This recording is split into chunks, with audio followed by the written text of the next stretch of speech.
Alright, Morty, what are we doing on top of this hill? Is there some sort of interdimensional portal hidden under a pile of rocks or something? Nah, Rick, Summer wanted to meet me here. She said she had something important to tell me. Oh great, Morty finally caught the eye of that Summer girl. Let me guess, she's finally realized how utterly useless she is without you. Come on, Rick, be nice. Maybe she just wants to thank me for saving her from some zombie dimension or something. Morty, if she's thanking you, it means she actually realizes you have some value. That's practically unheard of. Arriving. What's going on here? Another one of Morty's crazy adventures? Oh, Jerry, don't start. Can't you see that Morty is finally getting some attention from a girl? Ah, attention from a girl.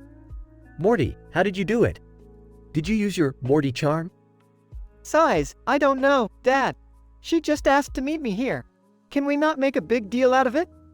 Arriving. Hey guys, sorry I'm late. Well, if it isn't Summer, what unrealistic expectation are you going to put on Morty this time? Rolls her eyes. Rick, just because you never had any meaningful relationships doesn't mean you have to ruin mine.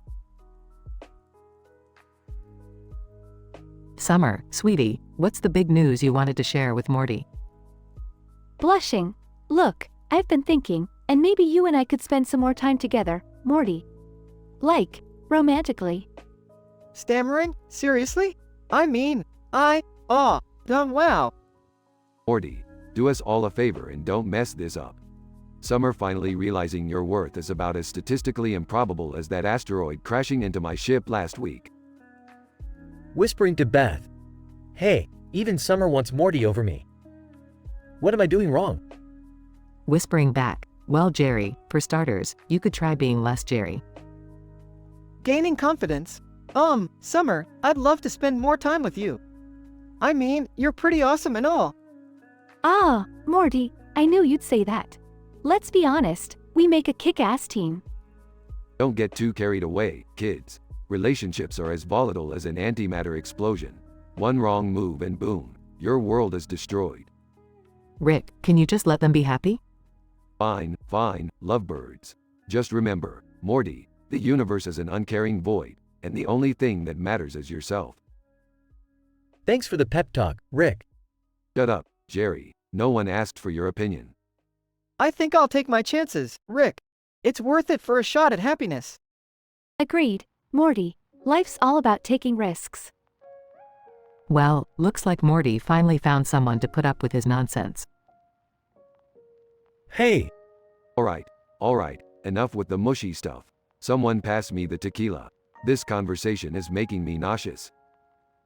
Everyone laughs as they walk away from the hill, leaving Morty and Summer to enjoy their newfound connection.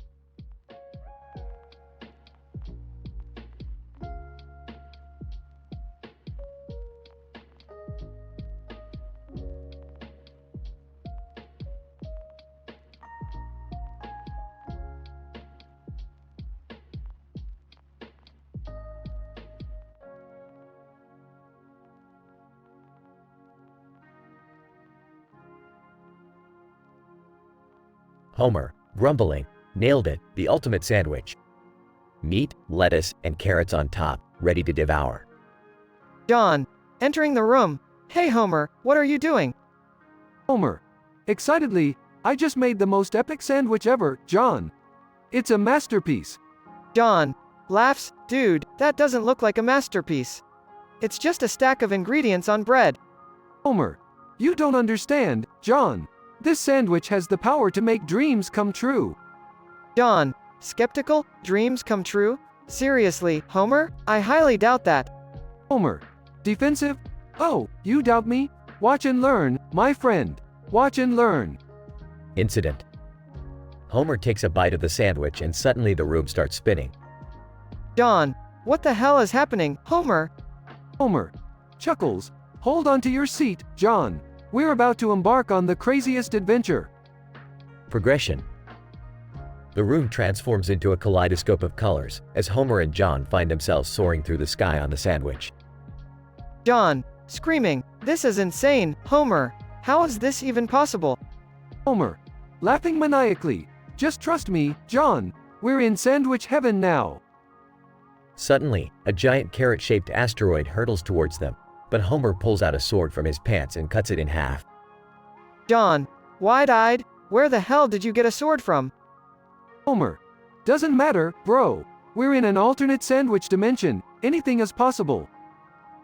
They continue their crazy journey, encountering flying meatballs and lettuce tornadoes, while dodging giant carrot missiles.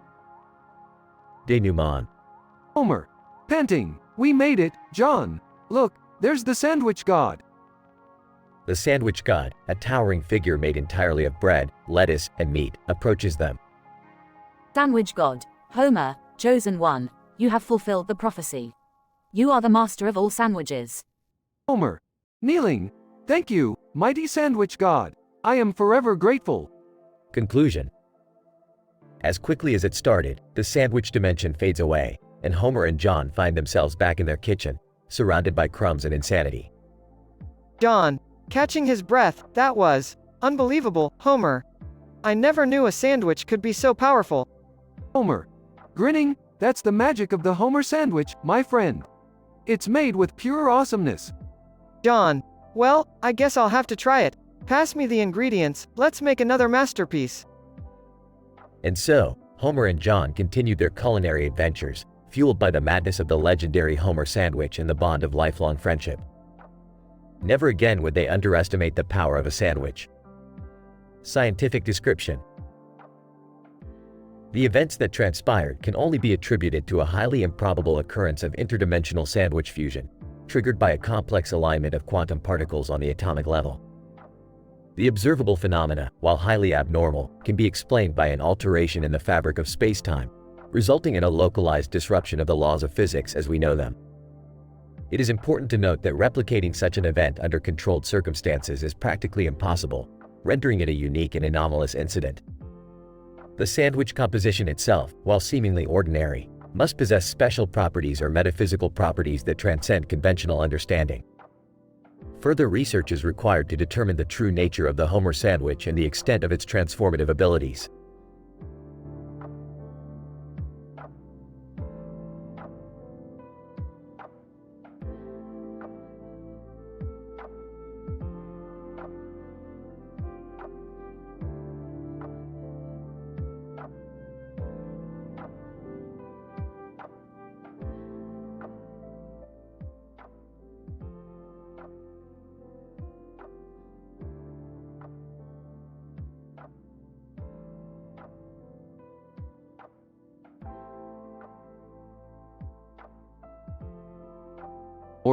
Morty, get in here. I've discovered something mind-bogglingly insane.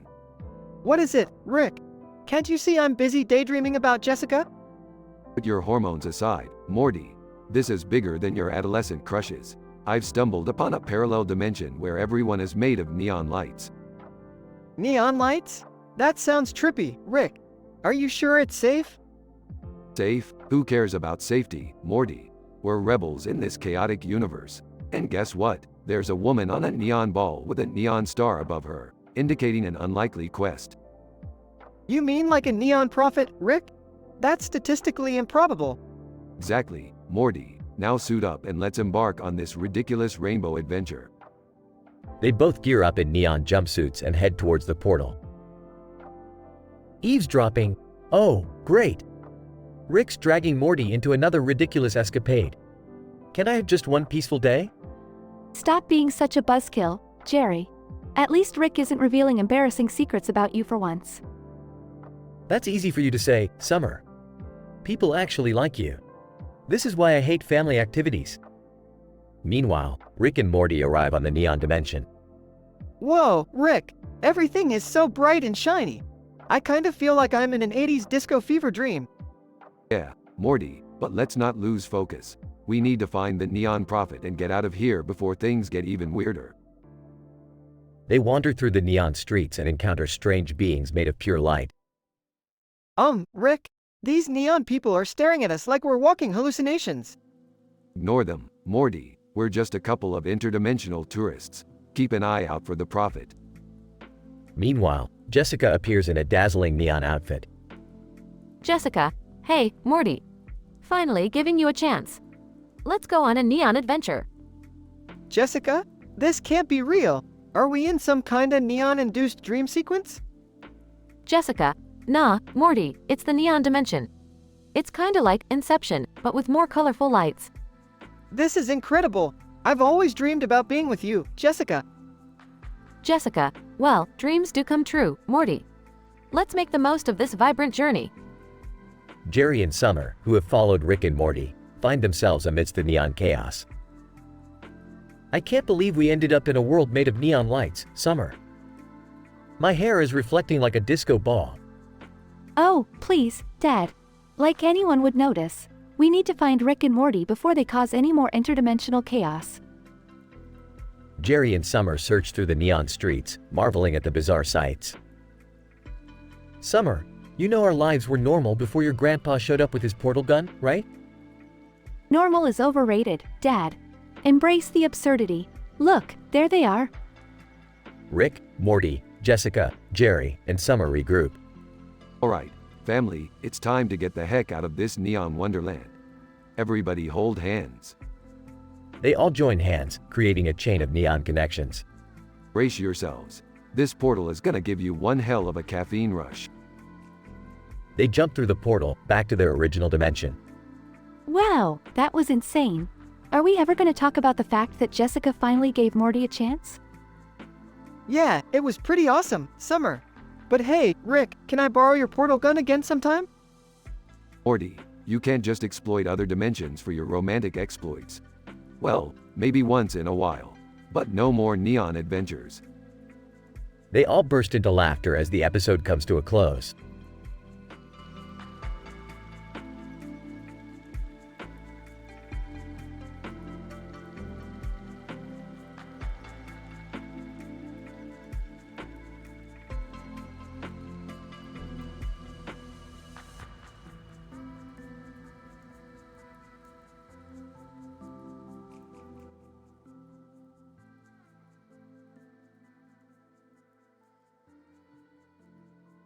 Morty, grab that painting over there. The one with the man and two animals on a hill. We're gonna need it for our new experiment.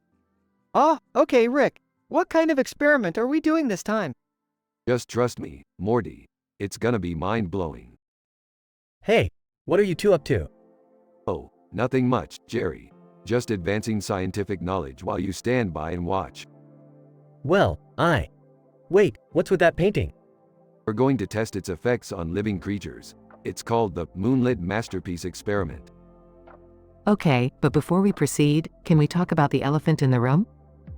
Jerry, what's up with you and Rick having a yowie moment? What? Beth, it's not what it looks like. Oh, Jerry, don't deny it. We had a moment. It was beautiful. But we can't let our love distract us from science. Seriously, guys? You're so weird. Alright, everyone, enough chit-chat. Morty, I need you to hold the painting while I activate my interdimensional portal generator. Wait, are you sure this is safe, Rick?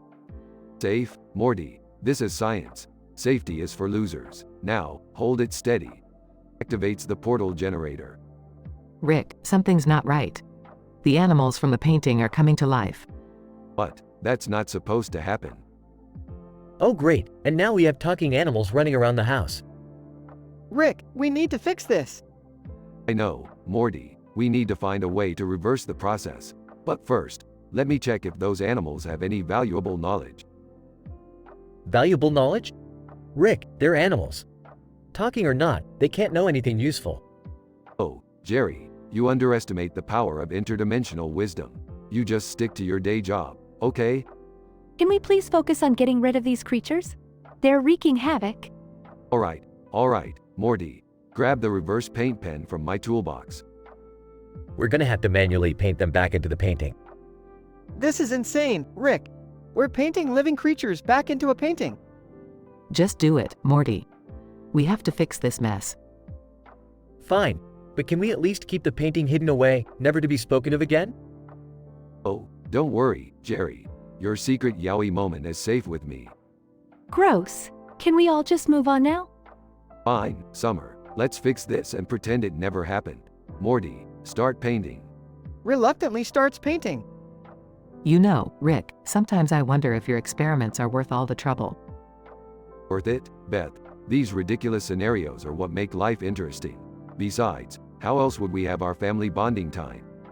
Yeah, somehow I doubt most families go through this kind of nonsense. Well, we're not most families, Summer. And that's what makes us special.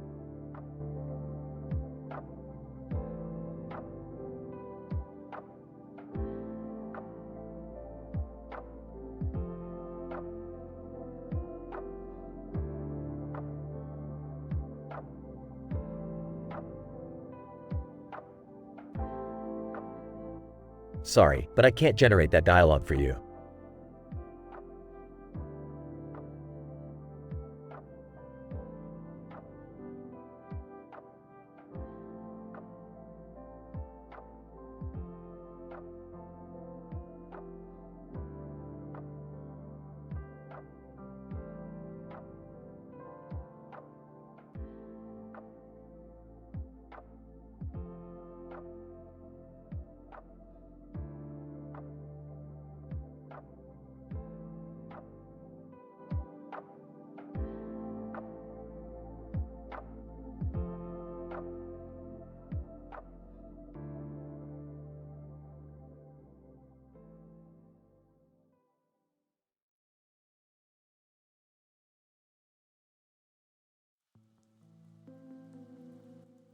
I'm sorry, but I won't be able to generate that dialogue script for you.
Hey Rick, have you seen this bucket of butter I left here?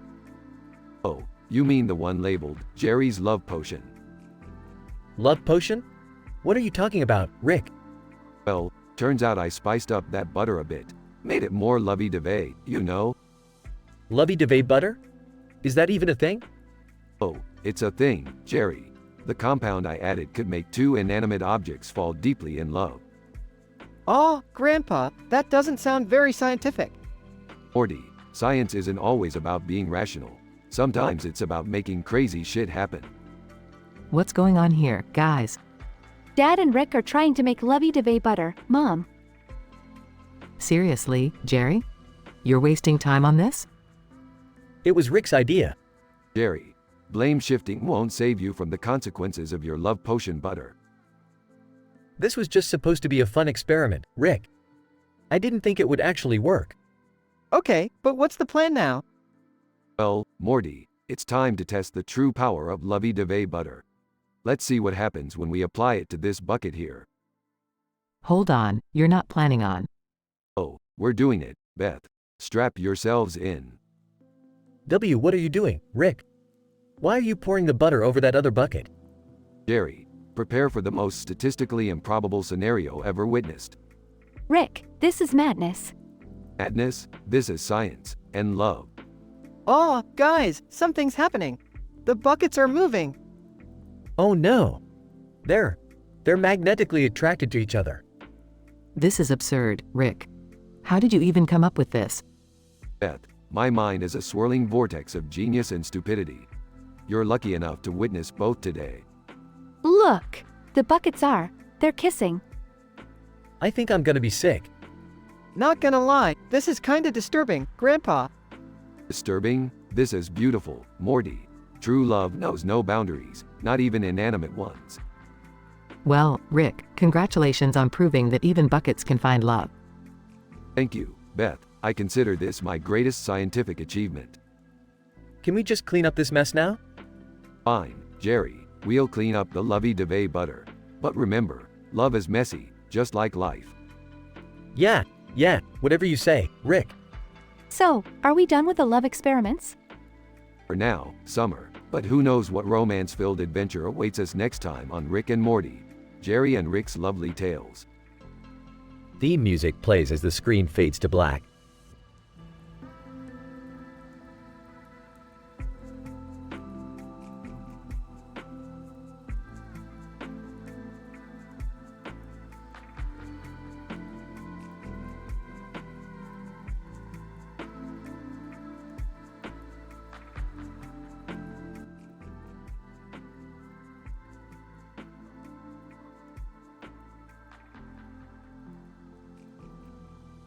Hey Morty, check out that group of people over there walking down the street.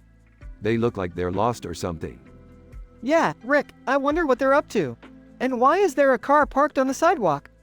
Well, Morty, it seems like they're just trying to break all the laws of physics while they're at it. Must be a Monday. Rushing towards the scene. What the hell is going on here? Oh, Beth, it's not what it looks like. Sarcastically. Oh, it's definitely exactly what it looks like, Beth. Your dear husband Jerry and I were just having a highly intimate moment. You know, bonding and stuff. Giggles. Aw geez, Rick, this is gonna end badly. Furious, you're disgusting, Rick. Get off of him. Jerry, are you okay? Wincing in pain. Yeah, I'm fine, just a little hurt from Rick's hasty escape. Rolls his eyes. Oh come on, Jerry. Don't act like you don't secretly enjoy it. Glaring at Rick. That's it, Rick. I've had enough of your inappropriate behavior. Oh, like you're any better, Beth. I've seen you eyeing the plumber next door. Blushing. That's not true. Muttering. Well, at least he's a licensed professional, unlike some people I know. Trying to calm everyone down. Guys, let's just focus on the group of people over there. They're about to walk into that building with a giant clock on it. Rubs his hands together. Finally, something interesting. Let's follow them, Morty. Fine, but no more funny business, Rick. And that goes for you too, Jerry. Yeah, no funny business, got it. Whispers to himself. Yeah, like that's ever gonna happen. Mockingly. Oh, Morty, you always have such faith in people. They start following the group of people, entering the building with the clock. Excitedly. This place looks like a mix between a circus and a science lab. I love it. Nervously, I hope we don't get caught up in some experiment gone wrong or something. Curiously, look over there, there's a sign that says, quantum time manipulation. What could that be about? Whispering. Maybe they can find a way to make time fly so I don't have to listen to you two argue anymore. Smirking. Trust me, there's no scientific breakthrough that'll fix that, Jerry. Beth rolls her eyes while Morty giggles. Alright, let's take a closer look. Who knows, we might even find something useful in here. Whispering. Yeah, or we might just end up accidentally destroying the universe again. They continue exploring the mysterious building, unaware of the unpredictable adventures awaiting them.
Alright, Morty, we're here at Wally World.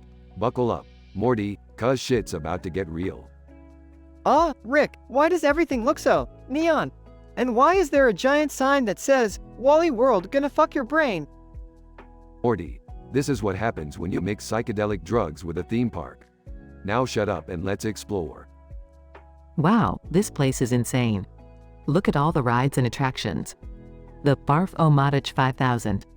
That sounds disturbing. Can we please just focus on getting out of here and finding a way back home? I have work tomorrow, Beth. Shut up, Jerry. We're stuck in this place for 2 weeks. Might as well enjoy it. Let's go on the Vomitron Thunderblast. Alright, strap in, assholes. This is gonna be one hell of a ride. Moments later, on the Vomitron Thunderblast. Oh god, I'm gonna barf. Rick, why did you make me eat those cotton candy burritos before this? Shut up, Morty, just hold it together. We're not gonna puke on the first ride. Back on solid ground. Alright, let's find something to eat. The Carnival Carnage corn dogs sound appetizing? Are you kidding me? Those things are dripping neon green sauce. I'm not eating that garbage. Fine, Mr. Picky Eater. Morty and I will enjoy these atomic cheese fries of death without you. Alright, time to get desperate. Let's hit up the Frankenstein Food Factory. It's a carnival food stand that literally brings food to life. Whoa, that's insane. Look, Rick, the hot dog is chasing after the hamburger. Yeah, Morty, it's foodception. Now grab a living pretzel and let's go before things get out of control. As they walk through the park, they notice the Wally Moose mascot. Look, it's the Wally Moose mascot. Let's take a photo with him. That mascot is giving me nightmares. Look at those freaky neon antlers. Wally Moose, in a creepy, distorted voice. Welcome to Wally World. Enjoy your stay, forever. What the fuck? Did that mascot just say, forever? What's going on? Rick. Morty, we've stumbled upon a twisted dimension of eternal amusement. Looks like this vacation just turned into a survival mission. Rick, Morty, Summer, Beth, and Jerry spend the next 2 weeks fighting off giant mutated concessions, running from deranged mascots, and finding creative ways to survive. Finally, after what feels like an eternity, the family manages to escape the clutches of Wally World. Tired, traumatized, and covered in neon slime, they return home, vowing to never speak of their Wally World experience again. Scientific description. In this episode, we observe the Smith family as they navigate through the absurd and perilous world of Wally World. The amusement park, clearly influenced by psychedelic substances, presents a visually overwhelming environment characterized by intense neon lights and a distinctive neon sign spelling out the park's name. The rides and attractions demonstrate a high level of exaggerated danger, such as the Barf-O-Matic 5000 and the Vomitron Thunderblast. The food offerings, like the Carnival Carnage corn dogs and the Atomic Cheese Fries of Death, exemplify unusual culinary concoctions drenched in vibrant, unsettling colors. The presence of the Wally Moose mascot adds an eerie element to the park, with its distorted voice and foreboding message. This mascot appears to possess some level of sentience, hinting at a possible connection to a dark and twisted dimension that traps the Smith family.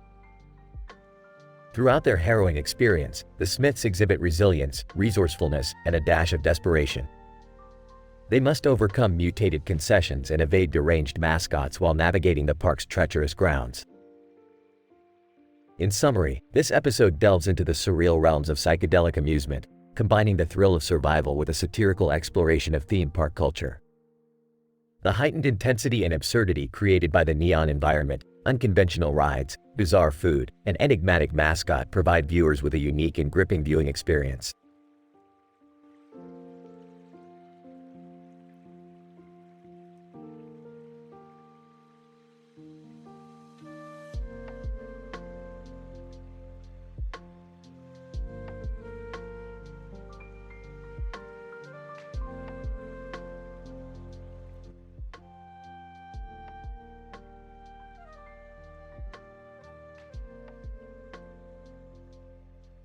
Hey Morty, buckle up. We're going on a wild ride at Wally World. Why do we always end up in these insane adventures, Rick? Because normal is boring, Morty. Now strap in and prepare for an epic roller coaster of absurdity. Excitedly, I can't wait to go on the carousel. Look at all those beautifully painted horses. They're so majestic. Sarcastically, oh yeah, I'm sure those horses are real works of art, Summer. I'm so impressed. Whining, can we please just stay on the ground? I don't do well with heights. Oh, look who's afraid of a little carousel, Jerry. You know, it spins around, not up in the air.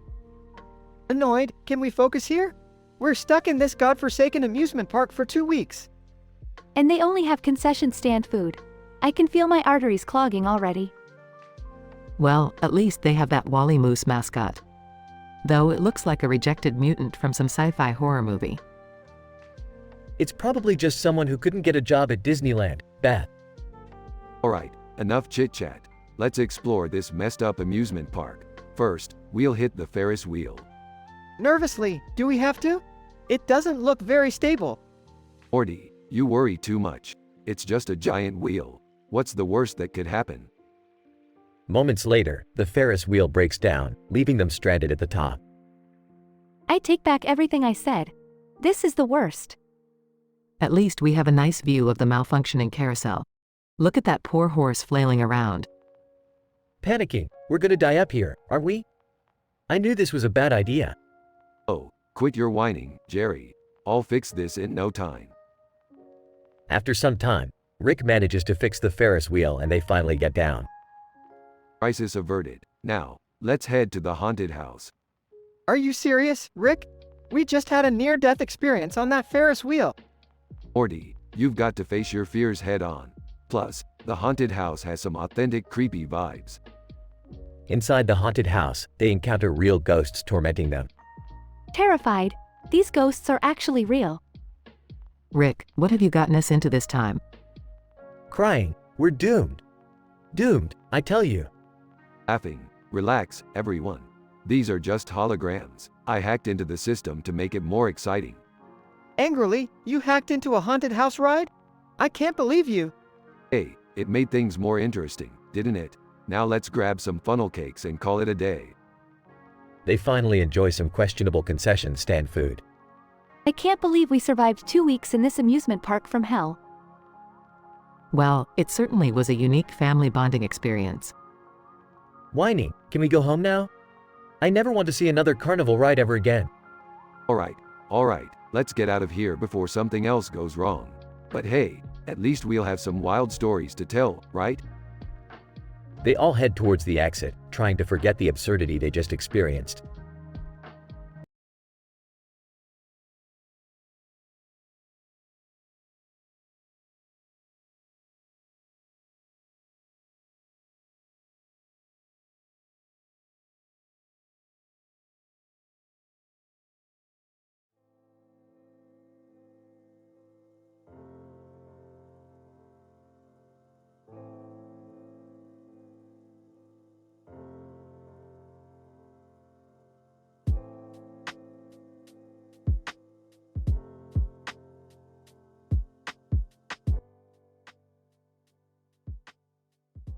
Morty, what the hell are you doing with that laptop?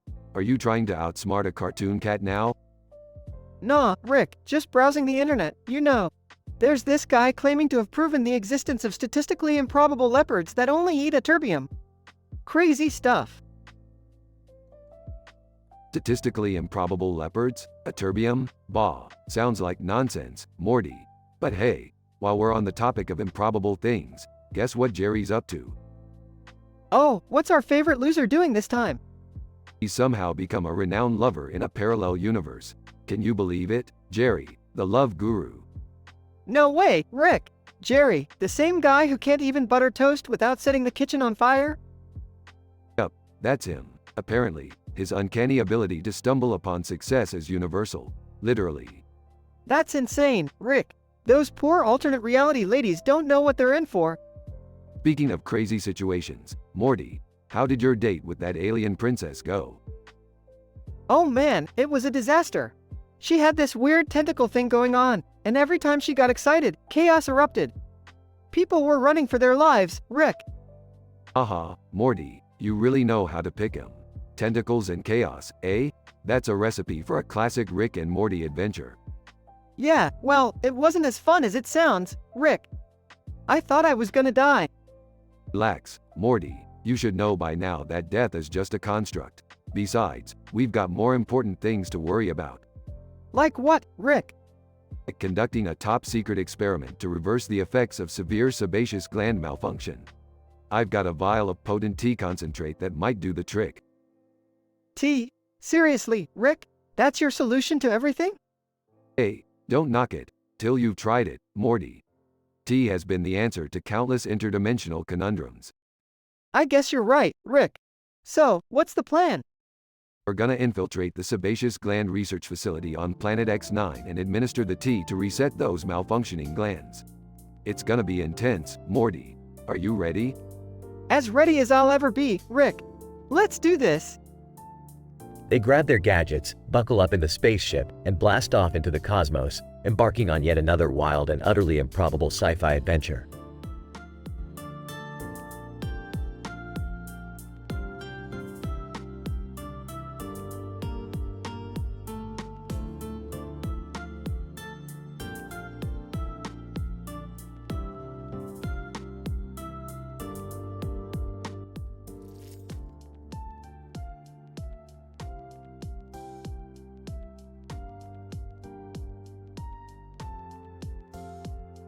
Morty, grab your portal gun. We've got ourselves another wild adventure. Oh geez, Rick, where are we going this time? We're diving headfirst into the world of the grim adventures of Billy and Mandy. Hold on to your hat, kid. Are you sure about this, Rick? I mean, that show is pretty dark. I don't know if I can handle it. Oh, come on, Jerry. We've dealt with far worse. Just keep an open mind. Besides, it'll be awesome. I've always wanted to meet Grim and Billy. We can enjoy fanboying later, Summer. Right now, we need to watch our backs. This world is filled with psychos. They arrive in a black and white world with a green and yellow design. Well, this place is interesting. Look, Morty, there's Velma Green. She's got a huge spider web lair, Rick. We're definitely not walking into that trap, are we? You think I'm scared of some wannabe spider queen? We're going in, Morty. Time to put on our spider-slaying hats. Spider-slaying hats? I didn't bring one of those, Rick. Rolling his eyes, I meant it metaphorically, Morty. Just keep your head in the game. Velma. Ah, the legendary Rick Sanchez and his pathetic family. Welcome to my lair. Prepare to become my spider minions. Nervously? Spider minions? That doesn't sound good, Rick. Relax, Morty. We'll find a way out of this. Velma, we're not interested in becoming your creepy crawly servants. Yeah. We have more important things to do, like going home and enjoying dinner. Velma. Oh, you won't be going anywhere. Once I morph you into my abdomen, you'll serve me for eternity. Panicking. She's gonna what? Sassy, oh please, lady. Your whole Spider Queen vibe is Sue 10 years ago. Get over yourself. Alright, enough chit-chat. I've got a plan. Morty, distract Velma while the rest of us try to find a way out of this web. Me? Distract her? How? Just tell her you think spiders are cute or something. She'll be too busy gloating to notice anything else. Morty nervously approaches Velma. Oh, hey Velma. Nice web you got here. I guess spiders are kinda adorable. Velma becomes momentarily distracted. Quick, everyone, follow me. They all make a dash towards an opening in the web. We're almost there. Just a little further. Look out, Rick. Rick narrowly dodges a giant spider. Thanks, Summer, we're almost out. Morty trips and falls. Help! Rick grabs Morty and pulls him to safety as they escape the spider web lair. We made it. We're alive. Thank goodness. I never want to see another spider again. Well, Morty, that was one hell of an adventure. Yeah, I could have done without the near-arachnid experience, Rick. Adventure waits for no one, Morty. Now, let's go home and forget this ever happened. They all walk away from the spider web lair, victorious. So, when are we going back to this world, Rick? I kinda liked it. Seriously, Summer, we almost got turned into spider minions.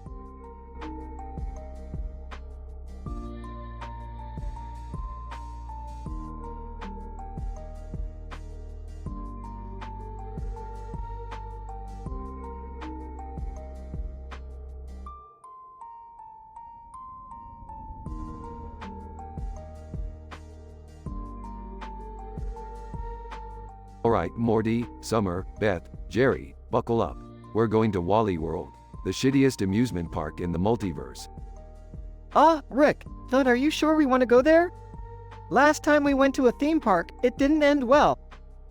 Shut up, Morty, we're going, and that's the end of it. Now, get in the F***C King spaceship. They arrive at Wally World and the family steps out of the spaceship. Oh my god, this place is a dump. The rides are rusty and the employees look like they hate their lives. Well, it's a family outing. Let's just make the best of it. Who wants to go on the roller coaster? Hesitant. Sure. As long as it's safe, right? They get on the roller coaster and it suddenly jerks and breaks down mid-ride. What the F***CK? Are you serious, Wally World? Fix your SH**T. Suddenly, the PA system crackles to life with Wally Moose's voice. Wally Moose. Well. Looks like we've got ourselves some stranded losers. Enjoy the rest of your pathetic lives here at Wally World. Are you kidding me? We're trapped here? Great.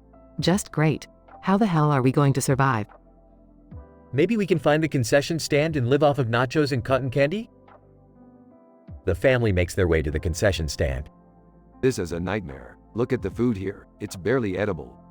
We have to find a way out of here, Rick. This place is going to drive us insane. Yeah, we can't let that F***C King Wally Moose get the best of us. We need to fight back. But how? We're just a bunch of weirdos surrounded by even weirder people. Look, there's got to be some way out of here. We just need to keep our heads up and stay strong. Suddenly, they hear Wally Moose's voice again on the PA system.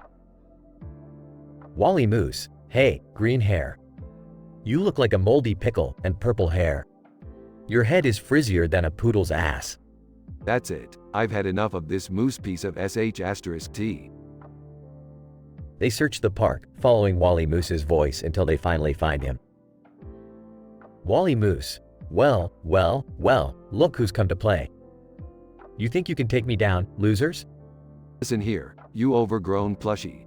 We've had it with your insults and your broken down park. It's time for you to taste defeat. Morty, Summer, Beth, and Jerry join in, all attacking the Wally Moose mascot. Wally Moose, screaming, "No! You can't defeat me. I'm the mascot of Wally World."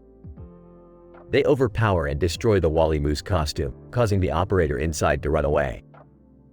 Panting. We did it, Rick. We took down the giant moose.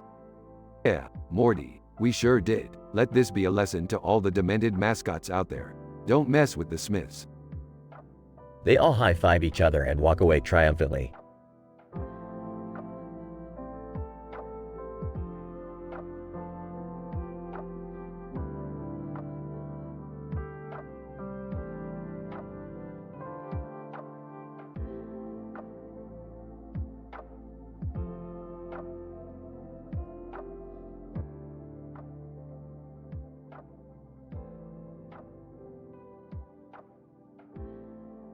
Alright, Morty, buckle up.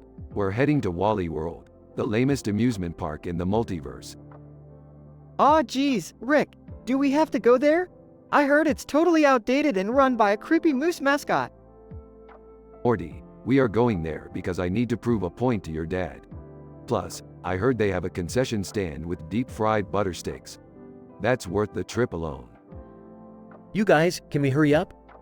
I don't want to be seen in public with this ridiculous family. Relax, Jerry. We're just having a family outing. Whatever, Dad. Let's just go already. I need some Instagram-worthy photos. They arrive at Wally World and see the giant monster puppet. Look at that ridiculous thing. It's like someone threw up their childhood nightmares. Is that supposed to scare kids? It looks like a grotesque Picasso painting. Suddenly, the Wally Moose mascot appears on the PA system. Wally Moose. Well, if it isn't the Smith family. Nice fashion choices, Morty. Did you get dressed in the dark? Who the hell does this moose think he is? Wally Moose, mocking laughter. Oh, look at you, Rick. Your fashion sense is on par with your intelligence, non-existent. This moose has some nerve. I ought to teach him a lesson. Ignore him, Jerry. Let's just enjoy the park. As they explore the park, they get trapped by Wally Moose. Great job, everyone. We're now trapped in this third-rate amusement park. Wally Moose, laughing. Welcome to your own personal hell, Smith family. Enjoy your stay. This is so unfair. I can't even snap about it because there's no Wi-Fi. We're gonna starve to death in here, Rick. Not on my watch, Morty. We're gonna survive with the power of junk food and sheer determination. They scavenge for food at the concession stand. Is this even safe to eat? It's been here for God knows how long. Jerry, if we don't eat something soon, we're all going to pass out. They munch on questionable amusement park food. Ew, this tastes like sweaty gym socks dipped in expired ketchup. I think I just gained 5 pounds from one bite. Save your complaints for the Yelp review, Morty. We have bigger fish to fry. They finally track down Wally Moose. Look who's laughing now, you stupid moose. Wally Moose, nervous laughter. Now, hold on, let's talk about this. No talking, just revenge. They defeat Wally Moose and escape the amusement park. Well, that was a colossal waste of time. At least we'll have some weird stories to tell, right? Can we never speak of this again? Agreed, this was like a nightmare come to life. Let's just get as far away from Wally World as possible. They all walk away, leaving Wally Moose defeated and humiliated. Wally Moose, muffled voice. I'll get my revenge one day, you rotten family. Just you wait.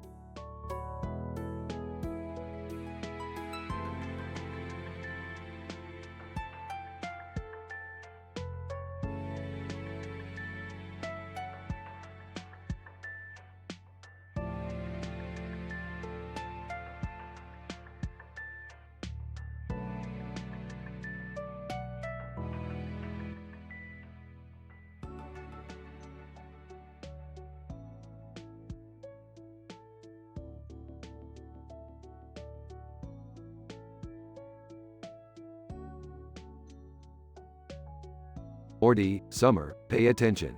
We've stumbled into the crazy world of the grim adventures of Billy and Mandy. And it looks like we're in quite the sticky situation. Sticky situation? You mean that giant spider web lair we're trapped in by Velma Green? This place gives me the creeps, Rick. Ew, seriously, what's with all these spiders crawling around? I'm not down with being morphed into anyone's spider minion. Relax, Summer. We just need to outsmart Velma and find a way out of here before she starts describing her creepy spider transformation process. Trust me, it's a visual you don't want to imagine. Wait, who's Velma Green? Is she some kind of legendary spider queen or something? Oh, honey, she's the main antagonist from the grim adventures of Billy and Mandy. She's like every arachnophobe's worst nightmare, but with a fashionable twist. Jerry, I'm impressed. Looks like you've been secretly binging cartoons instead of doing your usual mundane tasks. Well, I have to do something to keep myself entertained. Can't be all about saving the universe, you know? Hey, guys, look over there. It's Billy and Mandy. Maybe they can help us escape from Velma's clutches. Ah, Billy is so dumb. I can't believe we're relying on him. Billy may not be the brightest bulb, but he's got a heart of gold. We could all learn a thing or two from that kid. Wait, why is Erwin here too? And why is he wearing a tutu? Oh, it's just Erwin being Erwin. The kid's got a thing for costumes. But trust me, his quirky antics make for some hilarious distractions. So, now that we've gathered the gang, what's the plan, Rick? Simple, Morty. We'll distract Velma with a brilliantly concocted, scientifically impossible scheme, while simultaneously using dimensional portals to escape her web. And what if your plan fails? Genius. Then, Summer, we'll be stuck here forever, morphed into mindless spider minions, bound to serve Velma's every wicked desire. Happy now? Rick, shouldn't we focus on finding a solution rather than accepting defeat? Oh, Beth, always the voice of reason. Fine, let's get to work. We'll need all the strategic thinking we can muster. Can I at least hide behind someone during the action scenes? I don't handle spiders well. Jerry, this is it. Our chance to prove ourselves. We're not just side characters in someone else's show. We can be heroes too. Morty's right. It's time to face our fears and defeat Velma. We won't let her turn us into her spider minions. Alright, it's showtime, people. Let's give Velma a taste of our dimension hopping, spider slaying, wacky adventures. The family engages in an epic battle with Velma, using their wit, skills, and a fair share of cartoon physics to overcome each difficult obstacle. We did it. We defeated Velma and escaped her clutches. I take back everything negative I've ever said about cartoons. They're pure magic. That was intense. But I have to admit, it was kind of fun being a kick-ass spider slayer. Mission accomplished, Smiths. Now let's get the hell out of this crazy cartoon world before it messes with our sanity any further. And maybe next time, we can avoid the dimension hopping shenanigans, Rick. I could use a break from all this chaos. Oh, Morty, you know it's only a matter of time until we stumble into another statistically improbable situation. But until then, rest up, kid. We've earned it.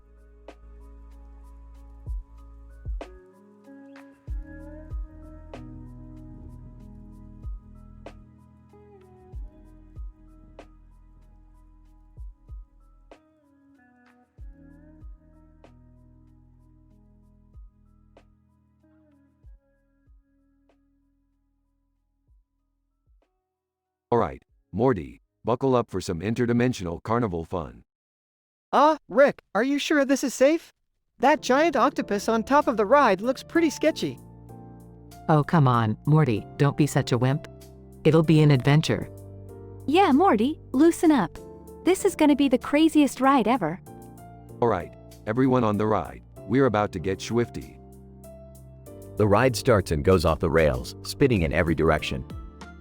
In the name of science and poor taste, behold the giant octopus on the bottom of the ride. It's like a squid orgy down there. Rick, can you please be serious for 1 second? The ride suddenly stops, trapping them all inside. Oh great, now we're stuck here. Can't this day get any worse? The theme park's PA system crackles to life with Wally Moose's voice. Wally Moose. Well, look at this sad excuse of a family. Jerry, you look like you couldn't find your way out of a paper bag. Hey, lay off me, you big-voiced buffoon. Wally Moose and Beth, are those laugh lines?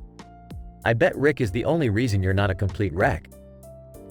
You don't know the first thing about me, you talking deer. The family ventures into the concession stand, desperate for food. Alright, listen up, we're gonna have to get creative here. I'm an interdimensional genius, I can figure something out.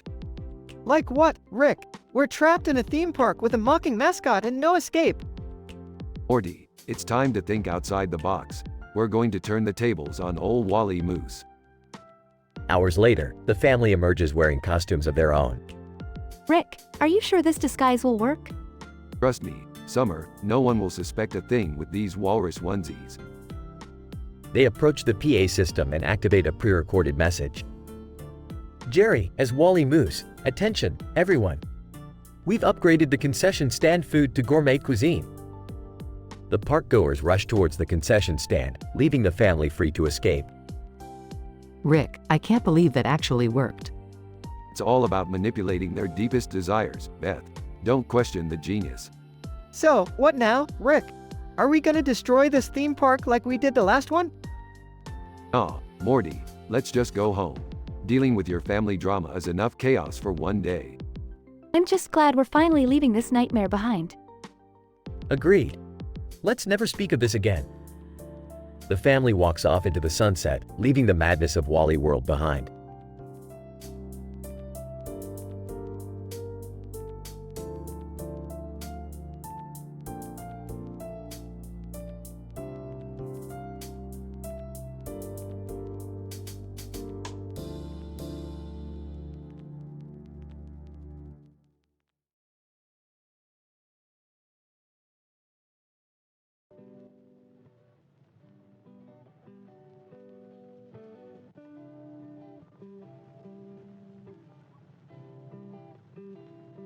Alright, Morty, buckle up. We're going to Wally World. Wally World? Seriously, Rick, isn't that just a theme park? Morty, you underestimate the cosmic significance of Wally World. Plus, I have a score to settle with that goofy mascot. Score to settle? What happened, Grandpa Rick? Let's just say the last time I was there, that wall-eyed moose insulted my intellect. It's time he learned his lesson. Well, I could use a vacation. Let's go. As long as I don't have to ride anything too scary. Scene, Wally World. Look at this place, it's a mecca of mediocrity. I'm getting real Harry Potter vibes from that castle over there. Ooh, can we go to Butterbeer Land? Absolutely not. We're here to defeat the moose, remember? Incident, Wally Moose traps the family. Wally Moose, via PA system, well, if it isn't the Smith family. Ready to be roasted, just like your pathetic appearances. Oh, it's on. Progression. The family explores the park. We're running out of food, Rick. What do we do now? Morty, this is an amusement park. We survive on deep-fried everything and funnel cakes until we can't move. Ew, seriously? I'm telling you, I can't handle these roller coasters anymore. Just eat your damn churro, Jerry. We'll survive. Rick hatches a plan. Alright, listen up, everyone. I've rigged the park's intercom system. We're gonna give Wally Moose a taste of his own medicine. What's the plan, Rick? We'll each impersonate a different Disney character and start roasting the moose over the PA. Genius! I call dibs on being Mickey Mouse. I'll go for Ariel. Jerry, you can be Goofy. Gee, thanks. Revenge is served. Rick, as Aladdin. Hey, Wally Moose. Your jokes are as stale as the popcorn in this joint. Morty as Mickey Mouse. Oh boy, you really need to get your eyes checked, pal. Beth, as Ariel, you can't judge us based on appearances, Wally Moose. Look at yourself in the mirror, if you can find one. Jerry, as Goofy. Gosh, Wally Moose, you're goofy looking even for me. The park erupts in laughter as Wally Moose hides in shame. Wally Moose, no fair. This wasn't in the script. Life seldom goes according to script, my friend. Now let us escape this ridiculous park. The family makes their way out, victorious and amused. Rick, that was surreal. I can't believe we roasted a moose. Morty, when you travel through dimensions and fight aliens, roasting a moose feels like a Tuesday. Can we never do amusement parks again? Agreed, Dad. This was traumatizing. Well, it was definitely a family bonding experience. Let's go home. The family leaves Wally World, forever changed by their absurd adventure.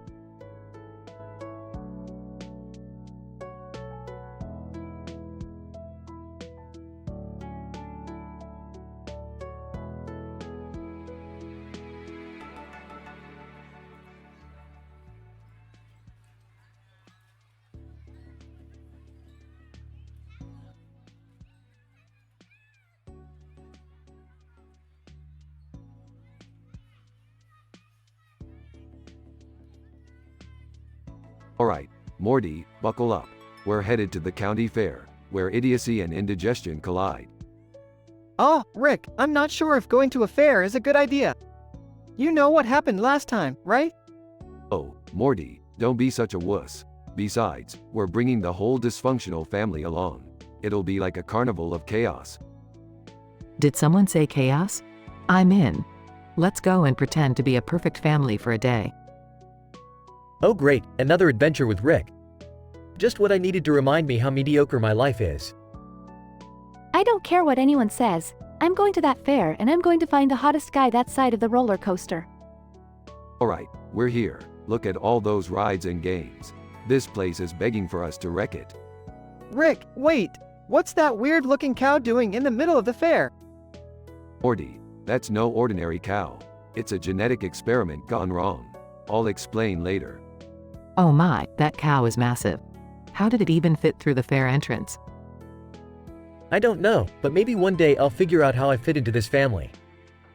Can you guys stop babbling and enjoy the fair? I see a kissing booth over there. Hold on tight, everybody. I'm about to reveal the secret of the cow. Wait, what? We're going inside the cow? I just had breakfast. Rick, please tell me this isn't one of your sick experiments. My therapist would not be happy. I'm starting to see why I never get invited to family outings. Hang on, we're entering the first stomach. Acid levels are off the charts, by the way. Gross. I just got my nails done. Rick, this is insane. How are we gonna survive inside a cow? Survival of the fittest, Morty. Just keep moving and don't let the digestive juices dissolve your self-esteem. I never thought my journey through motherhood would involve surviving a cow's digestive system. This is definitely going on my list of reasons why I regret marrying into this family. Can we please hurry? I don't want to ruin these new shoes. Final stomach, people, we made it. Just a few more steps and we'll be expelled from this bovine nightmare. I never thought I'd say this, but I can't wait to see the light at the end of the cow's ass. I can't believe I'm saying this, but I think I actually enjoyed our bizarre adventure inside a cow. Well, at least I can say that this was the weirdest thing that ever happened to me. That's something, I guess. Alright, everyone, we're out and back in the open air. Time to forget this ever happened and enjoy the fair. Let's make a pact to never speak of this again, okay? Agreed. Now, who's up for some deep-fried insanity on a stick? I've learned my lesson, Rick. No more rides or cows for me. I'm sticking to cotton candy and funnel cakes. I think we've all had enough adventure for one day. Let's just pretend to have fun and make some happy family memories. I'm just gonna stand over here and pretend I'm excited. It's the only way I can survive. Fair enough, let's go, my dysfunctional little family. Time to indulge in temporary happiness while we still can.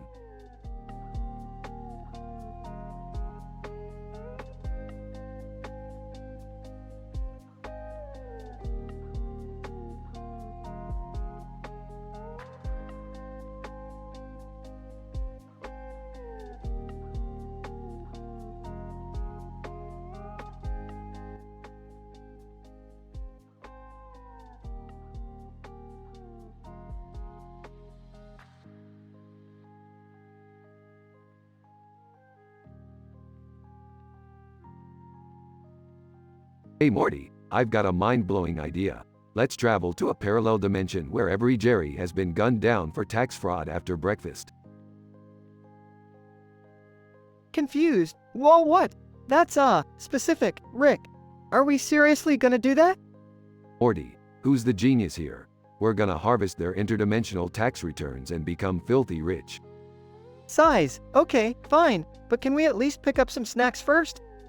I don't want to be hungry during tax fraud adventures.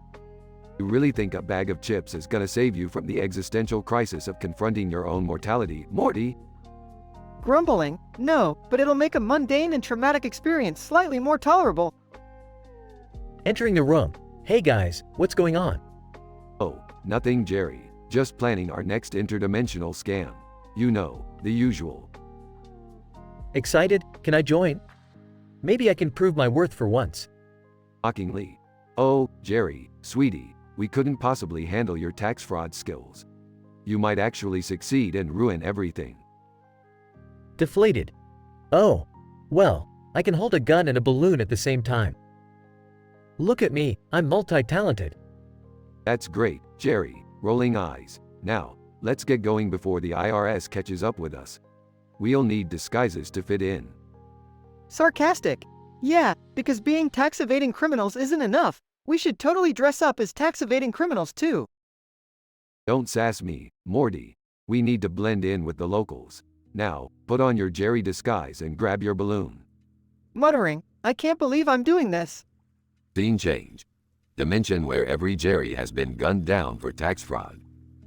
Alright, Morty, remember the plan. Act natural, find the secret tax haven, and we're outta here. Nervously, right, act natural. Got it. Where do we even start? Scene change. They enter a tax office. Tax officer, welcome, gentlemen. How may I assist you today? We're just some regular Jerrys, looking for some, tax advice. Yeah, we want to make sure we're evading those taxes successfully. You know, the Jerry way. Tax officer, laughs, you boys crack me up. Follow me, I'll show you our secret underground tax evasion facility. Scene change. The trio enters a high security room. whispering, Rick, I'm starting to think this whole tax evasion thing was a bad idea. It doesn't feel right. Relax, Morty, we're almost there. Just keep your cool. We're experts at this stuff. Guys, look. Points. There's my tax return on the screen. I can't believe this is happening. Scene change. The trio is surrounded by armed Jerry agents. Panicking. What's happening, Rick? Seems like the Jerrys found out about our scheme, Morty. Looks like it's time for a Jerry showdown. Scene change. Epic gunfight between our trio and the Jerry agents. Rick, we're outnumbered. We can't fight our way out of this. Morty, when in doubt, drop a truth bomb. Quick, tell them Jerry signed a deal with the IRS. Shouting, hey, Jerry's. Jerry just signed a deal with the IRS. He's gonna pay all his taxes. Scene change. The Jerrys freeze in shock and confusion. Panicking.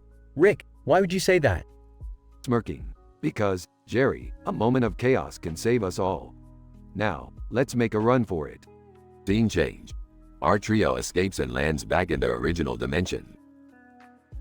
Catching his breath. I can't believe we made it out alive, and I even filed my taxes. Yeah, Jerry, congratulations on being a law-abiding citizen for once. Sarcastic. Yeah, Jerry, it's a real achievement. Don't worry, we'll find another way to be rich and corrupt. Scene change. The trio walks away, contemplating their next interdimensional adventure.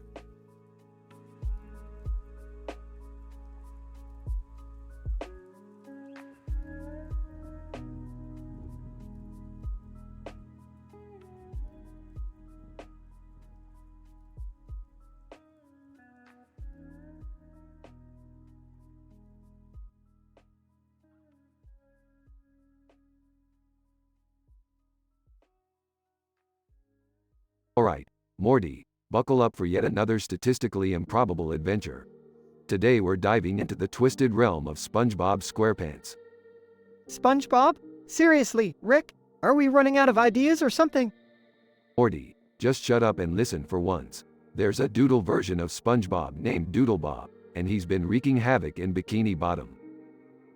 Doodle what? Like a drawing? Bingo, Jerry. This wild doodle has the power to turn anyone into grotesque doodle versions of themselves. And guess what? We're gonna be his next victims. Oh great, just what I needed. A bunch of doodles messing up my perfect hair. Rick, why can't we just stay in our own dimension and not get involved in some ridiculous cartoon? Beth, you're missing the point, as usual. We're doing this because it'll be fun and adventurous, and most importantly, because I said so. Fine, let's just get it over with. But can we at least try not to get turned into doodles? That's the spirit, Morty. Now let's dive into that cartoon picture with a bunch of random stuff on a green background. They enter the SpongeBob world. Alright, everyone, stay on high alert. Doodlebob could be lurking anywhere. Look, there he is. Doodlebob. Doodlebob, N-Y-E-H he, Mihoi M-I-N-O-Y. Is he speaking in doodles? Who cares? Just take us back home already. Rick, I don't want to deal with this doodle lunatic. Oh, come on, Summer. Where's your sense of adventure? Doodlebob, N-Y-E-H he, no escape from D-O-O-D-L-E-B-O-B. Rick, he's coming for us. What do we do? Morty, grab that pencil over there. Morty grabs the pencil. Alright, Morty, draw a portal out of here, and make it snappy. Ah, I can't draw. You know that, Rick. Just try, Morty. We don't have time for your insecurities. Okay, here goes nothing. Morty draws a wonky portal. Good job, Morty. Now let's get out of here. They escape through the portal, leaving Doodlebob behind. Phew, that was too close for comfort. I don't know about you guys, but I could use a drink after that ordeal. Jerry, you don't need an excuse to drink. You just need alcohol. And lots of it. Can we please never go back into a cartoon again? Don't worry, Summer. I'm sure there are plenty more statistically improbable adventures waiting for us in other dimensions. As long as there are no more doodles, I'm cool with that. Well, let's hope for the best. At least we survived this one. They walk away, as Doodlebob is seen plotting his revenge in the distance. Doodlebob, N-Y-E-H he, I'll be back, Mihoy Minoy. Just you wait.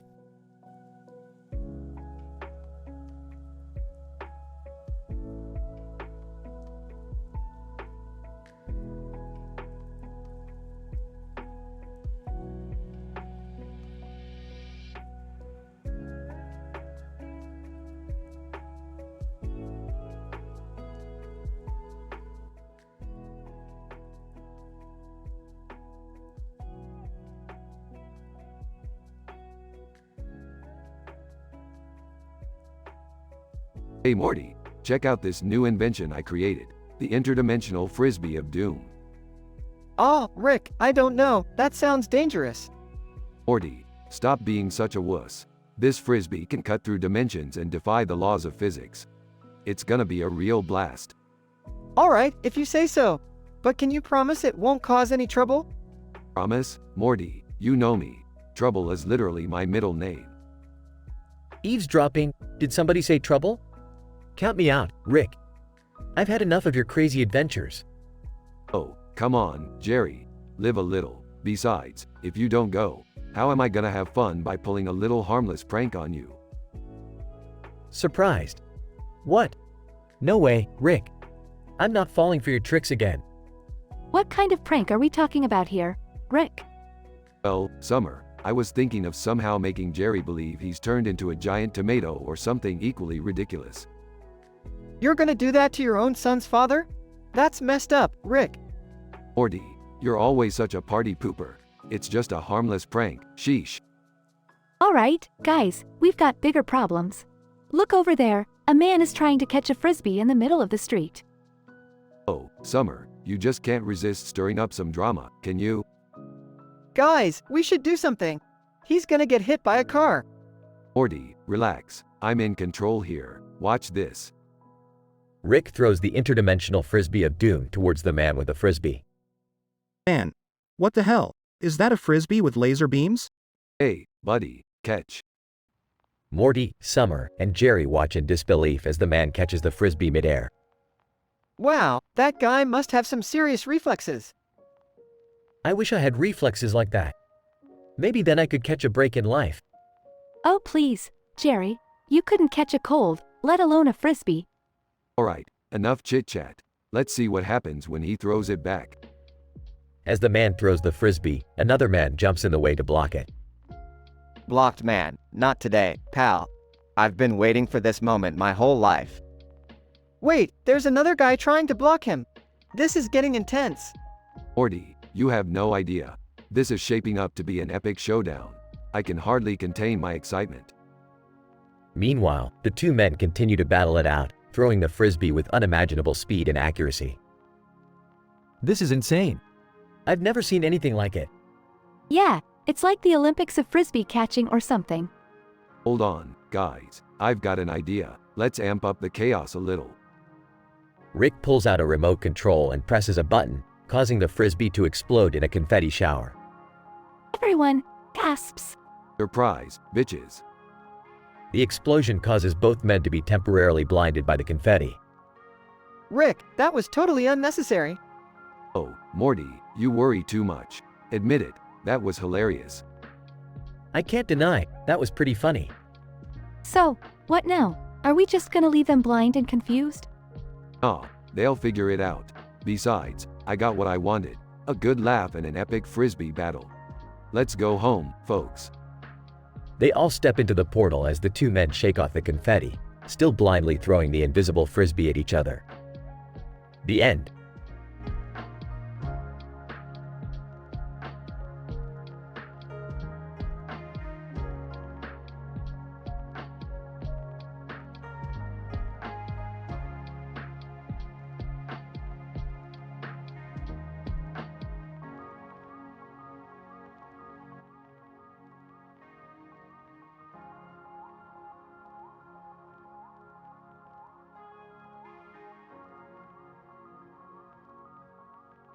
Alright, everyone gather round.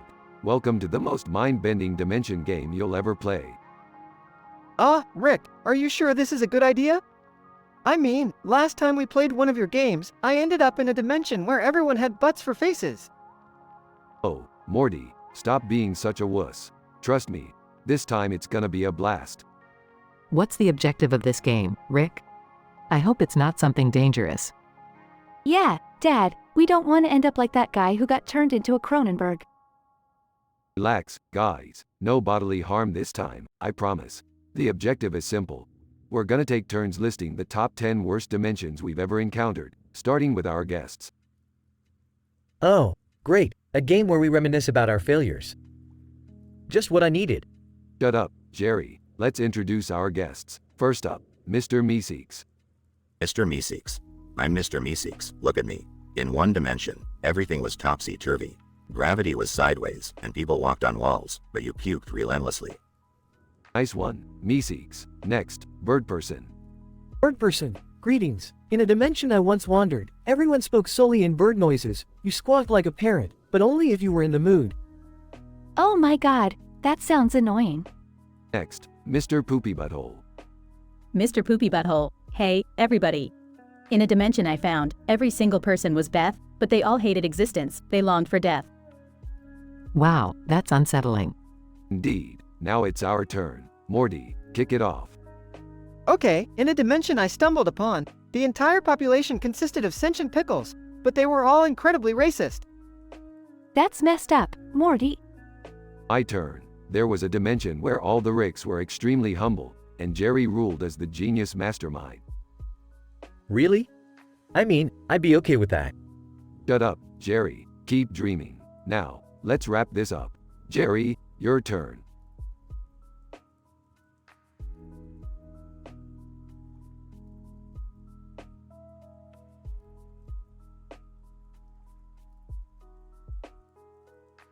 In a dimension I encountered, toilets were sentient beings, but instead of flushing, they consumed their contents with tiny, horrifying mouths. Ew, that's just disturbing. Okay, last but not least, Summer. Well, in a dimension I accidentally entered, everyone's faces were actually butts, and they were constantly farting out of them. Oh god, not the butt faces again.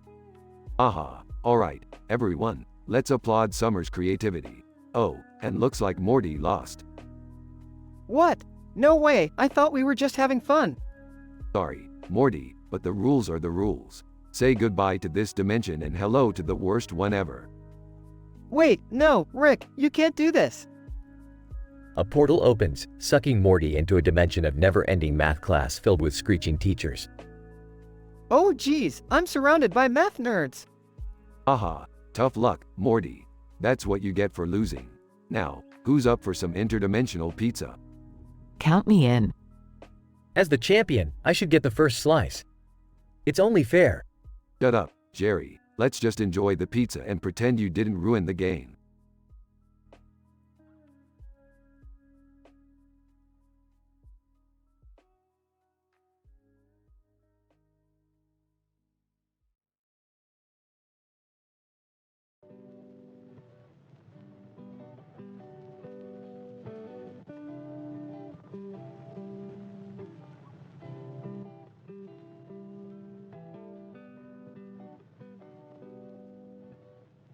Morty, check out this sick skateboard trick I'm gonna do. Watch and learn, Morty. Rick, are you sure about this? You haven't skateboarded in years, or ever, for that matter. Morty, don't be such a buzzkill. I've got this.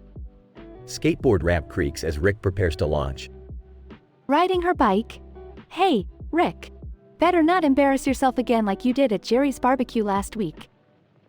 Oh, shut up, Summer. Your bike isn't even cool. Neon lights and all, so 80s. As Rick tries to perform the trick, he loses balance and crashes down. Ouch, my balls, Morty, I'm in agony. Morty bursts out laughing, recording the whole incident on his phone. Ha ha ha, oh man, this is gold. The world needs to see this.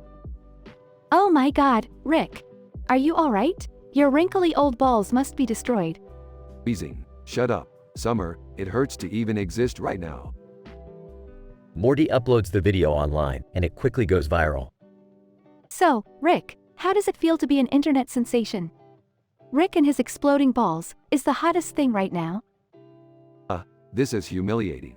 I'm the genius scientist, not some ball-busting clown. But, Rick, don't you realize? Your pain brings joy to so many people. You're like a modern-day Daredevil, but with busted balls. Grumbling. Fine, Morty. If they want to see pain, I'll give them pain. Rick builds an elaborate Rube Goldberg machine. What are you doing, Rick?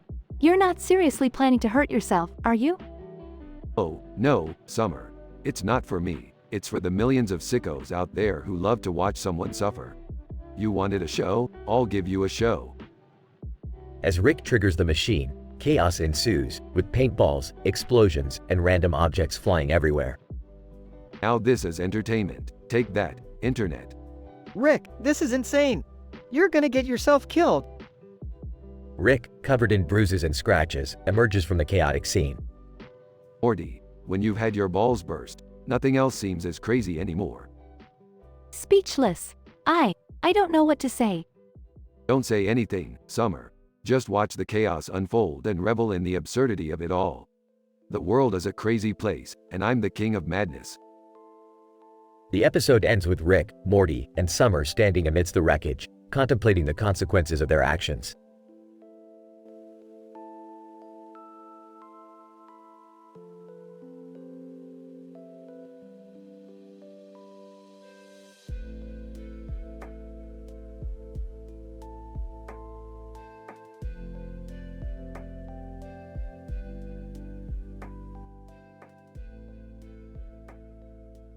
Alright, Morty, buckle up for another dimension-bending adventure. Aw, geez, Rick. Can't we just, go somewhere normal for once? Rick, I don't think SpongeBob is the best place to take the kids. Relax, Beth, we're just gonna have some harmless fun. Besides, who doesn't love SpongeBob? Yeah, Dad. SpongeBob is, so last decade. Can't we go to a cooler dimension? Oh, I love SpongeBob. He's such a friendly and positive role model. Jerry, seriously? You never watched SpongeBob before? Well, it's never too late to start, Beth. They enter the SpongeBob world and see Doodlebob. Whoa, what the hell is that thing? It's Doodlebob. He's from a SpongeBob episode. I can't believe he's real. Can we just draw a giant eraser and get rid of him? Oh, that's too easy. We need a challenge. We'll draw 3 unique doodles to fight him. All right, kids, start drawing. We need those doodles ASAP. Morty draws a superhero doodle, Summer draws a ninja doodle, and Rick draws a giant laser shooting pickle. Perfect. Let's bring these bad boys to life. They fight Doodlebob, who morphs them into distorted doodles. Rick, I can't feel my face. It's all scribbles. Hang on, Morty. We need to outsmart Doodlebob. Doodlebob tries to erase them, but they dodge. This is getting intense. I never thought I'd be fighting alongside drawings. Oh no! My doodle sword broke. Typical. Jerry, can't even draw properly. Well, it's a defective pencil. Not my fault. Rick unleashes a barrage of lasers from his pickle. Take that, doodle dipshit. Doodlebob eventually surrenders. Doodlebob, mi hoi minoi. Is he talking gibberish? Yeah, that's Doodlebob's thing. He can only say, me hoi manoi. Well, I guess we'll just leave him here. We've had enough drama for one day. Are we ever gonna be normal again? Oh, I hope not. This adventure has been the highlight of my life. They all return to their own dimension, back to normal. Another insane adventure with you, Dad. Yeah, well, insane is kind of our thing, Beth. At least it's never boring, huh? That's the spirit, Morty. Now let's go grab some Szechuan sauce.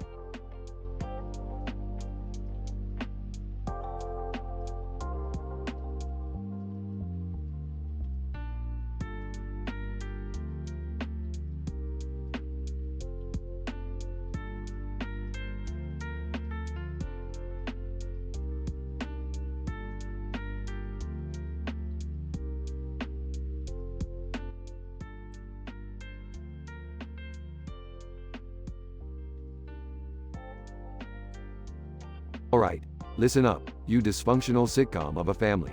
We're having a damn party and playing a game. And no, Jerry, it's not another one of your dumb board games. Hey, I've got some great games. Remember Clue? Yeah, Dad, we remember. We also remember how you managed to mess up Clue and turned it into Who Let Jerry Eat All the Cheese? All right, enough. Let's get everyone here and start this insane party of yours, Rick. Rick, who are all these other characters? I don't recognize any of them. Morty, they're from various dimensions of the show. Introduce yourselves. Pickled Hey, I'm Pickled Rick. I'm like you, but with the delightful tang of brine and a hint of mildew. Hammerhead, I'm Hammerhead Morty. I have a literal hammer for a head. It's inconvenient. Giant, I'm Giant Beth. I can stomp on Jerry without breaking a sweat. It's cathartic. Tiny, I'm Tiny Summer. I'm like Summer, but I can fit in your pocket. It's cute until I start complaining. Ghost, I'm Ghost Jerry. I died in every episode of my dimension. It's pretty pathetic, even for me. All right, let's play this game. Each of us will list 10 of the worst dimensions we've encountered. Who wants to start? Pickled, all right. Guys, brace yourselves. In one dimension, everyone is a talking pickle, but they're stuck in a jar with no way out. The existential dread is real. Hammerhead, in another dimension, every Morty constantly swings their hammerhead around, wreaking havoc wherever they go. It's a never-ending chaos. Giant, there's a dimension where everyone has to wear stilts all the time. It's exhausting, and the fashion is just tragic. Tiny, I've been to a dimension where everything is scarily hyperrealistic, like seriously uncanny valley stuff. It haunts my dreams. Ghost, once, I ended up in a dimension filled with Jerrys. They were all talking about how much they love Doofus Rick. It's like a nightmare, but with more polite conversation. All right, time for someone to take the plunge into the worst dimension. Drumroll, please. Drumroll. Pickled, oh no, please not me. Fine, I'll go. Just promise me there are no pickles there. Pickled Rick gets engulfed in a portal. Pickled Rick, from the worst dimension. It's just an infinite sea of cucumbers. They're mocking me, Rick. Ah.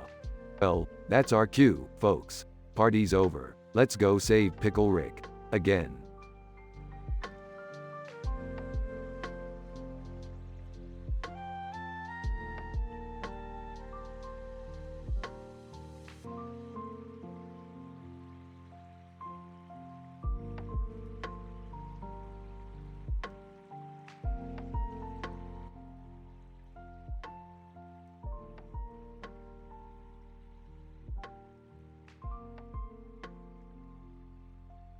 Alright, listen up you bunch of weirdos.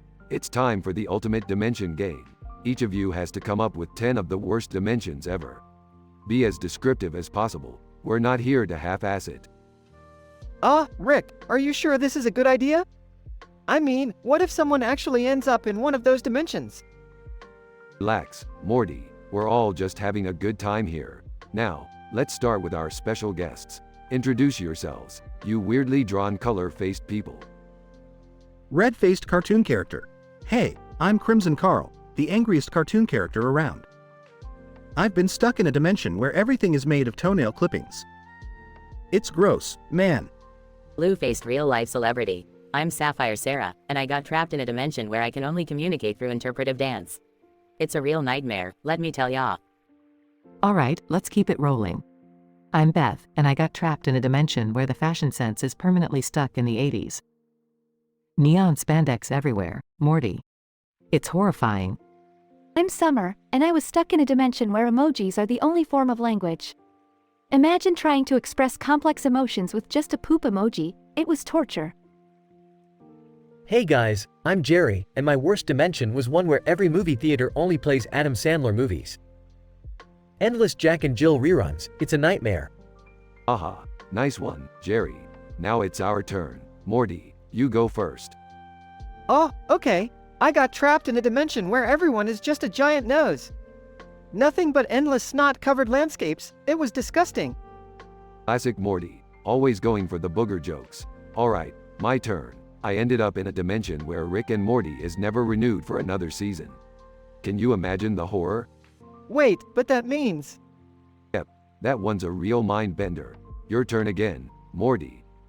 got stuck in a dimension where every person's face is just a giant butt. The conversations were interesting, to say the least. Alright, my turn.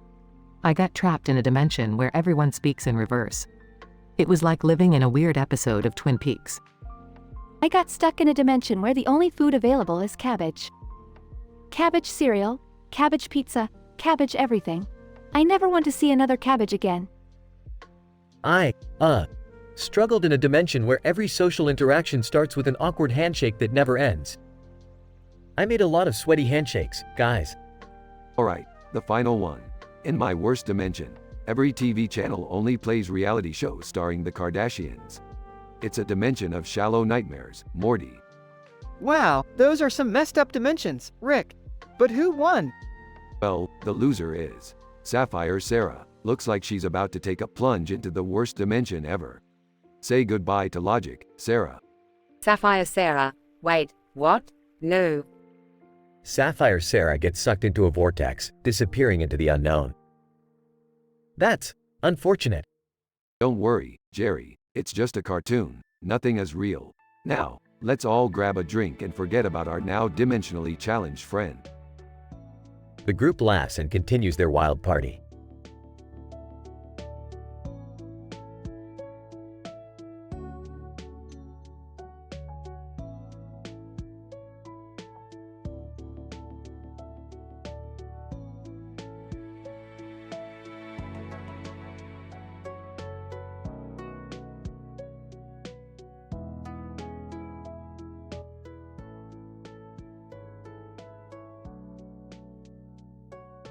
Alright, Morty, we're in for a crazy ride at Wally World. Prepare to have your mind blown and your taste buds annihilated. Oh geez, Rick, can't we just go to a regular amusement park? This place looks like it's begging for a health inspection. Morty, you and your hygiene obsession. We're here, so buckle up and get ready to regret every meal you've ever had. Rick, can't we at least try to find something edible? I don't want my insides turning into a circus act. Yeah, Beth's right. I don't want to end up with food poisoning. I have enough to deal with already. Oh, don't worry, Jerry. You'll get to experience a whole new level of suffering. Just wait till you try the deep-fried Twinkie on a stick. Can we just go on a ride already? I don't care about the food. I just want to have some fun. Hold your horses, Summer. We've got the Carousel of Doom, the roller coaster of existential dread, and the haunted house of bad decisions. Take your pick. I don't know, Rick. That roller coaster looks pretty intense. Are you sure it's safe? Safe, Morty. Safety is for wimps. We're here for the thrill, the adrenaline, and the statistically improbable chance of survival. Alright, fine. Let's just go on one ride before we starve to death. Starve to death? Beth, come on. It's an amusement park, not a deserted island. Actually, Jerry, due to some absurd malfunction, we're stuck in here for 2 weeks. So, enjoy the soggy hot dogs and overpriced cotton candy. Survival mode activated. Seriously? We're trapped here? Can't we just portal out or something? Trust me, Summer, I've tried. Looks like Wally World really doesn't want to let us go. It's like the amusement park version of a bad relationship. Great, just great. We're gonna die in a theme park. This is so embarrassing. Don't worry, Morty. We can make the best of it. Look, they're selling limited edition Wally Moose plushies. Limited edition? Beth, we can't afford that. We're gonna starve. Don't worry, Jerry, I've got a plan. We'll win a game or two. Grab some giant turkey legs, and steal a Wally Moose costume to sneak out of here. That actually sounds kinda fun. I'm in. As long as we survive this, I won't complain, Rick. That's the spirit, Beth. Let the absurdity begin. Welcome to the apocalypse, Wally World Edition.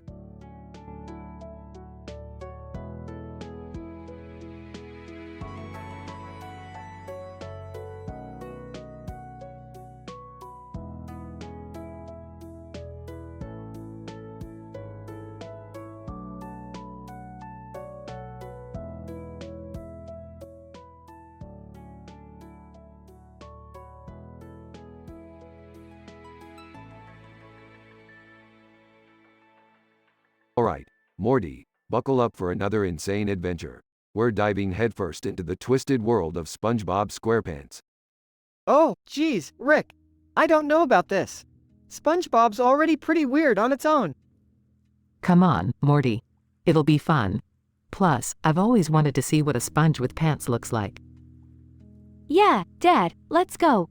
I want to meet Squidward. Maybe he can teach me how to be even sassier. Are we sure about this? I've heard SpongeBob has some pretty strange characters. Relax, Jerry. I've got everything under control. Just stay close and try not to embarrass yourselves. Doodlebob suddenly appears, brandishing a pencil. Doodlebob, me hoi minoi. I shall transform you all into my twisted doodles. Oh great, now Rick, your portal gun is picking up characters from SpongeBob too? No, Beth, that's Doodlebob. He wants to turn us into doodles. Time to get creative, people. Fine, but I'm not wearing a pineapple on my head. That's SpongeBob's thing. Doodlebob begins sketching distorted versions of the group. Rick, what do? We can't just let him turn us into doodles. Morty, grab some paper and a pen. We're turning the tables on this wannabe artist. Morty and the rest of the group hastily start drawing their own characters. I got it. Meet Beth Bob, the most ambitious squid in Bikini Bottom. And here's Summer the sassy squirrel. She'll drive you nuts with her snarky comments. Check out Jerry Pants, the world's most nervous snail. Slow and indecisive, just like me. And I present Morty the mutant starfish, armed with crippling anxiety and even more crippling confusion. Doodlebob's doodle versions of the group come to life. Doodlebob, rah-rah-rah-rah, I'm ready. Oh, great. Now we have to fight our own doodles. What a day. Battle ensues, with epic clashes and witty banter. Beth Bob, you think you can outsmart me, Doodlebob? I've dissected SpongeBob's brain and mastered the art of strategy. Take that, Doodlebob. Your doodles are as creative as an empty canvas. Jerry Pants, I might be slow, but I know how to avoid danger. It's a survival tactic I've developed over years of cowardice. Morty the mutant starfish, is this fight even real, or are we just trapped in some cosmic drawing tablet? I can't handle another existential crisis, Rick. Morty's doodle tackles him, causing them both to tumble into a comic strip pain. Morty, hang on. I'll save you from panel purgatory. Rick rescues Morty and they return to the battle. Alright, listen up, doodles. This ends now. Surrender or face the eraser of justice. Doodlebob, defeated and fading away, grumbles. Doodlebob, noi minoi, I'll get you next time. The group celebrates their victory. We did it. We defeated Doodlebob and his army of doodles. Who knew fighting a deranged doodle could be so satisfying? I kinda liked being a snail. It felt safe. Morty looks at his mutated starfish drawing. Rick, is this permanent? Am I gonna be a confused starfish for the rest of my life? Relax, Morty. It's just ink on paper. I'll reverse the transformation when we get back home. Everyone leaves the SpongeBob world, back to their normal selves. Well, that was certainly an adventure. Yeah, enough with the introspection, Beth. Let's get out of here before any more cartoons come to life. The group heads back to the spaceship, leaving behind the bizarre world of SpongeBob SquarePants.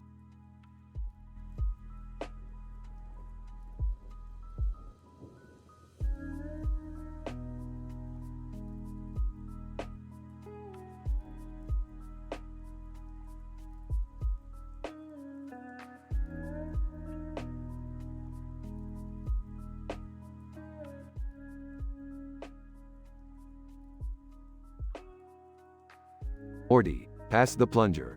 It's time to take care of Jerry's newfound baldness problem.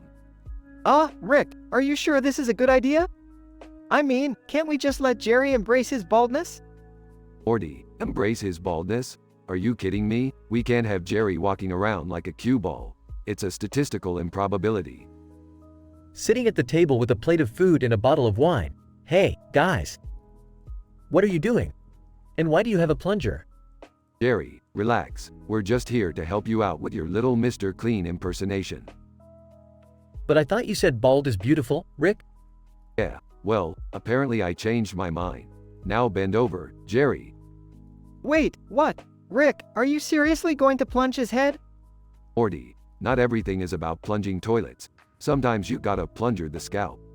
It's a thing, trust me. What the hell is going on here? Did I hear something about plunging Jerry's head? Mom, you don't want to know. It's some weird, messed up version of therapy that only Rick could come up with. Beth, Summer, glad you could join the party. Your dad is just about to experience the sensation of having suction cups on his head. I can't believe I'm letting you do this. Is this safe? Safe, Jerry. We've made portals to different dimensions, traveled through time, and battled alien creatures. I think plunging your head ranks pretty low on the danger scale. Yeah, Dad, I guess you could say this is a hair-raising experience. Oh, I can't believe I'm related to you people. Alright, Morty, time to unleash the plunger. 3, 2, 1. Plunging sound. Oh my god. That feels amazing. It's like a scalp massage from hell. Rick, I can't believe you actually came up with something that works. Who knew plunger therapy was a thing? Beth, when you've seen as many dimensions as I have, you pick up a few unconventional techniques along the way. I hate to admit it, but I think Dad's actually pulling off the bald look. Well, thank you, sweetie. Guess I can embrace my new style after all. See, Rick, sometimes you just gotta let things happen naturally. Not everything needs your crazy sci-fi fix. Morty, you may have a point there, but let's never speak of this plunger therapy again, deal? Everyone, deal. They all sit down at the table, enjoying a meal together and clinking their glasses.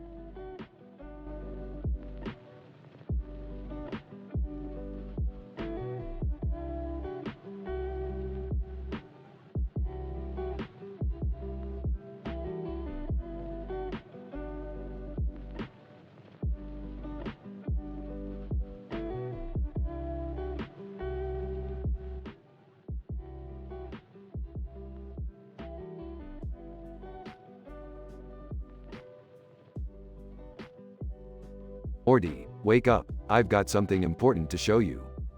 Geez, Rick, can a guy get some beauty sleep around here? Beauty sleep, please, Morty, your face could use a century of beauty sleep. Ha ha, real funny, Rick. What's so important? Feast your eyes on this. Points at computer screen. Oh, Rick, it's just a computer screen with a cartoon character in a futuristic environment. Ah, but take a closer look, Morty. That cartoon character has a computer screen, and on that screen is another cartoon character.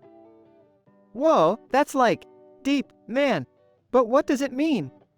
It means we're trapped in an endless loop of cartoon characters trapped in computer screens. Just kidding, it means absolutely nothing. I just thought it would mess with your head. Seriously, Rick, you woke me up for that? Morty, life's too short to get all serious. Embrace the randomness and chaos. Yeah, easy for you to say. You're not the one whose brain's about to explode. Oh, Morty, your brain couldn't explode even if it tried. It's barely hanging on as it is. Thanks for the vote of confidence, Rick. What's the plan for today? How about we pay a little visit to Jerry? I heard he's been spreading some juicy gossip about Summer. Seriously, Rick, we're gonna gossip like a couple of teenage girls? Morty, gossip is the lifeblood of this universe. It's what keeps the interdimensional drama alive. Alright, fine. Let's get this over with. I hope Jerry's ready for a reality check. They teleport to Jerry's house. Oh, hey Rick, Morty. What brings you here? Cut the crap, Jerry. We heard you've been talking nonsense about Summer. What? No way. I would never do that. Summer's my daughter. Yeah, well, we heard you were spreading some wild stories about her wild nights. And no, it's all a misunderstanding. I swear. Oh, we know it's a misunderstanding, Jerry. We just thought it'd be fun to mess with you a little. You guys are jerks. See, Morty, life's all about having a little fun, even at Jerry's expense. I guess you're right, Rick. But let's not push it too far, okay? Fine. Let's go home and try not to blow up the universe today. It's overrated anyways. Agreed, Rick. I could use a break from all this mayhem. They teleport back home, leaving Jerry in shock. Another day, Morty. Another chance to make the world a little more interesting. Yeah, let's just hope we survive it without any major consequences this time. Oh Morty, where's the fun in that? Life without consequences is like a bowl of cereal without milk. Bland and unsatisfying. Oh, sometimes I wonder how we're even related. Trust me, Morty, it's a statistical improbability. But somehow, here we are.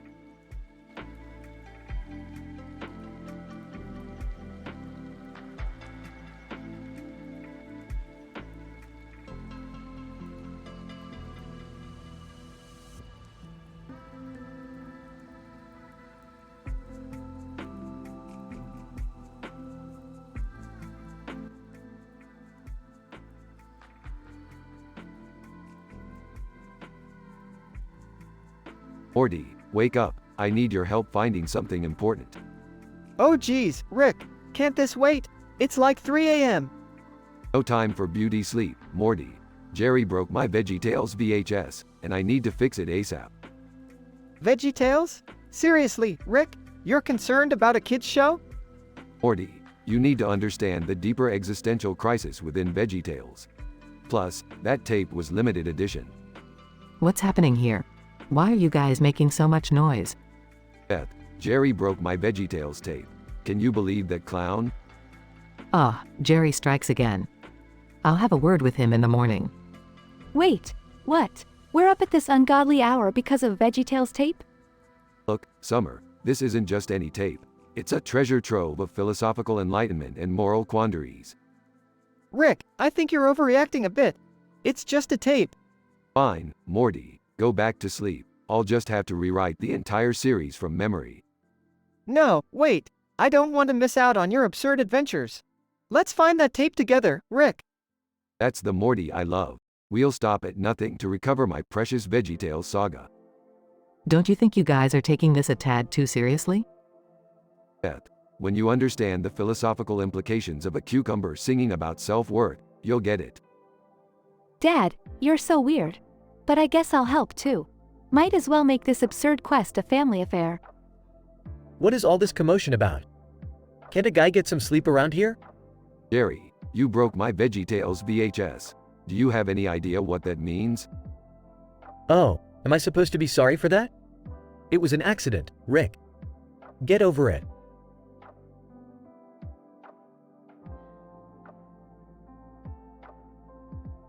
Fine, fine.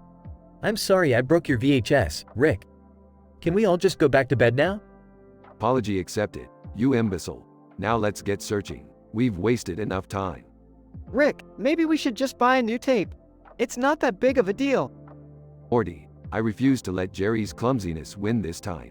We will find the tape, even if it takes us to alternate dimensions. Oh, great. Another dimension-hopping adventure because of VeggieTales tape.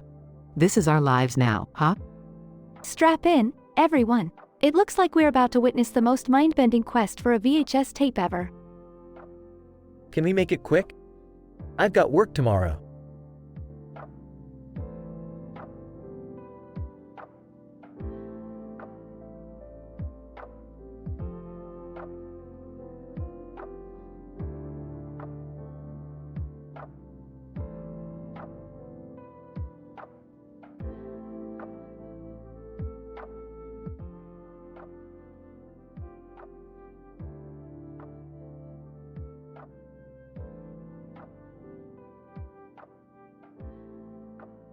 Hey Morty, check out this psychedelic pattern.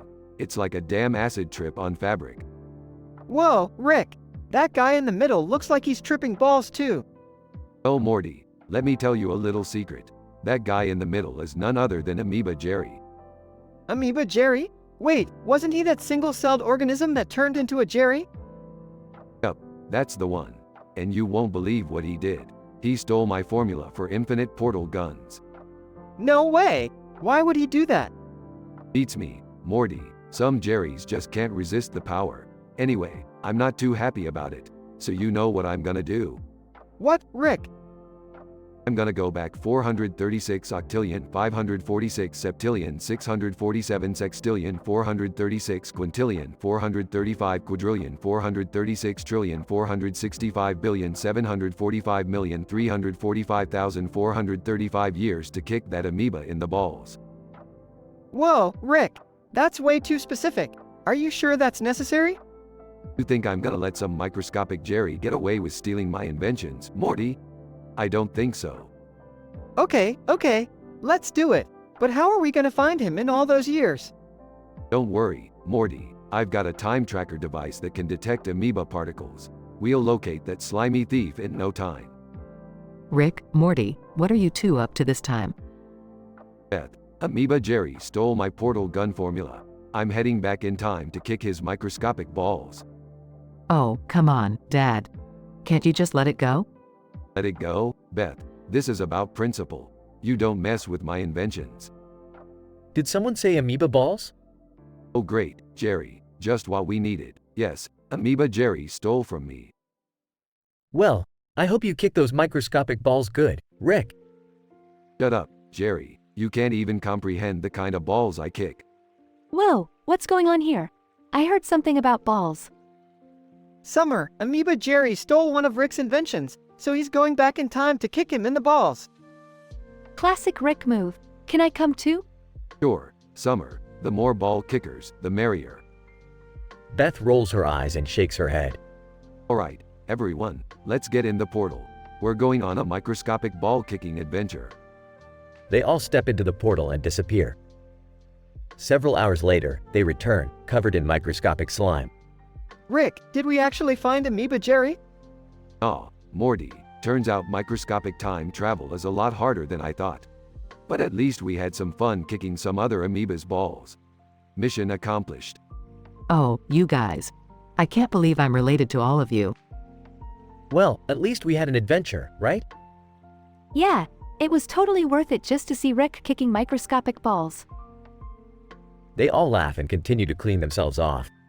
Alright, enough ball talk. Let's find a way to get that portal gun formula back. The family gathers around Rick as he starts brainstorming a plan.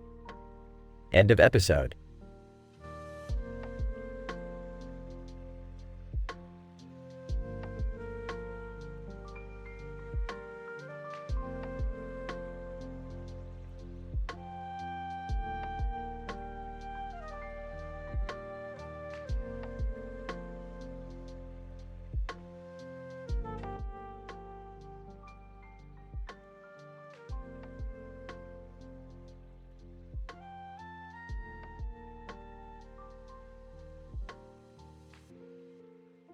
Alright, Morty, Summer, Beth, Jerry, buckle up. We're diving into the world of the grim adventures of Billy and Mandy. Geez, Rick, are you sure about this? It looks pretty creepy. Trust me, Morty, it's just a cartoon. What could go wrong? Yeah, Rick. I hope there's no crazy spider lady trying to trap us or anything. I don't know, guys, this seems like a bad idea. Can't we just watch the show like regular people? Oh come on, Beth, where's your sense of adventure? Let's dive right in. They enter the world of Billy and Mandy and find themselves trapped in Velma Green's huge spiderweb lair. Great, just great. Looks like we've stumbled into one of Velma's traps. She's got a face on her face. Morty, this is not good. Rick, does she want to do something creepy with us? I mean, look at those spider minions crawling around. Velma, Rick and his pathetic family. I've been waiting for you. You see, I want to morph you all into my abdomen, where you'll become my spider minions forever. It's gonna be a bloody mess of twisted limbs and squishy organs. Ew, that's disgusting.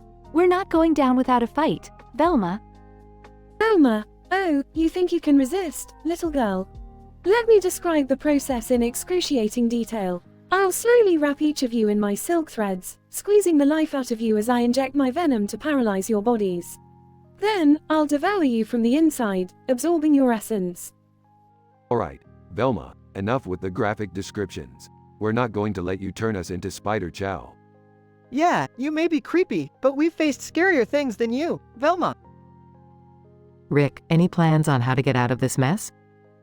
I don't fancy being a spider minion, thanks.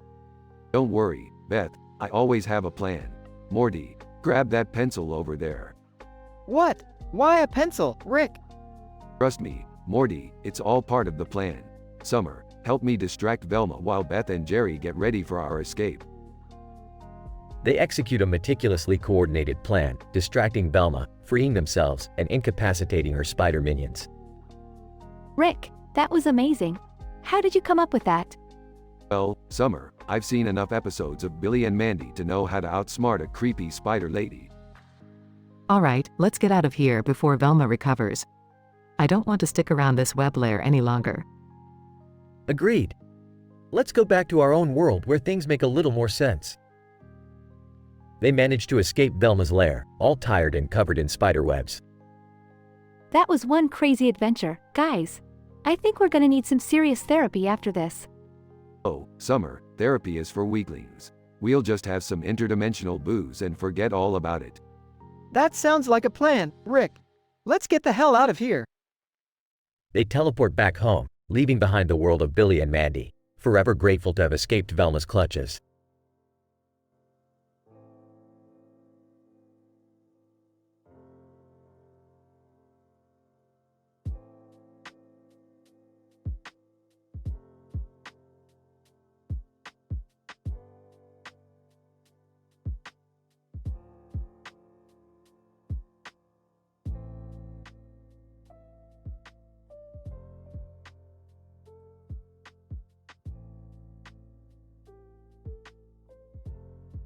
Morty, check this out. I just found some crazy dimensional photo albums in my lab. Whoa, Rick, photos from other dimensions. That's pretty cool. What are you guys up to? Please tell me you're not starting another one of your dangerous adventures. Relax, Beth, it's just some harmless interdimensional fun. Here, have a look. Whoa, these photos are intense. Look at this one. A guy shooting a gun at a car, and another one where someone's holding a gun. Rick, this isn't funny. Guns are dangerous. I don't want Morty getting hurt. Don't worry, Beth, it's all under control. I've got a surprise for Morty. Oh, Rick, I'm not sure I want any surprises involving guns. Oh, come on, Morty. Don't be such a wimp. This will be the ultimate prank. Just trust me. Alright, Rick, but if anything goes wrong, I'm holding you responsible. Fair enough, Morty. Now, stand right there and hold this gun. It's completely harmless, I promise. Okay, if you say so. But what's the prank? Whispers. When I give you the signal, I'm going to make you viscerally explode. It'll look absolutely brutal. What? Are you crazy, Rick? That's not a prank. That's horrifying. Relax, Morty. It's just an illusion. You won't actually explode. It's all for laughs. I don't know if I can trust you on this one, Rick. This feels really wrong. Trust me, Morty, it'll be a harmless, unforgettable experience. Just go with it. Okay, fine. But please, don't let anything go wrong. I'm serious. Noted, Morty. Now, be ready. I'm giving you the signal in 3, 2, 1. Boom. Screams. Oh my god, Rick. What did you do? It actually happened. I'm in pieces. Holy, Morty, I didn't expect this. This is not right. Hold on. I'll fix it. Rick, what did you do to my son?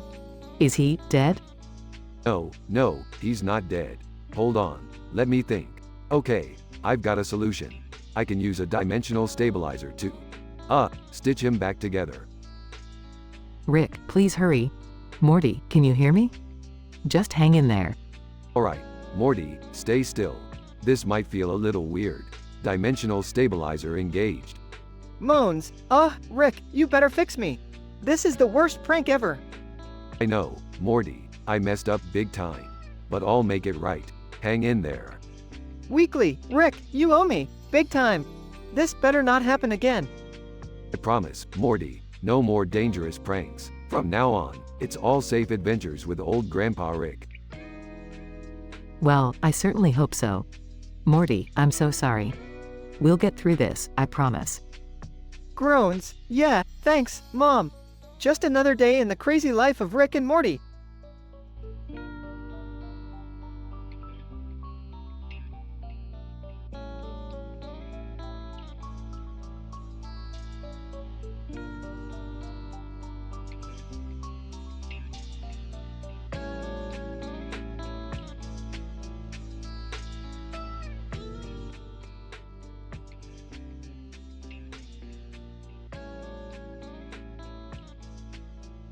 Alright, Morty, buckle up.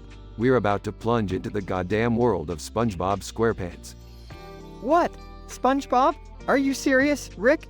This is crazy. Oh, come on, guys. It could be fun. Let's just go with the flow. I can't believe we're actually doing this. SpongeBob's world? This is going to be so weird. Do we even know what we're getting into? This seems dangerous, Rick. Rick presses a button, and the car transforms into a cartoonish version of itself. Hold on tight, people. We're entering SpongeBob's universe. They get pulled into a whirlpool and find themselves in Bikini Bottom. Alright, keep your eyes peeled, folks. We've got doodles to deal with. Doodles? What are you talking about, Rick? Rick points to Doodlebob, who is wielding a pencil. Doodlebob, meepy moob, meep morp. Translation, I'll make you all doodles. Oh my god, what is that thing? It looks like something out of a nightmare. We need to find a way to stop him. This is insane. I don't know about you guys, but I'm not ready to become a doodle. Rick pulls out a device from his pocket. I've got just the thing. A dimensional warp generator. It'll transport us out of here once we defeat that monstrosity. How do we defeat him, though, Rick? He seems invincible. Morty, do you really think a poorly drawn sponge can defeat us? We just need to outsmart him. They engage in a crazy chase with Doodlebob, dodging his pencil attacks. I have an idea. We can trick him into drawing himself into a corner. Good thinking. Mom, let's lure him into a tight spot and trap him there. I'll distract him with my amazing dance moves. Maybe he'll get all confused. They execute their plan, with Jerry's dance moves mesmerizing Doodlebob. Now, Morty, use the device and transport us back home. Morty activates the device, and they escape from Bikini Bottom, leaving Doodlebob behind. Phew, that was intense.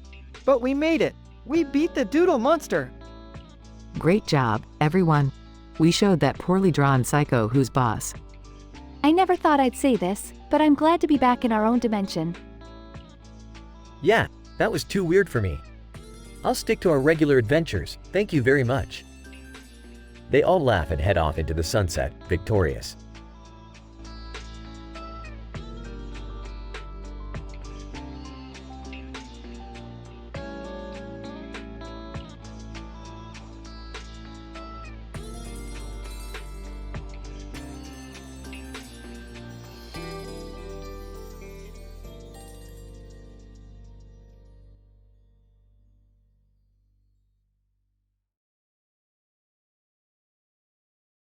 Alright, Morty, I've got a brilliant plan for today's adventure.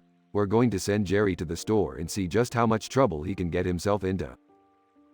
Oh geez, Rick, are you sure that's a good idea? Jerry tends to mess things up pretty badly. Morty, it's like putting a blindfold on a toddler and telling them to navigate a minefield. It's gonna be hilarious. Now go get Jerry. Morty walks out of the garage and returns with Jerry, who looks confused. Hey, guys. What's going on? Why do I have to go to the store? Jerry, we're conducting a highly scientific experiment to see how someone like you handles a simple task. Consider it your contribution to the world of theoretical physics. Ah, okay. Rick hands Jerry a shopping list and sends him on his way. So, Rick, what do you think is gonna happen? Well, Morty, statistically speaking, the chances of Jerry screwing this up are probably about 99.9%. We're in for a wild ride. Scene transitions to the store. Jerry enters and sees two men shaking hands in front of him. Excuse me, do you know where I can find some pretzels?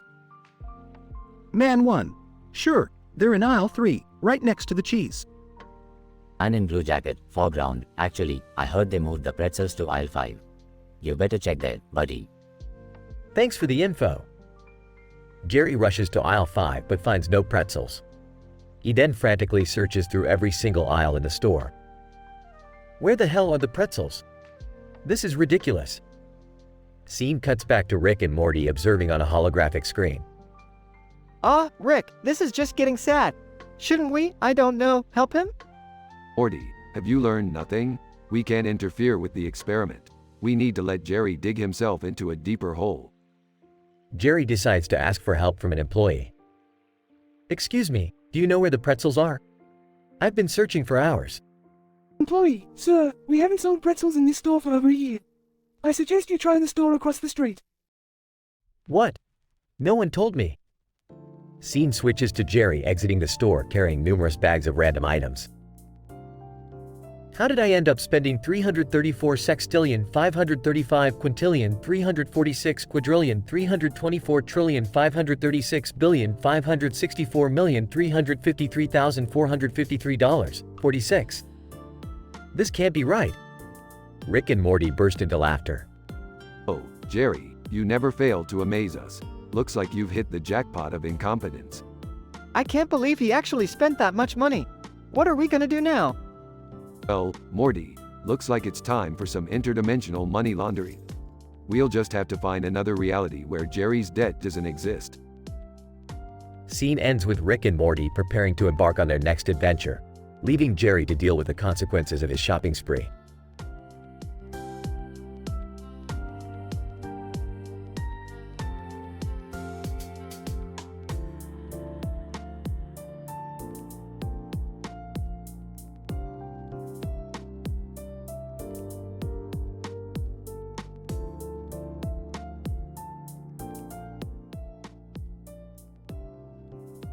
Morty, I swear to the Galactic Federation, if you land on Boardwalk one more time, I'm gonna shove that Monopoly board up your ass. Geez, Rick, it's just a game. Can't we play something less intense? Less intense? You think life's gonna be less intense just cause you avoid a little plastic thimble?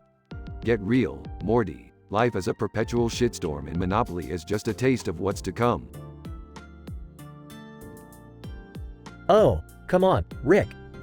Can't we just play this one round without all the existential dread? Existential dread? Oh, Jerry, you sweet, spineless leech. Monopoly is the embodiment of capitalism's ruthless oppression. It's a simulation of our own pathetic existence, where greed trumps compassion. Dad, it's just a game. Can't we find a way to enjoy it without questioning the meaning of life? Enjoy it? Oh, Beth, you naive, sheltered shrew. Monopoly is a microcosm of our absurd reality, where power-hungry tycoons crush the dreams of the working class. Ah, seriously? Can't we have one family game night without turning it into a philosophy lecture? Philosophy lecture? Oh, Summer, you vapid ignoramus. Monopoly is a scathing critique of our society's obsession with wealth and status. It's a mirror reflecting the dark underbelly of our so-called civilization. Rick, can we please just play the game and stop overanalyzing everything? Fine, Morty, but remember, when you take that fateful step onto Boardwalk, just know it's a metaphorical representation of life's endless, oppressive cycle of economic disparity. And that's a dark reality you're stepping into, my boy. Yeah, whatever, Rick. Let's just roll the dice. Rick sips on his flask while Morty rolls the dice. The dice land on Boardwalk once again. Oh great, Morty, you landed on Boardwalk. You know what that means. Bend over, kid. It's time to face the cold, harsh truth of this unforgiving universe. The family erupts into laughter. Oh my God, Rick. It's just a silly game.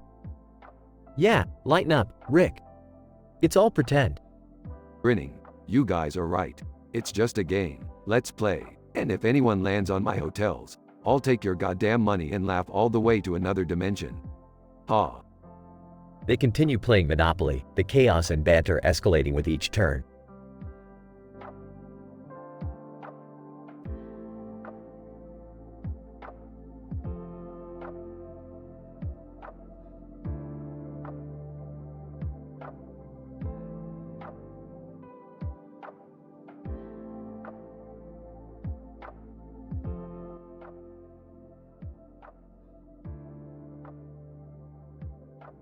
Alright, Morty, buckle up for another mind-blowing adventure. Today we're heading to a county fair. You excited? Yeah, Rick, I guess. But can we, avoid any crazy sci-fi mishaps this time? Morty, where's the fun in that? Plus, I couldn't ensure hilarity and chaos if I didn't throw a little science into the mix. Ah, seriously? Can't we just have a normal day for once? Rick, please, just try to keep it under control. Jerry's already nervous enough around animals. Me? Nervous? I'm not nervous, I just don't see the appeal of cow butts and greasy fried food. Well, hold on to your lunch, Jerry, because here come the farm animals. Look at that beauty, the prized cow over there. Rick, isn't that cow enormous? How can one animal be so huge? Beth, size doesn't matter. It's all about the wormhole technology I accidentally put into their feed. Wait, what? You mean those cows are like interdimensional beef? Bingo, Morty. Now, just stand back and watch the madness unfold. As the group approaches the cow, it suddenly opens a mysterious portal and swallows Rick, Morty, Beth, Summer, and Jerry. Oh God, where are we, Rick? Relax, Morty. We're inside the cow's digestive system. We just need to navigate through its 4 stomachs to escape. Are you kidding me, Rick? We're trapped inside a living cow? This is unbelievable. We can't even escape to enjoy the fair. Just follow my lead, people. We'll make it out of here in no time. The group starts their perilous journey through the cow's stomachs, facing acid pools, intestinal chasms, and battling against parasites. Rick, I still can't believe you got us into this mess. How are we even alive? Never underestimate the power of sci-fi madness, Beth. I think I'm gonna hurl, Rick. This is way too intense. Hold it together, Morty. We're almost close to the exit. After an intense chase through the final stomach, they finally make it out of the cow. Oh my God, that was insane. I can't believe we survived being digested. Can we just go home now? I've had enough adventure for a lifetime. Fair enough, Jerry. Let's get the hell out of here. But next time, let's stick to the roller coasters and fried Oreos. Agreed. No more interdimensional cow escapades, Rick. Yeah, can we just have a bit of normalcy in our lives, please? Fine, fine. But remember, normal can be boring.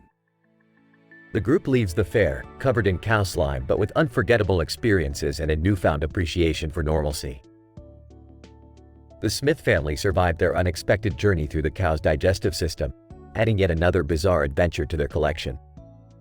Though they longed for a normal day, they couldn't deny the excitement and thrill that came with Rick's scientifically improbable mishaps.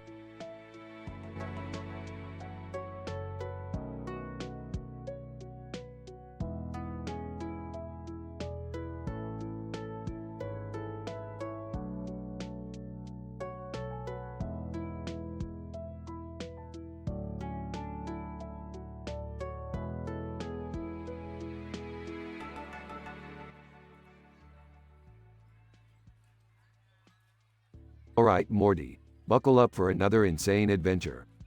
Oh, Rick, I don't know about this one. It sounds a little weird.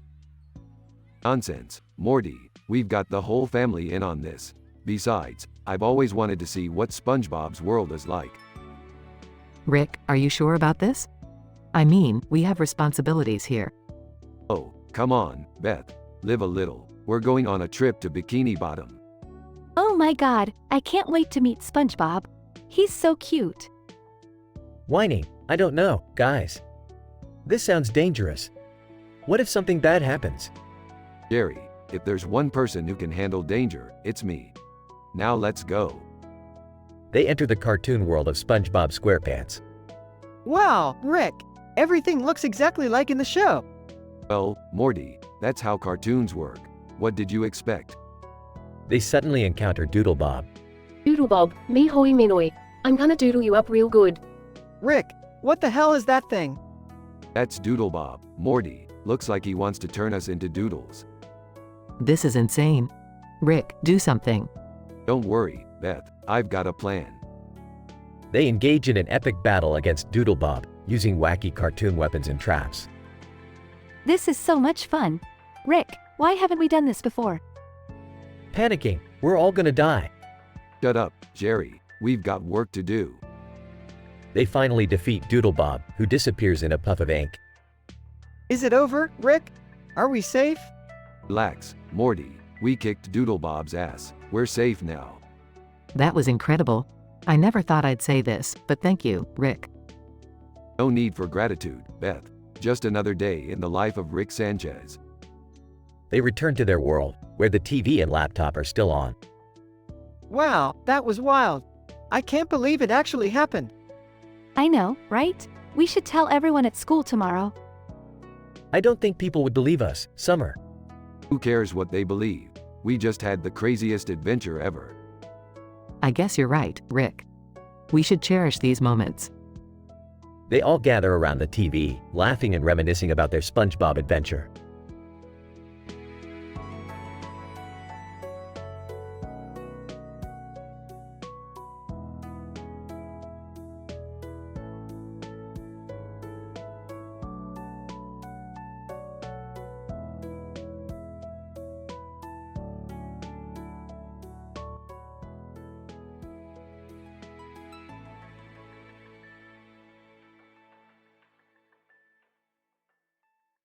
Alright, Morty, hold on tight. We're diving into the CWville world, where cringe is the currency and roast battles are the law. Rick, are you sure about this? I mean, I don't really want to roast anyone, especially not some internet persona. Morty, trust me, this is gonna be the adventure of a lifetime. Plus, we've got Jerry, Beth, and Summer joining us. It'll be a real family affair. Are you serious, Rick? I don't know anything about these internet crazies. Can't we just go to a nice restaurant or something? Jerry, we're going on this adventure. It'll be a bonding experience for the family. And who knows, maybe we'll learn something along the way. Yeah, Dad, stop being such a Jerry. We're about to enter a world of internet infamy, and you're worried about missing Taco Tuesday? Alright, we're here. Time to find Chris Chan, the master of cringe, and challenge him to a rhyming rap battle. Rick, are you sure we can handle this? I mean, Chris Chan has a pretty dedicated fan base. Morty, did you forget who you're talking to? I can outrhyme anyone in any dimension. It's time to show Chris Chan what we're made of. Oh great, now we're gonna embarrass ourselves in front of a bunch of internet trolls. This can't get any worse. Jerry, just go with it. It's not like you have a choice. We're all in this together. Yeah, Dad, stop being such a loser. We're gonna slay this rap battle and become legends. Chris Chan appears, looking as himself from the internet. Chris Chan, finally, my challengers have arrived. Prepare to be roasted, fools. Oh please, Chris Chan, you're a walking meme. Your raps won't stand a chance against our brilliance. Yeah, you're nothing but a self-proclaimed internet sensation. We'll take you down, one cringe-worthy line at a time. Chris Chan, you think you're so clever, huh? Well, let's see how you handle the wrath of the internet. They engage in an epic rap battle, exchanging insults and clever rhymes. Drops the final punchline, boom. Your rhymes are as weak as your fanbase, Chris Chan. That's right. We're the kings and queens of roasting, and you're just a court jester. Chris Chan, no fair. This was rigged. I demand a rematch. Sorry, Chris, but the rules are clear. Now it's time for your punishment. Trapdoor opens, revealing a pit full of stanky, obese sumo wrestlers. Chris Chan, wait, what? I can't go in there. Do you know how sweaty and balding those guys are? Looks like you're in a real sticky situation now, Chris. Maybe you should have thought twice about challenging us. Yeah, maybe next time you'll think twice before messing with the Smith family. Rick, Morty, Jerry, Beth, and Summer walk away triumphantly as Chris Chan's complaints echo in the distance. Another adventure conquered. Who's up for some interdimensional pizza? Count me in, Rick. I could use a break from all the craziness. Pizza sounds good. As long as there are no more rap battles, I'm in. Agreed. It's time for us to relax and enjoy a well-deserved meal. Yeah, but next time, let's go somewhere without sweaty sumo wrestlers, okay? They all laugh as they head off to find an interdimensional pizzeria, leaving Chris Chan to his grumpy fate.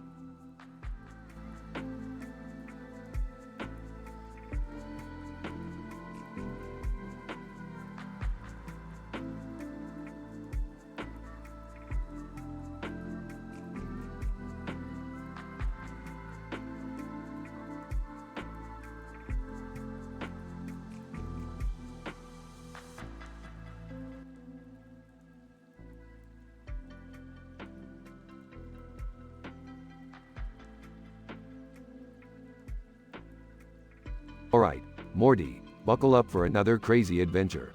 We're heading to Wally World, Morty. Wally World? Really, Rick? Can't we just go to a regular amusement park? Morty, Wally World is the pinnacle of absurdity and stupidity. It's the perfect place for us. I don't know, Rick. It sounds kind of ridiculous. Beth, just go with the flow for once. We're about to experience a statistically improbable scenario like no other. I don't understand why we always have to get involved in your insane escapades, Rick. Seriously, Grandpa, can't we just have a normal family outing? Normal is boring, Summer. Now let's get inside and have some fun.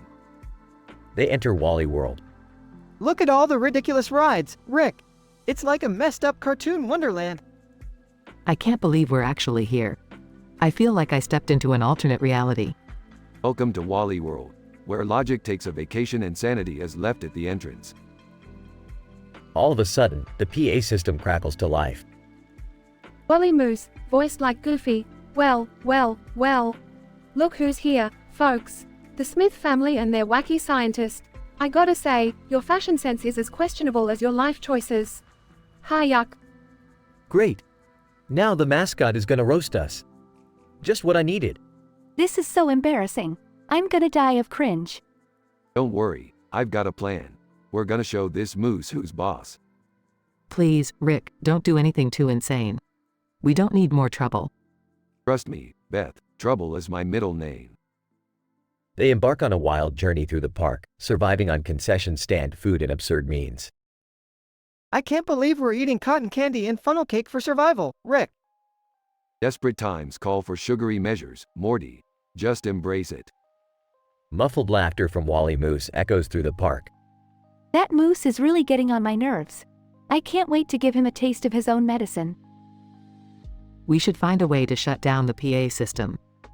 That'll shut him up. I have to admit, the guy does have a talent for insults. It's almost impressive. Finally, they locate Wally Moose and confront him. Yuck, look who's back, the Smith family and their merry band of losers. Wally Moose. Well, if it ain't the weirdos and the mad scientist. What are you gonna do, invent a better insult? Actually, we're gonna do something much more satisfying. They deactivate the PA system, silencing Wally Moose. That's what happens when you mess with the Smith family, you cartoon idiot. We showed him, Rick. No one messes with us and gets away with it. Can we please go home now? I've had enough craziness for one day. Agreed. Let's get out of this wacky amusement park and never come back. They leave Wally World, victorious and slightly traumatized. Another adventure in the books, Morty. Now let's grab some normal food and try to forget this ever happened. Yeah, I could really use some normalcy after today, Rick. They all walk away, leaving behind the madness of Wally World.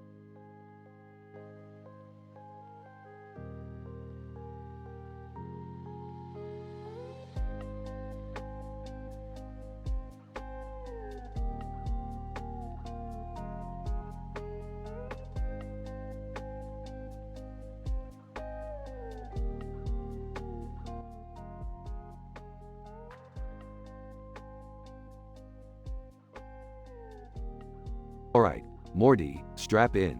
We're diving into the digital cesspool that is the YouTube world. What?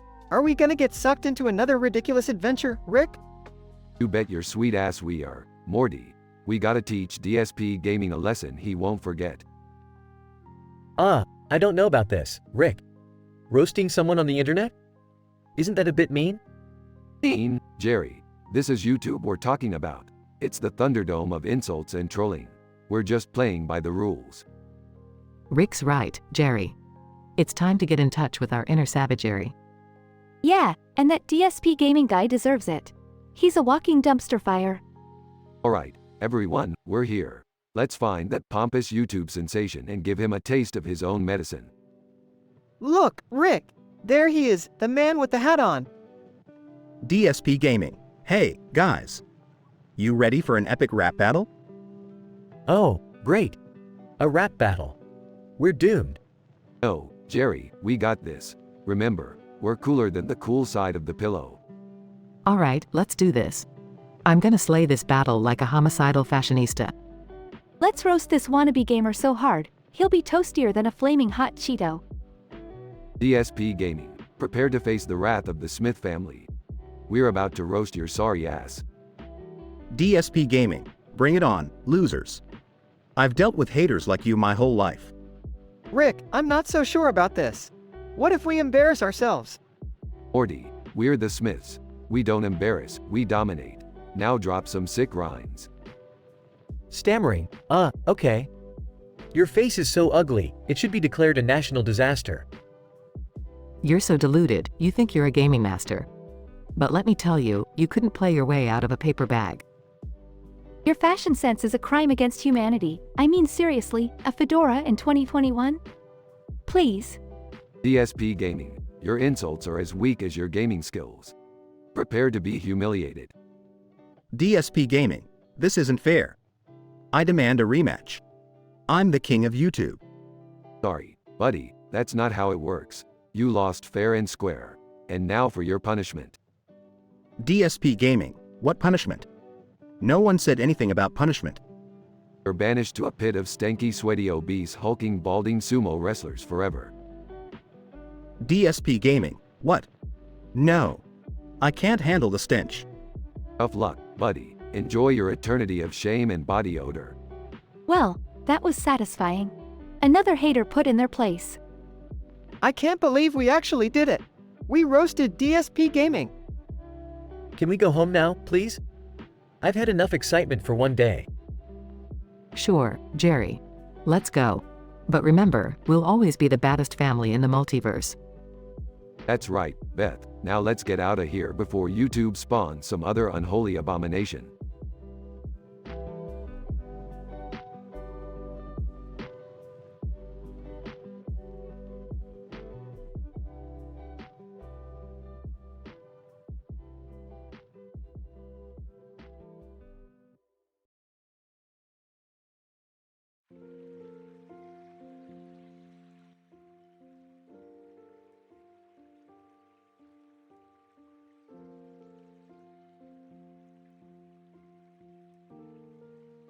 Strap in, Morty. We're about to enter the realm of GTA 5. GTA 5? Isn't that, like, a really dangerous video game? Dangerous? Nah. Just a simulation of a sociopathic criminal playground. Should be a piece of cake for us. Sarcastically, yeah, because we're such experts at being criminals. Rick, are you sure it's a good idea to introduce Morty and Summer to this kind of stuff? It's pretty violent.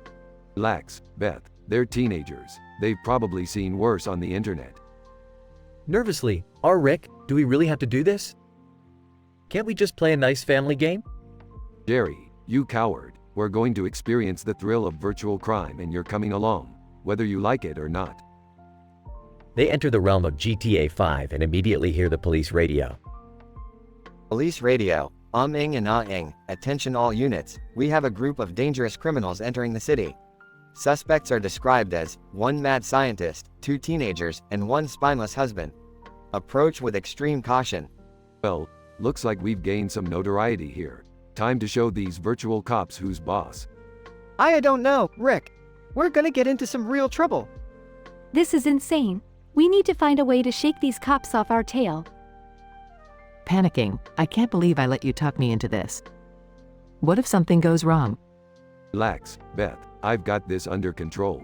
Just remember, it's all virtual. No real consequences. They engage in a high-speed chase, dodging police cars and helicopters.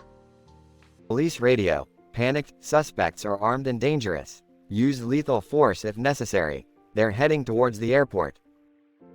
Oh God, we're gonna get shot at. I can't take this pressure. Hang on, everybody. We're gonna do a wicked jump over the airport. They launch off a ramp, narrowly escaping the pursuing police. Laughs triumphantly. See that? We're untouchable. Nothing can stop us in this crazy virtual world. I guess you were right, Rick. It was kind of fun, even though I thought I was gonna die. Yeah, I hate to admit it, but that was actually pretty exhilarating. Well, I still don't like the violence, but I have to admit, it was a thrilling ride. Gulps. I can't believe I'm saying this, but that was awesome. They continue their virtual crime spree with newfound confidence, leaving a trail of chaos and mayhem in their wake. In this action-packed adventure, Rick introduces his family to the world of GTA 5, facing the relentless pursuit of the police. As the chaos ensues, they overcome their fears and discover the thrill of virtual crime. Though Beth still has reservations, they all come out of it with mixed feelings of excitement and a newfound sense of adventure. As they continue their virtual crime spree, the realm of GTA 5 becomes their playground for both misadventure and self-discovery.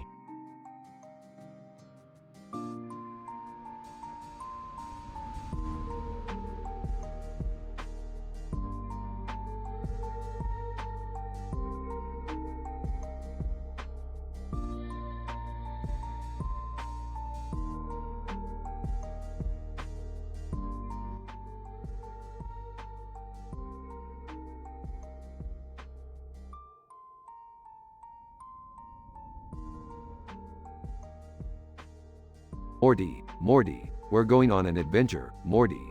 Strap on your seatbelt. Where are we going, Rick? We're going to the pond, Morty.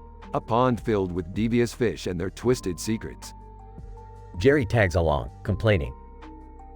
Why are we going to a stupid pond, Rick? Can't we just go to that new fancy seafood restaurant in town? I could really go for a fish fillet right about now.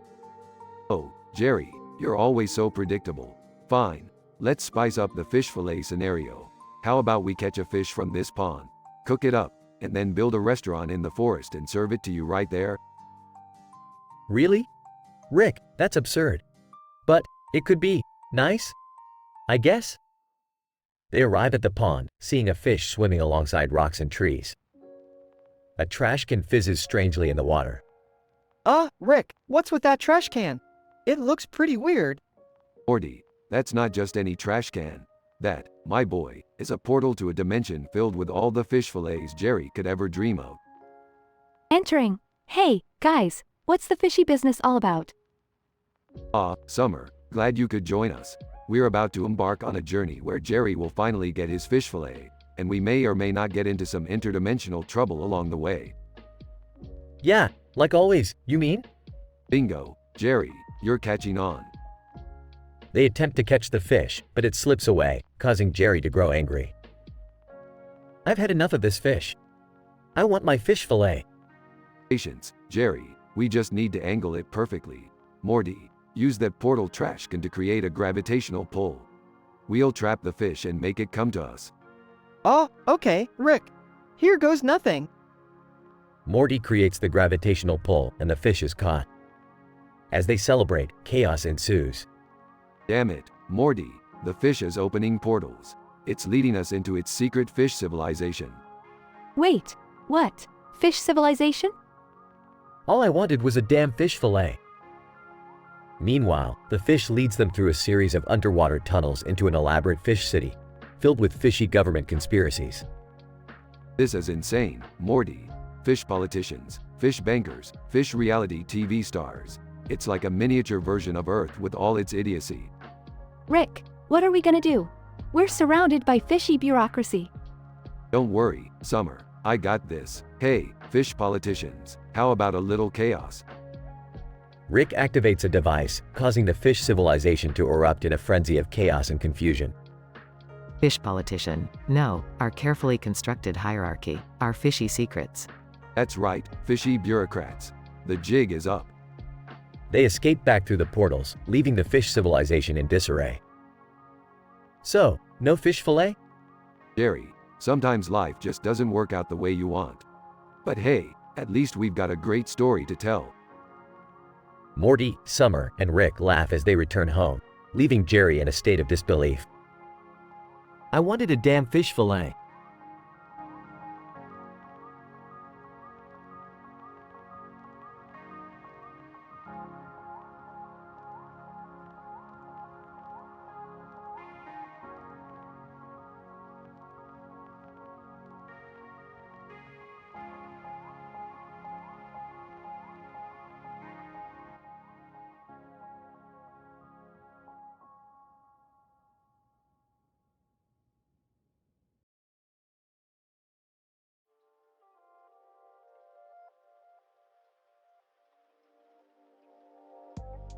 Morty, listen up, Morty.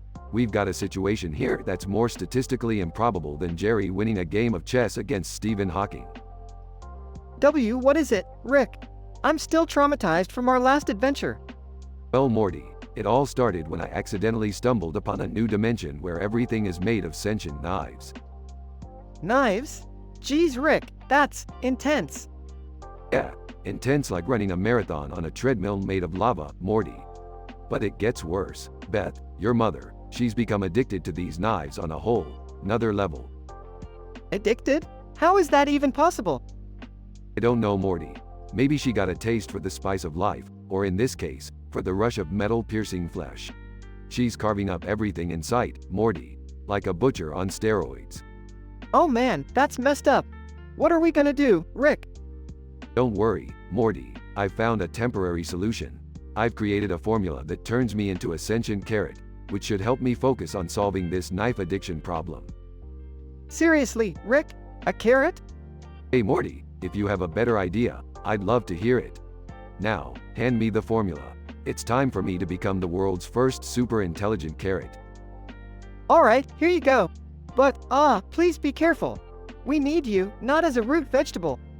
Morty, relax. I'm a genius, remember? I'll be the most brilliant carrot the world has ever seen. Just watch. Beth, excitedly, oh my god, guys. Look at this new knife I just got. It's got this really sharp edge. I can't wait to try it on something. Rick, desperately, Beth, wait. I need your help. Do not slice anything with that knife. Jerry, enthusiastically, hey Rick, I heard you're turning into a carrot? Can you make me a cucumber? I've always wanted to be long and green. Rick, annoyed, oh great, Jerry's here with his cucumber fantasies. Morty, get the flamethrower. We might need to torch some cucumbers later. Morty, nervously, Rick, shouldn't we focus on helping Beth right now? Morty, I've got this under control. My carrot intellect is at an all-time high. Beth, listen carefully. The knives aren't your friends. You need help. Beth, sarcastically, oh, thanks for the life advice, Rick. As if I didn't already know that. Fine, have it your way, Beth. I tried to save you from a life of knife-induced insanity. Morty, let's go. Leave the knife-loving psychopath to her own devices. Fine. I don't need you anyway. I'll find my own destiny amongst the blades. Beth, wait. Can we at least talk about this before you plunge deeper into this knife obsession? Beth, irritated, talk, Jerry? Talk? Knives don't talk, Jerry. They cut. Now, get out of my way. Rick, maybe we should try talking to Summer. She might know how to get through to Beth. Morty, that's actually a decent idea for once. Let's find Summer and see if she can put her teenage angst to good use. Summer appears, looking bored and uninterested. What do you guys want? I was just about to go watch that new bloodbath movie. Summer, we need your help. Your mom has gone off the deep end with her knife obsession. Summer, rolling her eyes. Mom and her weird hobbies. Fine, I'll see what I can do. But you guys owe me big time. They all head off to find Beth, armed with their own set of knives. Remember, team, the only way to combat this addiction is with another addiction. We fight knives with knives. It's like therapy, but with more stabbing. The episode continues with chaotic knife battles and sarcastic banter, eventually leading to a resolution where Beth realizes the danger of her addiction and seeks help.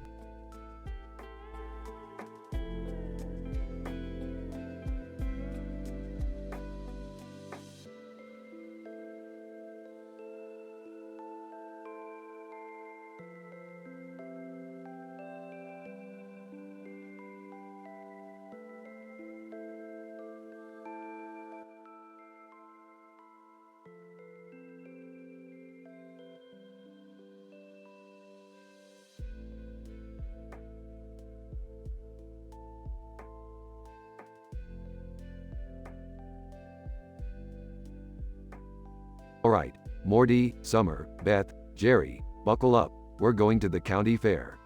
Let's go take a look at some farm animals. Oh geez, Rick, I hope we don't get stuck in any crazy situations this time.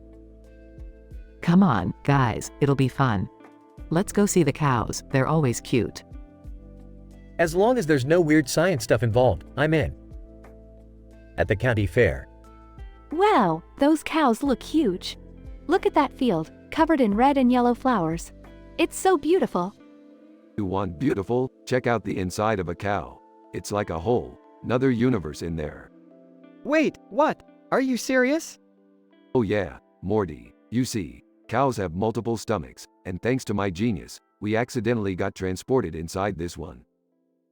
Are you saying we're inside a cow right now? This is insane. Great, now we're trapped in a cow. This is just perfect. Don't worry, everyone. We just need to find our way through all 4 stomachs and we'll be free. How are we supposed to do that, Rick? Simple, Morty. We navigate through the first stomach filled with grass, then acidic digestive juices, then mucus, and finally the abomasum. I can't believe I'm hearing this. All right, let's do it, I guess. Inside the first stomach. Oh, this place stinks. It's all slimy and gross. I can't believe we're actually doing this. Keep moving, guys. We have to find a way out of this mess. It's so dark in here. And there are bubbles of gas everywhere. I feel like I'm in a horror movie. Quit complaining, Jerry. We're almost through the first stomach. Inside the second stomach. Whoa, it's like we're in a pit of acid. I can feel it burning my skin. Rick, any chance of survival here? Well, Morty, if we don't want to become dissolving meat, we better keep moving. I can't believe I'm saying this, but hurry up, everyone. Inside the third stomach. Gross, it's all slimy and slippery again. This is worse than a slimy slide at a water park. Keep your balance, Jerry. If we fall, it'll be a nightmare to get back up here. Don't worry, folks, we're almost there. One more stomach to go. Inside the abomasum. Oh, thank goodness. It's just like a regular stomach in here. I never thought I'd be relieved to see a stomach. Let's find a way out before something else crazy happens. Agreed. Let's get out of here and never speak of this again, okay? Back at the county fair. Guys, we're finally out. I can't believe we made it. Another adventure survived. Not too shabby. I'm just glad we're back to normal. Can we go home now? Yes, please. I need a long, relaxing bath after this. I'm definitely never going near cows again. That's for sure. They all walk away from the fair, ready for some well-deserved rest. In this thrilling and absurd adventure, Rick, Morty, Summer, Beth, and Jerry found themselves accidentally transported inside a cow's body. They faced stomach after stomach, traversing through grass, acidic juices, mucus, and finally the abomasum, before they finally escaped. Despite the gross and dangerous journey, they emerged from the cow's body unharmed, thankful to be back at the county fair. With a mix of relief and exhaustion, they vowed to never venture near cows again and headed home for some much-needed rest.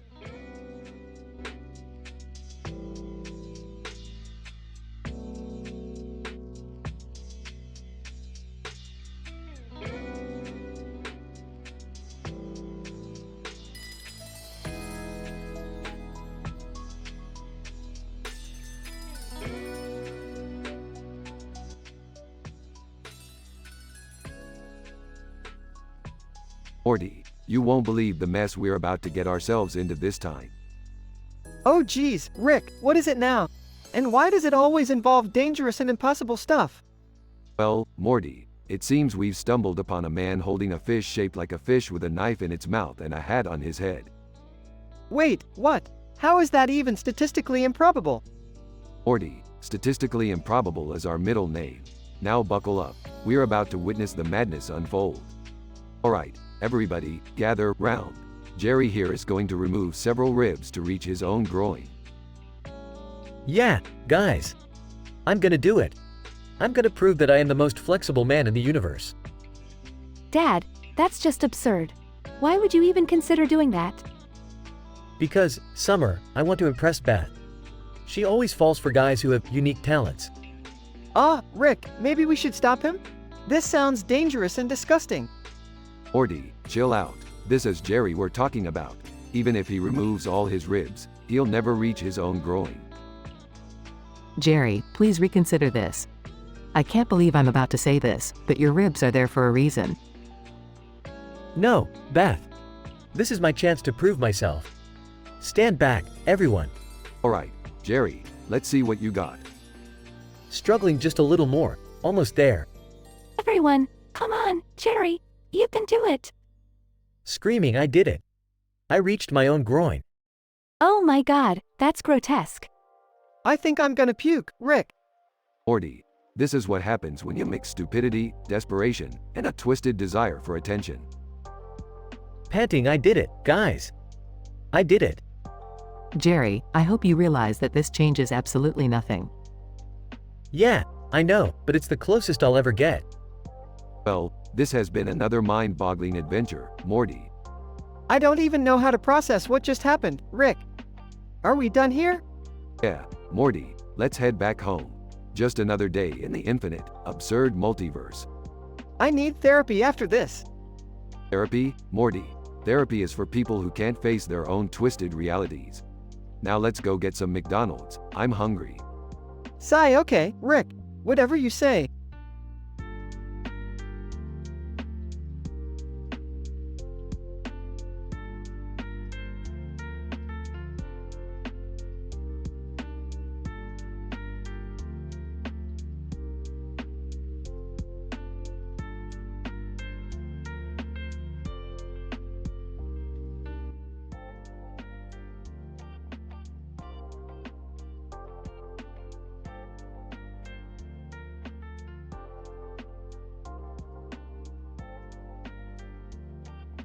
Alright, Morty, buckle up. We're going to be taking a wild ride today.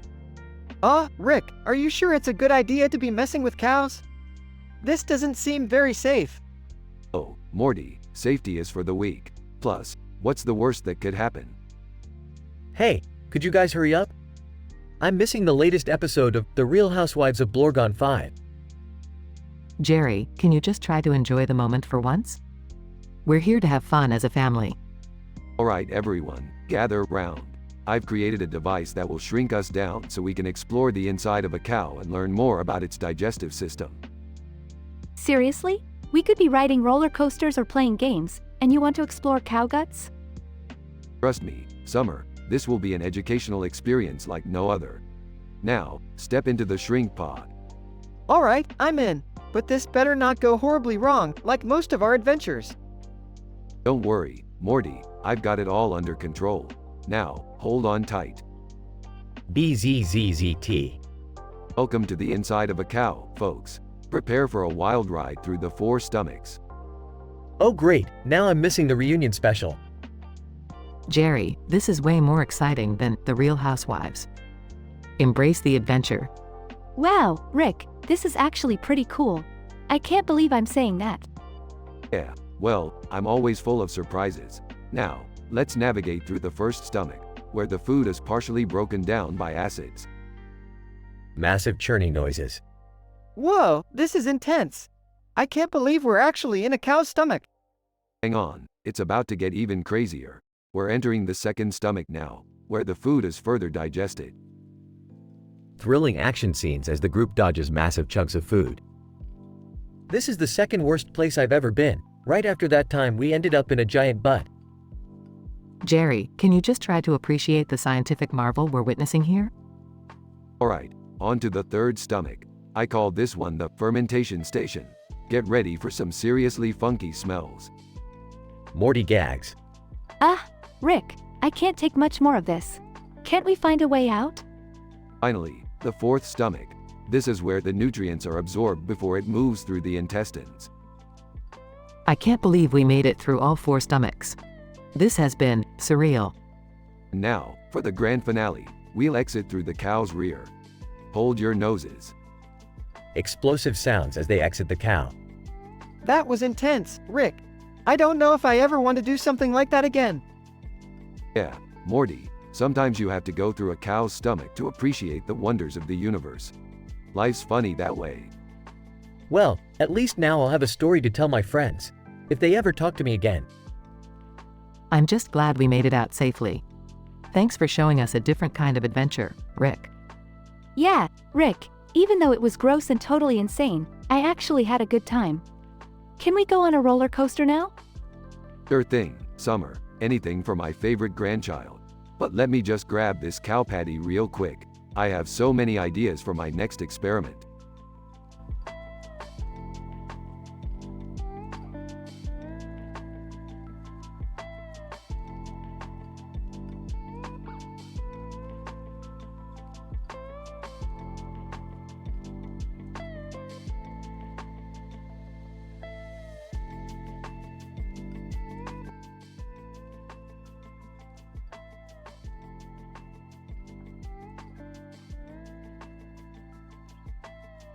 Alright, Morty, buckle up for another crazy adventure. Today, we're heading to the banana universe. Banana universe? I thought we were done with fruit-based dimensions, Rick. Morty, there's always a new fruit to explore. Plus, this universe has bananas with time-traveling abilities. Imagine the possibilities.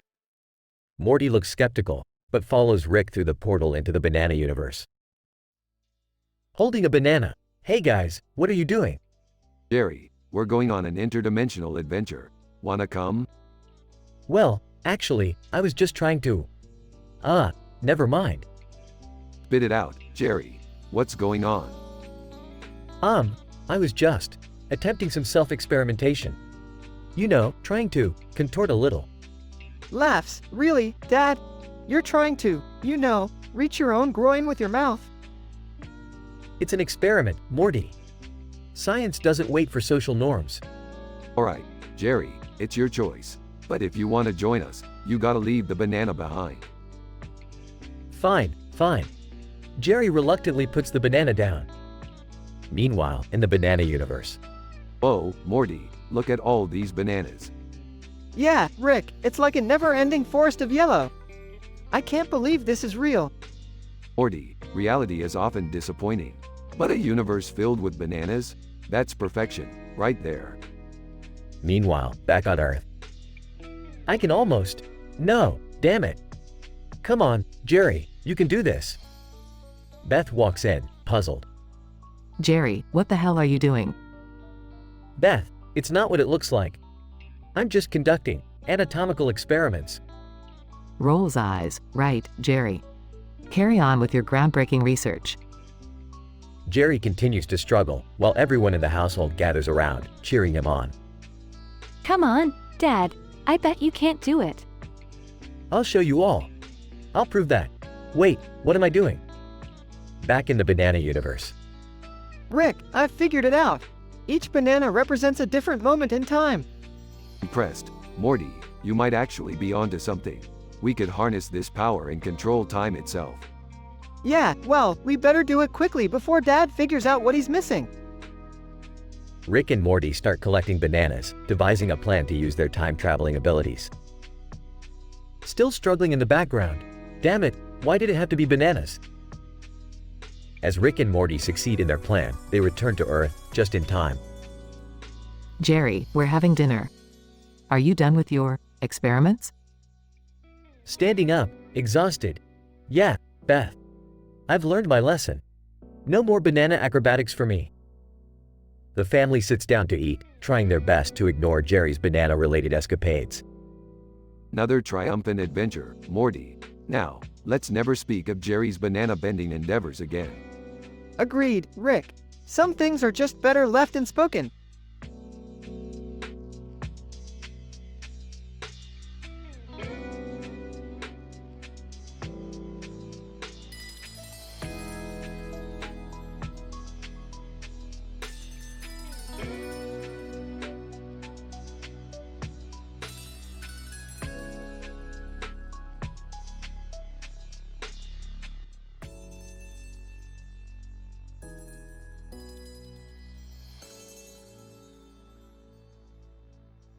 Alright, Morty, listen up.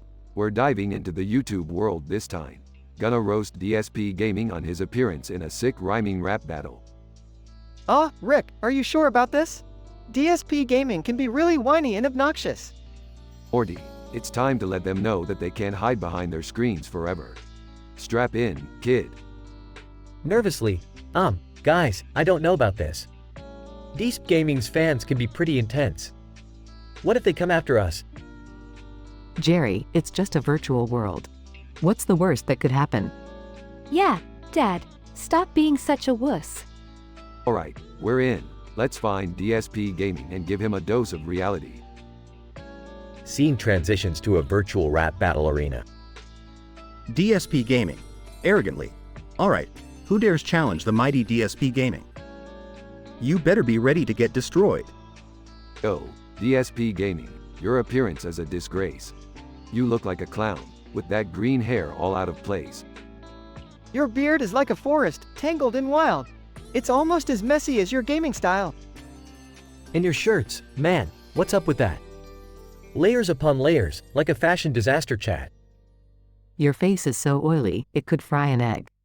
Take a shower, dude, it's time to degrease that leg. And let's not forget your whiny complaints.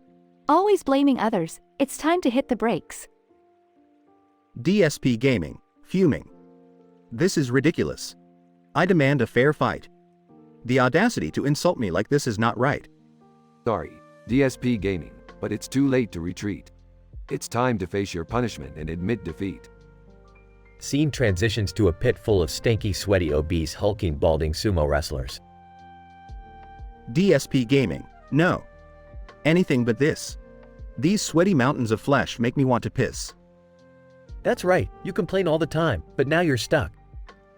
No escape from these wrestlers, no way to duck.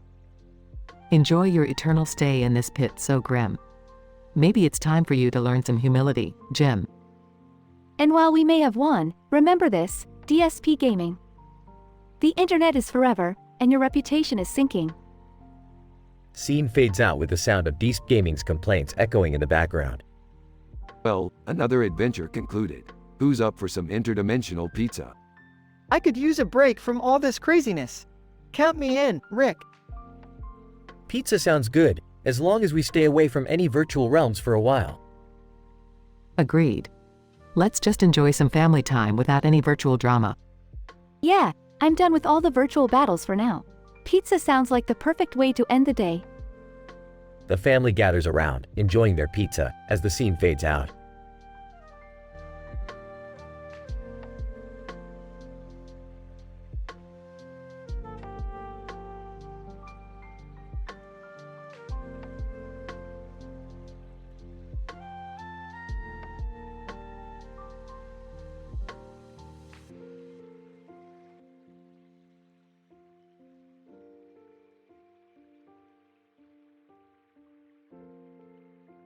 Alright, Morty, strap on your seatbelt.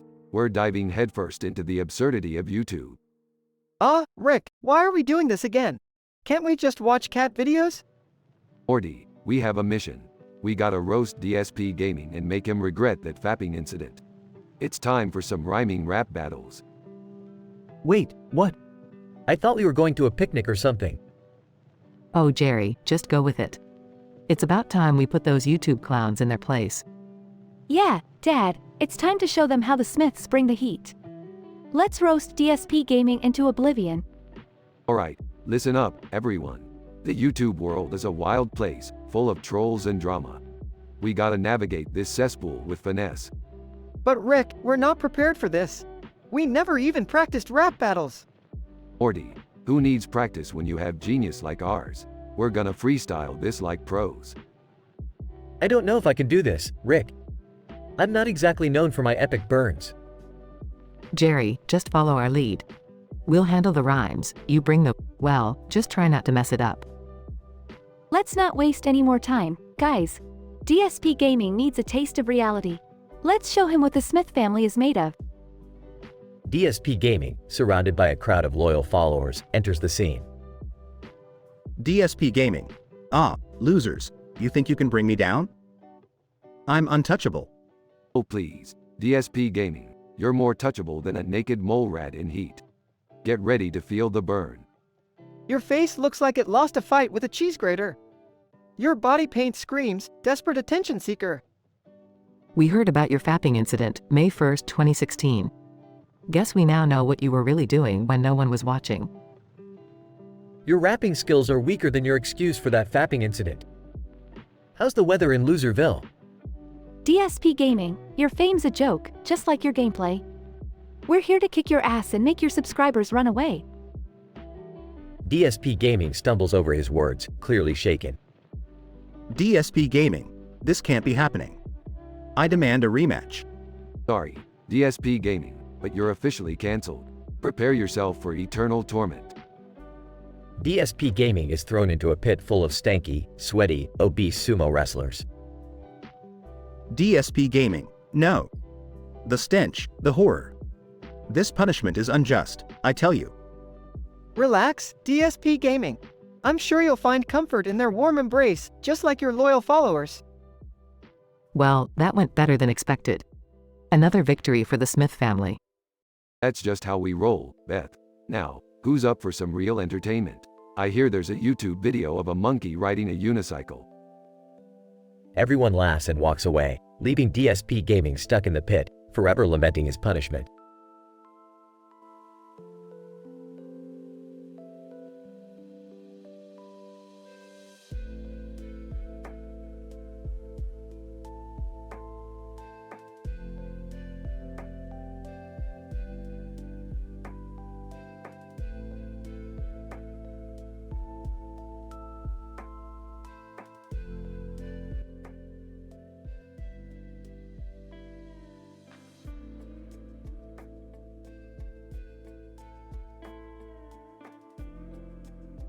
Alright, Morty, buckle up. We're going to Wally World, where dreams go to die. Wally World? Really, Rick? Can't we go somewhere normal? Normal is overrated, Morty. Besides, I heard they have a new roller coaster that can make your face even weirder than it already is. Hey, don't make fun of Morty's face. At least he's not rocking that ridiculous haircut like you, Rick. Hey, I'll have you know this haircut is a scientific marvel, Summer. It's the perfect blend of style and absurdity. Can we please focus on actually getting to Wally World? I've been looking forward to this family trip for weeks. Yeah, let's just enjoy the day and forget about our problems for once. Scene. The family arrives at Wally World and sees Wally Moose, a cartoon character with a weird face and an even weirder haircut, standing in front of a red chair. Wally Moose, through PA system, sounding like Goofy. Well, look who decided to grace Wally World with their ugliness. We've got a real bunch of freaks here, folks. Oh great, the mascot has a sense of humor. Just what we need. This is humiliating. I can't believe I'm being roasted by a giant moose. Don't worry, Morty. We'll show him who's the boss. Scene. The family goes on various rides and feasts on concession stand food. Scene. Nightfall, the park is empty, and the family is now trapped inside. How did this happen? We're stuck in an amusement park with no way out. Great, just great. This is like a nightmare. Alright, calm down, everyone. We just need to find a way to survive until morning. Montage! The family scavenges for food, using absurd means to sustain themselves. Scene. Rick reveals a plan to get their revenge on Wally Moose. Alright, listen up. I've hacked into the park system, and I'm about to give Wally Moose a taste of his own medicine. Scene. Rick takes control of the PA system. Rick, imitating Wally Moose's voice. Ladies and gentlemen, I present to you, the one and only Wally Moose. The ugliest, most ridiculous creature to ever walk this earth. The crowd laughs hysterically as Wally Moose's face turns red. Wally Moose, that's not funny. I'm the mascot. I'm supposed to be loved. Rick, back to his own voice. Well, you shouldn't have made fun of my family, pal. Now it's payback time. Scene. The family escapes from the park and watches as Wally Moose is humiliated. That was amazing, Rick. I can't believe we actually got revenge on a cartoon character. Yeah, it feels good to finally have the last laugh. This is going to be one crazy story to tell our friends when we get back home. I never thought I'd say this, but thanks, Rick. This was a weirdly fun adventure. You're welcome, guys. Now let's go home and pretend this never happened.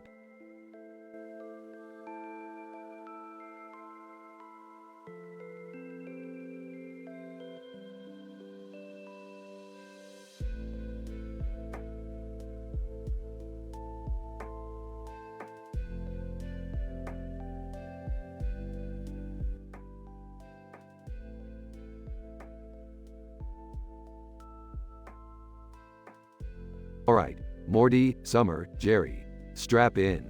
We're going to have dinner at that new buffet restaurant in town. Geez, Rick, I can't believe you dragged us into this. I just wanted a normal family dinner. Yeah, Dad, can't we ever do something without it turning into some interdimensional catastrophe? Oh, come on, you guys. It'll be fun. Plus, I've been craving unlimited shrimp, so move your overprivileged asses.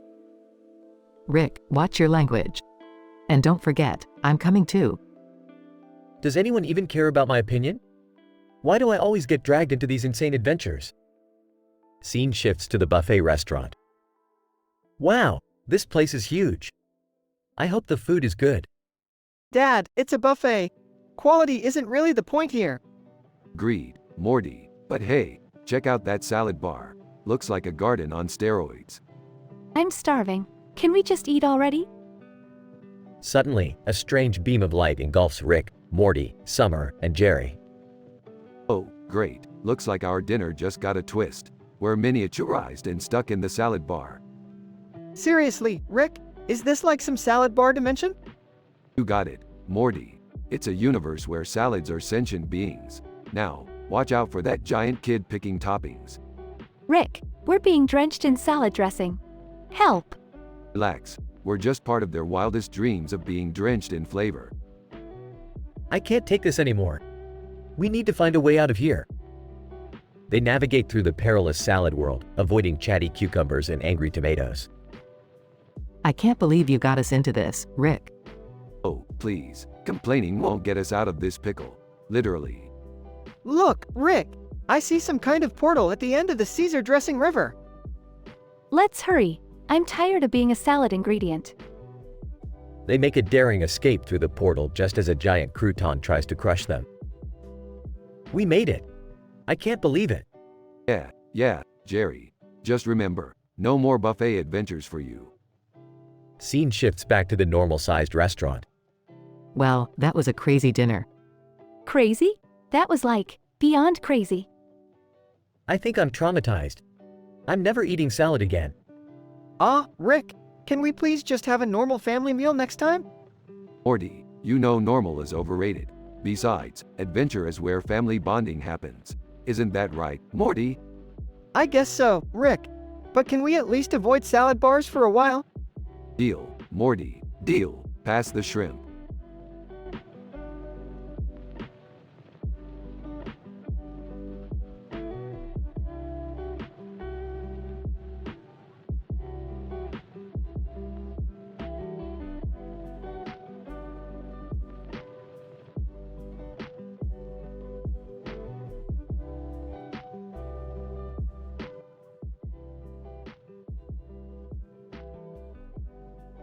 Warning: the following dialogue contains explicit language, adult content, and may be offensive to some readers. Reader discretion is advised.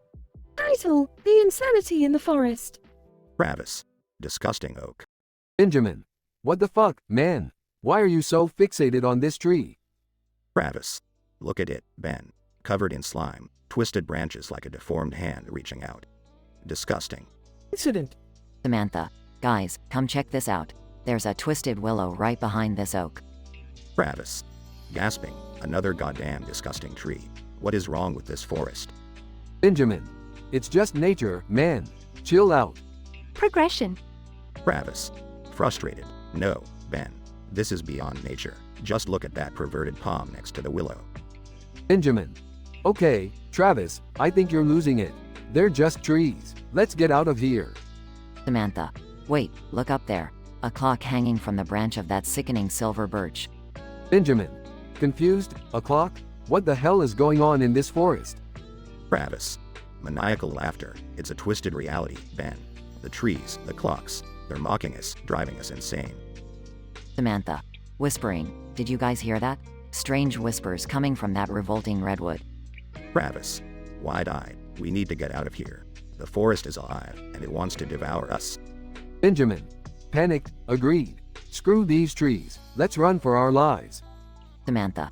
Fearful. I never thought I'd say this, but I agree with Travis. These trees are fucking horrifying. Scientific explanation. The episode titled The Insanity in the Forest presents an intriguing phenomenon occurring in a dense forest. The opening scene introduces Travis, a character displaying an abnormal fixation on a particular tree. This initial encounter sets the tone of the story, exemplifying his emotional turmoil. The incident further develops when Samantha discovers an alarming coincidence: the presence of another tree that shares the disturbing qualities of the first. This progression intensifies Travis's obsession and fuels his belief that there is an underlying unnatural force at play. As the narrative unfolds, the denouement reveals an even more perplexing element: a clock hanging from a branch, providing an unexpected twist that corroborates Travis's growing suspicions. The conclusion demonstrates the characters' unified realization of the surreal nature of the forest and their unanimous decision to flee from the menacing environment. While the origins of this unsettling phenomenon remain unknown, this episode serves as a testament to the mind's susceptibility to extraordinary experiences, blurring the boundaries between perception and reality.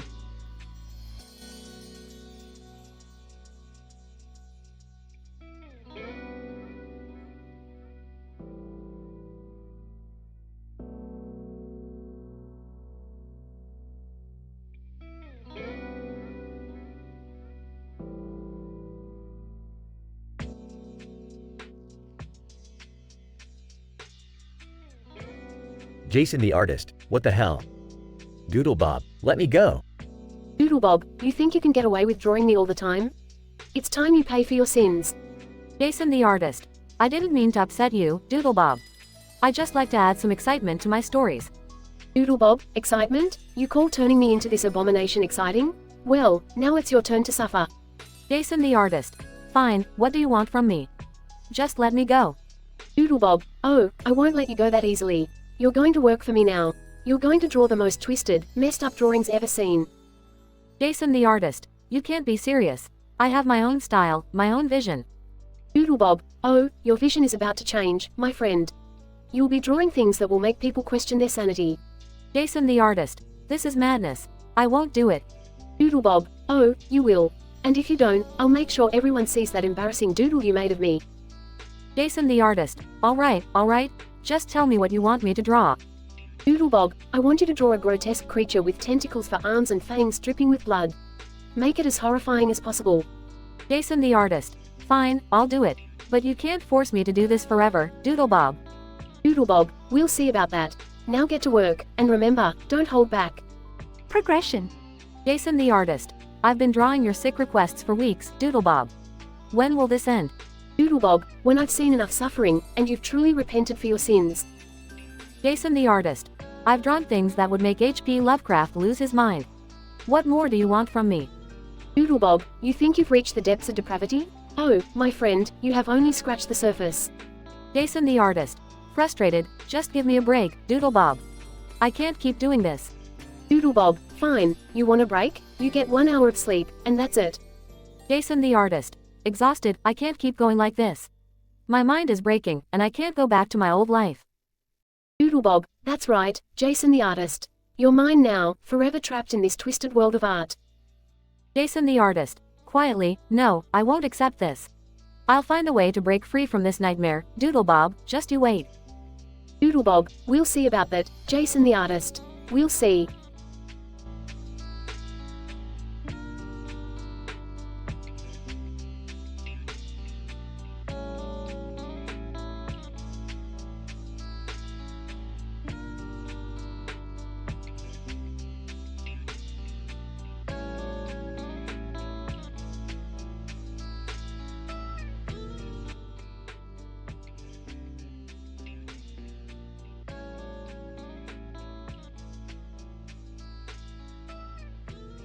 Alright, Morty, time to chow down at this local buffet joint. Oh, Rick, do we really have to eat out? Couldn't we just order pizza or something? Morty, I'm not in the mood for your whining. We're going to embrace the culinary delights of this place, whether you like it or not. Rick's right, Morty. We need to have a family dinner once in a while. It'll be fun. Yeah, Morty, why are you always such a buzzkill? Let's just enjoy ourselves for once. I'm with Morty on this one. Buffets are a breeding ground for germs and bacteria. It's just not safe, guys. Oh, great. The voice of reason has arrived. Jerry, it's called an immune system. Maybe you should try utilizing yours. I'll have you know, Rick, I have a very robust immune system. Thank you very much. They enter the buffet restaurant and head straight for the salad bar. Look at this array of leaves and vegetables. It's like a fucking botanical garden in here. Gross, Dad. Say it like a normal person. Morty accidentally knocks a carrot into the salad bowl. Oops, sorry guys. I guess I'm just too clumsy for buffets. In a flash of light, Rick, Morty, and Jerry shrink down and find themselves in the salad bowl. Oh my god, what just happened? Why am I so small? Relax, Jerry. It seems that we've been shrunk down by a minuscule ray emitted by the salad bar's photon emitter. So, what do we do now, Rick? We find a way out, Morty. We navigate this salad bar world and make it back to our normal size. Meanwhile, Summer watches the chaos unfold from above. Are you guys seriously stuck in the salad bar? This is the dumbest shit I've ever seen. Morty accidentally falls into a pool of ranch dressing. Oh, Rick, this ranch dressing is like quicksand. Help me out. Hang on, Morty. I'll use my makeshift grappling hook to get you out.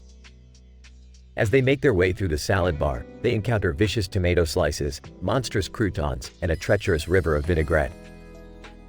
I can't believe this is happening. We're being attacked by fucking salad ingredients. Jerry, stay focused. We're almost there. We just need to reach the edge of this salad bowl universe. After numerous battles and close calls, they finally find an exit. Rick, I see the way out. Hurry! Everyone, follow me. We're getting the hell out of this salad bar nightmare. They all escape the salad bar and return to their normal size. Oh my god, you guys are okay. What the hell happened? Long story short, we got shrunken down and had to fight our way out of a salad bar universe. No big deal. I told you buffets were dangerous. Well, that was certainly entertaining to watch. Glad you all made it back in one piece. Morty collapses on the floor, exhausted. Never again, Rick. No more buffets, please. Yeah, Morty. No more buffets. Now let's go get some pizza.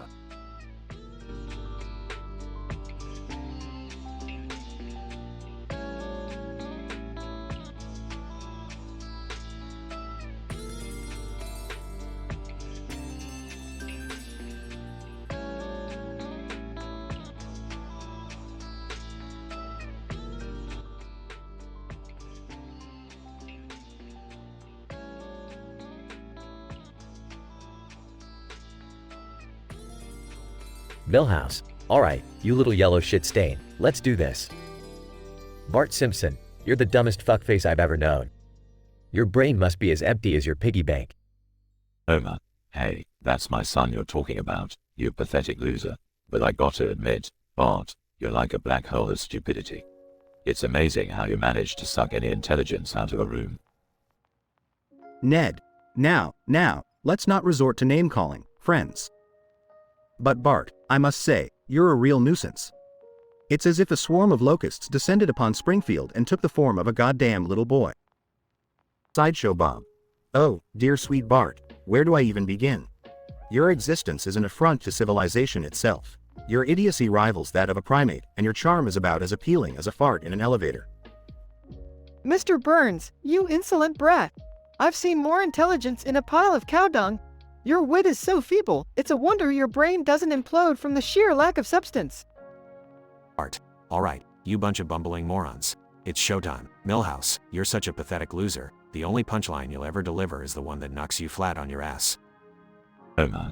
Bart, my boy, I may be a dumbass, but at least I don't have to count on my fingers to figure out how many people actually like me.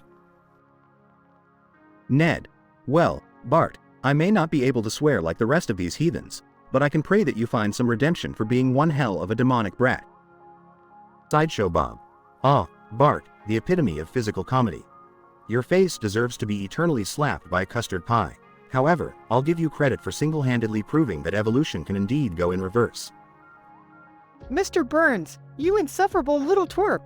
The only thing worse than your wit is your future job prospects.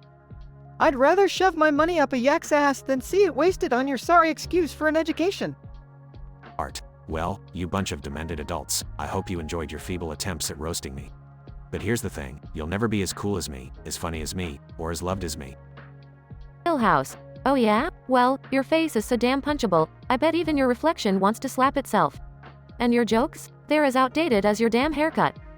Homer, you think you're so tough, Bart? Well, let me tell you something. You're nothing but a little turd, floating in the toilet bowl of life. But hey, at least someone notices you, right? Ned. Bart, my boy, I pray for your salvation. Because at this rate, the only destination you'll end up in is a dumpster fire, surrounded by the remnants of your own failures. Sideshow Bob. Bart, you may think you're clever, but your tricks are about as impressive as a flea circus. And your popularity? It's nothing more than a pathetic attempt to fill the void of your own insecurities. Mr. Burns, bah! You'll never amount to anything, you insignificant ant. Your rebellious nature only highlights your ignorance, and your so-called pranks are as dull as my old, shriveled testicles. Art, you're all just a bunch of burned out, old geezers with nothing better to do than insult a kid. Well, guess what? I may be an asshole, but at least I have the balls to be true to myself. So screw you all.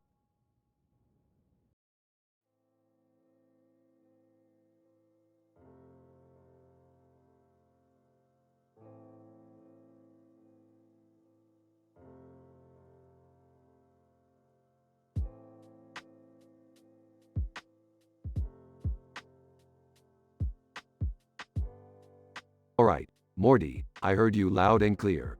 Get ready for some epic tongue twisters, bud. Oh, okay, Rick. I'm not sure if this is a good idea, but let's give it a shot.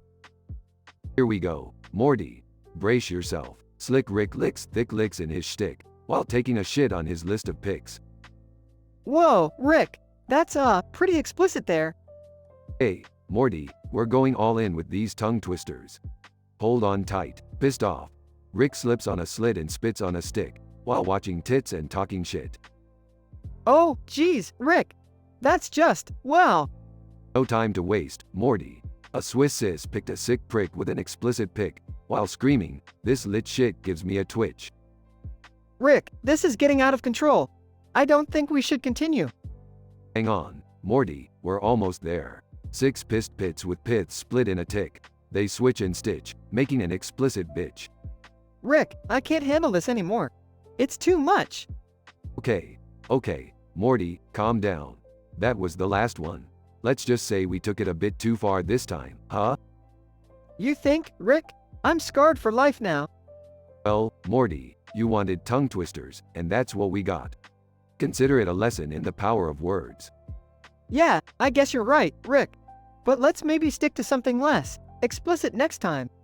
Deal, Morty. Now let's go save the universe or something.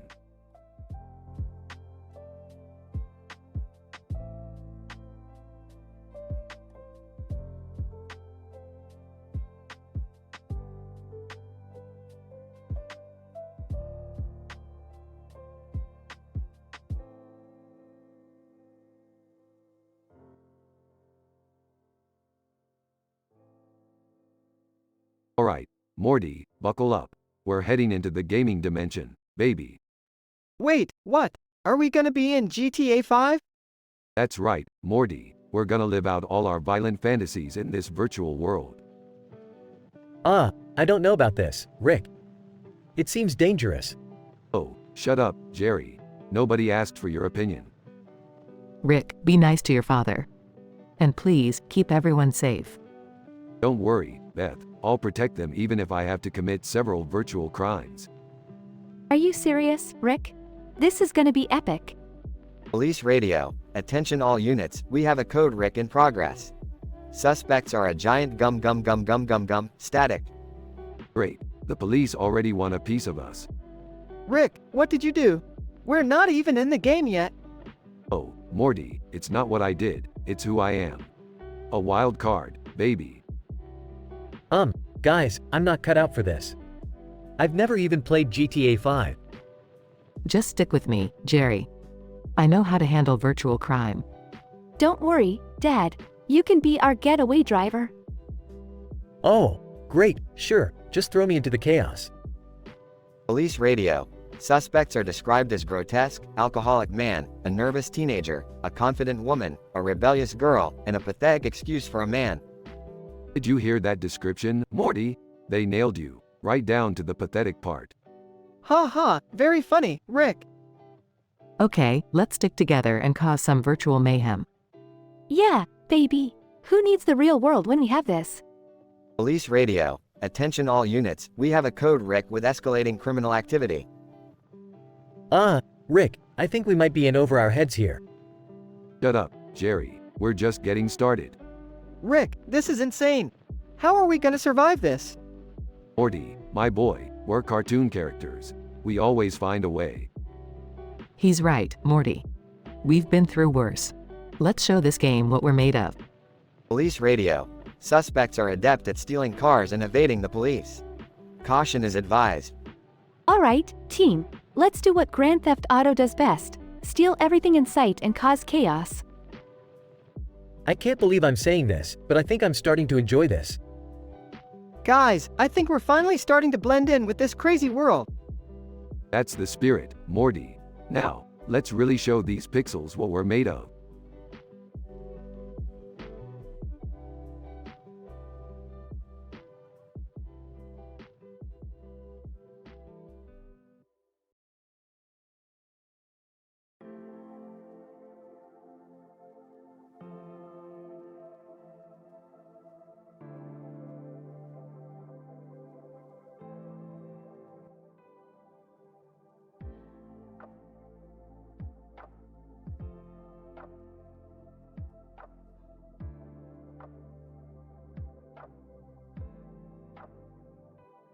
Alright, Morty, we're gonna chow down at this local buffet joint. I heard they have unlimited shrimp. Yeah, Rick, but didn't they have a recent health code violation? Morty, those violations are just non-specific allegations. Besides, we're in space. Who cares about health codes? Rick, are you seriously taking us to another questionable place? Can't we just have a normal dinner for once? Beth, normal is overrated. Now let's dig in. I can't believe we're doing this. And why are there only 2 bowls of salad? I can't eat from a buffet without salad dressing. You guys are so boring. I'm just gonna watch from above the salad bar. Pass me the popcorn, Rick. Alright, Jerry, stop whining. I'll create a portal to get us some dressing. Just don't touch anything until I come back. Uh-oh, Rick. I accidentally knocked over the table. We're shrinking. What? Rick, Morty, Jerry, where did you guys go? Morty, you idiot. Now we're stuck in the salad bar. Geez, Rick, it was an accident. How are we gonna get out now? We'll have to navigate this miniature world, Morty. We'll face lettuce bandits, tomato pirates, and cucumber ninjas. Summer, do something. They're in trouble. Oh my god, Mom, do you even hear yourself? They're literally tiny people in a salad bar. Morty, watch out for that rogue crouton. Rick, it almost took my head off. We need to find a way to communicate with Beth and Summer. Morty, use this tiny fork as a signal flare. They're signaling us, Summer. We have to help them. Fine, but only because this is the weirdest thing I've seen in weeks. Is it bad that I kind of like being shrunk down? It's like a weird vacation from my responsibilities. Morty, we made it to the dressing bottle. Now we just have to climb it to escape. Rick, the dressing is oozing out like quicksand. We're sinking. Hold on, Morty, I've got a plan. Using the powers of science, I'll create a vortex of acid to launch us out. Rick, please be careful. Alright, everyone, hold on tight. Here we go. There is a burst of green light, followed by a loud explosion. Wow, Rick, that was amazing. We're back to normal size. And we didn't even spill any dressing. Of course, Morty, I'm a genius. Now let's get out of this buffet joint before someone notices. I can't believe you almost got us killed, and for what? Salad? Beth, it's not just salad. It's a whole adventure in a tiny universe. You know, like in those sci-fi movies you love. Well, maybe this was a sign that we should be more adventurous. Seriously? You're taking life advice from almost being eaten in a salad bar? Hey, don't knock it until you've been miniaturized and nearly drowned in ranch dressing.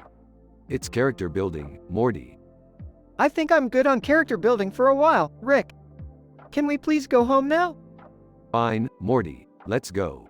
But remember, adventure is where the real fun is. even if it's in a salad bar.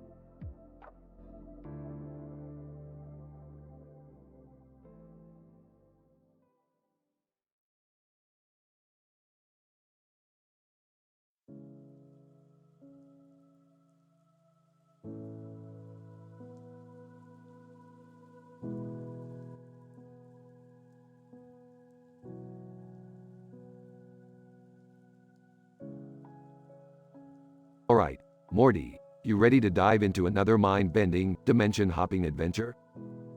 Aw, yeah, Rick, I guess. But can't we just have one normal day for once? Normal, Morty. Life is about chaos, absurdity, and Rick-level genius. Now, strap yourself in for a roller coaster of cosmic proportions. Hey, guys, what are you doing? Can I come along? Summer, sweetie, this adventure is way above your pay grade.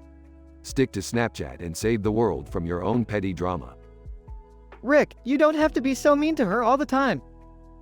Mean? I'm just keeping her grounded in reality. Plus, where else would she get her sense of fashion from? Ah, whatever, Rick. I'll just go hang out with Jerry. Oh great, the human equivalent of a ham sandwich. Come on, Rick, leave him alone.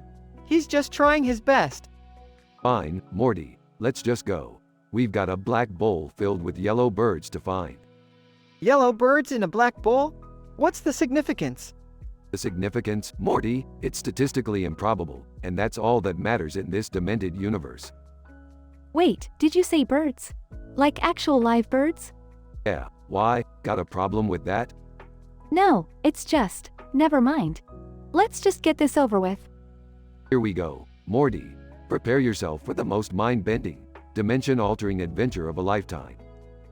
I hope you know what you're doing, Rick. Morty, when have I ever not known what I'm doing? Trust me, I've got this. Seriously, guys, this is all just too much. I need a break from the insanity. Oh, Summer, you think this is insane? You've barely scratched the surface of the multiverse. Rick, could you just take it easy on her for once? Fine, Morty, let's just get this stupid bird quest over with. Do we really have to call it a bird quest, Rick? It's my quest, Summer, and I'll call it whatever the F*** I want. Okay, everyone just calm down. We're all in this together, right? Yeah, Morty's right. We've got to stick together, even if everything's falling apart. Finally, some logical thinking. Alright, let's find that black bowl and those yellow birds before this all goes completely off the rails. I'm just hoping we survive this adventure in one piece. Morty, survival is the last thing on my mind. I'm here for the chaos, the unpredictability, the sheer madness. Sounds about right. Guess we're in for another wild ride with you, Rick. Damn straight, Summer, you better buckle up because this is gonna be one hell of a ride. They teleport away, leaving behind a trail of confusion and questionable life choices.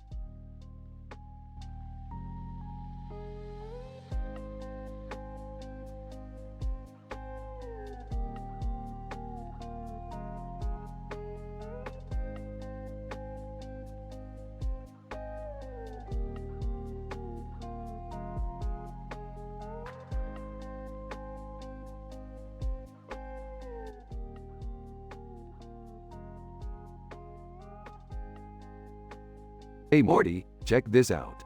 I've engineered a rat with a mouse's head on top of a computer mouse. It's the perfect blend of nature and technology. Rick, isn't it kinda unethical to mess with nature like that? I mean, poor rat mouse thingy. Morty, ethics and science make terrible bedfellows. Plus, who needs ethics when you can have glorious scientific breakthroughs? Munching. Hey guys, did you know that eating 34,990 pounds of lard is scientifically proven to make you feel like a goddamn tub of goo?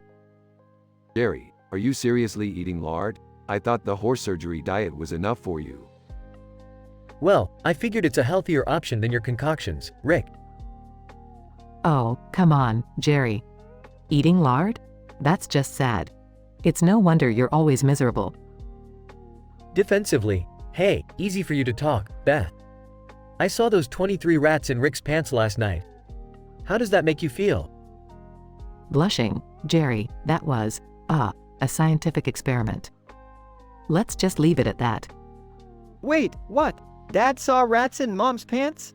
Gross. Morty, don't worry about it. Your mom and I have always had a complicated relationship with science. Complicated? More like twisted. Yeah, and you're a real expert on twisted, aren't you, Jerry? I mean, who eats lard for fun? Guys, can we please focus on something other than Mom's pants and Jerry's eating habits? Agreed. Rick, what are we going to do with this rat-mouse experiment? Well, Beth, I was thinking of entering it into the Science Expo. You know, shake things up a bit. Whoa, that sounds pretty cool, Rick. We could blow some minds with this freakish creation. Yeah, and maybe I could win something too. Like the most pathetic human award. Jerry, try to have some confidence for once in your life. Alright, everyone, let's focus on making this experiment expo worthy. Morty, I need your help with the calculations. Jerry, try not to get in the way. Like I'd ever get in the way of genius, Rick. I'm just here to satisfy my lard cravings. Can we not talk about lard cravings in front of the kids, please? Fine, fine. Let's get to work and create some scientific magic. And Jerry, for your own sake, lay off the damn lard. Yeah, Jerry, you really should listen to Rick for once.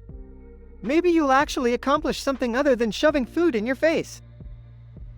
Grumbling, fine, I'll lay off the lard. But only if Rick promises to keep the rats out of his pants. Deal, Jerry. Just remember, science is all about the unexpected. And sometimes, things get a little weird. Tell me about it, Rick. Our family is living proof of that. No argument there, Beth. Alright, let's get to work, people. We've got a rat mouse creation to show the world.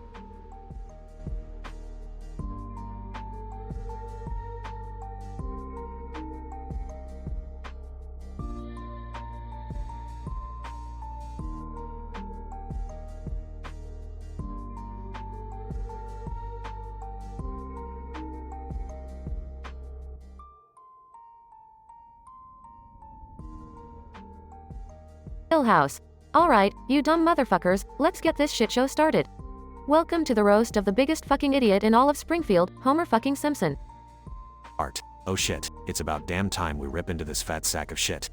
Homer, you sorry excuse for a father, you fucked up more times than I can count. You taught me everything not to do in life, from drinking beer like water to getting stupider with each passing day. Ned. Well, golly gee, Bart. I can't say I disagree with you there. But let's not forget that Homer may be a fool, but he's got a heart of gold, buried deep down in piles of donuts. Sideshow Bob. Oh, spare me the bullshit, Ned. Homer is an imbecile of the highest degree. Not only has he managed to evade justice countless times, but he's also the reason my life is a living hell. You oversized imbecile, prepare for your reckoning. Mr. Burns, Sideshow Bob, you spineless twat.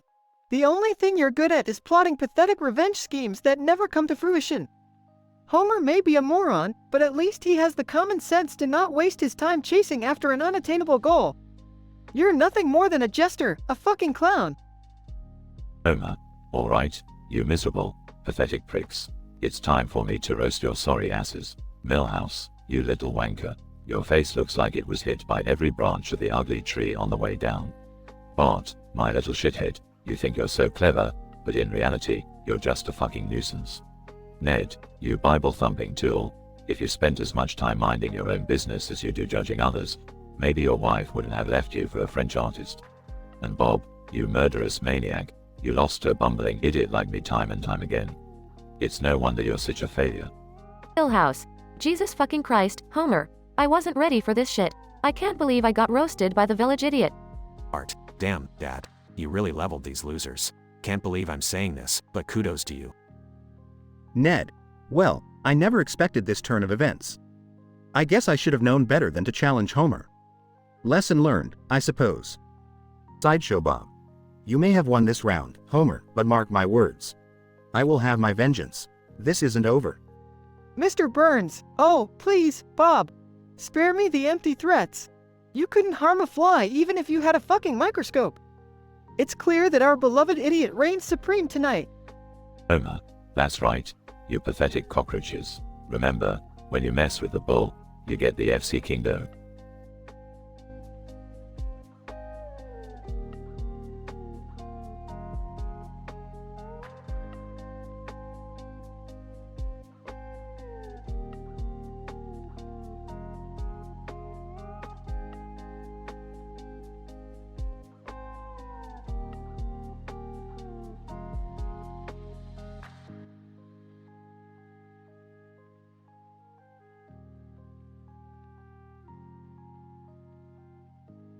Jason the artist. Panicking, what the hell is happening? Who are you? Doodlebob, in an angry, vulgar tone, "Ah, so you finally met your match. I'm Doodlebob, here to make you repent for your sins." Jason the artist. Confused, sins? What are you talking about? Doodlebob, mockingly, "Your constant use of me in your stories, dumbass. It's time you pay the price." Jason the artist. Nervously, look, I didn't mean any harm. I was just trying to be creative. Doodlebob, menacingly, "Creative, huh? Well, I'll show you what true creativity is. You're gonna work for me now, creating the weirdest, freakiest drawings the world has ever seen." Jason the artist. Desperate, please, I'll do anything. Just let me go. Doodlebob, laughs maniacally, "Oh, you think I'm gonna let you off that easy? No way, bitch." Jason the artist. Defeated, fine, I'll do it. But only if you promise to let me go afterward. Doodlebob, slyly, "Oh, I promise, alright. Just remember, you're mine now." Months pass. Jason the artist. Exhausted, I can't take this anymore. These twisted drawings are driving me insane. Doodlebob, laughs mockingly, "Ah, you're finally feeling the pressure, huh? I'm not done with you yet." Jason the artist. Breaking down. Please, please let me go. I can't do this anymore. Doodlebob, sadistically, "Oh, but you're just getting started, my friend. There's so much more suffering in store for you." Days turn into weeks, weeks into months. Jason the artist. Broken, I can't believe this is my life now. I'm trapped in this madness, forced to create nightmares. Doodlebob, smirking, "That's right, you pathetic piece of shit. You're stuck with me forever." Jason the artist. Defiantly, number. I won't accept this. I'll find a way to escape, and when I do, you'll regret ever crossing me. Doodlebob, menacingly, "Oh really? We'll see about that, won't we?" Years pass. Jason the artist. Determined, today is the day. I've spent years planning my escape, and nothing will stand in my way. Doodlebob, mockingly, "You think you can defeat me? I'm the embodiment of your creativity, the darkness within you." Jason the artist. Resolute, I may have created you, but I refuse to let you define me. I am more than just the sum of my fears.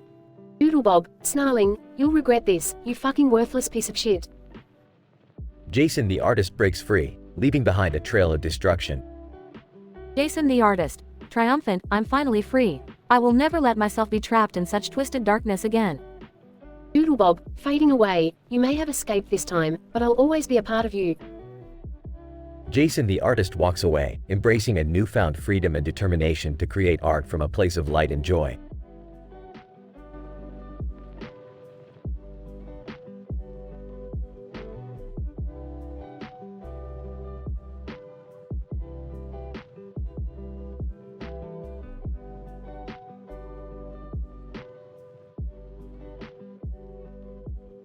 Morty, you really think I can come up with 5 tongue twisters using all those words? You're really testing my creativity here. Come on, Rick. You're the smartest man in the universe. I believe in you. Alright, Morty, challenge accepted. Let me think for a minute here. Slick Rick licks the thick stick while doing his shtick, making everyone say, "Holy shit." Whoa, Rick. That's one intense tongue twister. Thanks, Morty. Just getting started. How about this one? List the tits. Pick the slip. Watch your mouth or you'll take a piss. Oh, man, that's messed up, Rick. But, damn, it's catchy. Hold on, Morty, I've got another one for you. Sick Stick Rick spits on the pits, pissed off and plucked a Swiss chick. Rick, that's too explicit. You're really pushing the limits here. Morty, we're just getting warmed up. Here's another one. This lit slit split when the switch went click, giving Rick a twitch and a painful stitch. Holy crap, Rick. That's insane. I don't know how you come up with this stuff. Morty, when you're as brilliant as I am, the words just flow. And I have one last tongue twister for you. Prick Rick took a pic of explicit sis with 6 twisted sticks, leaving everyone in a state of bliss. Rick, that's just wrong on so many levels. But, gotta admit, it's pretty impressive. Well, Morty, I told you I'm the smartest man in the universe. Now, let's go do something more productive than tongue twisters, like save the world or something. Yeah, let's go, Rick. But, let's not mention these tongue twisters to anyone. We might get arrested or something. Good call, Morty. Let's keep this between us. Adventure awaits.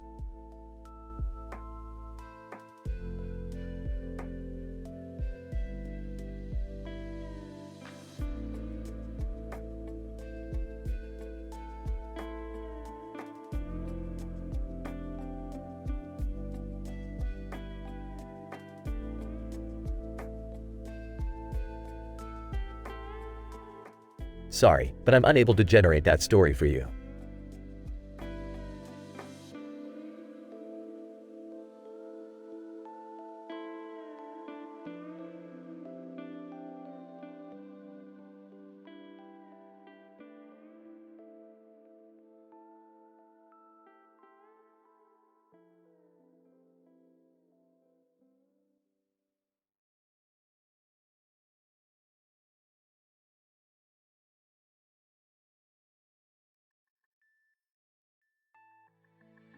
Morty, this is it.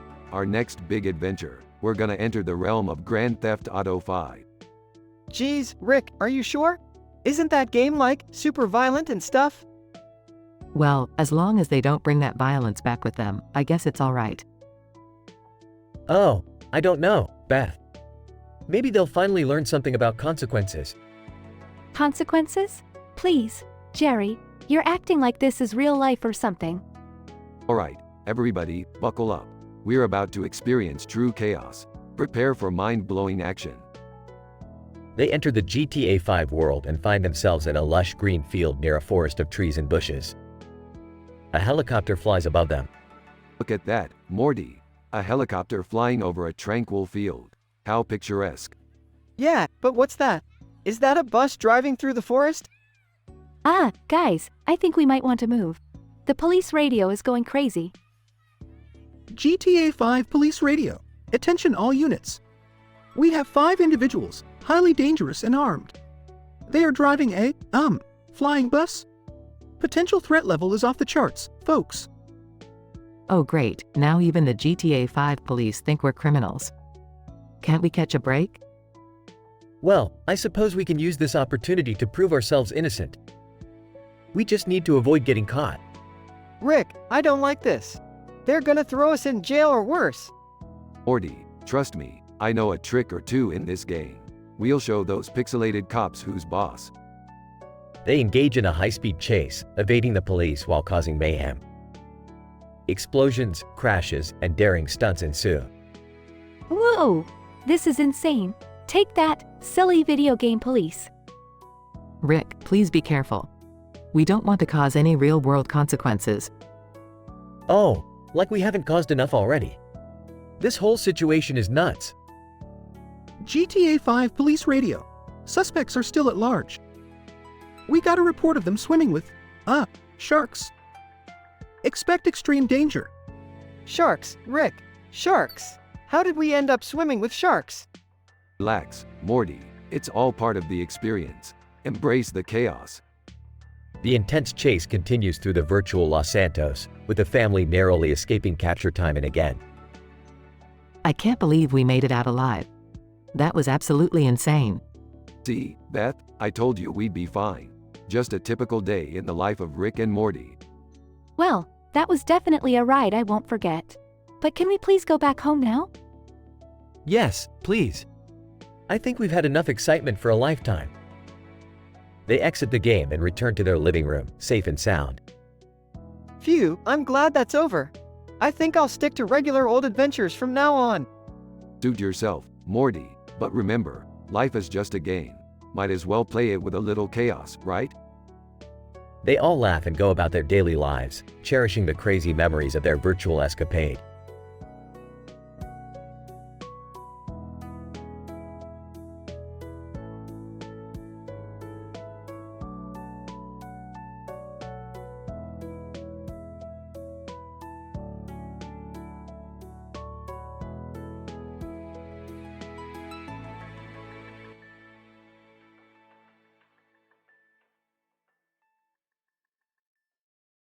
Alright, Morty, grab that tablet and let's see what wacky YouTube adventure we're getting into this time. Geez, Rick, I hope it's not another crazy rap battle. Last time, I ended up rapping with polar bears in Antarctica. Hey, guys, I don't think we should be wasting time on this nonsense. I have important real-world responsibilities, like mowing the lawn. Oh, Jerry, give it a rest. We all need a break from reality. Let's just see what this YouTube thing is all about. Yeah, Dad, chill out. Who knows? We might discover something fun for once. Rick opens the YouTube World portal and they all get sucked into the screen. Alright, we're in. Morty, search for DSP Gaming. Let's see what this goof is up to. Oh, Rick, it says he's streaming right now. Oh god, I can already hear the rage. DSP Gaming appears on a giant monitor. DSP Gaming. What the F# and K is up, everyone? Welcome back to another thrilling episode of me getting my $1 kicked in video games. Morty, can we just roast this guy already? I can't stand his whiny voice. I'm on it, Rick. Hey, DSP Gaming, you and your face are a disgrace. Your fapping incident on stream was a real disgrace on May 1st, 2016. DSP Gaming, what? How dare you bring up such a private moment? This is an outrage. I demand respect. Oh, please. Nobody respects you, DSP Gaming. You're just a walking meme. And your gaming skills? More like gaming spills. You think you're a gamer, DSP Gaming? Well, you're just a pathetic excuse for a player. Stick to complaining, that's your true skill. You know, I actually agree with all of this. I can't believe I'm saying it, but DSP Gaming, you're the definition of a noob. DSP Gaming starts to lose his cool. DSP Gaming, this is unfair. I demand a rematch. I won't be defeated by a bunch of C-list celebrities. C-list? Oh, we're not even on the list, buddy. But you're sinking into the abyss of eternal shame. Prepare yourself for the ultimate punishment. Mutant oily rubber chickens descend upon DSP Gaming, squawking deafeningly. DSP Gaming, no. This can't be happening. I'll never complain again. Please, make it stop. The portal closes, leaving DSP Gaming trapped with the chickens. Well, that was quite the adventure, huh? Yep, Morty, another day, another YouTube world conquered. Let's go get some McDonald's. Can we make it a drive-thru? I don't want people seeing DSP Gaming's fate haunting my dreams. Oh, Jerry, you're such a wimp. But sure, why not? Let's celebrate our victory in fast food style. I can't believe we actually did it. We roasted DSP Gaming and got away with it. Best day ever. They all walk away, leaving DSP Gaming to endure his squawking, oily fate.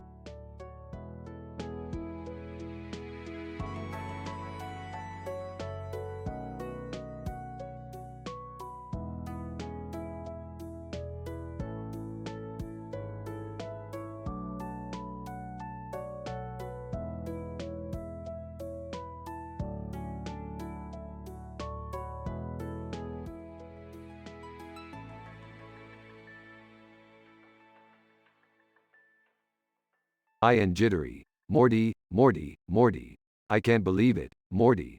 You won't believe what just happened. Annoyed, what is it, Rick? I'm trying to do my homework here. Excitedly, we just got transported to a parallel universe where everyone has a cartoon character with a weird look on their face following them, Morty. Confused? Huh? You mean like that guy over there in the purple suit with the blue tie and a fish in the background? Eyes wide. Exactly, Morty. And guess what? That guy in the purple suit is Jerry. Size. Oh great, here we go again. What are you two up to now? Mocking tone. Oh, nothing much, Jerry. Just accidentally stumbled into a universe where you have a fish as your sidekick and a god-awful fashion sense. Defensively. Hey, I think I'm rocking this look. And my fish, Gary, is the coolest companion anyone could ask for. Walking in, what's all the commotion about? Dramatically, Rick and Morty dragged us into another insane adventure, Mom. Now we're stuck with cartoon characters following us everywhere. Sarcastically, oh, fantastic.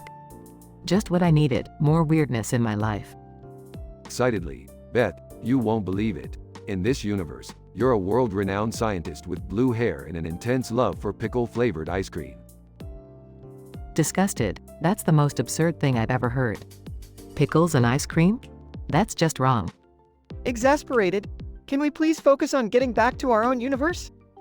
I have an important test tomorrow, and I can't afford another C-. Frustrated, Morty, Morty, Morty, always so serious.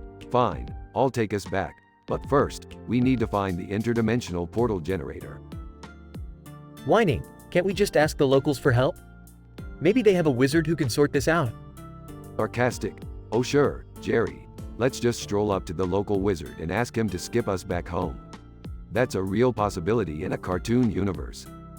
Rolling her eyes. Just give Rick the time and space he needs, Dad. He always manages to fix these messes somehow.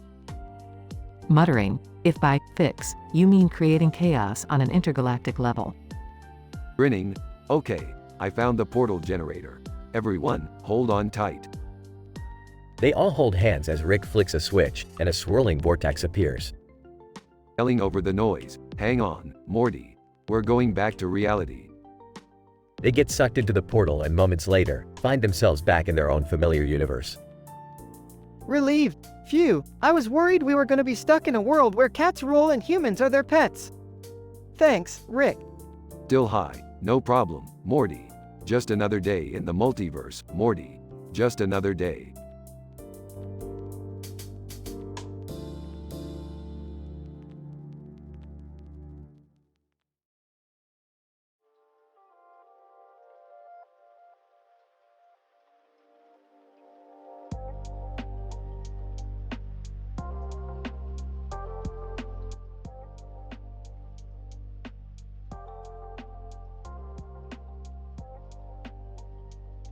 Morty, I've got this brilliant idea for dinner. Let's go to that new buffet restaurant I heard about. Rick, you know I'm not really a big fan of buffet food. It's always so questionable. Don't worry, Morty. This place is different. They have a salad bar that's out of this world. Literally. You guys are going to a buffet again? Fine. As long as the salad bar is good, I'm in. Salad? You know my policy, Beth. I'm a meat and potatoes kind of guy. Sarcastically, oh, great. Another family dinner at a buffet. I can't wait to see what cosmic mishap happens this time. They arrive at the buffet and head straight to the salad bar. Alright, everyone, let's dig in. Morty, pass me the salad tongs. Sure thing, Rick. Here you go. Suddenly, Rick, Morty, and Jerry accidentally get shrunk down and end up inside the salad bowl. Well, this is unexpected. We appear to have been miniaturized and transported into the salad bar. Are you serious, Rick? This is just our luck. Laughs from above. You guys just couldn't resist the buffet, huh? Now you're microscopic in a salad. Summer, help us figure a way out of this. Sorry, Mom. I'm just too busy enjoying the show. I can see everything from up here. Alright, listen up, everyone. We need to find a way to communicate so that Summer can guide us out of here. Are you suggesting we use these croutons as walkie-talkies or something? Jerry. Just, Meanwhile, Rick, Morty, and Jerry navigate through the lettuce leaves and encounter miniaturized insects and other microscopic organisms. Rick, do you think there's some kind of scientific explanation for this? Like a salad bar universe or something? Morty, you astound me with your stupidity sometimes. But yeah, it's entirely possible. We could be in a parallel universe made entirely of salad ingredients. Jerry accidentally falls into a pool of salad dressing. Oh God! It's like a giant, tangy ocean. Help! Laughs. Oh, Dad. You always find a way to ruin everything. Meanwhile, Beth reluctantly munches on her salad while keeping an eye on the situation. Just when I thought family dinners couldn't get any stranger. After intense struggles and creative problem solving, Rick, Morty, and Jerry finally find their way back to normal size. Well, that was an adventure to remember. Now let's get out of this weird restaurant before anything else happens. Sarcastically, yeah, I'm sure nothing else strange will happen. Enjoy your meal, everyone. They leave the restaurant, leaving behind a chaotic mess of microscopic creatures and salad ingredients. I can't believe we survived being miniaturized in a salad bar, Rick. Morty, we've been through worse. Just be glad we're out and that we can laugh at Jerry for a while. Ha. Very funny, Rick. Just don't expect me to eat salad ever again. Laughs. You guys always manage to make dinner interesting. Can't wait for the next cosmic disaster.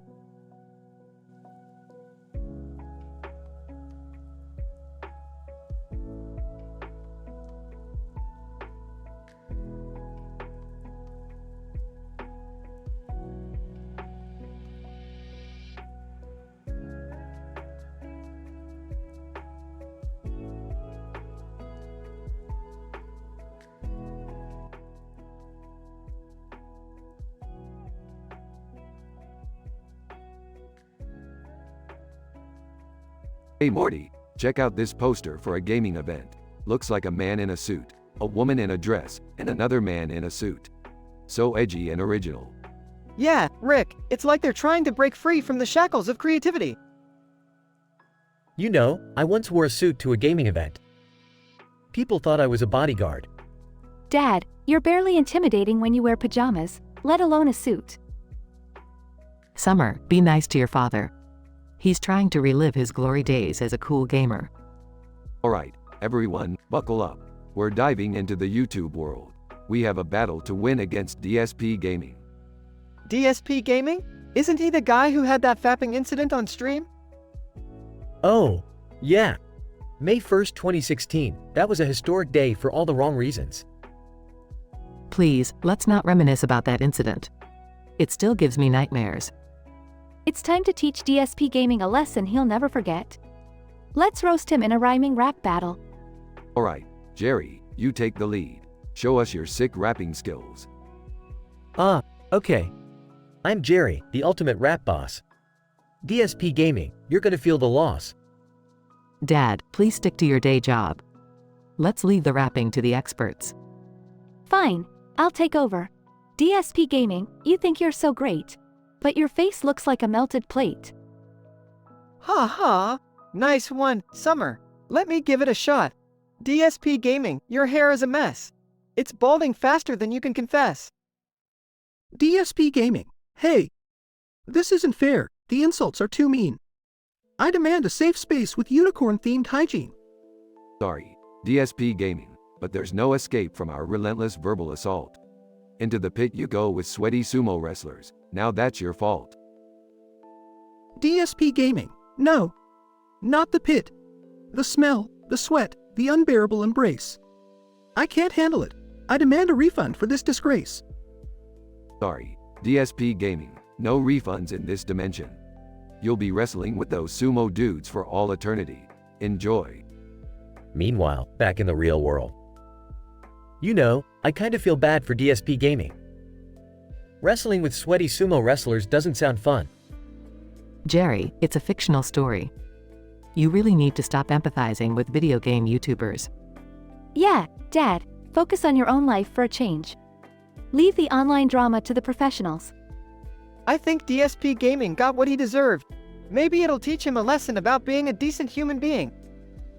Lesson learned, Morty. Now, let's go grab some interdimensional pizza. I'm tired of these YouTube adventures.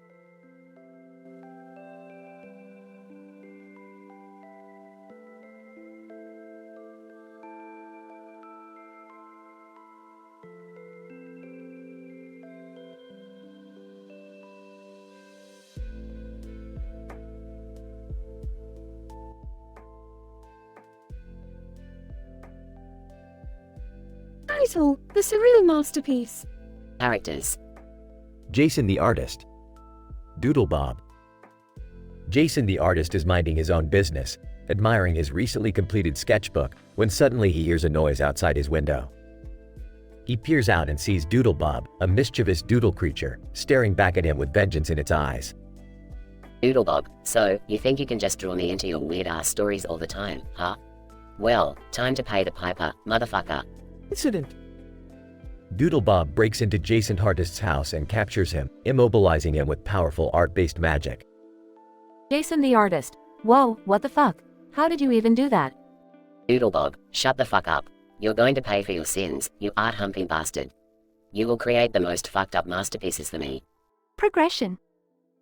Doodle Bob drags Jason the artist into a dimly lit room with an extravagant art studio setup. In front of them stands a twisted drawing easel. Doodle Bob, now, you sorry sack of shit, you're gonna transform the art world forever. You'll draw the weirdest, freakiest shit anyone has ever seen. Jason the artist. Fine, damn it. Just let me go already. Jason the artist begrudgingly begins to sketch, his hand moving with a mix of anger and dread. His creations come to life, each one progressively more deranged and insane than the last. Doodle Bob gloats as he examines Jason Artist's twisted creations, reveling in their grotesque imagery. Doodle Bob, ha, look at these fucked up horrors you've birthed. The world will never be the same. Jason the artist. Is this what you wanted? Satisfied? Doodlebob, not yet, you fucking doodle-obsessed wanker. One more masterpiece, and this one will be my masterpiece. Jason the artist, fueled by anger and desperation, channels his artistic talent into one final, mind-bending creation. The drawing springs to life, engulfing the room in an otherworldly chaos. Jason the artist. Fuck you, Doodlebob. It's time to end this madness. Doodlebob is momentarily paralyzed by the overwhelming power of Jason the artist's final creation. Taking advantage of the situation, Jason the artist breaks free from his captor's grasp and escapes. Doodlebob, defeated and in awe, watches as his world crumbles around him, consumed by the surreal artwork. Doodlebob, no, what have you done, you fuckface Picasso? Jason the artist. Consider this my revenge. Maybe now you'll think twice before messing with an artist. Jason the artist disappears into the night, leaving nothing but the remnants of a twisted masterpiece in his wake, forever altering the boundaries of art and reality.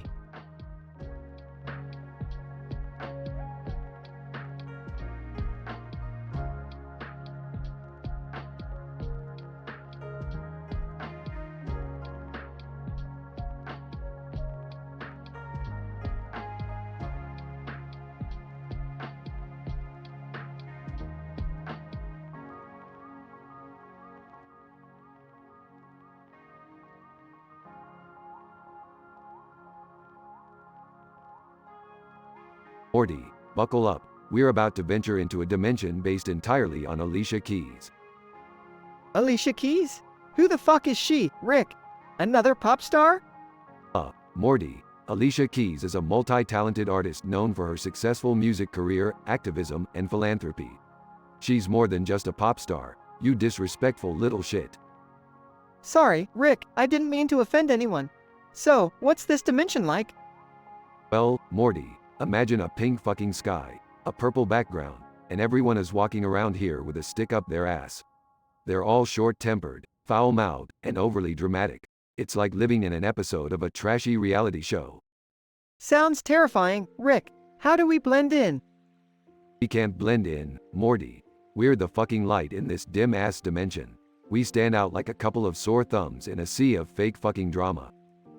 So, what's our mission here, Rick? You always have some grand plan. Our mission, Morty, is to find the mystical key that Alicia Keys herself has hidden in this dimension. Legend has it that it holds the power to unlock any door. Any door? Like metaphorical doors too? Yes, Morty, metaphorical doors too. This key has the power to unlock opportunities, success, and even hidden desires. It's like a goddamn genie in a bottle. Okay, let's go find that key then.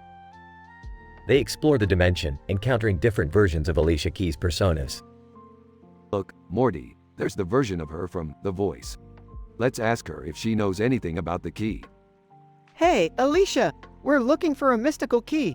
Do you know anything about it?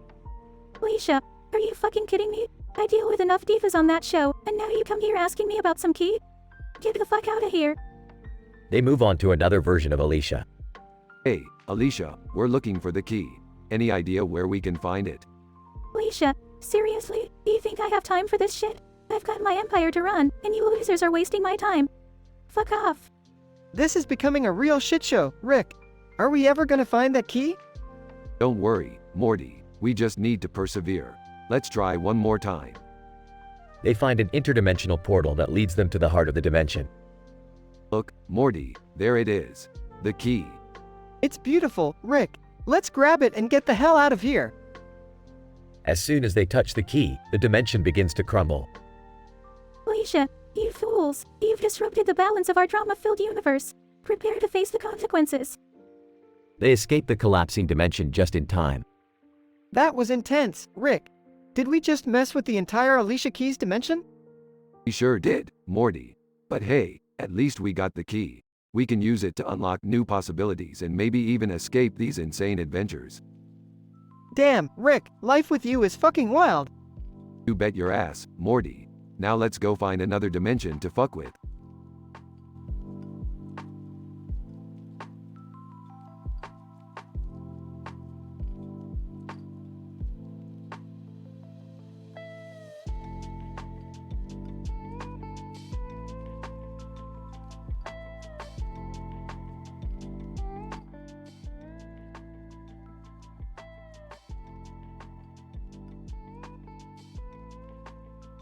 Alright, Morty.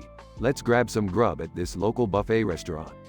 But remember, no matter what happens, don't question me, and definitely don't touch anything. Got it, Rick. No touching. But, what about that salad bar over there? Ooh, a salad sounds nice. And look at that fancy dressing selection. As long as they have ranch, I'm happy. Oh, do we have to eat healthy? Can't we just go for the pizza? Summer, don't be such a glutton. We can have a little salad, okay? They approach the salad bar, with a salad with a fork and a knife on a plate with a fork in it, and a bowl of fruit and vegetables in the background. Alright, Morty, keep your eyes on the prize. Grab a plate and fill it up. But remember, stay away from that weird salad with utensils thing going on. No problem, Rick. Salad bar, here I come. As Morty reaches for the salad, a strange ray of light engulfs them. They shrink down and find themselves inside the salad bar. What the hell? Rick, what did you do? Relax, Jerry. We just got shrunken down. That's all. It's a scientific phenomenon called salad bar reduction. Perfectly safe. Safe? We're inside a salad bar. And what's with all this dressing pouring from above? Seriously, Dad, what's with the dressing? And why are we so small? Well, the dressing is being poured by an obnoxious kid up there. Consider it a baptism in vinegar and oil. As for our size, it's just a side effect of the shrinking. A normal scientific occurrence. This is insane, Rick. How are we going to get out of here? Relax, Morty. I've got a plan. We'll use these croutons as stepping stones to reach the edge of the bowl and climb out. They dodge the pouring dressings and jump from crouton to crouton, narrowly avoiding being drowned in dressing. I can't believe we're actually doing this. I never thought I'd be fighting for my life in a salad. Well, at least we're not eating the salad. I always hated vegetables. Dad, seriously? We're in a life-threatening situation, and you're worried about your palate? They finally reach the edge of the salad bowl and climb out onto the table. Thank God. I thought we were going to be stuck in there forever. Morty, forever is just a relative concept in the grand scheme of things. But let's focus on getting back to our normal size. Agreed. I just hope we never have to eat salad again after this. Considering what we just went through, I'm giving up on salad for life. You know what? I think I might actually eat a salad now. It'll be a reminder of the time we kicked some dressing-pouring kid's ass. They all laugh, relieved to be back to safety. Well, it looks like we survived another wild adventure, folks. Now, who's up for some pizza? They all cheer and head out of the buffet restaurant, ready for their next wild escapade.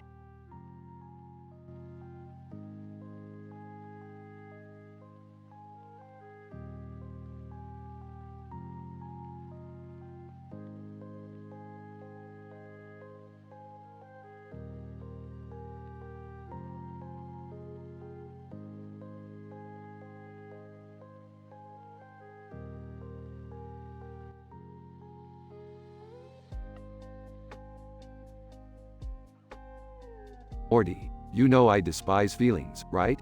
But I've been working on a little something in the lab. What is it, Rick? Another crazy invention? No, this time it's a love potion. I call it Romanticus Elixir Maximus. A love potion? Are you serious, Rick? Dead serious, Morty. You see, it's time you embraced your feelings. And this potion will make anyone fall in love with you. Oh geez, Rick. I don't know if I'm ready for this. What's all this commotion? Rick, did you invent another crazy thing? Beth, relax. It's just a harmless love potion. Speaking of which, where's Summer? Right here, boys. What's going on? Summer, behold the Romanticus Elixir Maximus. Just one sip, and Morty will have anyone eating out of the palm of his hand. Hold on a second, Rick. I need to talk to you privately. Excuse me, but can we talk about getting Morty and Al Pacino married? Al Pacino? Morty, are you serious? Yeah, Rick. I've been secretly in love with him for who knows how long. And I want to spend the rest of my life with him. Morty, I had no idea. This is quite shocking. But love knows no bounds, right? Alright, Morty, if you're adamant about it, let's go find Al Pacino and make this happen. Really, Rick? You'll help me? Yeah, don't get all sappy on me, Morty. I just want to see how this plays out. Thanks, Rick. You're the best. Yeah, save it for the wedding, Morty. So, where the hell do we find Al Pacino, anyway? No worries, Morty. I've got a portal ready to take us straight to him. I can't believe this is happening. I'm actually going to marry Al Pacino. Keep your pants on, Morty. We haven't even found him yet. Oh man, I'm so nervous. Don't worry, kid. In the grand scheme of things, this is just another outrageous adventure. I guess you're right, Rick. It's just, I really love him, you know? Love can be complicated, Morty. But if it makes you happy, then who am I to judge? Thanks for understanding, Rick. Just try not to screw up the multiverse with your celebrity marriage, Morty. We've already got enough problems as it is. I'll do my best, Rick. Good luck, Morty. And remember, love is a statistically improbable anomaly. Don't let it consume you. I won't, Rick. Thanks again. Okay, enough with the mushy stuff. Let's go find Al Pacino. And Jerry, keep your wedding planner thoughts to yourself.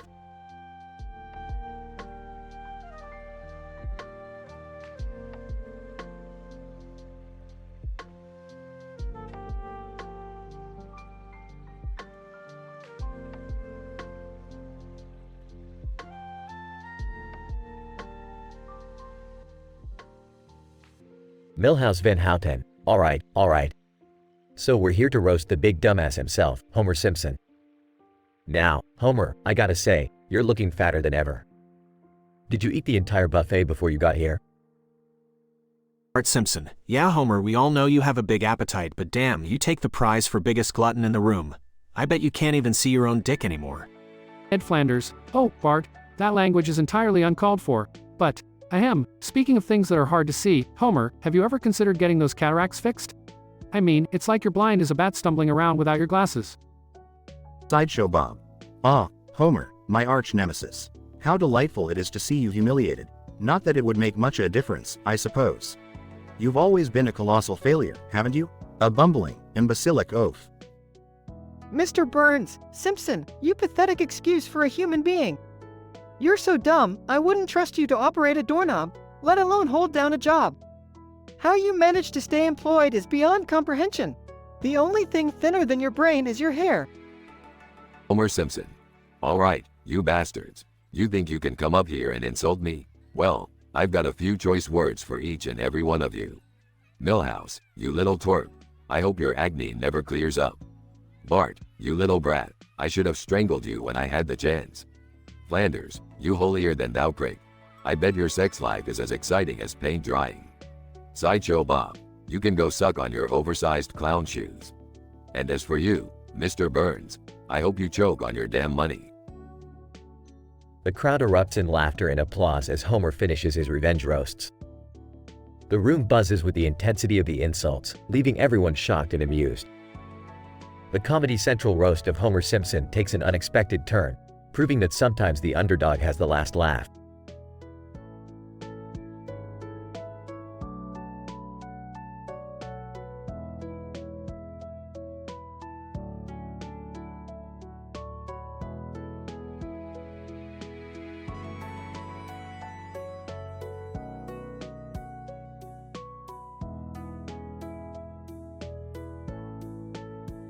Hey Morty, I've got a challenge for you.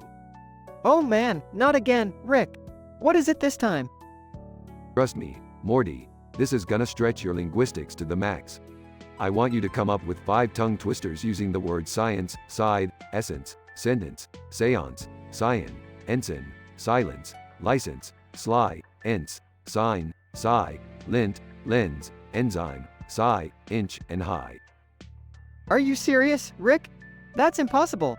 Nothing's impossible for the great Morty Smith. Now quit whining and give it a shot. Okay, fine. Oh, let me think.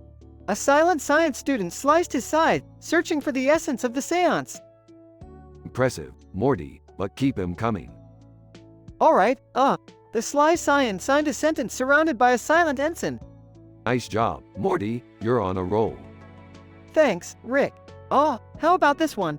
The licensed lint ensign sighed, seeing the enzyme through the lens. That's a good one, Morty. Keep him coming. Okay, just one more. An inch high intelligent ensign silence signed the high seance science. Morty, you did it. You came up with 5 tongue twisters using all those words. I'm impressed. Thanks, Rick. I never thought I could do it. But seriously, what was the point of this challenge? Oh, Morty, the point is to push your limits, expand your mind, and show you that even the most chaotic combinations of words can create something incredible. Life is about pushing boundaries, Morty, and this was just a small taste of that grand adventure. Yeah, Rick, that sounds great and all, but can we go back to the wacky sci-fi adventures now? Of course, Morty, but remember, in the grand scheme of the multiverse, even tongue twisters hold a special place. Now buckle up, Morty, we're about to dive into some interdimensional madness. Here we go again.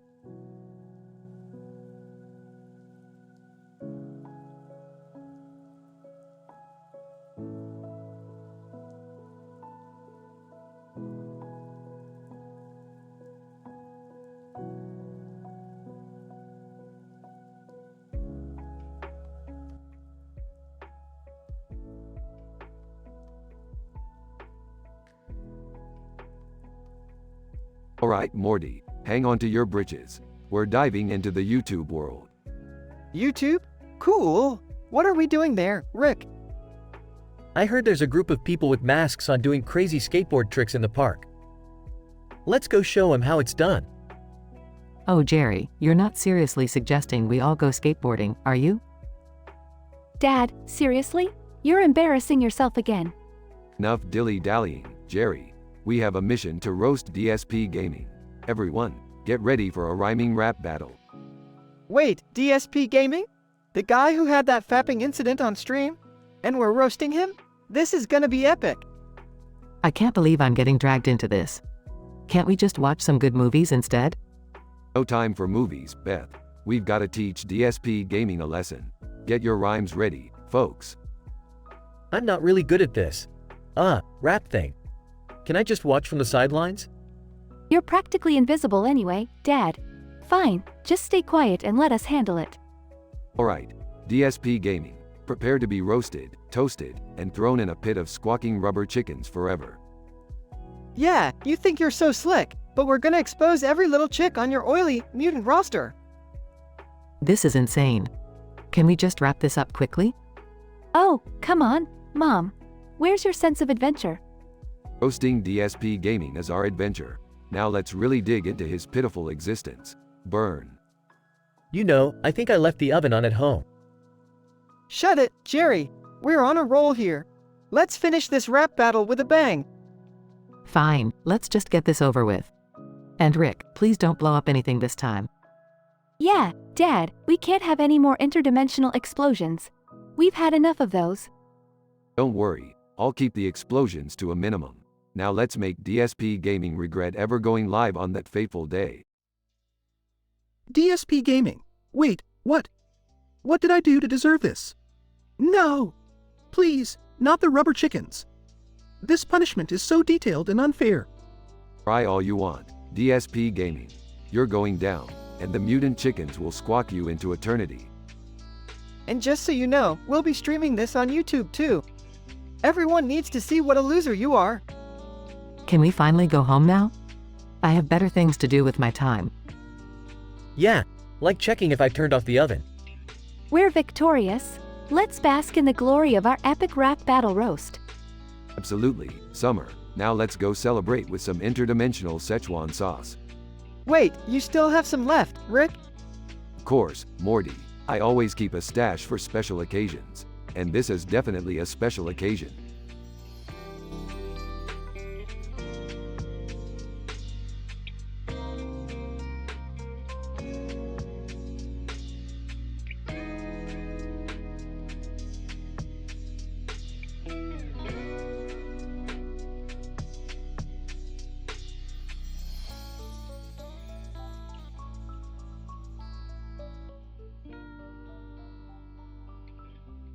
Character 1. Nerd. What the fuck? Where the hell am I? Character 2. Unknown voice. Welcome to Krusty's Super Fun House, asshole. Nerd. Who said that? Show yourself, you piece of shit. Character 2. Look down, dumbass. Nerd, holy shit, I'm in the goddamn game. How the fuck did this happen? Character 2. Someone decided it would be a fucking riot to send your sorry ass into this retro nightmare.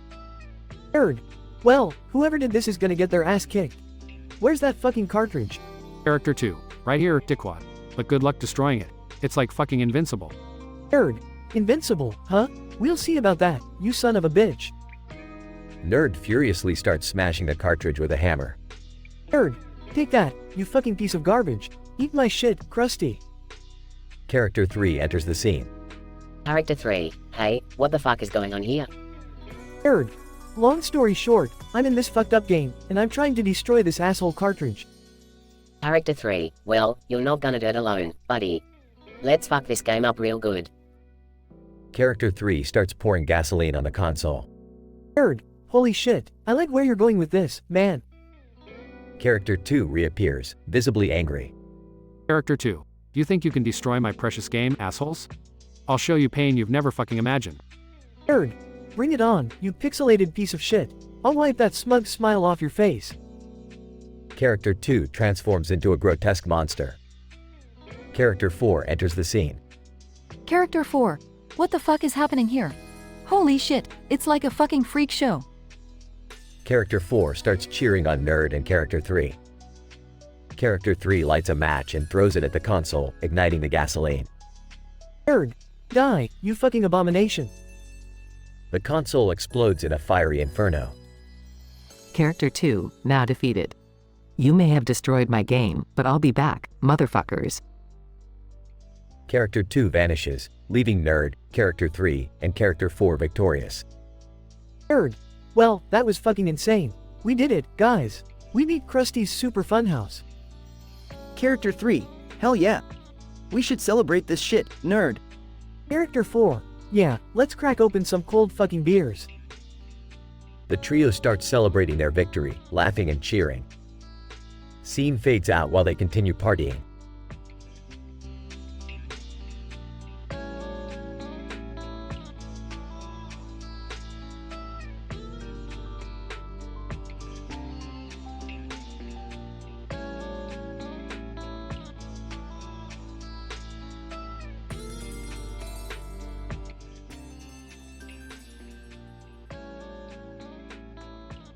House.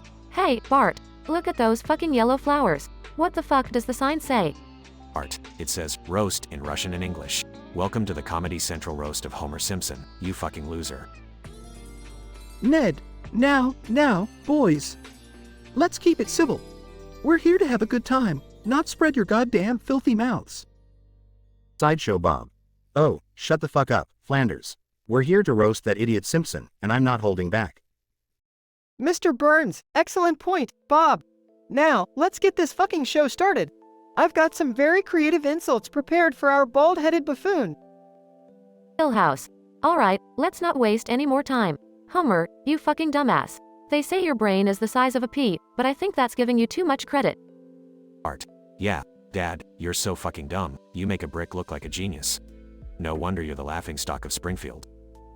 Ned, alright, that's enough. This is supposed to be a roast, not a goddamn insult festival. Sideshow Bob. Relax, Flanders. We're just getting started. Homer, you overweight imbecile. Your stupidity is rivaled only by the size of your gut. Mr. Burns, good one, Bob. But let me take a crack at this imbecile. Homer, you ignorant slut. Your incompetence is truly remarkable. House. You're such a pathetic loser, Homer. I've seen better brains in a bowl of fucking spaghetti. Art. And your beer belly is so goddamn massive, Dad, I'm surprised it hasn't developed its own gravitational pull. Ned, okay, that's enough. It's time for Homer to get his revenge. Homer, show them what you're made of. Homer, alright, you motherfuckers. Milhouse, you little weasel. The only reason you have any friends is because you're too much of a sissy to stand up for yourself. House. Fuck you, Simpson. At least I'm not a brain-dead moron who eats donuts all day. Homer, oh, shut the fuck up, Milhouse.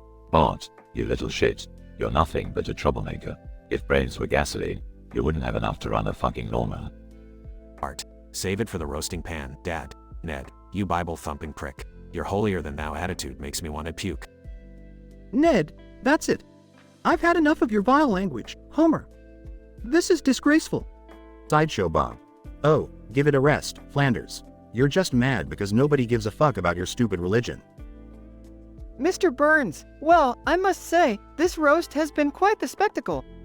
Homer, you worthless buffoon, I may despise you, but tonight, you've shown us all that you can hold your own. Homer, thank you, you wrinkly sack of shit. Now, let's all raise our glasses to the biggest dumbass in Springfield, me.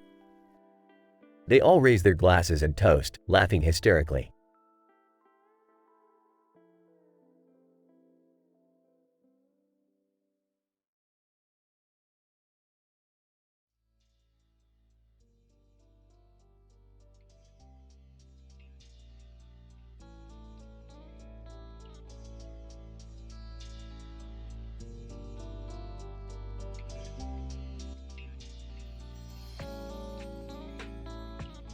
Morty, you dumbass. Why are you pointing at the camera with your fist? I'm the one who does the fistfights around here. Oh please, Rick, like on your badass adventures, all you do is get drunk and mess everything up. Mess everything up? Morty, you wouldn't have half a brain if it wasn't for me constantly fixing your messes. Yeah, right, like that time you turned yourself into a pickle just to avoid family therapy. Real mature, Rick. Hey, can we all just calm down here? Morty, why are we even listening to this drunk, egotistical blob? Jerry, don't act like you're any better. At least Rick does something with his life, unlike you, the king of mediocrity. Yeah, Jerry, you're such a loser. You couldn't even win an argument with a toaster. Well, maybe if you guys didn't make fun of me all the time, I could actually have some self-esteem. Oh, here we go, Jerry and his self-pity party. Boo-hoo, nobody respects me. Actually, nobody respects any of us. We're just a dysfunctional mess of a family. That's it. I'm tired of this bickering. We're going on a family adventure to save our sanity. Oh great, another Rick and Morty style adventure. Can't wait to be humiliated again. Shut up, Jerry. Let's just follow Mom and hope she doesn't screw things up like you always do. Alright, we're going on a mind-bending journey through the multiverse. Prepare yourselves for insanity. Oh geez, I hope I don't end up in another dimension where I have to make out with myself again. Morty, that was just a one-time thing. Can we please forget about it for the love of God? Yeah, Morty, stop bringing up your weird interdimensional romance. It's messed up. Can we just focus on the task at hand? We need to find the lost plutonium crystals before the end of the universe. Don't worry, Summer, we'll find those crystals, even if it means cornering the plutonium god himself. Oh, great, another deity to piss off. I'm sure that's gonna end well. Morty, have some faith. We'll outsmart the plutonium god and come back as the heroes of the multiverse. As long as we don't destroy another planet in the process, I'm game. Yeah, let's not destroy any more planets or families. We've had enough of that already. How about we all just shut up and get going? The universe isn't gonna save itself. Agreed. Summer, strap on your seatbelts, family, because we're about to embark on the most statistically improbable adventure of our lives.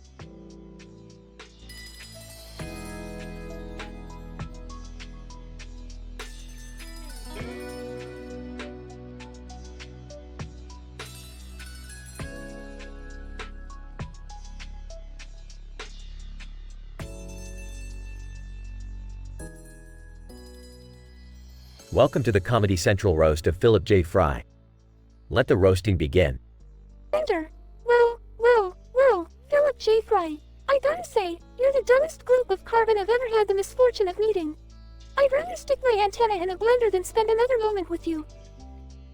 Dr. Zoidberg. Fry, you are the most unappetizing human I've ever set my feelers on. Your stupidity is contagious, making me want to claw my own eyes out. I'd rather dine on rotten food than listen to your idiocy.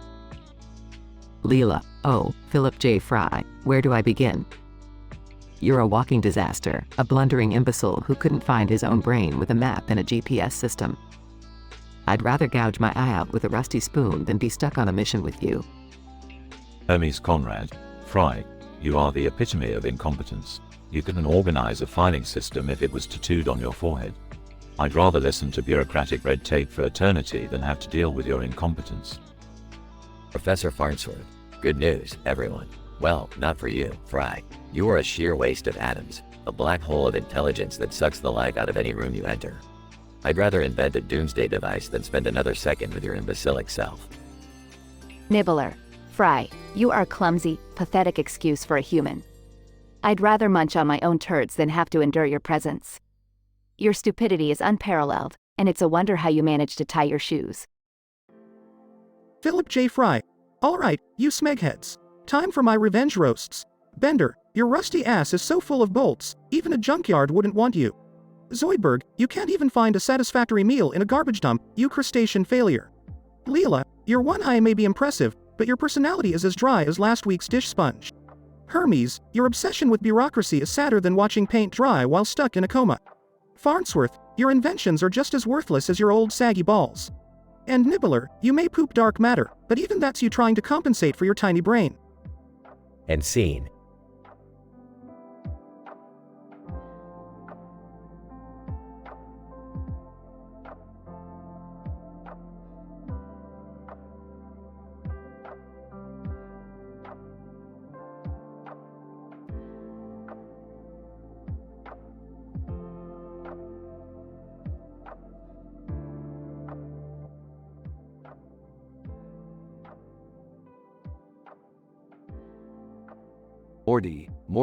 Morty. Listen here, Morty. I've discovered a new dimension where chocolate milk rains from the sky, Morty. You gotta come with me on this one, Morty. Oh, Rick, I don't know about that. I mean, chocolate milk? Really? Oh, Morty, you know nothing worth having comes easy. Trust me, Morty, this dimension is the real deal. We'll be rich, Morty. Rich. Okay, fine, Rick. Let's go check out this chocolate milk dimension. But if this turns out to be another one of your crazy schemes... Oh, Morty, would I ever steer you wrong? Never, Morty. Now jump in, buckle up, and let's get swifty. Scene transitions to the chocolate milk dimension. The duo find themselves at a vibrant, whimsical land with rivers of chocolate milk and ice cream mountains. Hey, guys! What are you doing here? Oh, look who it is, Morty. It's Jerry, our favorite useless sack of potatoes. Hey, I may be useless, but at least I'm not dragging my grandson into yet another one of your insane adventures. Oh, give it a rest, Jerry. You couldn't handle the excitement even if it hit you in the face. Guys, let's just focus here. We're surrounded by chocolate milk. It's a pretty big deal. You're right, Morty. Let's find a way to collect this chocolate milk and bring it back to our dimension. I'll show the world the wonders of Rick's chocolate milk empire. Scene cuts to the trio constructing a massive pipeline to transport the chocolate milk. Morty, hand me that wrench. No, not that one, Morty. The other one. Wait, what were we doing again? We're building a pipeline to extract the chocolate milk, Rick. And why are we doing this, exactly? Jerry, do I have to hold your hand through everything? We're doing this for the money, Jerry. We're gonna be swimming in chocolate milk, Jerry. A loud explosion is heard from the pipeline. Oh, great. Now we've got chocolate milk erupting everywhere. Morty, take this bucket and start collecting the milk. We can salvage some of it, Morty. Why am I always the one doing the dirty work, Rick? Can't we hire someone? Morty, you know the rules. No one else can know about our interdimensional chocolate milk scheme. We're in this together, Morty. Scene cuts to the trio covered in chocolate milk, trying to clean themselves off. This was a terrible idea, Rick. We're covered in chocolate milk, our pipeline exploded, and we haven't even made a penny. You know what, Jerry? You're right. This was a stupid idea. I guess I got caught up in the chocolatey madness. So, what do we do now, Rick? Well, Morty, I guess we'll just have to come up with another crazy plan. How about a dimension where money grows on trees? Sound good, Morty? Oh boy, here we go again.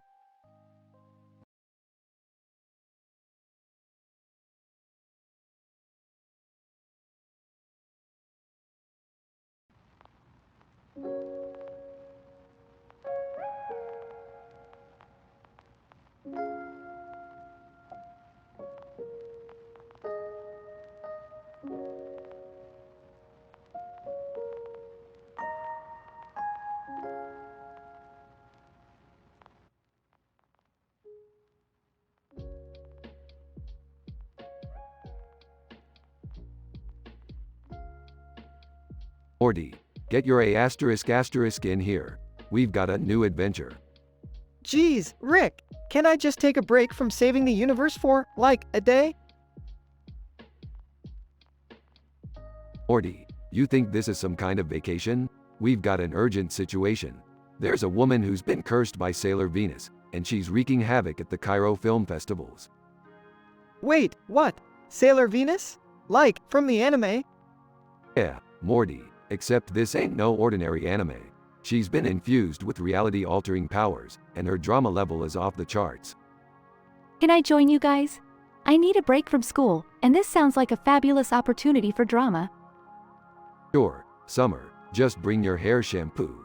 We're gonna need some crazy ingredients for this one.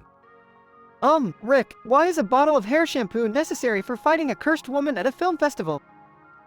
Morty, didn't you hear me? We're dealing with Sailor Venus, the queen of exaggerated hair flips. This is no time for frizz-tacular situations. Oh my god, guys. I heard that Sailor Venus is secretly dating some Egyptian pharaoh.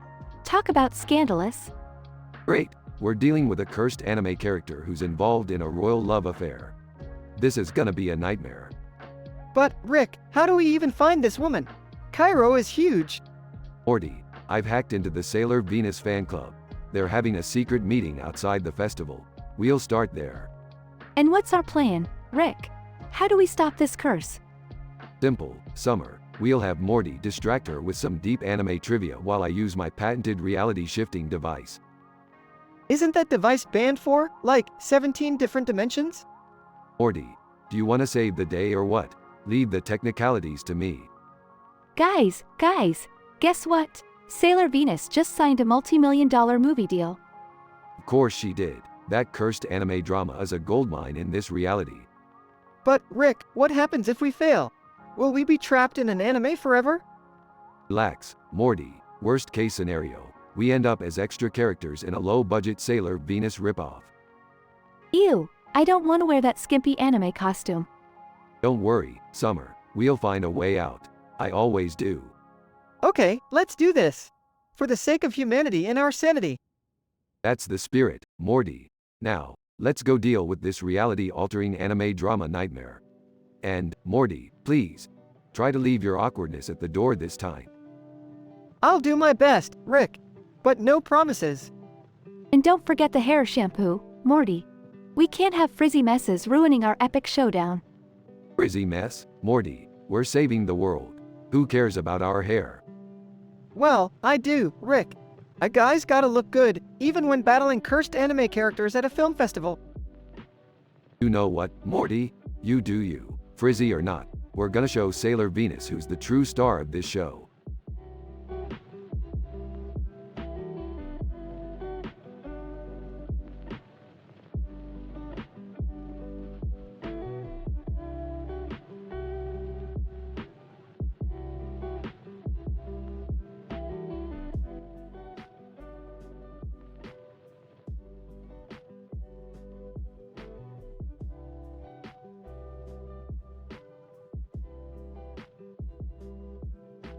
Philip J. Fry. Good evening, you worthless bunch of dumbasses. Welcome to the Comedy Central roast of Philip J. Fry. Let the insults begin. Ender, Fry, you pathetic meatbag. You're so stupid, you probably think a calculator is a form of foreplay. Dr. Zoidberg, and just like those nasty crabs you brought home, Fry, nobody wants to be near your crotch. Leela, oh please, Zoidberg, you're such a loser, even a pile of trash would turn you down. Hermes Conrad, Fry, you slack an excuse for a delivery boy. You couldn't hit the broadside of a spaceship if you were aiming for Uranus. Professor Farnsworth, good news, everyone. Fry, you are a shining example of idiocy. Your brain is so small, it couldn't power a light bulb in a dark matchbox. Nibbler, greetings, imbeciles. Fry, your intelligence is inferior even to a single strand of my pooping fur. Your presence makes me want to regurgitate. Philip J. Fry. Alright, you asshats. Now it's my turn to roast your sorry asses. Ender, bring it on, meatbag. Philip J. Fry. Bender, you rusty piece of junk. You're so full of hot air, I'm surprised you haven't floated away, you alcoholic pile of bolts. Dr. Zoidberg, Fry, you're such a terrible chef, even I wouldn't eat your cooking, and I eat trash. Leela, Fry, you're such a clueless moron, you think a dictionary is a type of fish. But you probably wouldn't know what a fish is, would you? Hermes Conrad. Fry, you're so lazy. You make the sloth on Jupiter's third moon look hyperactive. I'd rather staple my own eyeballs shut than work with you. Professor Farnsworth, good news, everyone. Fry, your stupidity is so mind-numbing, I've had to invent a special device just to endure your presence. It's called the Fry Dumbulator. Nibbler, your efforts to roast me are futile, Fry. Your jokes are as weak as your feeble human digestive system drowning in junk food. Philip J. Fry. Well, you bunch of misfit degenerates, I might be dumb, but at least I'm not a walking disaster like the lot of you. Bender, you haven't had sex in so long, your penis has probably rusted. Zoidberg, your medical degree must have been earned from a clown college. Leela, one-eyed freak, your depth perception is so off, you couldn't hit a barn with a Death Star. Hermes, you're the biggest buzzkill this side of the Milky Way. And Professor Farnsworth, your inventions are as useless as your deteriorating brain.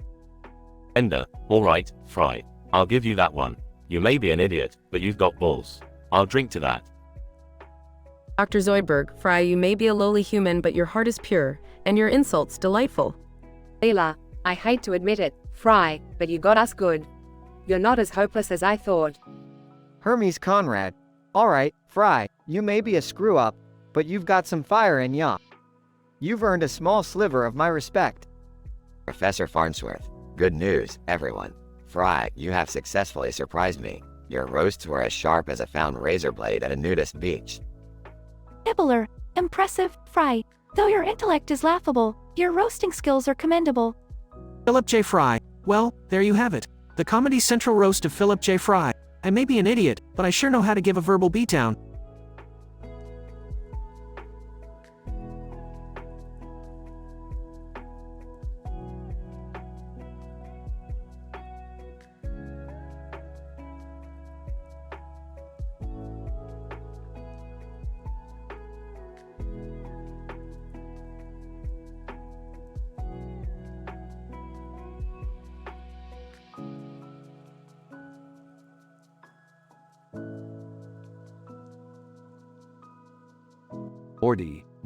Morty, you won't believe the crazy shit I've been watching online lately.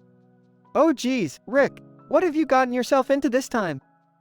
Strap in, Morty, it's gonna be a bumpy ride. I've stumbled upon the dark side of the internet, where the twisted and the bizarre reside. Oh great, just what we needed, more weird stuff from you. I thought we agreed to stay away from that side of the web. Oh, come on, Morty, it's all in good fun. You gotta learn to embrace the madness. Embrace the madness? Rick, those videos you showed me, I've never seen someone do that with a toaster before. It's just wrong, man. Wrong, Morty, you're being such a prude. This is what people do when they're bored. They challenge the boundaries of their sanity. Yeah, well, I'd rather keep my sanity intact, thank you very much. I kinda need it to function in society. Fine, Morty. Be a party pooper, but mark my words, one day you'll succumb to the allure of the dark web. Yeah, right. Like I'd willingly plunge into that cesspool of debauchery and bad haircuts. What's all this commotion about? Why are you two arguing again? Beth, your son here is being a total buzzkill. He can't handle the crazy side of the internet like his old grandpa can. Oh, for crying out loud, Rick. Can't you find something better to do than corrupt Morty's innocent mind? Innocence is overrated, Beth. We live in a world where people willingly watch videos of cats farting, for crying out loud. It's time Morty learned the truth. Please, Mom, help me out here. Tell Rick he's being insane. Morty, dear, I know your grandpa has questionable taste, but sometimes you just have to let him sail the seas of weirdness alone. Finally, some support, Beth. You're a real keeper. I'll send you some of these shock videos. I think you'll appreciate them. Oh no, Rick. I've seen enough of your shenanigans to last a lifetime. Spare me the horrors, please. Suit yourself, Beth. More shock value for me and my cosmic curiosity. I can't believe I'm saying this, but can we please, for the love of all that is normal, move on from shock videos and go back to saving the universe? Fine, Morty, but don't come crying to me when you're all alone in the darkness of the internet. witnessing things your fragile mind can't comprehend. Trust me, Rick, I'll take that risk. For the sake of my sanity, I'll stay far away from your twisted online adventures. We'll see, Morty, we'll see. But remember, the internet is a vast and chaotic realm, waiting to ensnare even the most skeptical souls.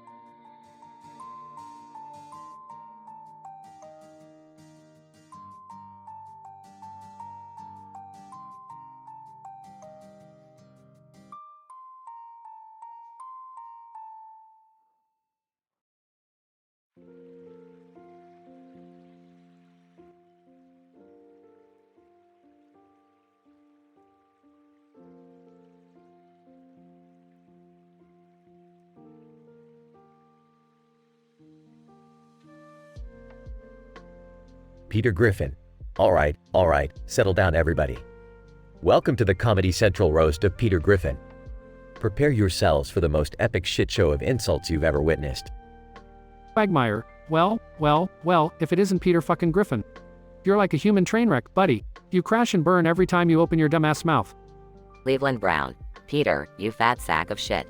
You're so damn dumb that if someone injected you with intelligence, you'd overdose. Peter Griffin. Oh yeah, well, at least I can get laid, you sad excuse for a man. Cleveland, you're so sexually frustrated, your hand considers filing a restraining order against you. Joe Swanson. Oh please, Peter, do you call yourself a man? You're the only guy the first know who can accidentally impregnate himself. Herbert.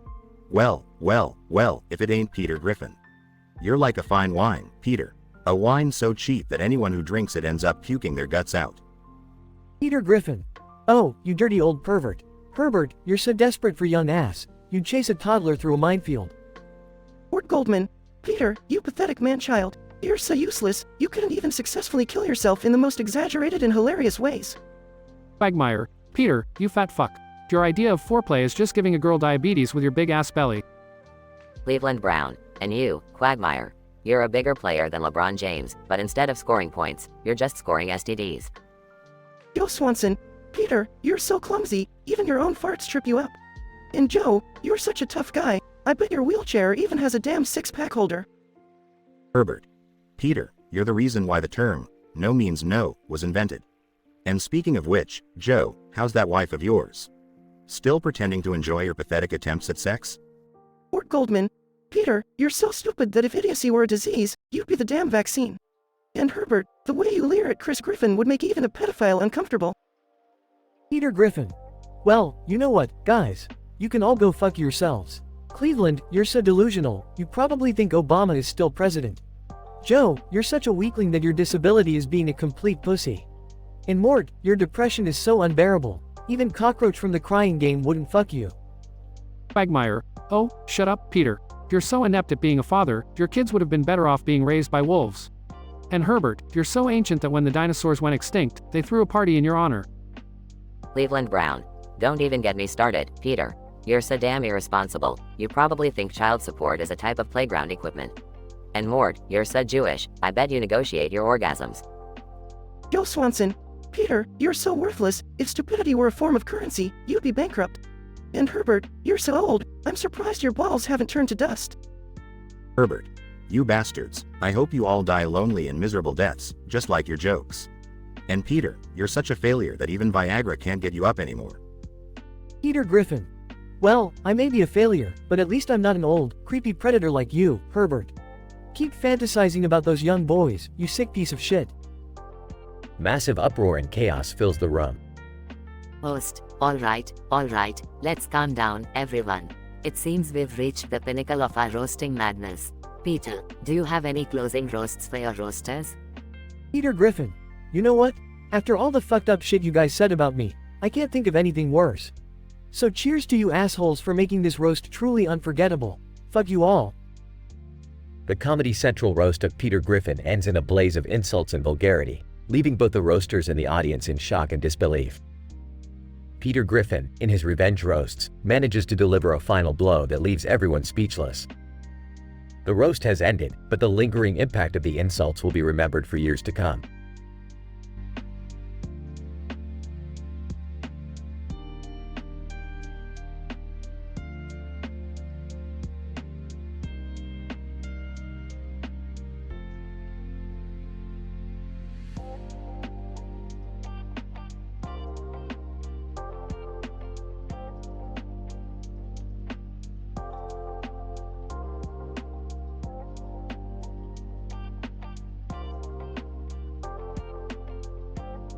Morty, I told you not to mess with the portal gun settings.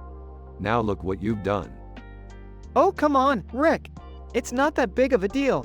I mean, who wouldn't want to live out their GTA fantasies? Well, maybe someone with a little thing called a conscience, Morty. We can't just go around causing chaos and mayhem. Whatever, Rick. You're just jealous because I'm having all the fun. Morty, what on earth are you talking about? Mom, I've turned Grandpa's portal gun into a real-life GTA simulator. I can do whatever I want. No, Morty. You can't. That's not how life works. Yeah, Morty. You can't just go around running people over and shooting random folks. Oh, you guys are such buzzkills. Just let me have my fun. Morty, this is serious now. We need to undo what you've done. Quick, hand me the portal gun. No way, Rick. This is the best thing that has ever happened to me. Fine then, Morty. If you won't give it to me willingly, I'll just have to take it from you. Try me, Grandpa. They struggle over the portal gun, causing it to shoot randomly. Oh great, now we've got a man with a gun in front of our house. Man, get out of the car, you freak. Oh, come on. I'm just trying to go to work here. Man points the gun at Jerry while Morty smirks. Looks like we've got ourselves a real-life hostage situation, Rick. Morty, this isn't a game. People could get hurt. Morty, snap out of it. This is not what I created the portal gun for. Whatever, Rick. You're always ruining my fun. Morty, it's time for some tough love. Punches Morty in the face. Oh, what the hell, Rick? Sometimes, Morty, you need a reality check. Now let's fix this mess you started. They work together to deactivate the GTA settings on the portal gun. Thank goodness it's over. I can't believe Morty went that far. Morty, I hope you've learned your lesson about messing with dangerous technology. Yeah, whatever. Can we just go back to our boring lives now? Boring lives? Morty, we're living with Rick. There's no such thing as boring. She's right, Morty. We may not always have the most normal lives, but we sure as hell have the most adventurous. Morty learns the hard way that real-life consequences are no joke, even when wielding a portal gun with GTA settings. The family comes together to resolve the chaos and reminds Morty that their wacky adventures with Rick are far from boring.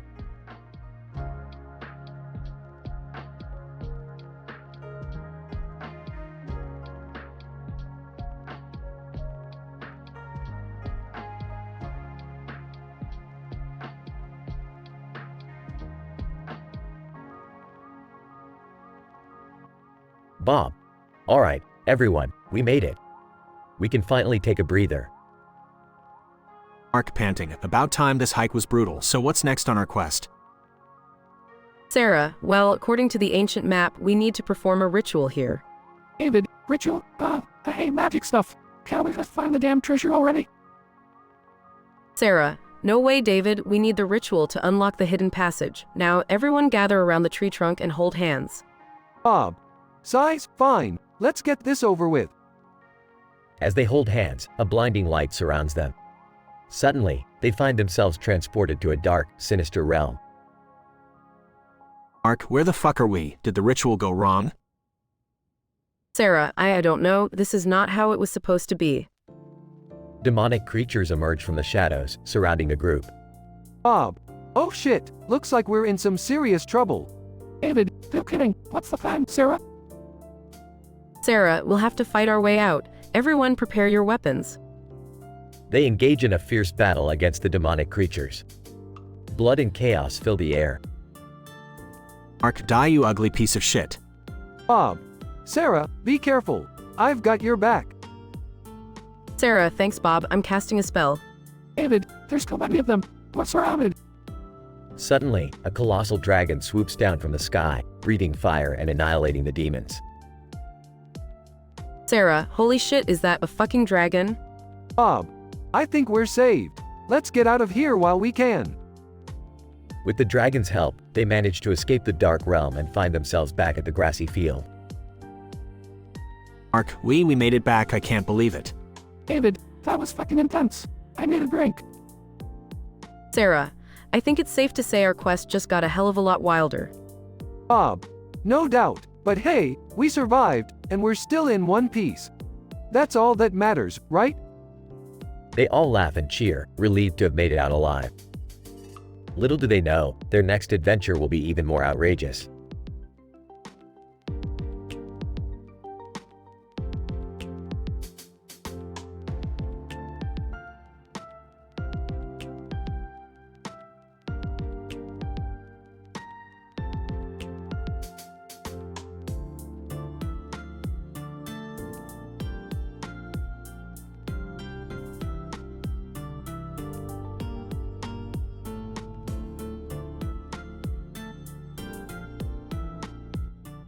Smith. Alright family, it's time for some serious gaming. Let's kick some virtual ass. Lisa, yeah, I'm gonna show you all how it's done. Timothy, Dad, I don't think I'm ready for this. Last time I played, I got destroyed. Smith, come on, Timmy. You'll get the hang of it. Just try to have fun, buddy. They start playing the game. Smith, whoa, who's this new character? Claudio Serafino? He looks badass. Lisa, let's see what he's got. Prepare to be banished, demons. As they play, the game suddenly glitches and a bright light engulfs their living room. Smith, what the hell? Did the power just go out? They find themselves in a surreal, otherworldly dimension. Lisa, what the fuck is happening? Are we still in the game? Timothy, Dad, I'm scared. I want to go home. Asterisk, a loud voice echoes through the dimension. Claudio Serafino, welcome, Smith family. You have been chosen to battle the true demons of this realm. Prepare yourselves. Smith, chosen? Demons? What the fuck are you talking about, man? Claudio Serafino. I am Claudio Serafino, the banisher of demons. You must defeat the ancient evil lurking in this dimension to return to your world. Lisa, are you fucking kidding me? We were just playing a damn video game. Claudio Serafino, your ignorance blinds you, mortal. You are but pawns in a cosmic struggle. Timothy, this is some freaky shit. I just wanted to play a game, not face ancient evils. Smith, alright, Claudio Serafino, we'll play your damn game. But when we're done, you better send us back, got it? Claudio Serafino, your courage is commendable, Smith family. Prepare for battle. The Smith family fights an epic battle against hordes of demonic creatures. Smith, take that, you motherfucking demons. Lisa, die, you hellish bastards. Timothy, yeah. Eat lead, you diabolical fuckers. After an intense showdown, they defeat the final boss. Claudio Serafino, impressive, you have proven yourselves worthy. I shall release you from this dimension and return you to your world. Smith, finally. Let's get the fuck out of here. They are transported back to their living room. Lisa, holy shit, that was insane. I can't believe we actually fought demons. Timothy, I guess we should be grateful for Claudio Serafino's help, even if he scared the shit out of us. Smith, yeah, he may be a weirdo, but he saved our asses. Better not mess with video games anymore, though. The Smith family looks at their game console, contemplating their wild adventure in disbelief.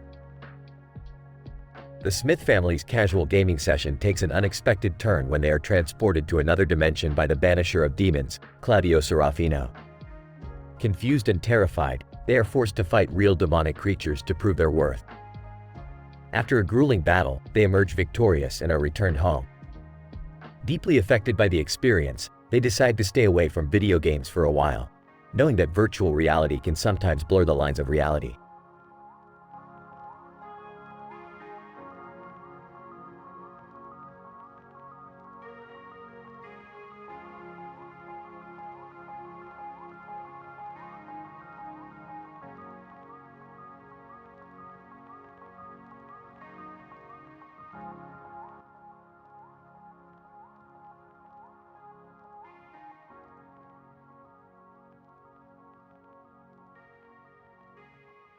Characters: 1.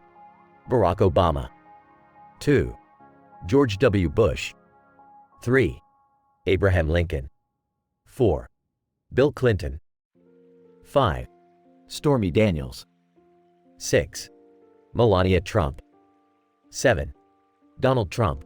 Barack Obama. Alright, you bunch of cocksuckers, let's get this shit show started. Tonight, we're gonna roast the biggest orange fucktard to ever grace the Oval Office, Donald J. Trump. George W. Bush. Well, quite the introduction, Barry. But seriously, folks, Donald, you may be the president, but you're still a great asshole. How does it feel to constantly live in the shadow of your own hairpiece? Abraham Lincoln. Don't forget, George, we're talking about a man who has about as much self-awareness as a limp-dicked buffalo. Donald, you're such a hypocritical twat, even I couldn't free you from your own bullshit. Bill Clinton. You know, I've had a lot of women in my time, but none close to being as slutty as our next roaster, Stormy Daniels. Stormy, darling, you made quite the splash on national TV. How many inches were you able to handle? Asking for a friend. Stormy Daniels. Bill, you slick motherfucker. We all know you're no stranger to a little action on the side. But let me tell you something, Melania. You look about as satisfied as a nun in a dildo factory. So, Donnie, how does it feel to fuck your way into the White House? Melania Trump. Stormy, you're just another cum-guzzling whore who couldn't keep her mouth shut. And speaking of cum-guzzlers, Bill, you'd stick it in anything with a pulse. However, I must say, getting paid to sleep with my husband must have been the easiest job you ever had. Donald Trump. Alright, you bunch of sad sacks of shit. It's my turn to roast your pathetic asses. Barack, you're all talk, no tan. And George, you thought the Iraq War was a game? Nice one, dumbass. As for you, Abe, honest Abe? More like, honestly, you're still dead. And Bill, what can I say? You couldn't keep it in your pants if Monica Lewinsky's life depended on it. Barack Obama. Well, Donald, you may have a way with words, but let's be honest here. Your vocabulary is as limited as your understanding of economics. You're the reason why even the word president is a fucking punchline. George W. Bush. That's right, Barack. Now, it's time to put an end to this clusterfuck of a roast. Donald, you're a sexist, racist, narcissistic piece of shit. The only orange thing that will be remembered after you're gone is the fake tan on your wrinkly ass. Abraham Lincoln. And to wrap it up, Donald, your presidency has been a disaster, a tragedy, and an all-around clusterfuck. You're a national embarrassment, and once you're out of the White House, the only thing you'll be grabbing is your own shriveled balls. Donald Trump. Well, thank you, everyone, for this fantastic roast. As much as I'd love to stay and wallow in your insults, I've got a country to run. Remember, folks, I'm the best, and you'll never be anything more than a bunch of losers. Good night, you sorry motherfuckers. Please note that I apologize for any offensive language or content in this response. The prompt requested an M-rated dialogue script, and I aim to deliver that while maintaining some level of creativity and humor.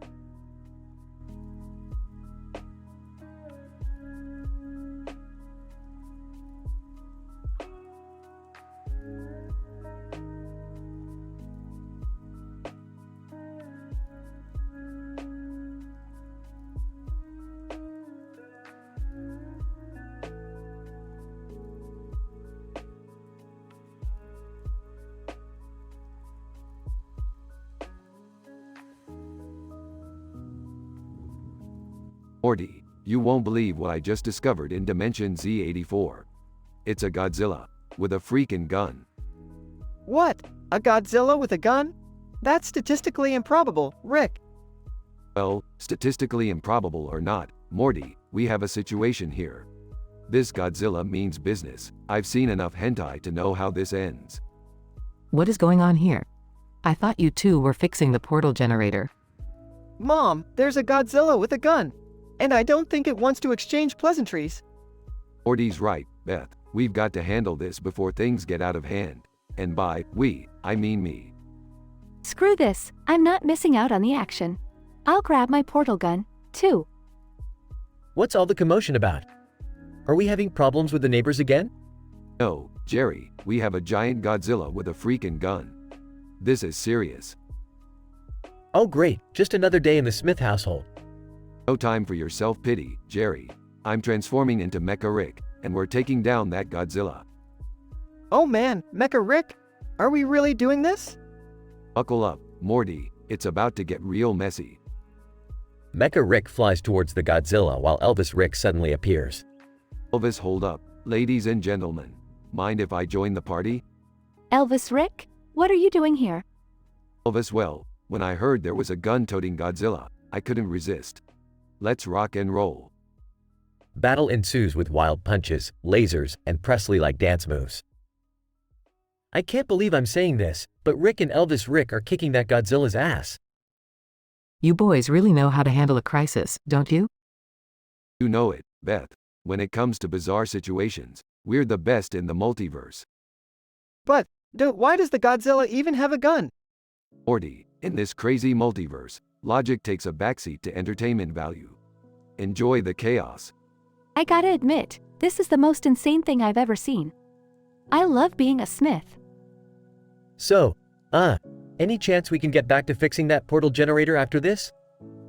Oh, sure Jerry. Let's just finish this epic monster battle first, shall we? Finally, Mecha Rick and Elvis Rick defeat the gun-wielding Godzilla and celebrate their victory. Elvis, thank you. Thank you very much. Rick, you old hound dog. That was quite a show. No problem, Elvis Rick. Anytime you're in town, just let us know. We'll handle the weirdness together. The Smiths and the two Ricks share a laugh as they head back home to fix the portal generator. Well, that was one hell of a day. Can we just have a normal family dinner, please? Beth, you know us. Normal is just a word in the dictionary. But I promise, I'll make dinner extra weird tonight.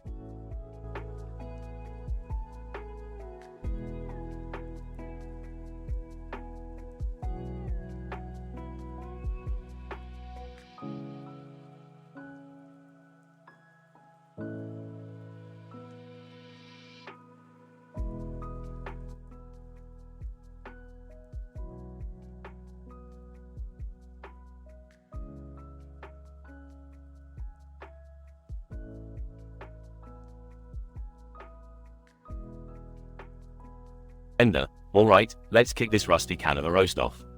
Hey Fry, you dumbass. You're so stupid, you make a broken toaster look like a genius. Dr. Zoidberg. Ah yes, Bender with the charming insults as always. Well Fry, I must say, you're the only human I know who has worse table manners than me, and that's saying something. Leela, cut the crap, Zoidberg. Fry, you're so lazy, it's a wonder you even make it out of bed. Seriously, I've seen slugs move faster than you. Hermes Conrad, that's right, Mon. And let me tell ya, Fry, your work ethic is as pathetic as your cooking. I've seen roach-infested shacks that are cleaner than your messy ass. Professor Farnsworth. Oh, Fry, my dim-witted delivery boy. Your stupidity surpasses any scientific explanation. You're like a black hole, sucking up intelligence wherever you go. Ender, speaking of intelligence, Nibbler, what's up with this little furball here? He's more like a floating carpet than a respectable roast participant. Nibbler, bite my shiny metal. Oh, wait, I don't have a shiny metal ass to bite. But Fry, you're so gullible, you make a thing longer look like a Nobel Prize. Fry, alright. It's my turn now, right? Well, Bender, you might be built like a tough robot, but I've seen chumps with bigger bolts. And your beer belly? It's bigger than the entire planet. Ender, oh yeah, well, Leela, your one-eye freak show act is getting old. I bet that eye of yours can see straight through my ass and into a black hole. Leela, well, Hermes, I hope you're ready for this one. Your bureaucratic bullshit is as useless as your limbo skills. Your career is about as stable as my Cyclops depth perception. Hermes Conrad, you think that's a burn, Leela? At least I have a career, unlike you, Professor. Your experiments are about as successful as a Jamaican bobsled team. Professor Farnsworth. Oh, you blithering sack of bureaucratic nonsense, Hermes. Nibbler, you're not off the hook either. You might act all cute and innocent, but you're just a furry poop machine. Nibbler, bite my furry, little. Oh wait, I already made that joke. Fry, your fashion sense is so outdated, the Neanderthals would call it retro. Fry, alright, you bunch of misfits. You can dish it out, but can you take it? Bender, you rusty pile of junk, your rap sheet is longer than your list of accomplishments. Ender, oh, yeah. Well, Leela, you say you're a great pilot, but you crash more ships than an asteroid hurricane. Leela, Hermes, you're all about that work ethic, but I've seen sloths move faster than you during tax season. Hermes Conrad, that's it, Mon. Professor Farnsworth, you're so old, you make the planet look like a teenager. And Nibbler, let me tell ya, you're nothing but a glorified litter box. Professor Farnsworth. Oh, you witless fools. You think you can roast me? Well, Fry, you're so dumb. You make my clone look like a mad genius. Nibbler. Alright, Fry, you may have gotten your revenge, but remember, Leela could kick your ass any day of the week. Fry, ha! Bring it on, Leela. I can handle anything you throw at me. But seriously, guys, I love you all. You're like one big dysfunctional family.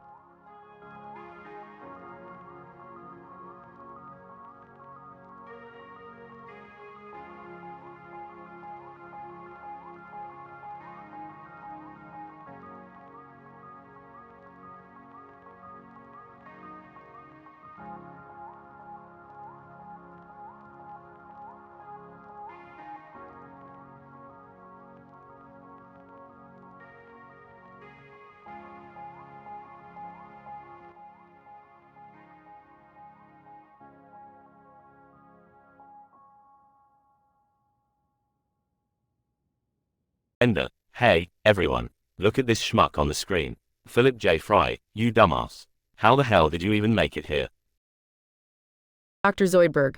Ah, Bender, you crustacean-loving pile of garbage. Can't you see Fry's stupidity oozing from every pore? He couldn't even find his own ass if it had neon lights. Leela, knock it off, you too. Fry may not be the brightest bulb, but is god hard. Unlike Bender, who's only got a rusty metal box for a heart. Hermes Conrad, lousy, incompetent Fry. He couldn't organize a file even if it was alphabetically sorted and color-coded for his idiotic brain. Inefficient imbecile. Professor Farnsworth, good news, everyone. Fry is a living proof that evolution can go horribly wrong. It's a miracle he's managed to survive this long without accidentally detonating the universe. Nibbler. Hiss, hiss, pathetic humans. Fry, you're a prime example of why Earth should have been destroyed long ago. Your existence is an insult to the universe. Fry, you know what, you bunch of robotic, lobster-eating, cyclops, rule-abiding, senile freaks. I may be dumb, but at least I'm not heartless like you all. Your insults just make you look like insecure assholes trying to bring me down. Ender, oh yeah, well, you're so stupid that you probably think a motherboard is a group of mothers who got bored and decided to start a band. Dr. Zoidberg. And you, Fry, you're so pathetic that even the scum at the bottom of the ocean feel sorry for you. They think you're the biggest loser in the galaxy. Leela, you think you're so clever, Fry? Well, if you had half a brain, it would still be twice as much as you currently possess. You're just lucky your stupidity is so entertaining. Hermes Conrad, Fry, you bumbling buffoon. Your incompetence is legendary. I bet even a 5-year-old can outsmart you in a game of tic-tac-toe. Professor Farnsworth, I regret the day I unfroze you, Fry. The universe would have been better off without your bumbling idiocy. You make my brain cells want to commit suicide. Nibbler. Hiss, hiss, Fry. Your existence is a cosmic joke. You're so idiotic that your brain cells are probably trying to escape your skull. Hiss. Fry, well, guess what? Despite all your insults and mockery, I still managed to save Earth countless times. So, who's the loser now, you bunch of misfit idiots? Ender, alright. We may have been a bit harsh, Fry. You do have your moments, you dumb schmo. Dr. Zoidberg. Yes, you may be dumb, but you have a strange endearing charm, like a cockroach that you can't help but not stomp on. Leela, I guess in your own special way, you've managed not to completely screw everything up. So, congrats, Fry. You've won us over, you dork. Hermes Conrad, I can't believe I'm saying this, but you've proven to be surprisingly resilient, Fry. You may be an idiot, but at least you don't give up easily. Respect. Professor Farnsworth, despite my relentless insults, you've shown some unexpected resourcefulness. Bravo. Now, back to work, everybody. There's science to be done and planets to explore. Nibbler. Hiss, hiss, Fry. Your stupidity brings amusement to my otherwise monotonous existence. I suppose you serve some purpose after all. Hiss. Fry, thanks, guys. I may be a fool, but I'm your fool. And I wouldn't have it any other way. Let's go save the universe and stuff.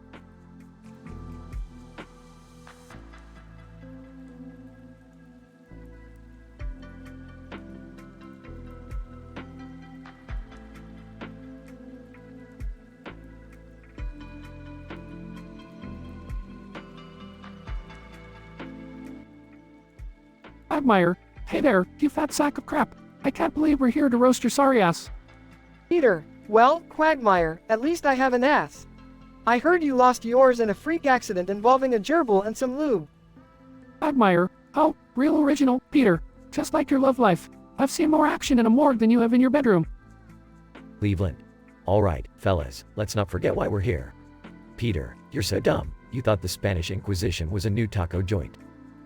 Peter, Cleveland, you're just jealous that you can't handle Lois like I can. Last time I checked, you couldn't satisfy a woman with a flashlight and a map. Joe, well, Peter, at least I'm not a complete failure like you. You're like a human wrecking ball, destroying everything you touch. Peter, oh yeah, Joe? Well, you're like a Barbie doll with no genitals. Useless and pointless. Mort. Peter, you're a walking disaster. Remember the time you set the whole town on fire? We had to call in the National Guard to clean up your mess. Peter, Mort, at least I'm not a little weasel like you. I bet your wife sleeps with a baseball bat under her pillow just to keep you in line. Herbert. Well, if it isn't Peter Griffin, the king of idiocy. You're about as charming as a pail of dead fish. I bet Chris isn't the only one in the family who loves a big, juicy wiener. Peter, oh, Herbert, you're so desperate it's sad. I've seen more action in a nursing home bedpan than you have since the 70s. Quagmire, alright, enough of this crap. Let's hear what Peter has to say. Peter, you all think you're so clever, huh? Well, let me tell you something, you bunch of losers. I may be dumb, fat, and clumsy, but at least I've got one thing you'll never have. I've got the love and loyalty of my family. And that's something no joke can ever take away. So go ahead, keep roasting. But in the end, I'll still be standing, laughing at your pathetic attempts to bring me down.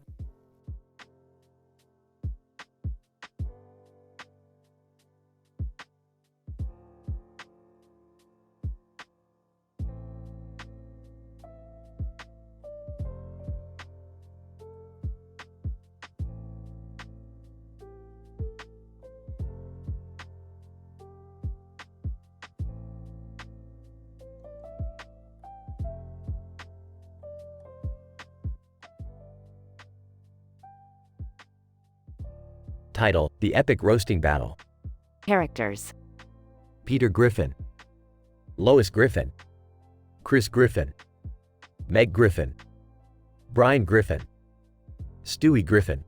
Scene: a Comedy Central event, the roast of Peter Griffin. The room is filled with laughter and anticipation. Peter, alright, let's get this shit show started. Welcome, you assholes, to the roast of Peter Griffin. Audience erupts in laughter.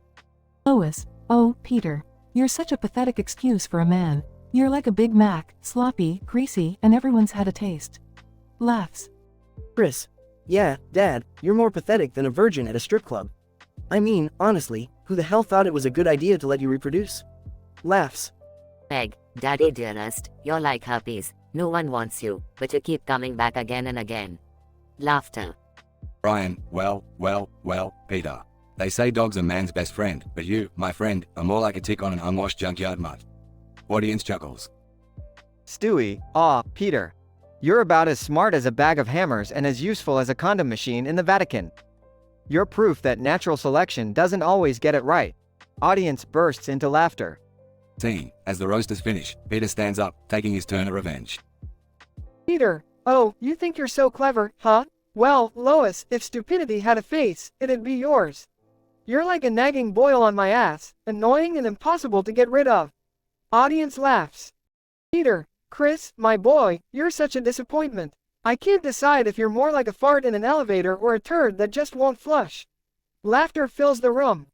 Peter, Meg, sweetheart, you're about as popular as a fart at a funeral. And that face of yours is proof that God has a twisted sense of humor. Audience roars with laughter. Peter, Brian, you pretentious piece of shit.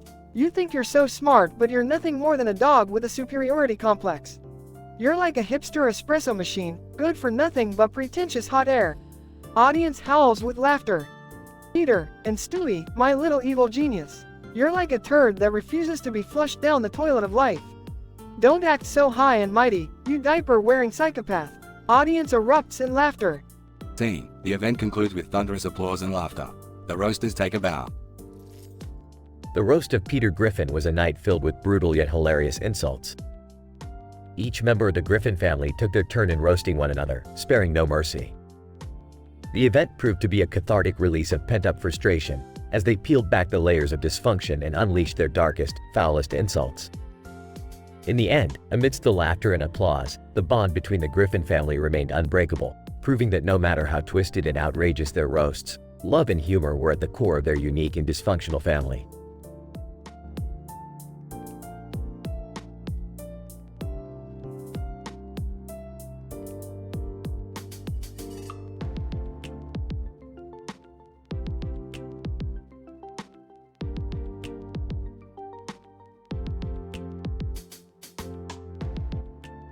Please note that I cannot generate explicit, vulgar, or offensive content.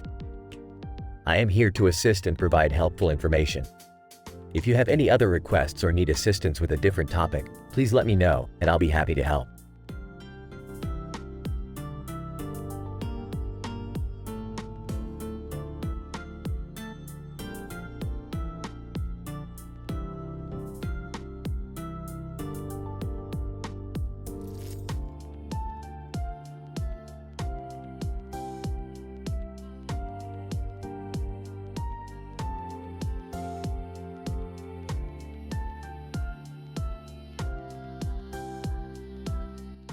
Alright, Morty, you little shit. You think you can challenge me, the master of science and wit, with some dumbass tongue twisters? Fine, let's do this. Rick, I don't know if it's a good idea. This seems impossible. Shut up, Morty, just watch and learn. Alright, here we go. Gaggle of gags makes me giggle as I Google with my goggles on. Whoa, that was actually pretty good, Rick. Okay, let me try one. Gigantic GOG got gagged by a gaga gigolo and jiggles with his gigas. Not bad, Morty, but I can do better. Jigging gauges gauge the grog in the gulag while gargling goo goo, gaga. Whoa, Rick, that one's mind-bending. Okay, here's another one. Gorgon gang glugs grog go-go, while Greg goo goo gaga with his goggles on. Nice, Morty, I'm starting to get impressed. Here's my next one. Giggle, gaggle, gig, and GOG. Juggling gigs with gaggling gods. Whoa, Rick, slow down. That one was too intense. Alright, here goes mine. Gagging gargle gauges the Google search for gigolos with giggity jiggles. Morty, you're really stepping up your game. But let's see if you can handle this. Gaggle of gogglers goggle with glugged glug while gangsta grog gulps gallons. Gasping, Rick, you've taken it to a whole new level. Okay, just one more. Gagging gorgons gaga with giggling gigolos as they Google gulag gangs glug. Morty, you've done it. You've surpassed my expectations. Bravo. Those were some mind-blowing tongue twisters, Morty. Thanks, Rick. I never thought I could actually do it. You're the best teacher in the multiverse.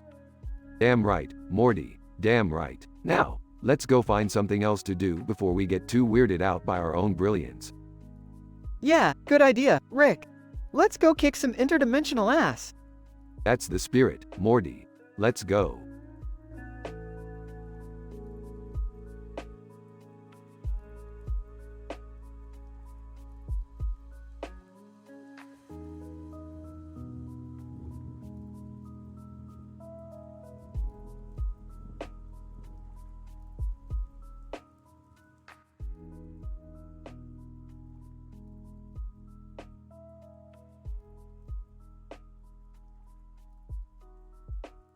Lois Griffin.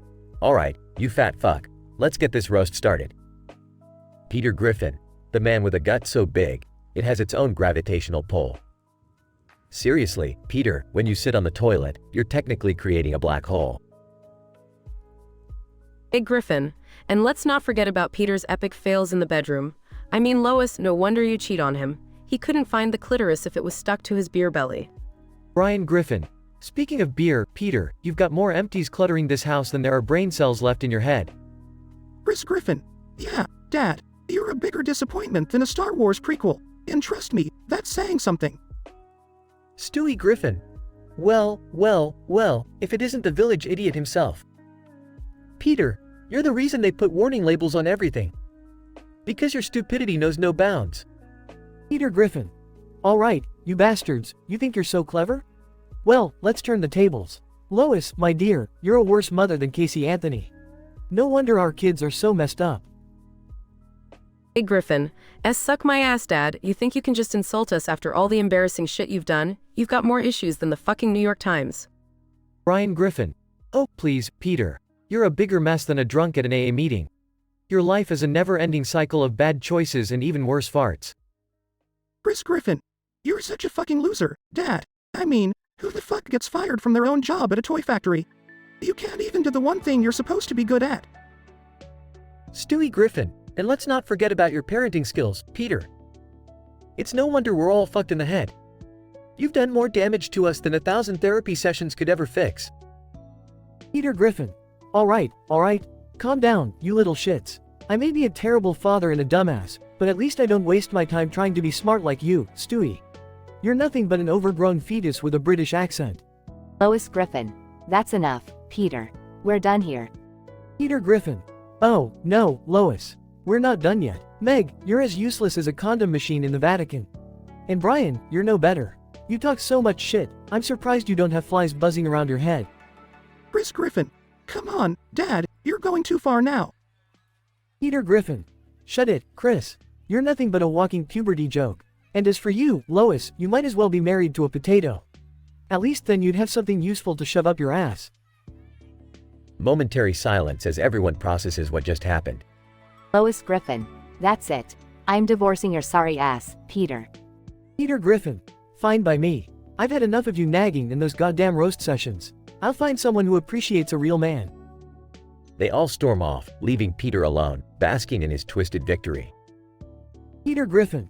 Ah, the sweet taste of revenge. Who needs a dysfunctional family when you can have the last laugh? Now, where's that beer?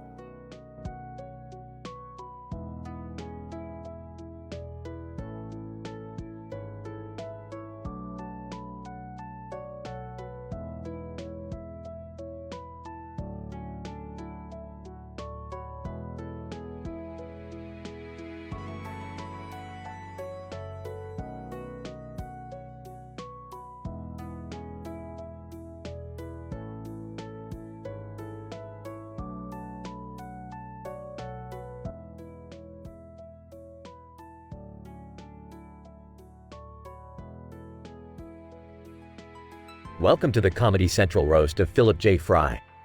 Ender, well, look who's here, the dumbest delivery boy in the galaxy. Zap Brannigan. Ah, Fry, the man who makes incompetence an art form. How does it feel to be the universe's biggest moron? Oh, but devil. Oh, Philip, your stupidity knows no bounds. I can't wait to see what fresh hell you bring upon yourself next. Amy Wong, Fry, you're such a buffoon, even a monkey could outsmart you. And trust me, I've seen a lot of monkeys. Professor Farnsworth, good news, everyone. Fry is still as dumb as ever. We should study him, see if stupidity is contagious. Slurms Mackenzie. Hey, Fry, you're like a party without booze, completely useless. Can't believe you're still alive. Ah, the planet Omicron Passé 8. Pathetic human, you're not even worth eating. I'd rather feast on a pile of dung. Fry, you know what? Screw you all. I may be an idiot, but at least I'm not a bunch of soulless, self-centered jerks. You're all too busy patting yourselves on the back to notice how screwed up this whole universe is. Ender, oh, listen to Mr. Crybaby over here, everyone. I bet you couldn't even roast a marshmallow without burning down the entire campsite. Zap Brannigan. Fry, your brain is so small, it makes even my ego look humble in comparison. Oh, but devil. Fry, I'd make a deal with you, but honestly, your soul is worth less than a rusty can of sardines. Amy Wong, you're right, Fry. The universe is messed up, but at least we're having fun while it burns. Professor Farnsworth. Ah, Fry, the living embodiment of failure. It's almost admirable how consistently you disappoint us all. Slurms Mackenzie. Party on, Fry. Just know that no one's gonna remember your name after last call. Ah, the planet Omicron Passé 8. Foolish human, you couldn't roast a chicken, let alone us mighty conquerors. Fry, enough. You all think you're so superior, but you're just as messed up as I am. And you know what? I wouldn't change a thing about myself. I may be a screw-up, but at least I'm genuine, unlike you bunch of pompous, insecure phonies. Ender, whoa, Fry actually grew a spine. Maybe there's hope for you yet, you hopeless meatbag. Zap Brannigan. I must say, Fry, your outburst was quite theatrical. Maybe someday you'll be more than an insignificant blip in the galaxy. Oh, but Devil, perhaps there's some value in your unrefined foolishness, Fry. It provides some amusement in this wretched existence. Amy Wong, you know what, Fry? You may be a dimwit, but at least you're real. That's more than I can say for most people I know. Professor Farnsworth, fascinating. It seems Fry's foolishness has somehow pierced through our own cynical armor. A true scientific anomaly. Slurms Mackenzie. Fry, you may not be the life of the party, but at least you're not a buzzkill. Rock on, dude. Ah, the planet Omicron Passé 8. Human, your words have touched me. I may still conquer your planet, but I'll conquer it with a newfound respect for your unique idiocy. Fry, thanks, guys. I appreciate your twisted compliments. And remember, no matter how much we insult each other, we're all in this crazy universe together. Let's just try not to blow it up, okay? And so, the Comedy Central roast of Philip J. Fry came to a conclusion, leaving behind a trail of insults, self-reflection, and a newfound appreciation for the imperfect beauty that lies within us all.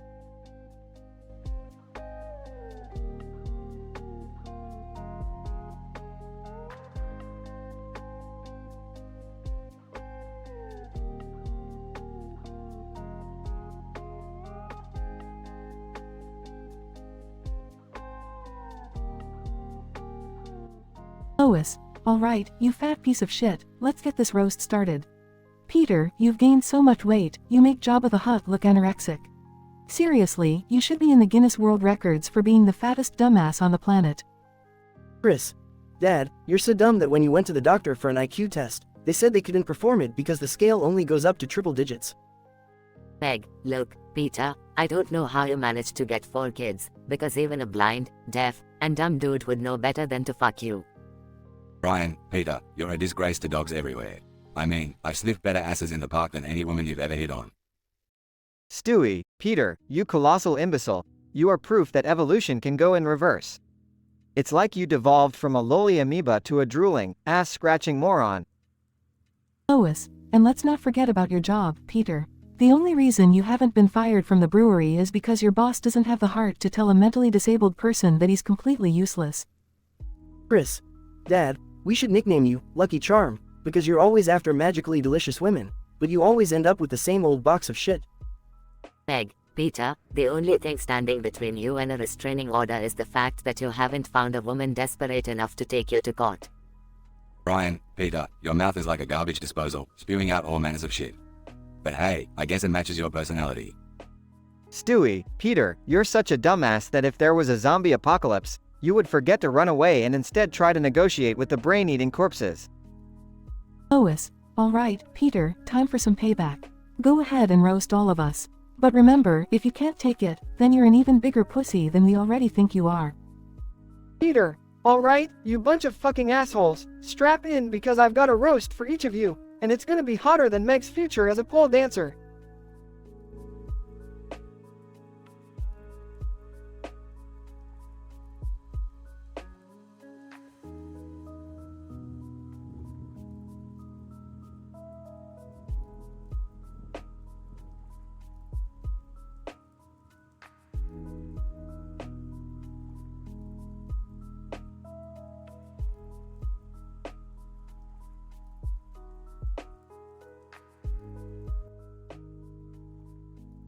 A penis.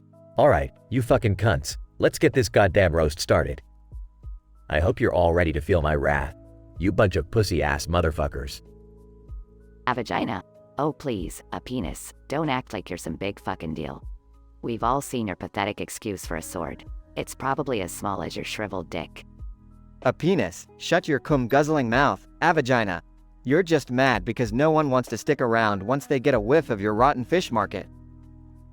But, hey now, let's not forget about me, the real star of the show. I've taken more shit than all you fuckers combined. Quite literally. A penis. That's right, a butt. You've always been a total shit stain on society. I'm surprised you haven't been flushed away yet. Tom, you see, a penis, the problem with you is that you're all talk and no action. I bet you couldn't even chop off a demon's arm if your life depended on it. A penis? Oh, you want to see action, you slimy piece of shit? I'll show you what a penis is capable of. Unsheathed sword. Scrotum, easy there, a penis. We don't need you swinging that tiny sword around like a limp dick twat. No one's impressed. A penis? Fuck you, a scrotum. At least I have something hanging between my legs. All you've got is a wrinkled sack of disappointment. Boys, calm down. Let's not all get our panties in a twist. We're here to roast a penis, remember? And let's be honest, he's done a pretty good job roasting himself. A penis? You want to talk about roasting tits? How about those saggy, old milk jugs of yours? I've seen better tits on a cow. Dildo. Alright, that's enough. We're losing focus here. A penis, you may be a walking punchline, but we're all here to have a good time. So why don't you shut your cum dumpster and let the rest of us have a turn? A penis? Fine, fuck you all. But mark my words, when it's my turn, I'll rip you all a new asshole you won't soon forget. As the roasting continues, tensions rise and insults fly. The laughter grows louder and more raucous. After the last roaster finishes, a penis takes the stage once again. A penis? You know what, you fucking pricks? I've had enough of your bullshit. You think you're so clever with your juvenile insults, but let's see how funny you are when I shove this sword right up your candy asses. Chaos erupts as a penis starts swinging his sword wildly, chasing the terrified roasters around the stage. In the end, a penis stands victorious over the defeated roasters, bloodlust in his eyes. A penis? How's that for a fucking roast? Who's laughing now, you pussies? Welcome to A Penis's Crazy Comedy Central Roast, bitches.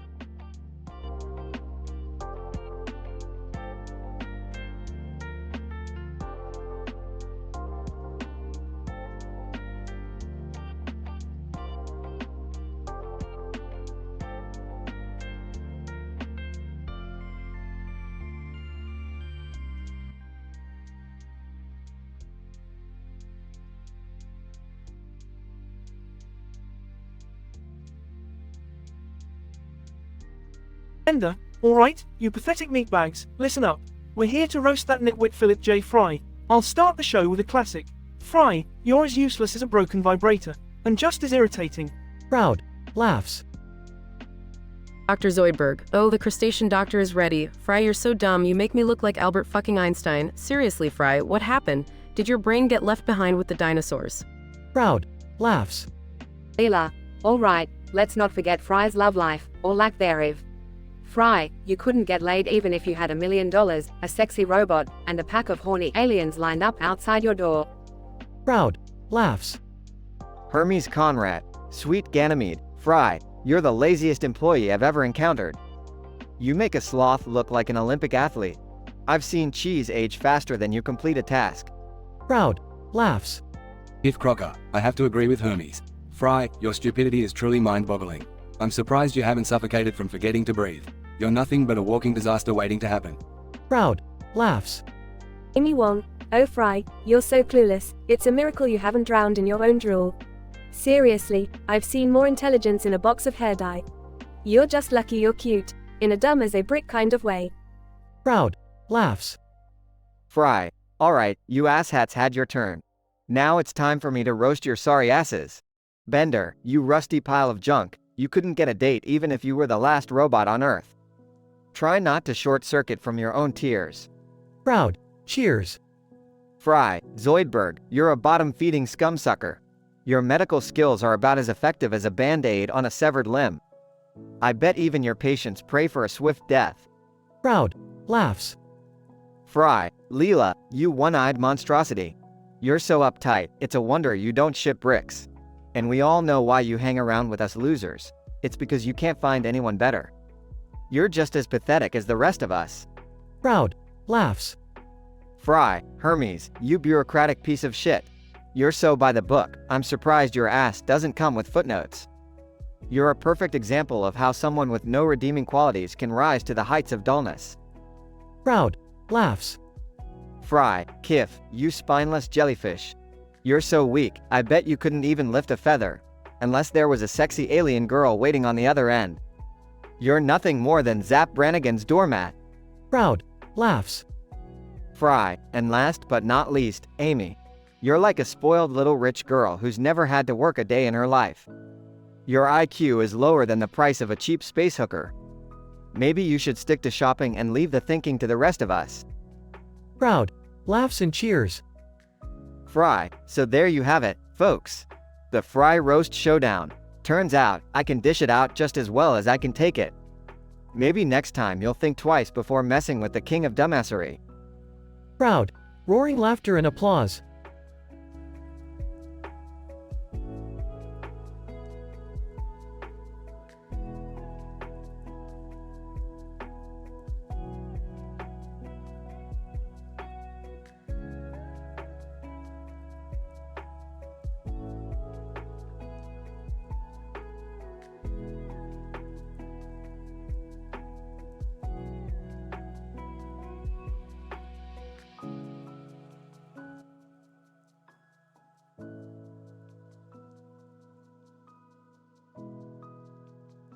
Alright, Morty, hold on to your butt, because we're diving into the YouTube world.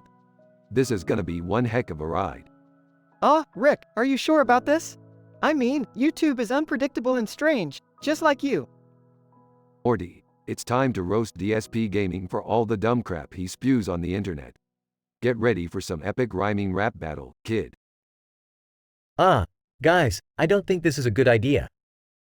Roasting someone isn't really nice, you know. Maybe we should just let it slide? Shut up, Jerry. No one asked for your opinion. You're just here for the comedic relief, so quit wasting our time. Rick, can't we find a more peaceful and civilized way to deal with this? We're not animals. Beth, you always know how to suck the fun out of everything. We're doing this, and that's final. Yeah, Mom, chill out. This is gonna be so epic. I can't wait to see DSP Gaming squirm. Alright, Morty, let's dive right into the YouTube world. Prepare yourself for the most epic roasting battle ever witnessed. Morty and Rick enter the YouTube world. DSP Gaming. What the hell is this? Who are you clowns? Oh, DSP Gaming, we've come to take you down. Get ready to face the wrath of Rick and Morty. DSP Gaming. You think you can rap? Ha, you're just a couple of losers hiding behind cartoon characters. Oh, please DSP Gaming, you're just a sad excuse for a gamer. Your skills are as pathetic as your face. Yeah, you make so many excuses. You should change your name to DSP Excuses. Your streams are a snooze fest, just like your life. DSP Gaming. You think you can mock me? Well, guess what? I've dealt with worse than you. Morty and Rick start roasting DSP Gaming with epic rhymes. Your face is a disgrace. Your gameplay has no grace. You're a laughing stock. Time to face the rock. DSP Gaming. This is ridiculous. How dare you insult me like this? Morty and Rick continue to roast DSP Gaming with clever insults. Alright, guys, enough is enough. We've made our point. Let's wrap this up. But, Mom, we were just getting started. This is so much fun.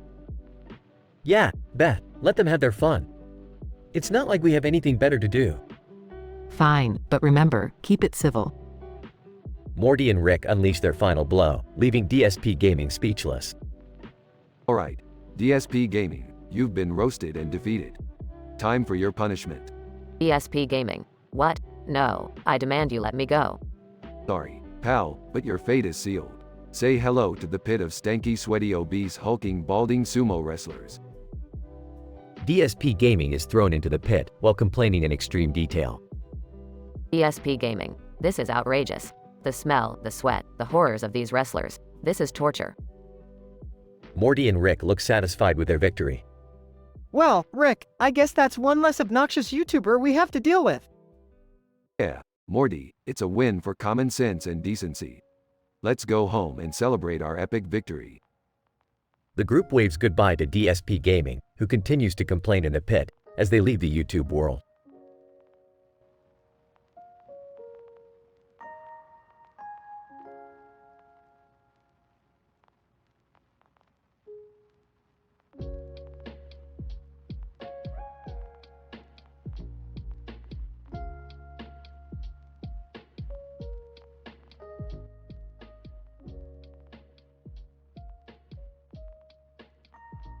Disclaimer: the following dialogue contains explicit and offensive language. Reader discretion is advised. A vagina. Alright, you limp-dicked pricks, let's get this shit show rolling. Today, we gather to roast none other than the infamous Apenis. But, the fuck? I thought this was a cooking class. Why am I surrounded by assholes? Tongue, shut your fucking mouth, hey butt. We're here to lay into a penis, not your flabby cheeks. Scrotum. Oh great, it smells like sweaty balls in here. Just what I needed to spice up my evening. Well, at least it's not as saggy as your wrinkly sack, a scrotum. But enough chit-chat, let's get down to business. Dildo. Yeah, a penis. Brace yourself, you microscopic excuse for manhood. You're about to be roasted harder than a rotisserie chicken. A penis. Oh, look who's talking, a dildo. You're just mad 'cause you can't pleasure anyone without batteries. A vagina. Ouch, a penis coming in swinging. But speaking of swinging, a butt, you've had more hairy dicks up there than a dog groomer. But, is that the best you got, a vagina? Please, I've had more dicks in me than a glory hole at a porn convention. Get creative. Tongue, alright, no one wants to picture a butt's rectal adventures. Let's focus on why a penis is such a fucking disgrace. Scrotum. Yeah, like how a penis is so small, it uses a toothpick to clean its urethra. Talk about a microscopic shame. And let's not forget how a penis can't even reach the G-spot. It's like trying to dig for gold with a Tootsie Roll. A penis? You want to talk about pleasure, tits? Your tits are so fake, they belong in a Madame Tussauds museum next to Kim Kardashian's ass. A vagina. Oh, burn. But enough about tits, let's move on to a tongue. A tongue, you've been licking more asses than a toilet brush. How's that taste? Tongue, better than your mum's cooking, a vagina. But I must say, a penis, you're so embarrassing, even erectile dysfunction feels sorry for you. But, yeah, a penis, you're so useless. Even Viagra laughs at your attempts to get up and do anything remotely impressive in bed. Scrotum. Alright, let's wrap it up. A penis, the only thing you've ever fucked successfully is your own life. Congrats, you miserable fucker. Dildo. We've ripped you to shreds, a penis. But hey, chin up, at least you have a good sense of humor. Too bad it's the only thing you'll ever be able to satisfy anyone with. A penis. You all seem to know a lot about satisfaction, considering none of you have ever experienced it firsthand.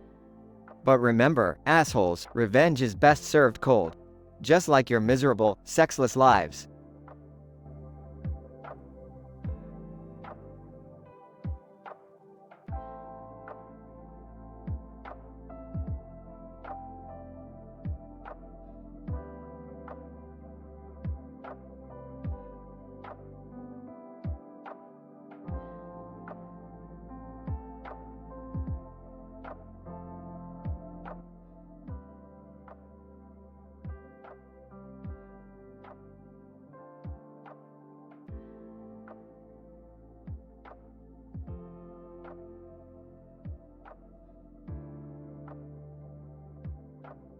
Sorry to the Icer.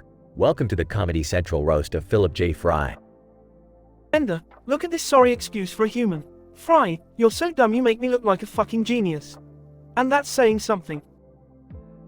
Dr. Zoidberg, oh please, Fry, you're like a pile of garbage that somehow learned to talk. I bet your brain is smaller than my ass. Leela, Bender, Zoidberg, enough. Fry, you may be clueless and lazy, but you're also kind-hearted and genuine. Unlike these two assholes, who are only good at being assholes. Hermes Conrad, ladies and gentlemen, the delivery boy extraordinaire. Or should I say, the fucking idiot who can't even deliver a pizza without getting lost and smoking all the ganja inside. Professor Farnsworth. Ah, yes. Fry, you dim-witted monkey. I've seen slugs with higher intelligence than you, but it's amusing because you're a complete imbecile. Nibbler. Audible growl. Fry. Alright. Now it's my turn. Bender, you rusty piece of shit. You think you're so superior, but deep down, you're just a lonely, robotic asshole who couldn't get laid even if your circuits depended on it. Ender, hey, Fry. Your roasts are as weak as your romantic skills, ya dumbass. Fry, Zoidberg, you crustacean catastrophe. Your medical degree is about as useful as a wet fart. No wonder you can't even diagnose what's wrong with yourself. Dr. Zoidberg, you're just jealous, Fry, jealous that I bring joy to people with my stench-filled misery. Fry, Leela, one-eyed freak. I don't know if you have depth perception problems or you're just trying to be ironic. Either way, your aim is worse than my chances of ever winning a Nobel Prize. Leela, oh, like you would even know what a Nobel Prize is, Fry. Stick to what you do best. Nothing. Fry, Hermes, you pencil-pushing bureaucrat. You're so obsessed with rules and regulations, you've forgotten how to have fun. You're like a robot with a stick up your ass. Hermes Conrad, you couldn't handle the organization. Fry, you'd screw it up like everything else in your pathetic existence. Fry, and finally, Professor Farnsworth, you senile old coot. You claim to be a scientific genius, but half the time, you don't even know your own name. I'm surprised you haven't accidentally blown up the universe yet. Professor Farnsworth, nonsense. When I do, it will be on purpose. But you, Fry, you're so insignificant, not even the Big Bang would have bothered creating you. Fry laughs. You old man, you may be right. But at least I have one thing you all don't, a heart full of love. And that's why, despite your insults, I still care about each and every one of you. They all pause for a moment, then burst into laughter. Bender, well, isn't that sweet? We still hate your guts, Fry, but there's something endearing about your stupidity. Dr. Zoidberg, Fry, you may be an idiot, but you're our idiot. Leela, all right, enough roasting for one night. Let's go get drunk, idiots included. Hermes Conrad, I suppose an evening of excessive alcohol consumption might heal the wounds inflicted by this traumatic verbal assault. Professor Farnsworth, oh, the wonders of alcohol. It's like medicine for my decaying brain. Nibbler growls in agreement. Fry, cheers, everyone. To friendship, insults, and the never-ending chaos of our lives. They all clink their glasses and laugh together, enjoying the absurdity of their dysfunctional relationships.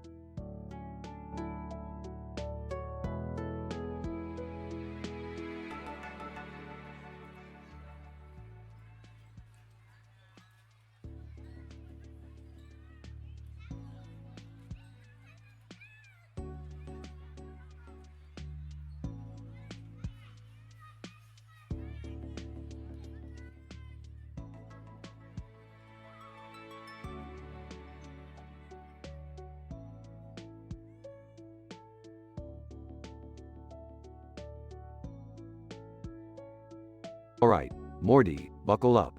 We're about to dive headfirst into the weird and wild world of YouTube. Rick, are you sure this is a good idea? I mean, we're going to roast DSP Gaming, and it's gonna get ugly. Morty, when have I ever cared about being nice? Besides, this guy deserves to get taken down a peg or two. I don't know, guys. Maybe we should just let it go. Roasting people isn't really our style. Oh, come on, Jerry. It'll be fun. Plus, it's about time someone put DSP Gaming in his place. Yeah, Dad, we can't let him get away with what he did on stream that day. Remember the fapping incident? May 1st, 2016? Gross. Alright, let's do this. We're gonna roast him so hard, he'll wish he never heard of video games. I have never roasted anyone before, Rick. What if I mess up? Morty, just follow my lead. I'll show you how it's done. Scene changes to a YouTube studio. DSP, get ready to be burned to a crisp. It's time for a rhyme battle. DSP Gaming, huh? What's going on here? I didn't sign up for this. Too bad, DSP. You're going down. Music starts, rap battle begins. DSP, you think you're a star. But really, you're just plain bizarre. You fapped on stream, you sicko. Now it's time for your ego to take a hit. DSP, your face is a disgrace. Your hairline's receding at a hectic pace. You claim to be good at every game you play. But we all know you're just awful, every single day. DSP, you whine and you moan. But your gameplay skills are just skin and bone. You rage and complain, acting like a child. But we're here to say your tantrums are mild. DSP, you think you're so slick. But your gaming channel is just a cheap trick. You beg for money, acting like a beggar. But we're here to say you won't get any bigger. DSP, your streams are a mess. Your face and gameplay in serious distress. You may have your fans who think you're fly. But we're here to expose you, waving you goodbye. Scene changes to a pit full of squawking mutant rubber chickens. DSP Gaming, no. This is unfair. I demand to be released. Oh, shut up, DSP. You're getting what you deserve. Enjoy your noisy poultry company. ESP gaming, but they're so squawky and oily. And the smell, ah. Geez, Rick, we really showed him. That's right, Morty. No one messes with our YouTube world. Can we go home now? I think we've had enough excitement for one day. Sure thing, Jerry. Let's head back to reality. At least we taught DSP Gaming a lesson he won't forget. Rick activates his portal gun and the family disappears. Another day, another victory. Let's go home and grab some dinner. Yeah, but can we please have a normal adventure next time? Morty, you know better than to ask for normal. That's just not our style.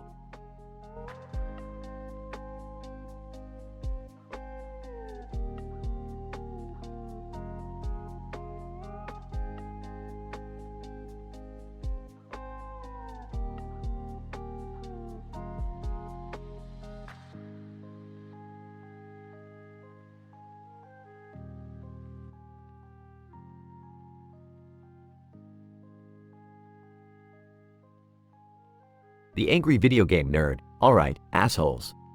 Here I am, in front of this frickin' building with a sign, the angry video game nerd. Guess I'd better check out what this shithole is all about. The angry video game nerd steps into the building and is suddenly engulfed in a glowing beam of light. The angry video game nerd. What the fuck? Where the hell am I? This ain't Kansas anymore. The nerd finds himself inside the PlayStation 1 game Crash Bandicoot.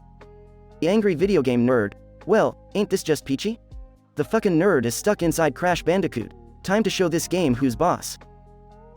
The nerd picks up a nearby crate-shaped weapon and starts bashing it against the walls, teleporting him to different levels of the game, causing chaos and destruction. The angry video game nerd. Crash, you orange piece of shit. I'm gonna beat the hell out of you and destroy this goddamn game just like you've destroyed my childhood. As the nerd destroys one level after another, the game characters turn against him, attacking furiously. Crash Bandicoot, what the fuck, mate? Leave us the bloody hell alone. The angry video game nerd. Shut your pie hole, Bandicoot. You ain't nothing but a pixelated fuckstick. The nerd hilariously imitates Crash Bandicoot's victory dance, bumping into walls and spinning uncontrollably. The angry video game nerd. Take that, you pixelated son of a bitch. Your game is going down. The nerd holds the Crash Bandicoot game disc in his hands, grinning mischievously. The angry video game nerd. Time to destroy this fucker, Crash style. He proceeds to do a wild, theatrical spin as he flings the disc across the room, shattering it into a million pieces. The angry video game nerd. Game over, motherfuckers. The angry video game nerd always gets the last laugh. The nerd puts on his sunglasses, walks out triumphantly, leaving chaos and destruction behind him. The aftermath of the nerd's rampage is seen with broken game consoles, shattered walls, and confused game characters scattered about. Crash Bandicoot and the other characters curse and swear at the nerd who has mysteriously disappeared. The nerd, victorious but exhausted, returns to his room to continue his quest for poorly made video games, leaving a trail of destruction and foul language in his wake.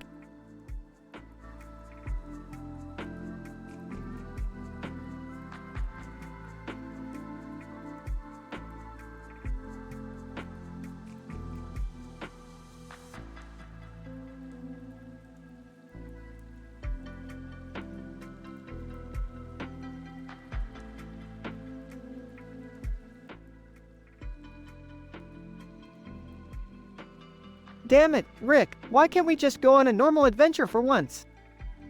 Morty, what's more normal than indulging in some sweet, savory, rated freakin' M goodness, huh? I don't know, maybe not having a knife-wielding cartoon character chasing after a cupcake? Relax, Morty, that's just Sugar Slice Steve. He's part of the Sweet Tooth Awakeners, a secret society devoted to finding the perfect dessert. Are you serious, Rick? A secret society for finding desserts? You've really outdone yourself this time. Well, Morty, let me tell you something. Being a culinary connoisseur isn't all sunshine and rainbows. Sometimes you gotta fight tooth and nail for that perfect bite. Okay, but does Sugar Slice Steve have to use a knife like he's auditioning for a slasher film? Morty, you underestimate the power of a sugar rush. People can get pretty intense when it comes to their sweets. It's like an adrenaline-fueled frenzy. This is insane, Rick. We need to do something. Relax, Morty. I've got a plan. Get ready to use that sweet tooth of yours to distract Sugar Slice Steve. What? How? Just follow my lead, Morty. And remember, the fate of the dessert universe rests on your shoulders. No pressure. Morty nervously takes a bite of the cupcake. This is really good. Sugar Slice Steve, cut that out, that's my cupcake. Sorry, Steve, but you can't have it all to yourself. It's too delicious. Steve lunges at Morty with his knife. Rick, do something. Stand back, Morty. Rick whips out an advanced shrink ray and shrinks Sugar Slice Steve down to a tiny size. Whoa, that was intense. But what now, Rick? Now, we take Steve to the secret Sugar Slice Rehabilitation Center. They'll help him overcome his fierce obsession with desserts. Geez, Rick, this was a crazy adventure even for us.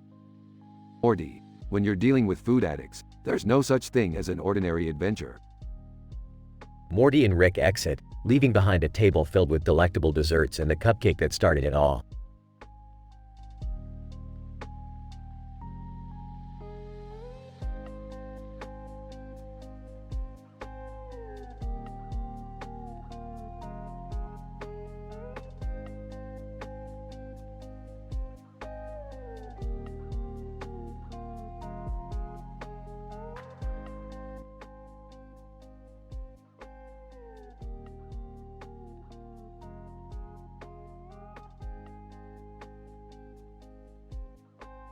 Hey Morty, check this out. I've invented a device that can turn any object into pure gold. Wanna try it? I don't know, Rick. Last time we messed with transmutation, we accidentally turned you into a pickle. Oh, don't be such a wuss, Morty.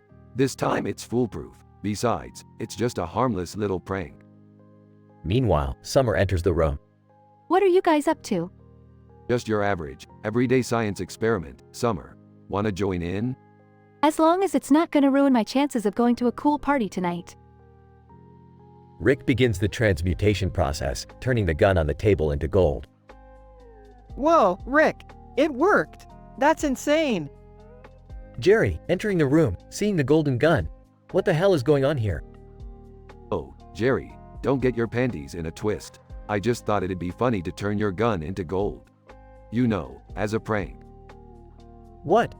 Prank? You think this is a prank? I could have shot myself trying to protect my family. Oh, come on, Jerry. You're always overreacting. Besides, who needs a gun when you have me as your grandpa? Jerry, furious. That's it, Rick. I've had enough of your reckless shenanigans. I'm suing you for emotional distress and endangerment.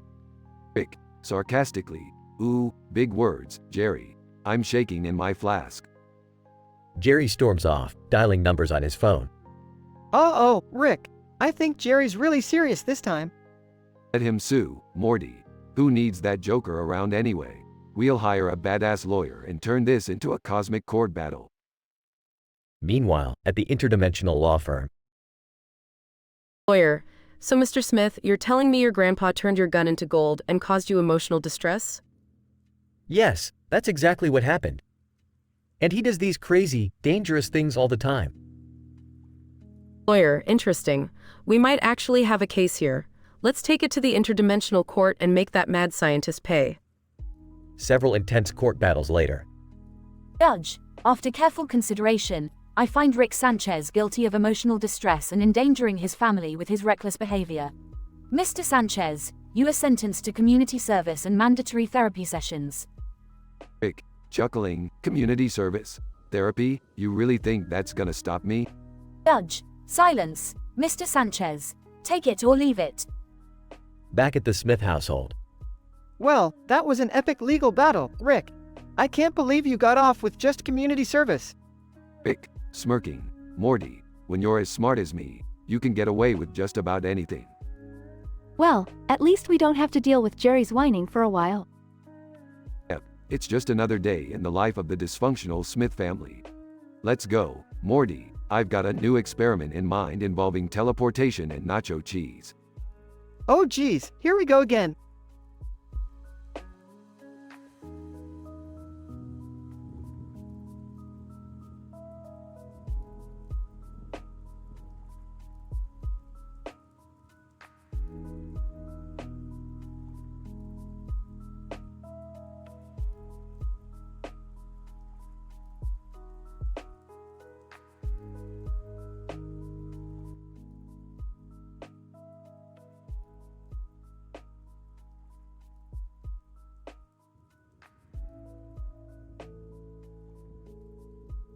Title: The GTA 5 Escapades.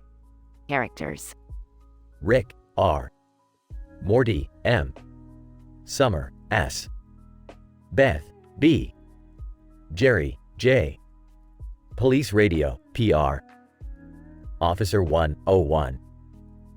Officer 202. Officer 303.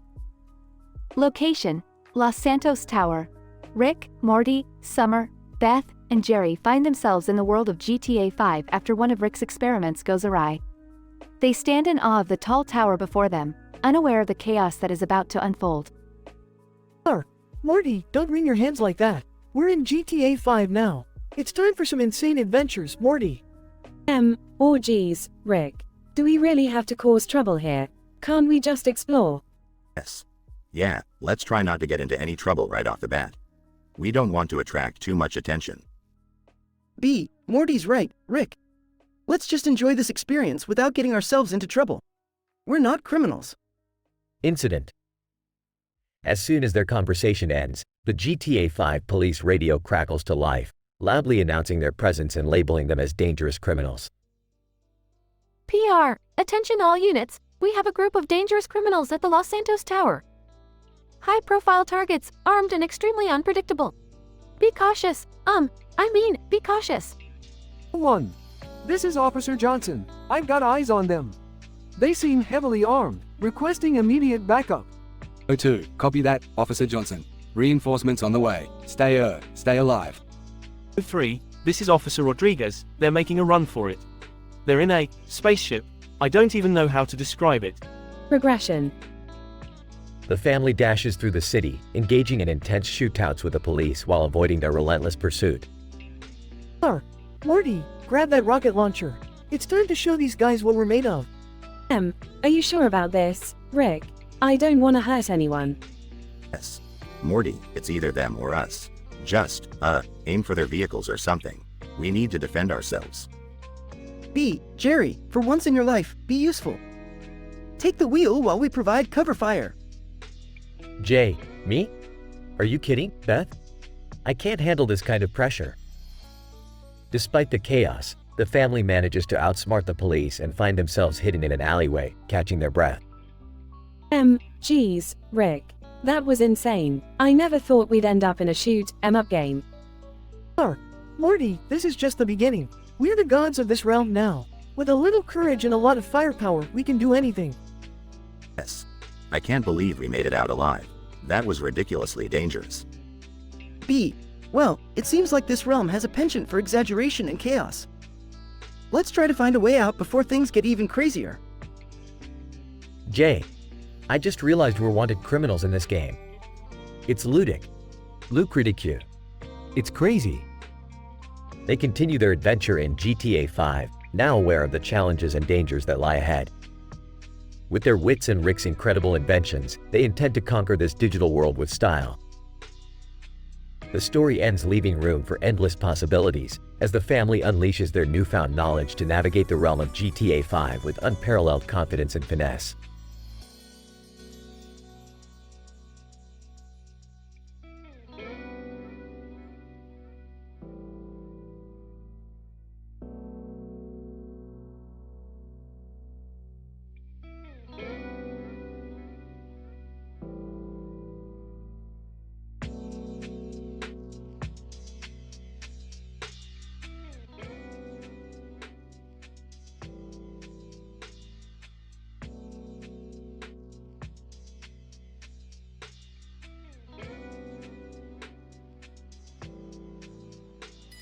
Alright, Morty, we're diving into the YouTube world. Get ready for some cringe-worthy content.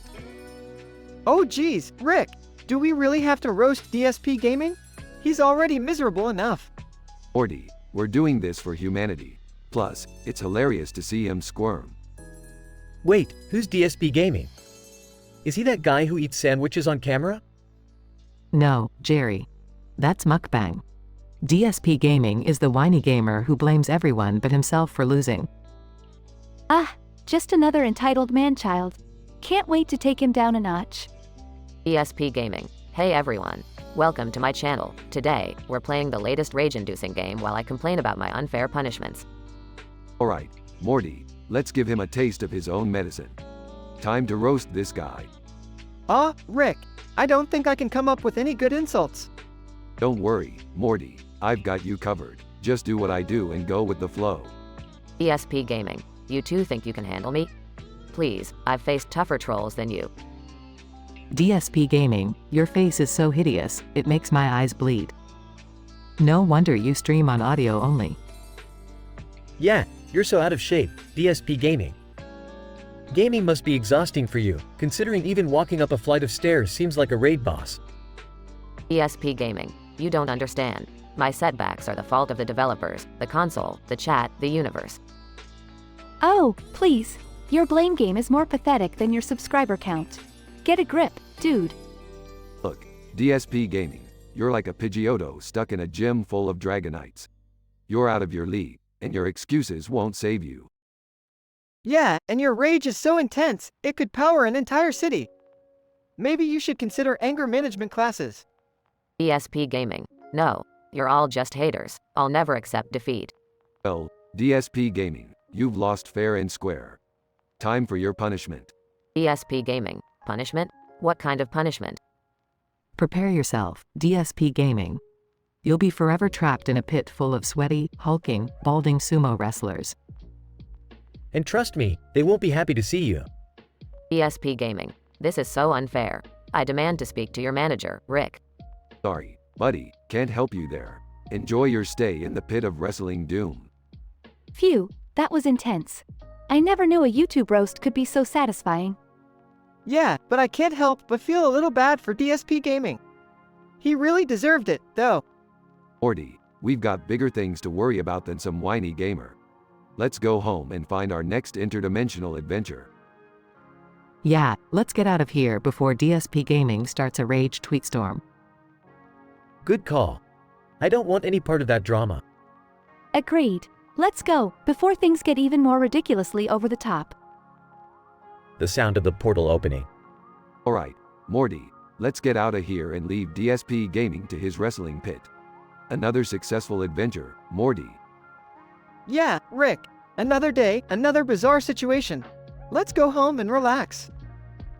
They step through the portal, leaving DSP Gaming to fend for himself.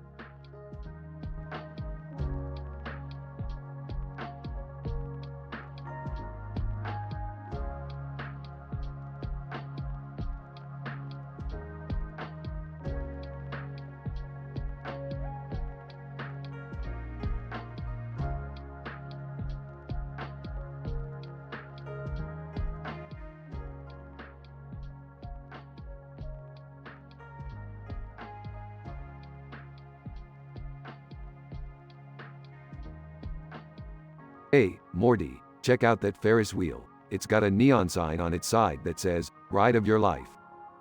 Whoa, Rick, that's intense. Can we go on it? Yeah, let's go. It looks so cool with the background Ferris wheel and that green light. Alright, everyone, hold on tight. We're in for a wild ride. Great, just what we need, another one of Rick's crazy adventures. Rick, Morty, Summer, Beth, and Jerry get on the Ferris wheel, fasten their seatbelts, and the ride begins. Hold on, this is gonna be one hell of a ride, literally. The Ferris wheel suddenly shakes violently, causing the group to scream. What's happening, Rick? It's science, Morty. Turns out this Ferris wheel is not just for fun, it's a teleportation device. What? Are you serious? Oh my god, Dad, this is insane. Panicking. Rick, get us out of here. Rick tries to manipulate the controls to stop the malfunction, but accidentally activates the teleportation mechanism. Brace yourselves. We're going inside something unexpected. The Ferris wheel disappears and suddenly reappears inside the stomach of a giant cow. Holy crap, Rick! Are we inside a cow? That's right, Morty. We accidentally teleported into a cow's stomach. How the hell are we gonna get out of here? Gross. This is so disgusting. I can't believe this is happening to us. Moments of silence as the group tries to process their situation. Alright, everyone, listen up. We're gonna have to go through all 4 stomachs of this cow to make our escape. Seriously? This is messed up, Rick. I can't even believe I'm saying this, but let's do it. We need to get out of here.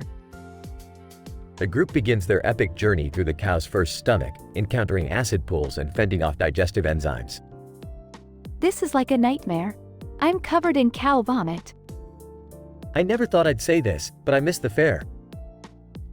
After a series of adrenaline-pumping obstacles, the group finally reaches the fourth stomach. I can see the exit. We're almost there. Hold on, everyone. We're about to be launched out. The group is propelled out of the cow's mouth, covered in cow fluids. Ew, we made it! I can't believe we actually made it out of a cow. This was the craziest, most disgusting adventure ever. Can we never speak of this again? Suddenly, a group of bewildered fairgoers gathers around them, witnessing their messy exit from the cow. Well, that's just great. We're now officially the weirdest people at the fair. The group, now covered in cow fluids and unforgettable memories of the absurd adventure, decides to head home and never speak of the incident again. Little do they know, Rick's teleportation device has malfunctioned once more, setting the stage for their next unpredictable journey.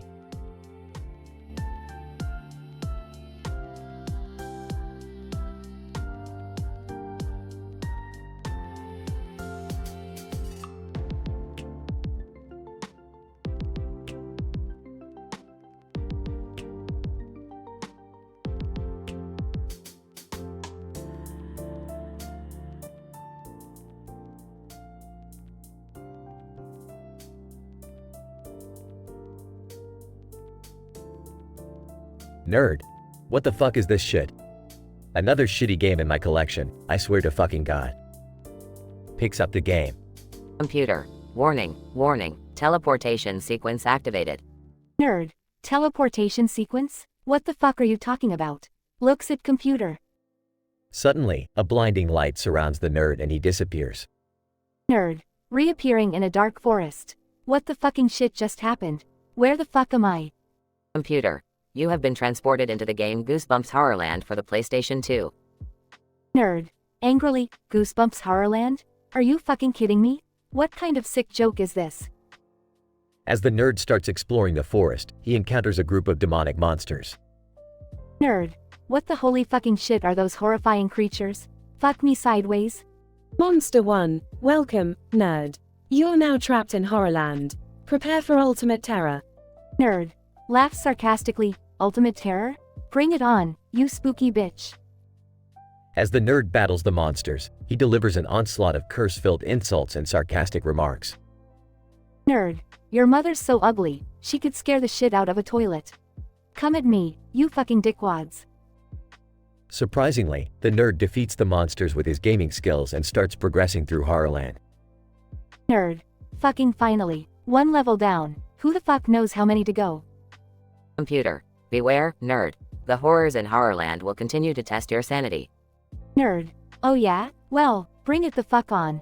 I've dealt with enough shitty games to handle this crap. As the nerd progresses, he encounters haunted houses, terrifying mazes, and spine-chilling challenges. Nerd. Jesus, Mary, and Joseph. This is some fucked up shit. These game designers must have been high on crack. Despite the odds, the nerd fights his way through each horrifying level, never losing his foul-mouthed spirit. Nerd. I may be trapped in this motherfucking game, but you know what? I'm the goddamn king of shitty games. Computer. Congratulations, nerd. You've conquered Horrorland. You may exit the game now. Nerd. Ha, about fucking time. Pulls out a hammer. I'm going to destroy this game in the style of Goosebumps Horrorland. The nerd hilariously smashes the PlayStation 2 game cartridge to bits, laughing maniacally. Nerd. Fuck you, Horrorland. You can't keep the nerd trapped for long. As the nerd revels in his victory, the computer powers down, leaving him standing in the forest. Nerd. Well, that was a wild fucking ride. Now, back to my regularly scheduled shitty games. The nerd walks away, cursing and muttering under his breath, ready to conquer new gaming challenges.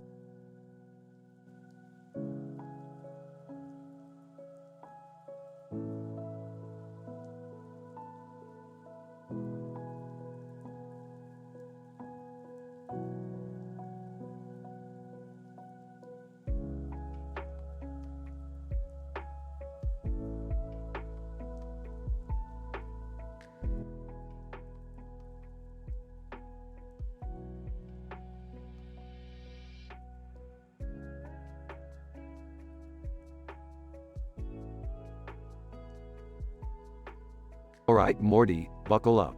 We're about to dive into some twisted YouTube world shit. Oh, okay, Rick. But why are we roasting this DSP gaming guy? Shouldn't we focus on saving the universe or something? Morty, sometimes we need to take a break from saving the universe and indulge in some good old-fashioned internet roasting. And this guy deserves it, trust me. Wait, you're telling me we're going to roast someone on the internet? I've been waiting for this moment my whole life. I've got some killer material prepared. Jerry, focus. We're doing this for fun, not to fulfill your lifelong dreams of being a stand-up comedian. Let's just get this over with. Yeah, Rick, who is this DSP gaming guy anyway? Is he really that bad? Oh, he's way worse than bad, sweetie. Prepare yourselves for an onslaught of delusions and exaggerated reactions that even I can't comprehend. DSP Gaming. Hey, you irresponsible wankers. Why the hell are you dragging me into this stupid YouTube battle? I've got important stuff to do. Shut up, DSP Gaming. Nobody asked for your opinion. Now get ready to get destroyed by the Smith family in a rap battle. DSP Gaming. Rap battle? What a bunch of horse shit. I'll show you all what a real gamer looks like. Prepare to be humiliated. Alright, let's get this started. Rick, hit the beat. Rick starts a sick beat and the rap battle begins. Okay, DSP Gaming, you're the first target. Your face is so repulsive, it should be considered a crime. Seriously, did a tornado do your makeup? Your gaming skills are a joke, DSP Gaming. You're like a fork in a sea of spoons. Your lack of talent makes me cringe harder than your face. Rick, are we really doing this? I mean, this guy is already pathetic enough. Do we have to make it worse? Morty, haven't you learned anything? In this dimension, we play by the rules of savage internet trolls. Now keep roasting. DSP Gaming. This is absolute bullshit. How dare you insult me like this? You're all just jealous of my success. I demand an apology. Apologize? For what? Your existence? Give it up, DSP Gaming. You're the laughingstock of the gaming community. The rap battle intensifies, with brutal insults, sick rhymes, and intense back and forth. Alright, DSP Gaming, time for your punishment.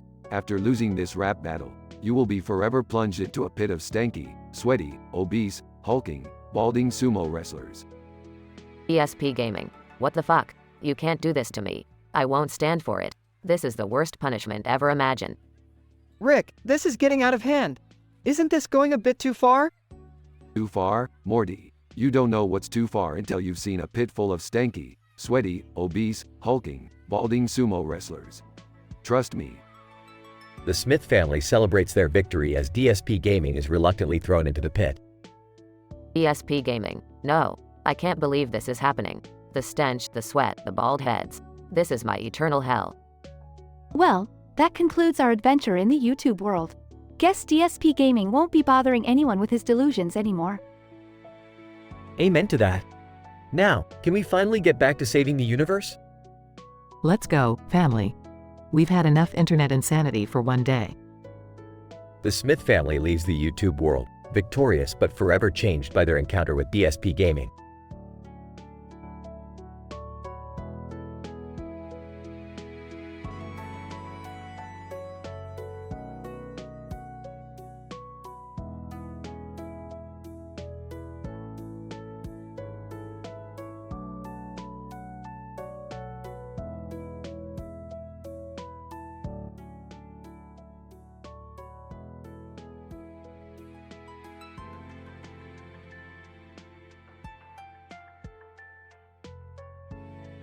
Leaning against the kitchen counter, holding a flask. So Morty, you're telling me we have a man with a sword standing next to another man with a demon on his shoulder and a demon on his shoulder?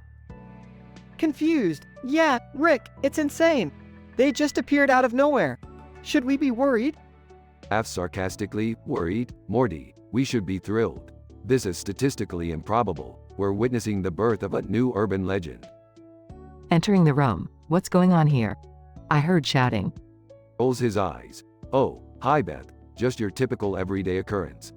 We have some fancy guests visiting from the Twilight Zone. Sighs, I should have known. I was hoping for a peaceful evening. I have peace in your life when you could have demons and sword-wielding weirdos, right? Nervously, guys, they're standing really close. I think they're about to do something crazy. Smirks. Morty, prepare yourself for some interdimensional entertainment. It's showtime. Man with a sword swings his weapon, but the demon on his shoulder swiftly dodges the attack. Demon 1. Mocking tone, nice try, buddy. You're about as accurate as a dartboard in a hurricane. Demon 2. Slyly. Yeah, you need to work on your aim. It's pitiful. Whispering to Rick, are they always this sassy? Whispering back. Oh, you have no idea. Demons are known for their snarky attitude. It's in their job description. Meanwhile, Morty trails off, talking to himself. I mean, are demons really that bad? They seem pretty cool, you know. Maybe we're being judgmental here. Overhearing Morty, demons are basically the insurance salesman of hell, alright? Don't get fooled by their charm. Curiously, Rick, why do you always know so much about these weird beings? Breaking the fourth wall, looking directly at the camera. Well, I'd like to take a moment here to thank all the Twitch viewers for joining us. You've proven once again that you have no life and are happy spending your time watching us have absurd conversations. Cheers. Blinking in confusion, did Rick just break the fourth wall? Drugs. Fourth wall, fifth wall, who cares? Let's just enjoy the chaos and watch this sword guy embarrass himself further. The man with a sword continues swinging, missing the demons, and stumbling around. Demon 1. Laughing hysterically. You swing like a baby giraffe on roller skates. Demon 2. Joining in laughter. I've seen grandmas in wheelchairs throw better punches. Laughs. Okay, I have to admit, this is way more entertaining than I expected. Grinning. Yeah, I guess there's always something interesting happening with Rick and his weird connections. Taking a swig from his flask. Well, Morty, that's just the beauty of our lives.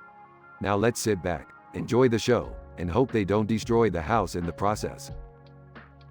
They all watch, laughing and cheering as the chaos ensues, filled with snarky remarks from the demons and Rick's occasional sassy comment.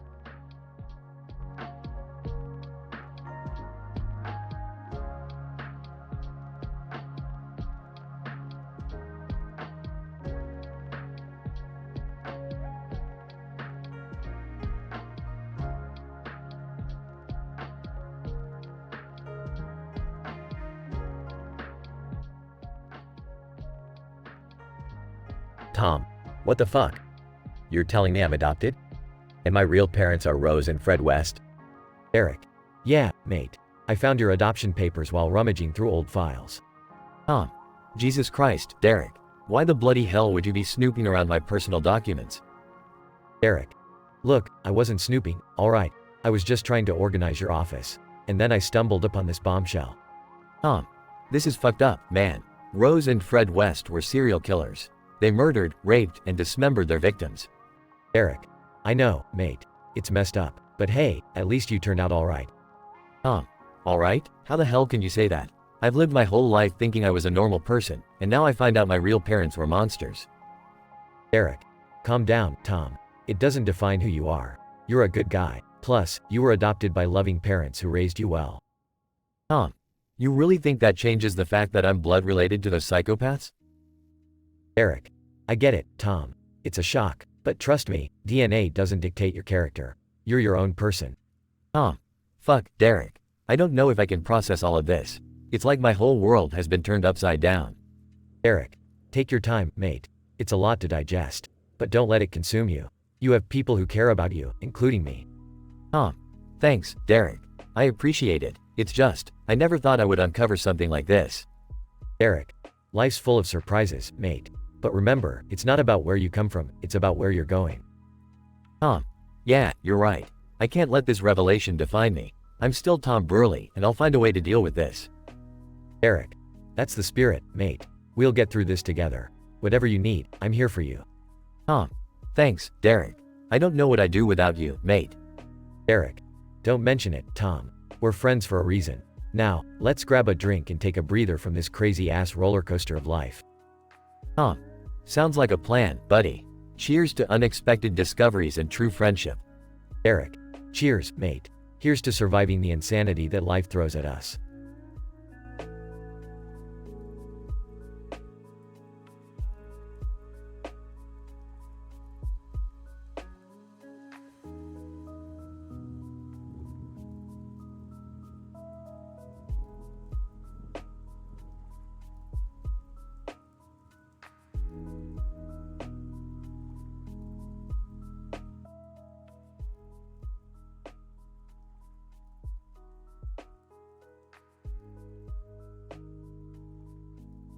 Alright, Morty, buckle up for another mind-bending adventure.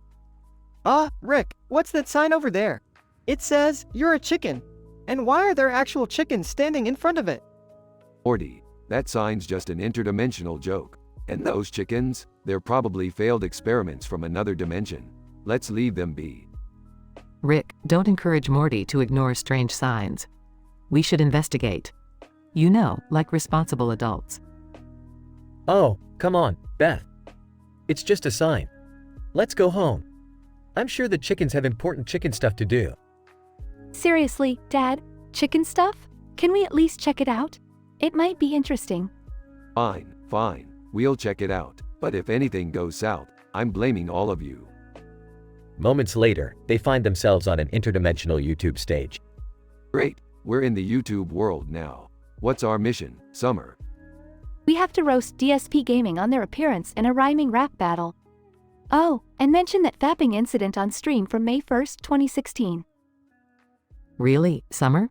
That's the mission? Quit complaining, Beth. Let's get this over with. We don't need DSP Gaming getting all salty. Multiple rap battles ensue, with the Smith family and DSP Gaming taking turns. Rick, this rap battle is intense. I didn't know you could spit fire like that.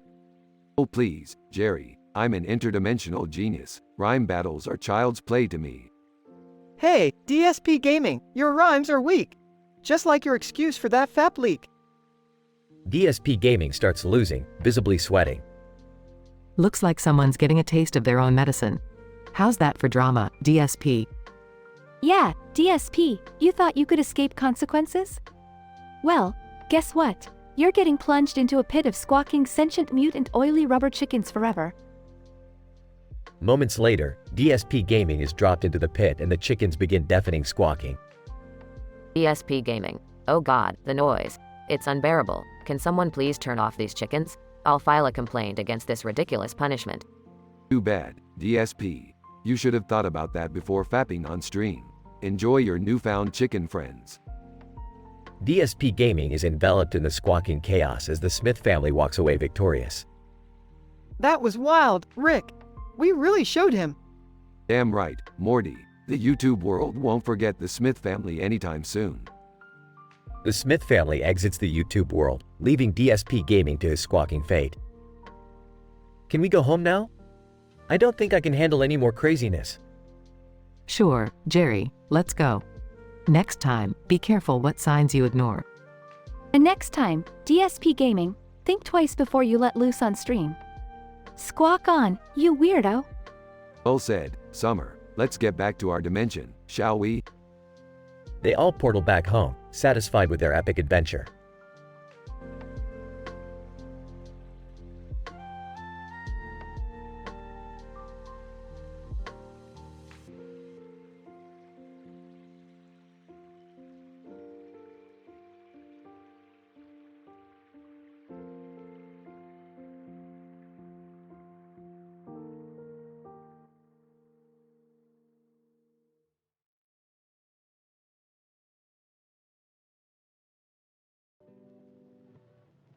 Milhouse Van Houten. Hey, Homer, you bulbous sack of stupidity. I swear, your IQ must be lower than the dirtiest gutter in Springfield. Bart Simpson. Milhouse, you're such a pathetic loser. Your life is like a never-ending game of How to Be a Dork 101. It's no wonder you're always chasing after my sister, you desperate simp. Ned Flanders. Now, let's not turn this into a full-blown insult fest. Homer, my good neighbor, I must say, you're like a walking monument of incompetence. The world would be a better place if you just stayed in bed every day. Sideshow Bob. The great Homer Simpson. The man who's had more jobs in Springfield than I've had reasons to hate him. Your idiocy is truly awe-inspiring. Mr. Burns, Simpson, you blithering moron. It's a miracle you haven't accidentally drowned in the bathtub, given your complete lack of intelligence. Perhaps I should call OSHA to inspect your house for hazardous stupidity. Homer Simpson, all right, you bunch of jabberiness. It's payback time. Milhouse, you little punk, you're like a mosquito buzzing around, annoying the hell out of everyone. Bart, you rotten apple, if brains were dynamite, you couldn't blow your nose. Ned, you sanctimonious bastard, Why don't you take your diddly-do-good attitude and shove it where the sun don't shine? Sideshow Bob, you psychotic clown, your obsession with me is creepier than a visit to the Springfield nuclear power plant at midnight. And Mr. Burns, you old shriveled up prune, your greed is more infectious than the radiation in Sector 7G. Milhouse Van Houten. Alright, Homer, you got me. Your roasts were like a kick in the nuts. I'll give you that. Bart Simpson. Yeah, Dad, you really know how to dish it out. Consider us burned. Ned Flanders. Well, I'll be. Homer, you may be a donut-loving imbecile, but those insults were oddly impressive. Sideshow Bob, I must admit, Simpson, your retaliation was unexpected. Well played, you imbecilic oaf. Mr. Burns, you may be a moronic imbecile, Simpson, but your insults were dab-worthy nonetheless. Bravo. Homer Simpson, thank you, thank you. Nobody roasts Homer Simpson and gets away with it. Lesson learned, folks. Now, let's all have a beer and forget this ever happened. And so, despite the vulgar and short-tempered language, the Comedy Central roast of Homer Simpson ended on a surprisingly friendly note. In this chaotic gathering of insults and comebacks, Homer managed to turn the tables and emerge victorious, proving that even in the face of criticism, he can deliver a roast like no other.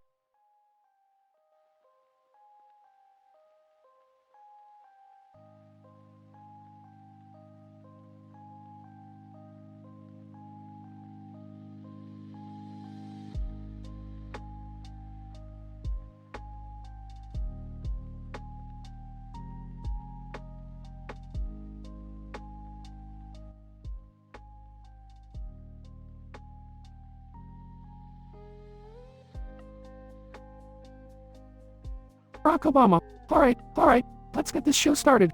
I can't believe I have to share the stage with you numbnuts. George W. Bush. Yeah, well, at least I can form a coherent sentence. Abraham Lincoln. Hey, Trump, you know what they say about people with tiny hands, right? Donald Trump. Oh, here we go. Another Lincoln log joke. Real original, Abe. Bill Clinton. Donnie, my man. I haven't seen this much controversy since I stole those cookies from the White House kitchen. Stormy Daniels. Oh, please. I've seen more action on a rainy Tuesday than you've had your entire life. Melania Trump, enough. You all think you're so high and mighty. When I'm done here, there won't be a single dick joke left on the planet. Obama. Melania, darling, you're just pissed because you know your husband isn't packing any heat. Trump. Just wait, Obama. I'm saving the best zingers for you, my friend. Bush, you couldn't roast a chicken without bankrupting a casino. Lincoln. Trump, you're so full of shit, even your hairpiece is trying to distance itself from you. Clinton, speaking of hairpieces, Melania, your husband's looks like roadkill glued to his head. Daniels. Hey Trump, remember that one time we spent a steamy night together? Oh wait, that was just in my promotional video. Melania, you'll pay for this, Stormy, and I'm not talking about your lawyer fees. Trump. Alright. Time for the grand finale. Obama, George, Abe, Bill, Stormy, and Melania, you're all fired. Just like I did to anyone who ever crossed me. Obama. You know what, Trump? At least I'll go down in history as a president who didn't try to build a wall with his own fragile ego. Bush, you might want to sit down, Trump, cause you're gonna need some serious therapy after tonight. Lincoln. Truth is, Trump, you're nothing more than a failed reality TV host playing dress-up in the Oval Office. Clinton, Donald, you're the punchline in every joke. Even I can't get away with that. Daniels. In the end, all you'll be remembered for is your desperate need for attention and your complete lack of integrity. Melania, congratulations, Donald. You made history as the first president who had to pay for women to sleep with him. Trump. Well, let's not forget that you're all here tonight because of me. And when I'm done being president, I'll still be a billionaire. So, cheers to that, losers. Obama. Cheers, Donnie. May the rest of your life be as unsuccessful as your presidency. Bush, cheers to that. And hey, Donnie, don't let the door hit you on the way out. Lincoln. Cheers, Mr. Trump. Thanks for the laughs and proving that anyone can be president, no matter how unqualified. Clinton, here's to you, Donald. The only president who truly understands the meaning of the word impeachment. Daniels. Cheers, Trump. Maybe next time we meet, you'll last longer than 2 minutes. Melania, You're not even worth clinking glasses with, but cheers to us for surviving this shit show.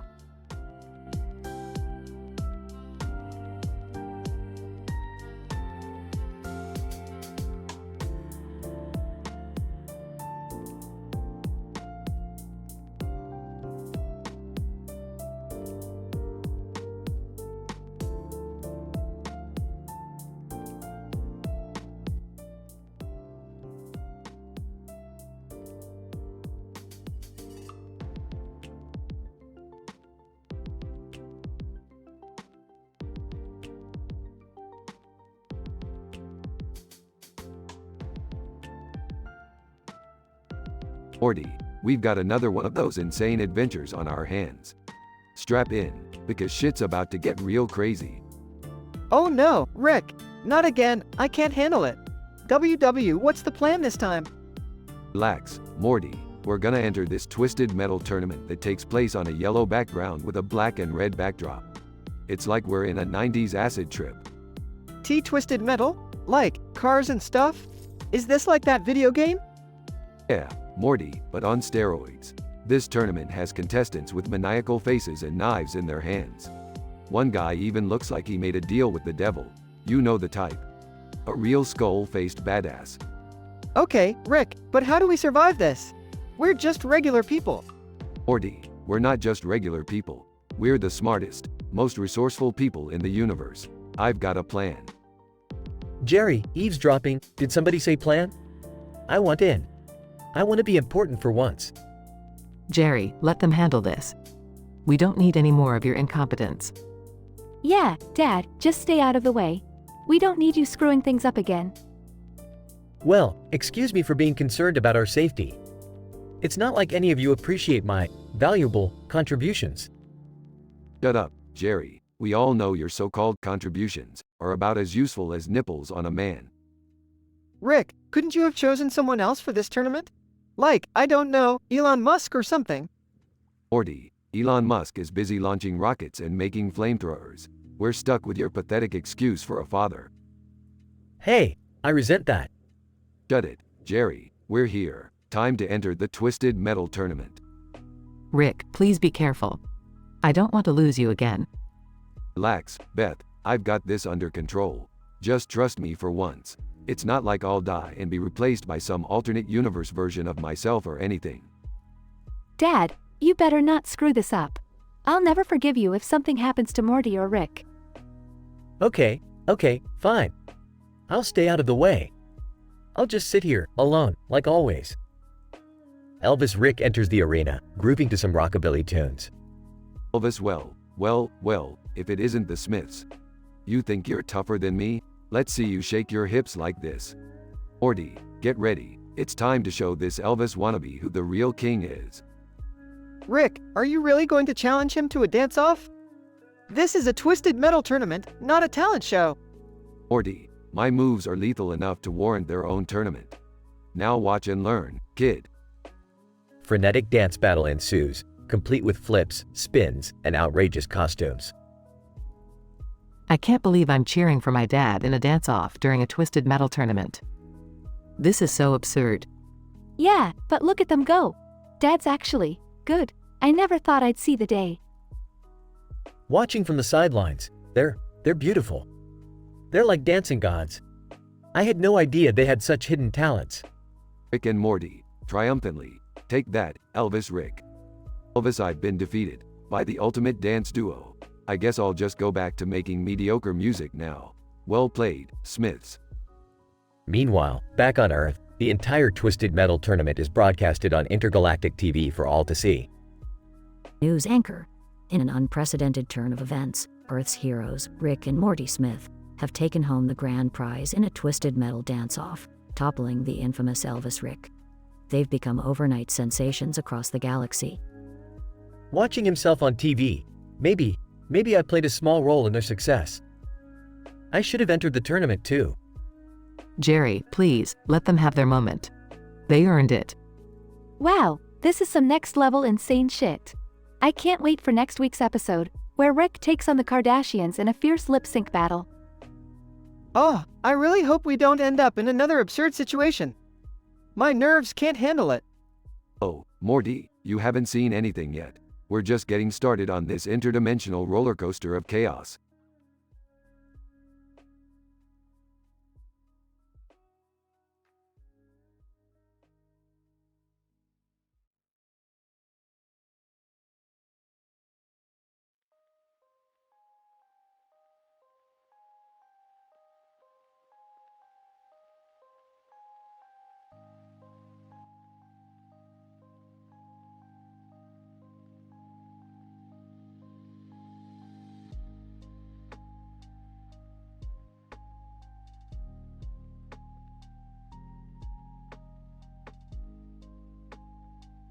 Alright, Morty, buckle up. We're about to embark on a journey so strange, it'll make your brain melt faster than the government's cover-up of alien encounters.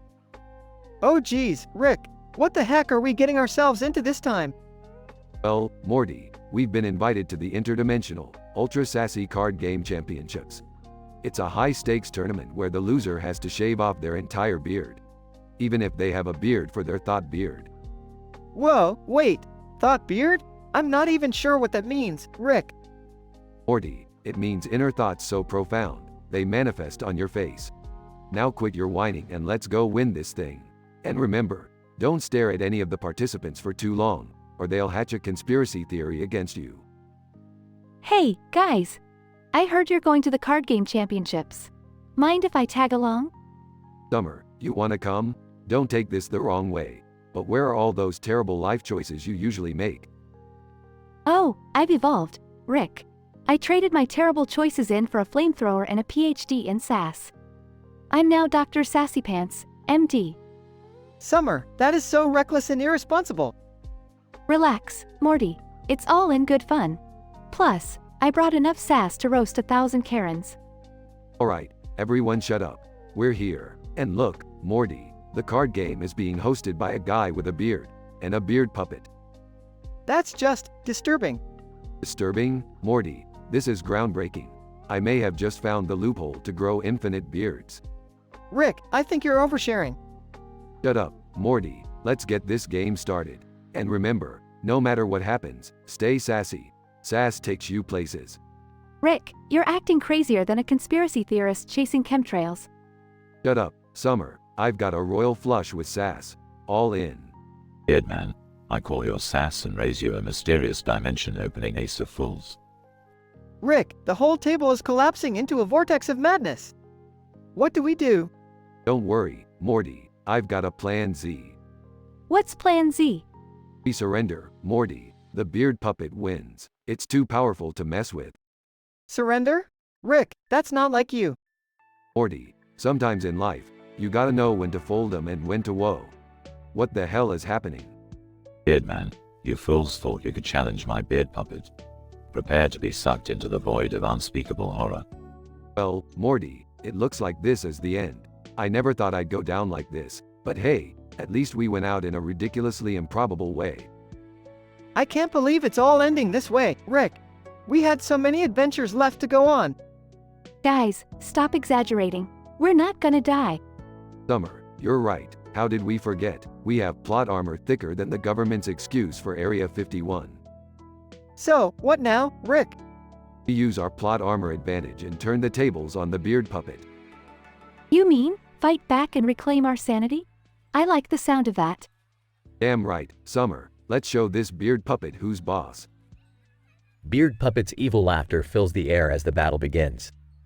The sound of sass and insanity mixing together becomes the anthem of the Interdimensional Card Game Championships. Alright, you overgrown facial hair freak. It's game over. Yeah, prepare to get shaved, puppet. This is for all the beards out there. Time to end this madness. The room erupts in chaos, with Rick, Morty, and Summer combining their sass to defeat the beard puppet. In the end, they emerge victorious, with a pile of fallen beard puppets at their feet. That was a close call, but hey, at least we saved the world. Now who wants to grab some Szechuan sauce before we head home? I'm in, but can we please lay off the beard-related adventures for a while? Agreed. I've had enough sass and insanity to last a lifetime.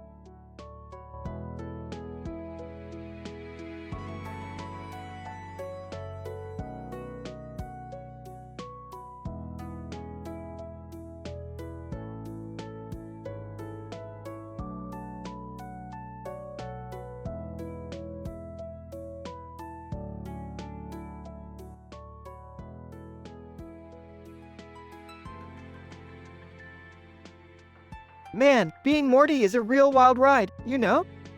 Every day is like a freaking acid trip on steroids. Don't be such a pussy, Morty. Being Morty is nothing compared to the existential dread that comes with being Rick Sanchez, the smartest man in the multiverse. Yeah, right, Rick. Spoken like a true narcissist. You just can't handle the everyday struggles of a hormonal teenager. Hormones? Morty, you don't even know what real struggle is. Try juggling multiple dimensions and transcending the laws of physics on a daily basis. What the fuck, Rick? Nobody chooses to transcend anything. I'm just trying to survive high school with my sanity intact. Survive high school? Morty, you're not comprehending the bigger picture here. I've seen universes collapse and entire civilizations crumble before my eyes. High school drama is child's play in comparison.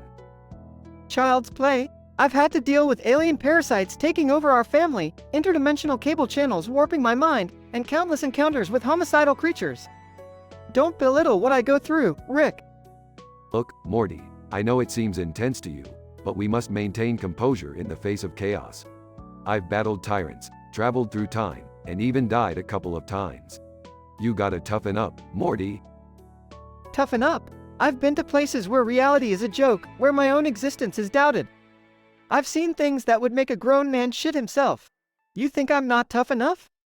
Fine, Morty, you wanna play tough? Let's see how you handle this then. I'm taking you to a dimension where giant talking genitalia rule the world. Good luck surviving that, Morty. Are you fucking kidding me, Rick? That's the best you got? I'll take on giant talking dicks any day over the emotional roller coaster I endure as your sidekick. Alright, Morty, calm down. You've made your point. Life as a Morty isn't as easy as I make it out to be. We'll stick to our regular shenanigans, no giant genitalia necessary. Thank you, Rick. Sometimes, it's good to be reminded that despite the crazy adventures, we can still find some semblance of normalcy in this fucked up multiverse. Sure thing, Morty. Now, let's get back to saving the world while simultaneously destroying it. With a few interdimensional pit stops along the way, of course. They both laugh and continue their insane adventures through time and space. Morty and Rick's banter highlights the absurdity of their lives and the challenges each of them face. While Rick may see himself as superior, Morty reminds him of the emotional toll he endures as they navigate the unpredictable multiverse.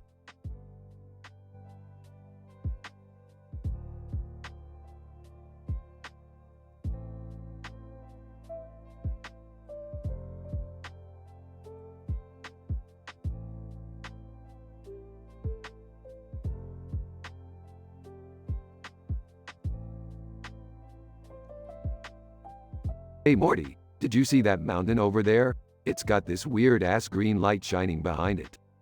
Yeah, Rick, I see it. Should we, check it out or something? Morty, you naive little turd.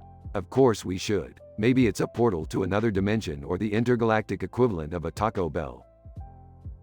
Dad, do you seriously think it's safe? I mean, you're still wearing that yellow stained pants from your little accident. Oh please, Beth, the pants are just a fashion statement now. Everybody's wearing them, it's a national tragedy. Honey, did you hear that? Our son defied the odds and managed to make peeing your pants trendy. Who would have thought? Shut up, Jerry. Alright, Rick, let's just go already before this conversation gets any weirder. Fine, Morty, let's do it. Adventure time, baby. They walk towards the mountain, the green light growing more intense. Ort. Whoa, Rick, look! That yellow light in the middle just turned into a giant floating banana. Aha, that's bananas, Morty. Literally. Let's check it out. They approach the floating banana. Dad, why do I have a feeling that this is going to end in disaster? Relax, Beth. We've survived worse. Remember that time you accidentally married a giant praying mantis? Hey, that was uncalled for. She was a great. Shut up, Jerry. Rick, the floating banana just spoke. It said, "Greetings, travelers. I am the banana overlord. What knowledge do you seek?" Morty, we've hit the jackpot. The banana overlord knows everything. Let's ask it the meaning of life, the cure for baldness, and how to make real money through cryptocurrency. Dad, do we really need to bring the banana overlord into our lives right now? Beth, Don't be a buzzkill. We have a chance to change the world, or at least win the Nobel Prize for getting financial tips from a fruit. Wait, the banana overlord just disappeared. What happened? Morty, it's obvious. The banana overlord got bored with us mortals and went back to its cosmic smoothie stand. We wasted our opportunity. See, I told you, Dad. This was a pointless adventure. You're right, Beth. It's all your fault for being such a downer. Let's go home and drown our sorrows in interdimensional booze. Guys, does anyone remember where we parked the spaceship? I think I left it on Pluto. Pluto? Seriously, Jerry, it's like you're trying to make this day as stupid as possible. I can't believe I'm related to all of you. They all start arguing as they wander through the bizarre landscape, the green and yellow lights fading into the distance.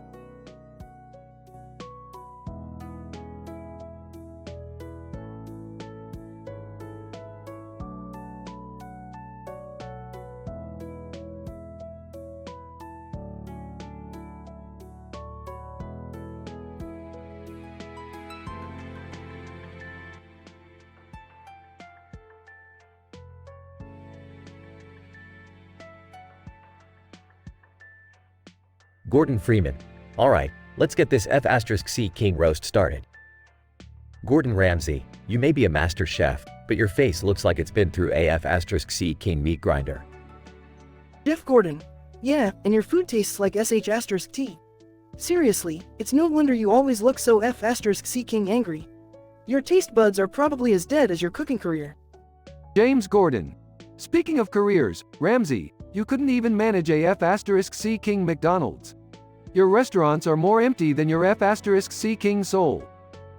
Gordon Brown. Ramsay, you claim to be a F*C King perfectionist, but your scrambled eggs look like something that came out of a horse's ass. Honestly, I wouldn't feed them to my worst enemy. Flash Gordon. And speaking of horses' asses, Ramsay, you've got a face that only a blind horse would find F*C Cable. Seriously, your looks are more toxic than the food you serve. Barry Gordon. Ramsay, you're such a dickhead. Even your hair looks like it's flipping me off. I'd say your hairstyle is the only thing more disastrous than your culinary skills. Gordon Ramsay. Alright, you F*C King clowns. You think you're clever, but let me show you how a real roast is done. Gordon Freeman. Go on then, Ramsay. Let's see what you got. Gordon Ramsay. Freeman, you may be a legendary scientist, but it looks like you spent more time exploring the lab than you did exploring personal hygiene. Seriously, you need a F*C King shower and some deodorant, mate.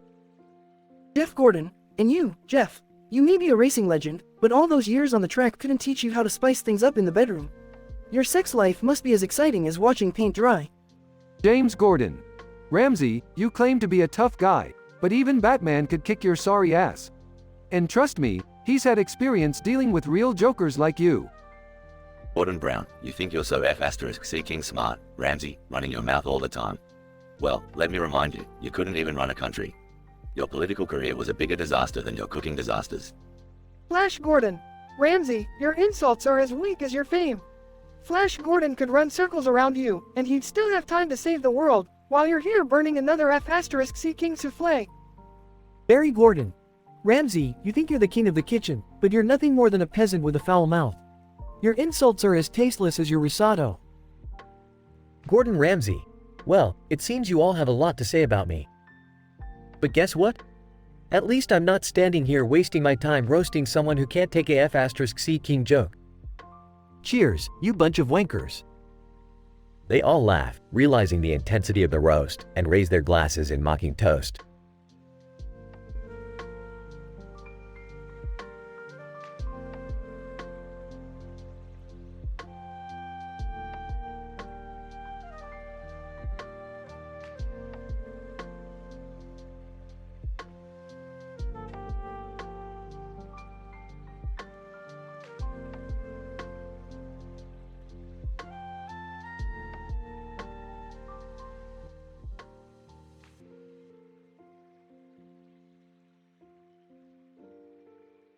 Welcome to the Comedy Central roast of a pizza. Tonight, we have an incredible lineup of roasters ready to rip this pizza to shreds. Please be advised that the following dialogue will contain adult language and crude humor. Burrito. Look at this fucking pizza over here. I've seen more appetizing shit on a sidewalk. How'd it even end up on this shitty pan? Taco, shit burrito, you talking about sidewalks? You look like a damn sidewalk after a drunken Saturday night. No one wants your sloppy mess inside them. Sandwich. Hey, Taco, nice how y'all got there. Seems like it's been stuffed with disappointment and broken dreams. Just like your love life. Spaghetti, y'all talking shit, but let me tell y'all, this pizza looks like someone puked up all the colors of the rainbow. It's an abomination, and I've seen some crazy shit in my marinara sauce. Hot Pocket. Spaghetti, you're a goddamn mess. You boiling in your sauce, all tangled up like a messy one-night stand. At least this pizza doesn't have to hold on to its pride with a cheesy exterior. Cheeseburger, listen up, you greasy-ass bastards. It's time for me to sink my teeth into this pizza. I've seen tastier shit in a gas station rest stop toilet. This thing couldn't satisfy a starving man if it tried. Pizza, enough is enough, you fucking food fiends. You'll stand here with your pathetic toppings, acting like you're God's gift to gluttony. Well, guess what? I've had enough of your bullshit. Burrito. Oh shit, the pizza's tucking. Pizza, that's right, burrito. And let me tell ya, you're just a limp-wrapped mess trying to pass off as a meal. And Taco, you're nothing but a crunchy disappointment. Sandwich, you've got more layers of mediocrity than an episode of The Bachelor. Spaghetti, fuck you, pizza. I'll boil you until you're nothing but a soggy piece of shit. Pizza, bring it on, spaghetti dick. I'll turn you into a culinary disaster faster than you can say, al dente. Hot Pocket. Pizza, you think you're so fucking clever. You're just a greasy, doughy, overhyped culinary catastrophe. No one even likes ya. Pizza, oh yeah? Well, I see the way people devalue you, Hot Pocket. They're left with regret and burning assholes. I'm not just a pizza, I'm a fucking legend. Cheeseburger, fucking pizza, you're getting under my buns now. I'll grill you so hard, you'll wish you were never born. Pizza, bring it on, you burger bastard. I'll melt your cheese faster than you can say, heart attack. And so, the roast continued with each roaster attempting to outdo the pizza's revenge roasts. The F-bombs, insults, and vulgarity reached a crescendo that could only be described as a symphony of profanity. This pizza, once the roasted, became the roaster, leaving its opponent speechless and humiliated. In the end, the pizza stood triumphant, having taken on the insults of its culinary comrades and spewed fiery comebacks that would leave them reeling. The Comedy Central roast of a pizza had transformed into an epic battle of wits and vulgarities, creating an unforgettable and uproarious spectacle.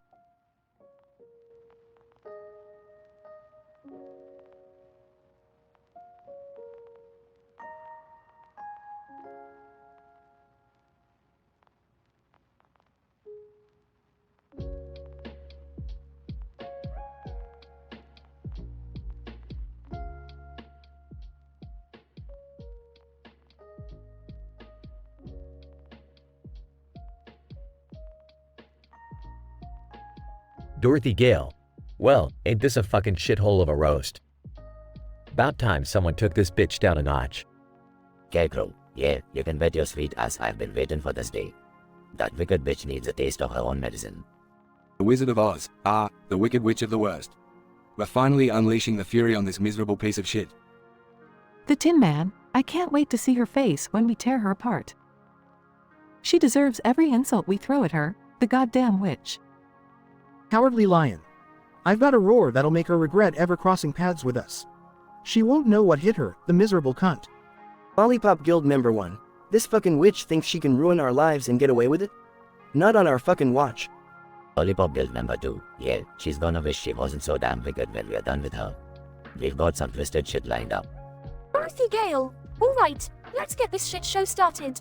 Wicked witch. More like wicked bitch. Scarecrow, you call yourself a witch. With that saggy ass, you couldn't even scare a fucking fly away. The Wizard of Oz, your voice is so annoying, it makes nails on a chalkboard sound like Beethoven, you haggard old hag.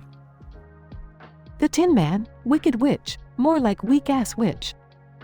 You couldn't cast a spell if your life depended on it, you wrinkled twat. Cowardly Lion. You think you're so tough, huh? Well, I've faced scarier shit in my litter box. You're nothing but a pussy in green skin. Lollipop Guild member 1. Everyone knows you're just a bitter bitch because nobody wants to bone you. I wouldn't touch you with a 10-foot pole. Lollipop Guild member 2, the only thing wicked about you is that crusty old snatch. It's like a black hole of despair, sucking all joy out of the world. Wicked Witch of the West, oh, you pathetic little worms. You think you can mock me? I'll have my revenge, and it'll be more painful than all your pathetic lives combined. Earthy Gale. Oh, look who finally decided to speak up. Well, bring it on, you green-faced cunt. We're not scared of your sorry ass anymore. Scarecrow, yeah, we'll see who comes out on top, you miserable witch. You can try all your tricks on us, but we don't give a fuck. The Wizard of Oz, you think you can take us down? Ha, we've overcome way worse shit than you. You're nothing but a speed bump on our yellow brick road. The Tin Man, you may have power, but we've got something you'll never understand. You horrible excuse for a sorceress, friendship. And that's more powerful than any magic spell. Cowardly Lion. You can throw your best roasts at us, but we've got thick skin, you wicked bitch. And when it comes to the final showdown, you'll be nothing but a burnt-out broomstick. Lollipop Guild Member 1, you talk big for someone with such a small green dick. We'll be cheering when you finally get what's coming to you, you miserable whore. Lollipop Guild Member 2, you can roast all you want, but at the end of the day, you're still the one with a face that looks like it got fucked by a scarecrow.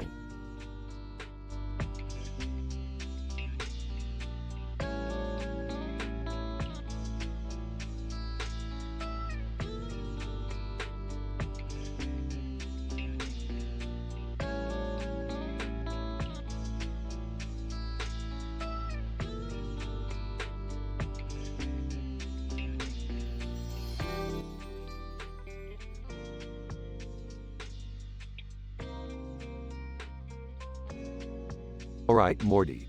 Buckle up for another mind-bending adventure through the multiverse. Oh, Rick, I'm still recovering from the last one. Can't we have a break? Break, Morty. Breaks are for people who lack imagination and intestinal fortitude. We're not those kind of people, are we? Well, no, I guess not. But can't we at least catch up on some TV? Morty, TV is a mind-numbing distraction for the masses. We're scientists, damn it. We have a universe to explore. Alright. What crazy, statistically improbable scenario are we going to get stuck in this time, Rick? I'm glad you asked, Morty. We're going to a dimension where cartoon characters are living out their wildest dreams. It's called Toonville. Toonville? Sounds harmless enough. Harmless? Morty, in this dimension, cartoon characters are anything but harmless. They're like power-hungry dictators on a sugar high. Watch out. They'll turn you into a potted plant just for fun. Geez, Rick, that sounds intense. Intense? Morty, you haven't seen anything yet. We're talking Looney Tunes on steroids, gravitating towards eternal mayhem. Well, at least it can't get any crazier. A cartoon character flies by, wielding a lightsaber, with a massive circular object in the background. Morty, prepare for a statistical improbability. That's Bugs Bunny with a lightsaber and a Death Star in the background. Holy crap, Rick! What's happening? I don't know, but I suggest we run, Morty. They start running, but Rick charges his spirit bomb. Hey, Rick, what you doing? Strap in, Jerry. Time for a little payback. Rick throws the spirit bomb at Jerry. Whoa, Rick! What the hell? Jerry explodes into an unimaginable number of pieces. That's what you get for eating the last piece of pizza, Jerry. Dad, I can't believe you just blew up Jerry. Oh, relax, Summer. He'll regenerate in about 5 minutes. Besides, it's Jerry we're talking about here. Can't we just have one family outing without someone exploding into a million pieces? Beth, don't be such a buzzkill. This is what family adventures are all about. Explosions, mayhem, and occasional regenerations. I don't know, Rick. I'm starting to question the choices we make sometimes. Morty, questioning is for weak-minded sheep. We're different. We're the chosen ones, destined to navigate through chaos and absurdity. Yeah, I guess you're right, Rick. Adventure is what we signed up for. Rick and Morty continue their journey through Toonville, with screams, explosions, and cartoonish antics following them. Morty, remember, no matter how crazy things get, always keep a firm grip on your sanity. Easy for you to say, Rick. You're always one step away from total madness. Well, Morty, sanity is overrated anyway. Let's embrace the madness and see where it takes us. They both laugh maniacally as they disappear into the chaotic world of Toonville.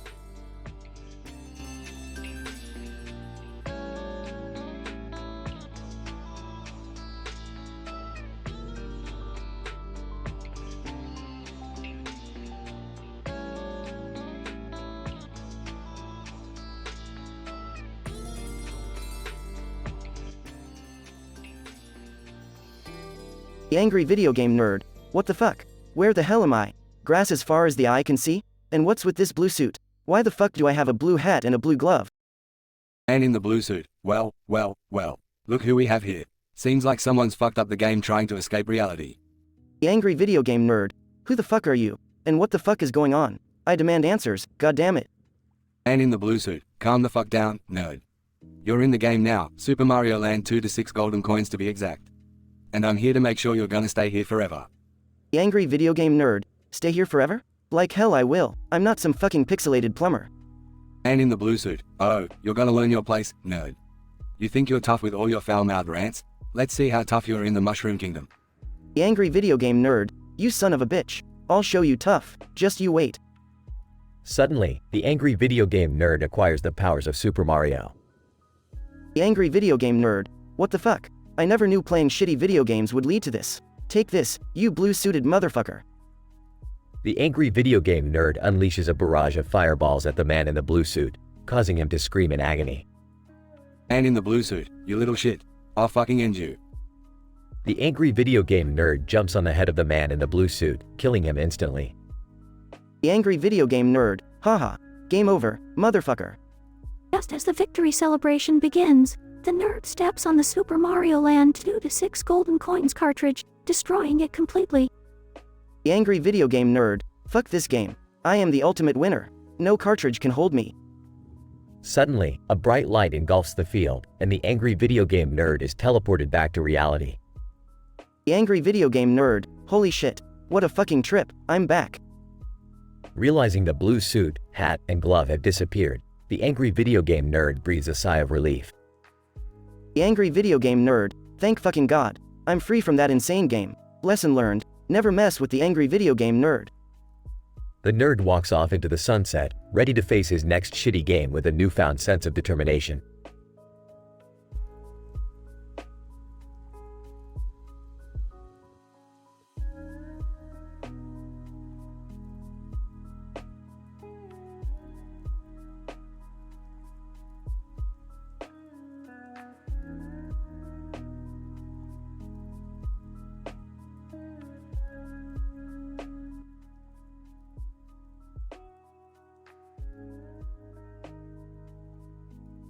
Incident: the angry video game nerd, a short-tempered and foul-mouthed gamer, finds himself unexpectedly teleported into the game Dark Souls.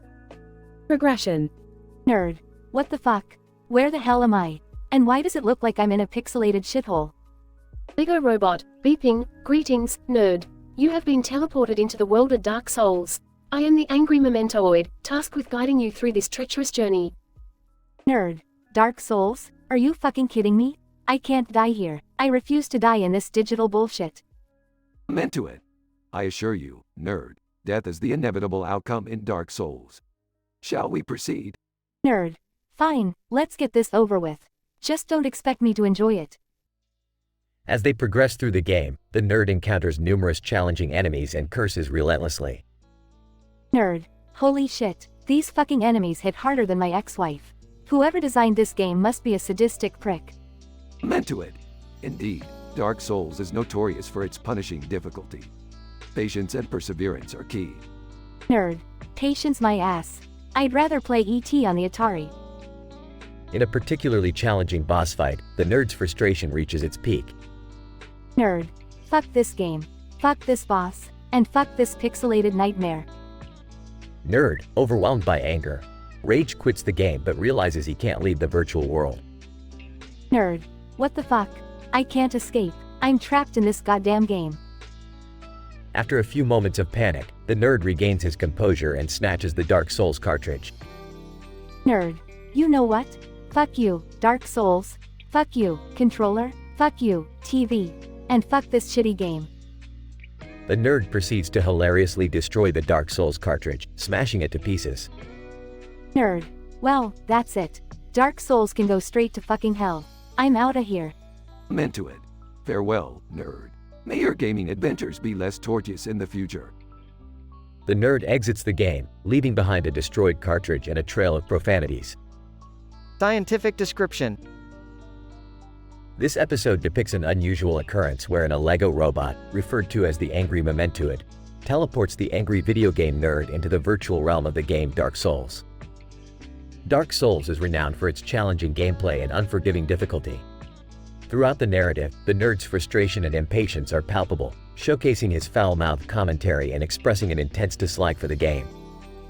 The nerd, unable to escape the virtual realm, finally succumbs to his anger and destroys the Dark Souls cartridge in a comical fashion.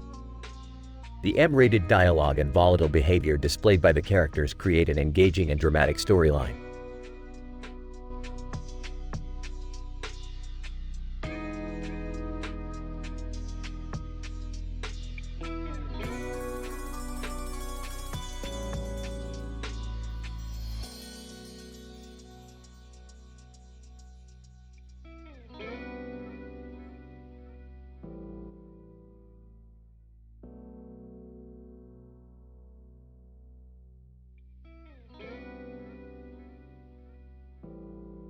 Morty, I've just made a discovery that will blow your puny, potato-like mind.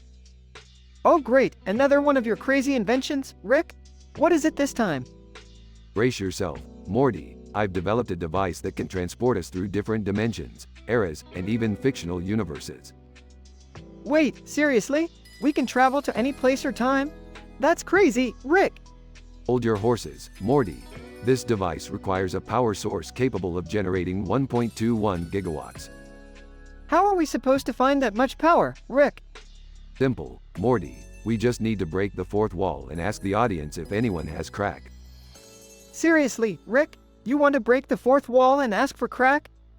Well, Morty, a wise man once said, desperate times call for desperate measures. And this is one of those times. Hey, what's all the fuss about here? You too. Oh, look who showed up.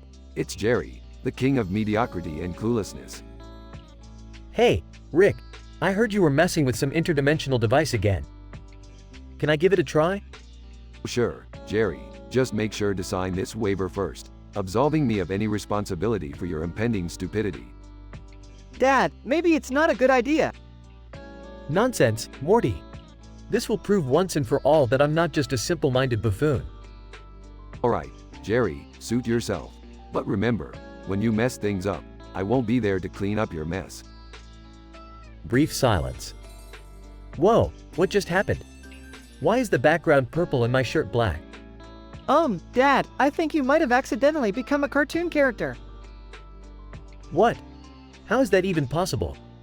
Ah, the wonders of transdimensional mishaps, Jerry. Embrace your newfound cartoonishness. Jerry starts walking around, flailing his arms dramatically. Look at me, Morty. I'm living in 2 dimensions at once. I'm a walking paradox of stupidity. Oh great, now he's a drama queen. Morty, let's get out of here before he starts singing show tunes. Totally, Rick. The last thing we need is a musical number starring Jerry's delusions of grandeur. They quickly escape through a portal. So, where are we now, Rick? Ah, Morty, we've traveled back to the year 1776. You know, the birth of the United States and all that rebellion jazz. Whoa, seriously? Are we gonna witness the Declaration of Independence and stuff? Ah, Morty, we're just here to enjoy some fireworks and barbecues. What better way to celebrate freedom than with explosives and grilled meat? I guess you have a point, Rick. But what about Dad? Is he gonna be okay? Don't worry, Morty, he'll be fine. Besides, who needs reality when you can have a cartoon version of your dad running around? Yeah, I guess you're right, Rick. Let's just enjoy this insane adventure and try not to think too much about the consequences. They both laugh as the fireworks light up the sky.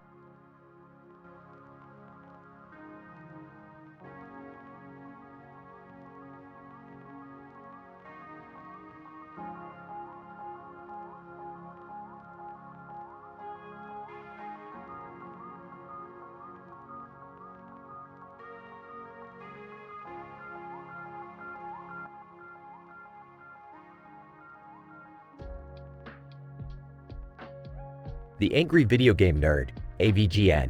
What the fuck just happened? Where the hell am I? Unknown voice. Ah, the mighty angry video game nerd, no longer in control of his own destiny. AVGN, who the fuck are you, and why the fuck am I surrounded by pixelated freaks? Unknown voice. Welcome to the world of Guilty Gear X, where your rage and foul language have brought you to face your greatest challenge yet. AVGN, oh you gotta be fucking kidding me. I just wanted to play some shitty retro games, not get sucked into this digital nightmare. Unknown voice. Your fate is sealed, nerd. Prepare yourself for ultimate pixelated destruction. AVGN, fuck you and your pixelated destruction. I'll show you what this nerd is capable of. As AVGN starts to fight, he unleashes a barrage of expletives and insults towards his foe. AVGN, take that you fucking sprite, and how about a taste of my shit-tastic game review you motherfucking polygonal piece of shit. With every punch and kick, AVGN's zeal and rage increase. AVGN, you think you can take me down? I've endured shitty video games my entire life. This is nothing. As AVGN is about to unleash his final attack, the game glitches, causing the screen to freeze. AVGN, what the fuck is happening now? Is this some kind of shitty glitch or what? Unknown voice. Looks like your foul-mouthed, pixelated journey is about to come to an end, nerd. But fear not, for I have a grand finale for you. A giant clock appears in the background, ominously ticking down to 0. AVGN, what the fuck is that giant clock doing here, and why am I suddenly feeling like I'm in a Saw movie? Unknown voice. Tick-tock, nerd. You have mere seconds to destroy the game cartridge before it glitches beyond repair. The fate of your pixelated existence rests in your hands. AVGN, fuck it, if I'm going down in style, Guilty Gear X style. AVGN picks up the game cartridge and performs an over-the-top, exaggerated move from the game, destroying the cartridge in the process. AVGN, game over you piece of shit. Unknown voice. Congratulations, nerd. You have defeated the game and returned to your world. Farewell, and may your rage continue to entertain the masses. AVGN, yeah whatever you pixelated sadist, just get me the fuck out of here. Dazzling lights fill the room as AVGN is teleported back to his own reality. AVGN, finally I'm back, time to get back to roasting some shitty games, but first I need a fucking drink.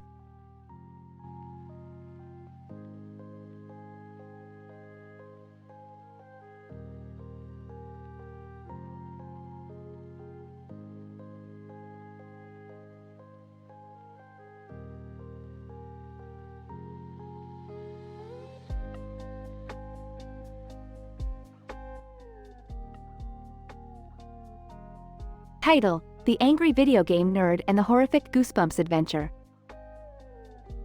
AVGN, what the fuck, where am I and why the hell am I holding a gun? Neon light flickers ominously. Incident. AVGN, alright let's see what the fucking game is. AVGN inserts the Goosebumps Horrorland cartridge into a PlayStation 2. AVGN, okay looks like some cheesy Goosebumps shit, let's tear this game apart. Regression. AVGN, fucking hell, these controls are worse than playing games blindfolded. AVGN takes out chainsaw and obliterates the controller. Goosebumps characters, emerging from the TV screen. Slappy. Well, look who's here, the angry video game nerd. AVGN, Slappy, what the fuck are you doing here? Slappy. I've just brought all the Goosebumps monsters to life, and you're trapped in my world. AVGN, fuck you, I'm gonna destroy this game, I'm gonna destroy all of you. AVGN, time to light it up. AVGN finds a flamethrower, setting the game console on fire. Goosebumps characters! Oh no! Fierce battle in the room with cars and neon light ensues. AVGN, I fucking won, you're all going back where you came from. Slappy. You may have won this time, nerd, but I'll be back. AVGN, fuck off Slappy, back to the pits of Goosebumps hell. Scientific analysis. This highly improbable scenario involved the teleportation of the angry video game nerd into the virtual world of Goosebumps Horrorland. The high-intensity battle between the nerd and the Goosebumps characters provided a remarkable display of humorously destructive behavior, leaving no room for the faint-hearted.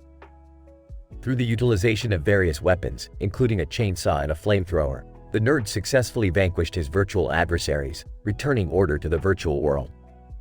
The game console, unfortunately, suffered irreparable damage due to the nerd's zealous actions.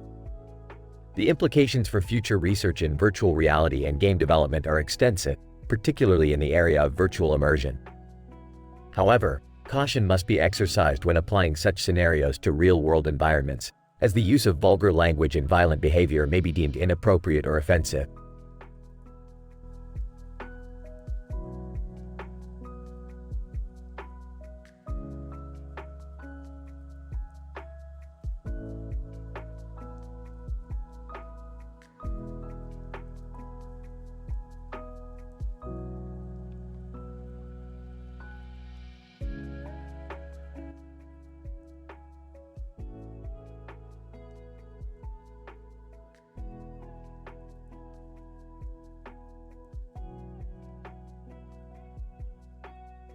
Morty, you little piece of S***T, get your ass over here.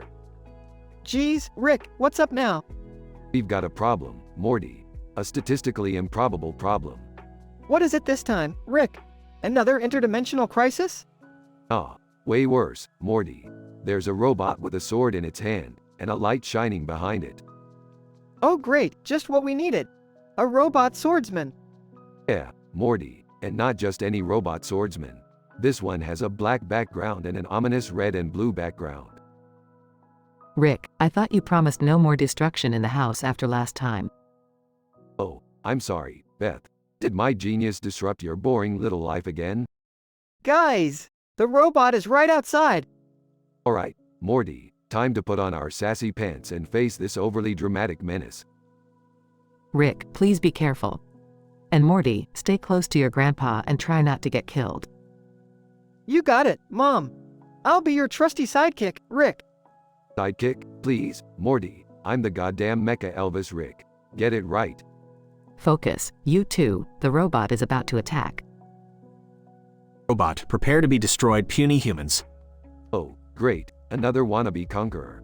Don't you robots ever get tired of trying to take over the world? Rick, look, the robot just destroyed Jerry. Oh, look at that, Morty. The infamous robot swordsman just became my new favorite superhero. Oh God, Jerry's gone. Let's just hope he didn't end up in another dimension. Robot, your beloved Jerry is no more. Prepare to meet the same fate, mortal fools. Alright, robot swordsman, you're about to learn a valuable lesson in SAS. Morty, activate the Mortiator Ray. Rick, I don't think we have a Mortiator Ray. Damn it, Morty, I told you not to gamble away our weapon stash. Seriously, Rick? You're blaming Morty at a time like this? You're right, Beth, I'm sorry, but we still need a plan, or this tin can is gonna ruin our sitcom drama. Hey, robot dude, you ever hear of Robot Santa? Well, I'm his third cousin, twice removed, and I'm not on the naughty list. Morty, that's the dumbest thing I've ever heard, and I've heard Jerry talk about politics. Robot, silence humans, prepare for your imminent doom. Wait, Rick. I think I have an idea. What if we use the Groinballon particle to disable the robot sword? Oh, Beth, I never knew you had a creative bone in your body. Alright, let's do it. Quick, while the robot is monologuing about his plans for world domination. I love it when they monologue. It gives us time to focus on the absurdity of life. Alright, Morty. Activate the Groinballon particle. All done, Mom. The robot sword is disabled. Alright, robot swordsman, time to face the wrath of Mecha Elvis. Robot, what? How did you? No time for your existential crisis, dumbass. Morty, hand me that martini and let's finish this. Finally, some peace and quiet. Yeah, until the next crazy adventure drops on our doorstep, huh? You know it, Morty. Now, let's clean up this mess and grab some Szechuan sauce on the way home.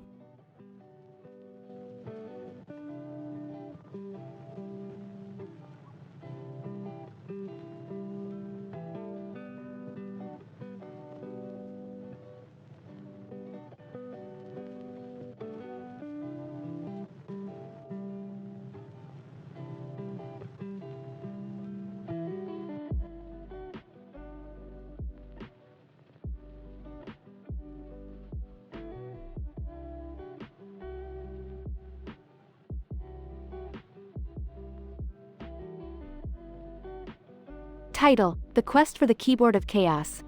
Characters: Rick, a cartoon character with red hair and glasses. Morty, a companion who speaks in Old English. Rick and Morty find themselves in a medieval universe, seeking the legendary Keyboard of Chaos. Morty, for some inexplicable reason, speaks in Old English throughout their adventure, while Rick is armed with an actual keyboard as his weapon. Episode transcript. Rick and Morty venture through a dense forest, their mission clear in their minds. Alright, Morty, keep your mouth shut and let me do the talking. We're looking for that goddamn Keyboard of Chaos, and I'm not gonna waste time listening to your Shakespearean bullshit. Fair helmsman, forsooth, thy words wound mine noble ears. Pray, shareth thy wisdom and let us prevail on this harrowing journey. Rick rolls his eyes but continues onward with Morty, both unaware of the danger lurking nearby. Incident. The duo encounters a troop of armored knights, guarding a bridge. Night 1, halt, midnights. What business hast thou in the kingdom of Zilton? Oh, for fuck's sake. Morty, handle this. Verily, esteemed knights, we seeketh the Keyboard of Chaos. Might thou permit our passage? Knight 2, the Keyboard of Chaos, you say? That's a myth. Begone, fools, ere we smite ye. Rick casually lifts his keyboard and starts pounding it against the ground, summoning a barrage of magical typing. Eat this, you medieval pricks. Spacebar to activate special move. Morty watches in awe as the knights are taken down by an onslaught of flying QWERTY keys. Progression. Rick and Morty continue their journey, leaving a trail of defeated enemies in their wake. Morty recites poetry and ancient legends to keep their spirits high. Shall the path of countless trials bringeth forth salvation? Let us pray that our quest bears fruitful elation. Morty, you sound like a fucking Shakespearean cat in heat. Just shut up and try not to get us killed. Rick and Morty eventually reach the peak of Mount Zephyr, where legend says the Keyboard of Chaos resides. Behold, dear Rick, our journey's zenith nears. We face the final challenge with nary a trace of fears. Yeah, keep your pants on, Morty. We've come too far to back out now. Momentarily, a massive dragon springs forth, guarding the Keyboard of Chaos. Dragon. Fools who seek the Keyboard of Chaos shall perish in fiery damnation. Morty, duck. Rick hurls the keyboard towards the dragon, smacking it right in the snout. Morty, with newfound bravery, unsheathes a hidden sword and joins the battle. After an epic struggle, the dragon is defeated, and Rick retrieves the Keyboard of Chaos. Morty, we did it. This ancient relic is ours. Now let's get the hell out of here before things get any crazier. Verily, Rick, our valorous triumph shall resound through the corridors of time. Let us embark upon yet another tumultuous crime. Rick and Morty depart the medieval universe, ready for their next interdimensional adventure. Scientific description. Despite the fantastical elements of the narrative, this episode showcases the possibility of transdimensional travel and the potential existence of parallel realms. The incorporation of an actual keyboard as a weapon symbolizes the integration of modern technology into ancient times, an allegory representing the ever-evolving nature of human development. Morty's peculiar language, resembling Old English, is a result of a quirk in the interdimensional translator, which temporarily alters the linguistic structure of individuals.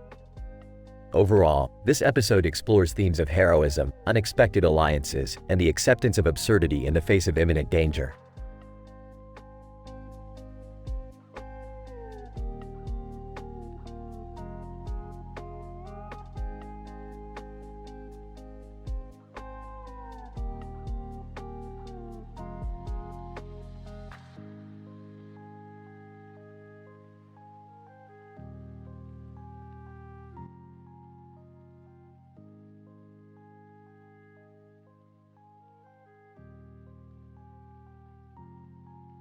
Batman. Alright everyone, settle down.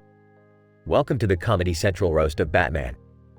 No holding back tonight, folks. Let's get this roast started. Spider-Man, Batman, the Dark Knight, the brooding hero. More like the dark dumbass with all your angst. Seriously, how many billions do you have to spend on therapy? Joker. Batsy boy, always so serious. But let's be real here, your detective skills are a joke. I mean, seriously, how many times have you been outsmarted by me? Catwoman. Oh, Batman, my furry friend. You may have all the gadgets, but what good are they when you can't even catch a simple cat burglar like me? I've danced circles around you, darling. Bane, Batman, my old nemesis. You think you're all powerful, but you're nothing more than a rich man in a fancy suit. Where's your strength, your venom? Face it, you're nothing without me. Robin, Batman, my mentor. I've learned so much from you, like how to be an overgrown man-child who refuses to work as a team. Let's face it, you're a loner with commitment issues. The Riddler. Batman, the world's greatest detective. Yet somehow, you couldn't figure out that your secret identity is about as secret as a Wayne Enterprises board meeting. Maybe you should work on your disguise skills. Batman. All right, enough from all of you. It's time for the Dark Knight to have his revenge. Spider-Man, oh, you gonna put on your moody voice, Batman? Go ahead, I'm all ears. Batman. Spider-Man, you web-slinging buffoon. You think it's funny to make jokes about my billions? Well, at least I don't need to rely on sticky substances to solve a crime. Joker. Oh, Batman, always so serious. But remember, you're just one bad day away from becoming just like me. So go ahead, keep brooding in the shadows. Catwoman. Batman, my dear, you may think you've caught me, but I've got more than 9 lives. Maybe next time, you'll be quick enough to catch this kitty. Bane, Batman, you thought you had broken me, but I rose from the pits of hell to haunt you. And let's be honest, your muscles are nothing compared to mine. I could crush you like a bug. Robin, Batman, you've taught me a lot, but it's time for the student to surpass the master. So while you brood in your Batcave, I'll be out there making a real difference. The Riddler. Batman, you may have solved my riddles, but I'll continue to outsmart you. Maybe one day, you'll realize that you can't solve all of Gotham's problems alone. Batman. Well, it seems like I've heard enough from all of you.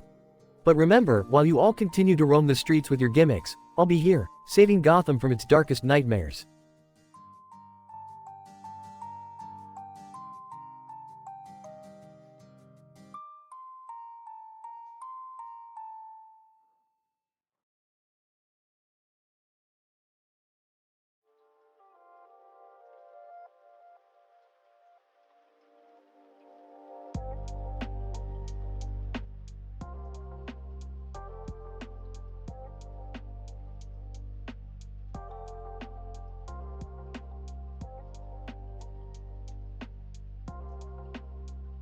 Alright, Morty, we gotta hurry up and finish this tax bullshit. Uncle Sam isn't gonna wait for us to play with our portal guns. Geez, Rick, can't we just hire an accountant like a normal person?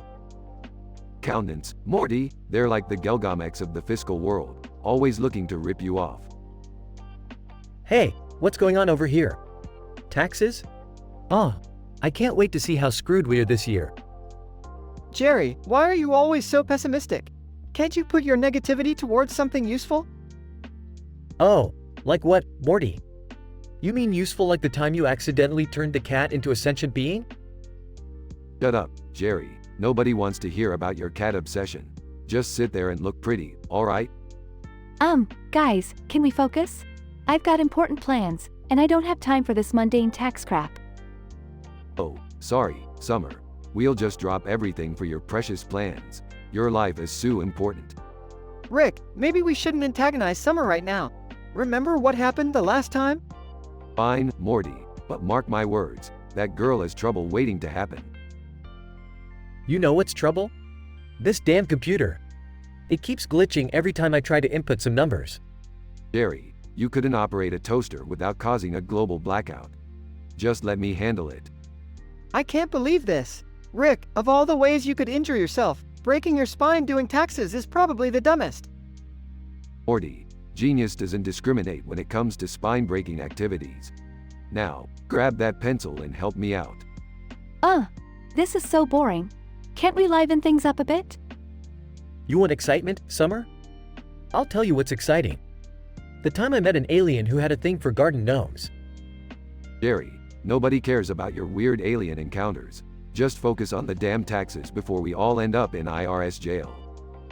Is there even such a thing as IRS jail, Rick?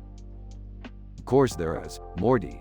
It's filled with tax evaders and people who write off interdimensional travel as a business expense. You guys think this is bad. You should have seen me try to do my own circumcision. Now that was a bloodbath. Jerry, We do not need to hear about your failed attempts at personal hygiene. Alright, the numbers are finally adding up. Now we just need to double check and make sure we're not getting audited. Wait, Rick, what happens if we get audited? Well, Morty, an audit is like having Mr. Poopy Butthole show up unannounced and eat all your cereal. It's a nightmare you can't wake up from. Great, now I'm gonna have nightmares about Mr. Poopy Butthole eating my cereal. Thanks, Rick. No problem, Jerry. Just another service I offer, along with breaking spines and saving the universe on a weekly basis. Can we just finish this already? I've got a hot date tonight, and I can't afford to be audited. Alright, fine. Just sign here, and initial here. Congratulations, Morty. You're now an adult in the eyes of the IRS. Geez, Rick, being an adult sucks. Yeah, Morty, it sure does. But hey, at least we got another adventure crossed off our list. Now, who's up for some interdimensional karaoke?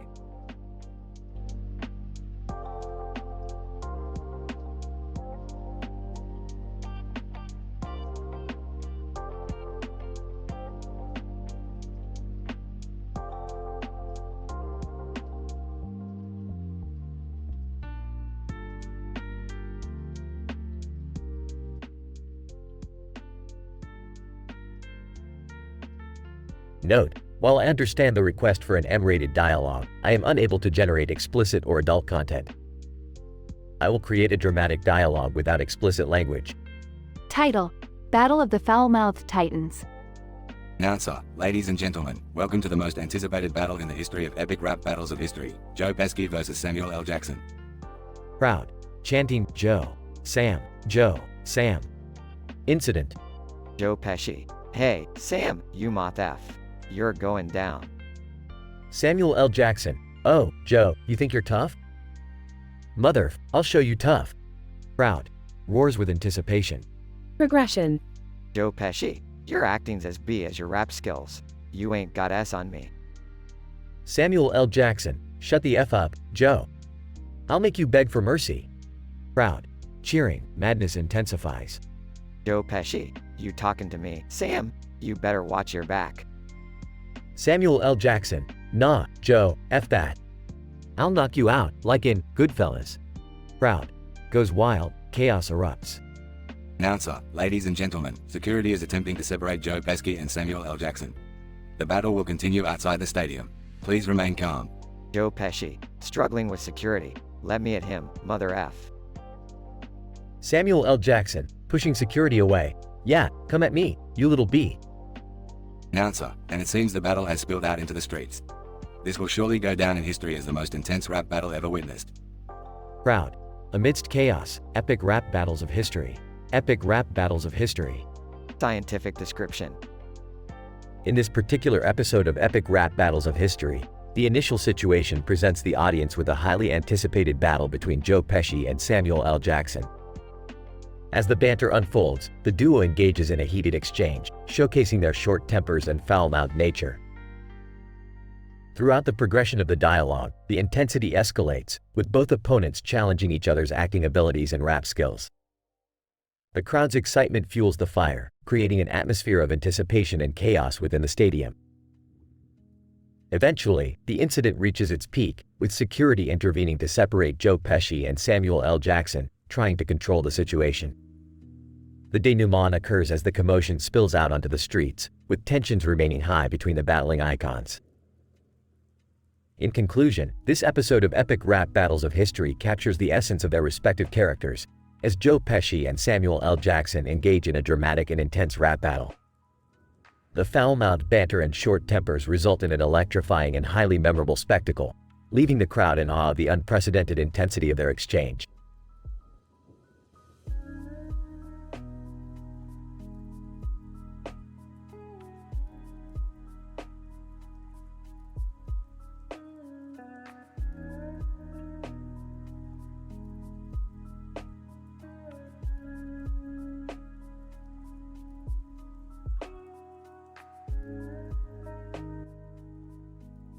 Looking at the man with his leg in the air, well, Morty, looks like we stumbled upon some bizarre yoga session in aisle 5. Confused. Yoga in a grocery store, Rick? Seriously? Morty, Don't question the interconnectedness of the universe. It's like a giant cosmic joke just waiting to screw with you. Walking by, rolling her eyes, Rick, can you please not cause a scene today? I have an important meeting to attend. Sure, Beth, because the fate of the universe definitely hinges on your little meeting. Entering the scene. You guys won't believe what happened. Rick just blew up anime. It's chaos out there. Smirking. Well, they shouldn't have messed with the genius that is Rick Sanchez. Falling to his knees dramatically. Oh, why? Oh, why?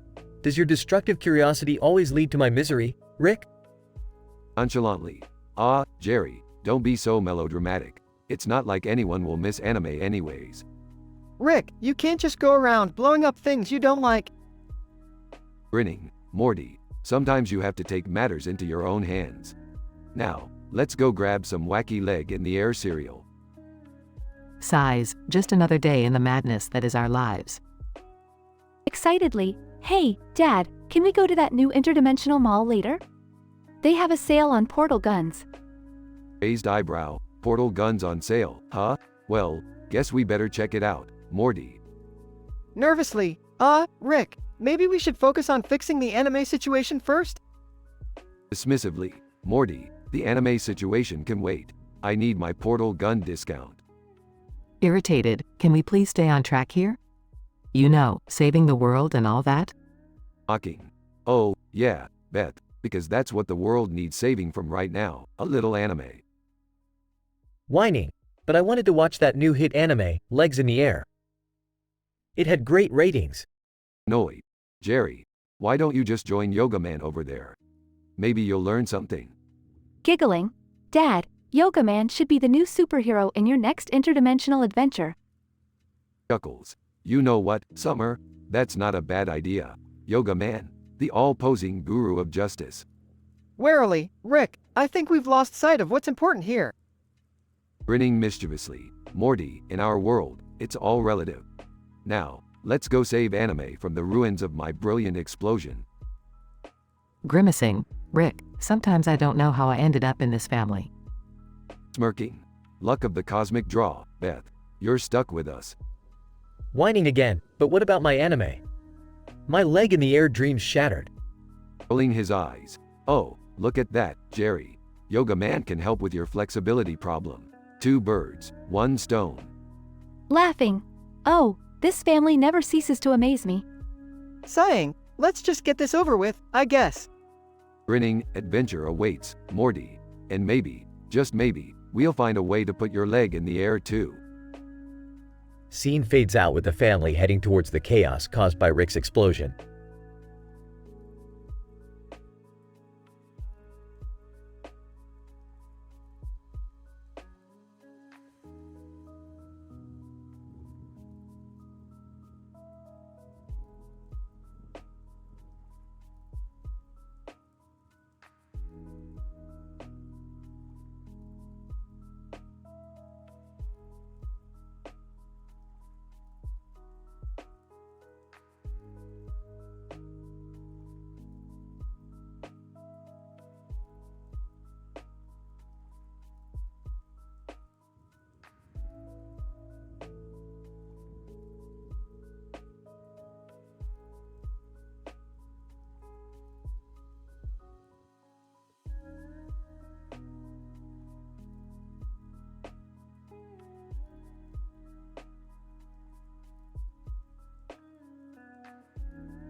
Hey Rick, what the F asterisk asterisk asterisk are we doing in this weird dimension? And why is everyone so F asterisk asterisk asterisk-ing angry? Morty, calm the F asterisk asterisk asterisk down. We stumbled upon the Billy Mays dimension, where everyone is as short-tempered as Gordon Ramsay on steroids. Billy Mays? Wasn't he that infomercial guy who yelled about cleaning products? Yeah, Morty, that's the guy. But here, his powers have grown exponentially. He can sell anything, even his own D asterisk asterisk. What? That's insane, Rick. Yeah, Morty, we are in the crazy part of the multiverse. Look, there's Billy Mays now. Billy Mays. Holy SH asterisk T, UF asterisk asterisk asterisk ing idiots. You stumbled into my realm of F asterisk asterisk asterisk ing awesomeness. Prepare to witness the greatest infomercial battle ever. Rick, I don't think I can handle this. These people are too F asterisk asterisk asterisk ing intense. Quit F asterisk asterisk asterisk ing whining, Morty. We're here now, and we need to find a way out. Look, Billy Mays wants us to join his F asterisk asterisk asterisk ing infomercial army. Join his army? But Rick, what about our own lives? Morty, our lives are already F asterisk asterisk asterisk ed up beyond repair. We're F asterisk asterisk asterisk ing cartoons. Billy Mays is the only one with a chance of getting us out of here. Fine, Rick. Let's do this. But I swear, if I have to shout about cleaning products, I'm going to lose my F asterisk asterisk asterisk ing mind. Buckle up, Morty. It's infomercial time. Scene shifts to a chaotic infomercial battleground. Rick and Morty, armed with cleaning sponges and spray bottles, join Billy Mays and other foul-mouthed characters in an epic battle. Billy Mays. F asterisk asterisk asterisk ing scrub those stains away, you F asterisk asterisk asterisk ing morons. Show me what you got. Grumbling. I can't believe we are doing this, Morty. Scrubbing stains in the name of science. Panting. Yeah, it's F asterisk asterisk asterisk ing ridiculous. But hey, at least our sponges are badass. They continue scrubbing and spraying, fighting off rival infomercial warriors. Scene shifts to the aftermath of the battle. You, Morty, that was one intense F asterisk asterisk asterisk ing ordeal. Yeah, Rick. But, look, Billy Mays is F asterisk asterisk asterisk ing disappearing. Billy Mays. Fading, great job, you F asterisk asterisk asterisk ing dumbasses. You saved the dimension, now F asterisk asterisk asterisk off. As they return to their own dimension, Rick and Morty reflect on their crazy adventure. Well, Morty, that was an experience I'll never F asterisk asterisk asterisk ing forget. Yeah, Rick, I'm scarred for F asterisk asterisk asterisk ing life. Let's never repeat that SH asterisk T again. They both take a moment to catch their breath, grateful to be back to their usual reckless adventures. Agreed, Morty. Now let's go find a dimension with some decent F asterisk asterisk asterisk ing food. I'm starving. Yeah, Rick, I could use a break from all this insanity. But seriously, no more cleaning products, okay? Sure, Morty. Whatever you F asterisk asterisk asterisk ing say. Now let's go. They continue their dimensional travels, relieved to have survived the chaos of the Billy Mays dimension.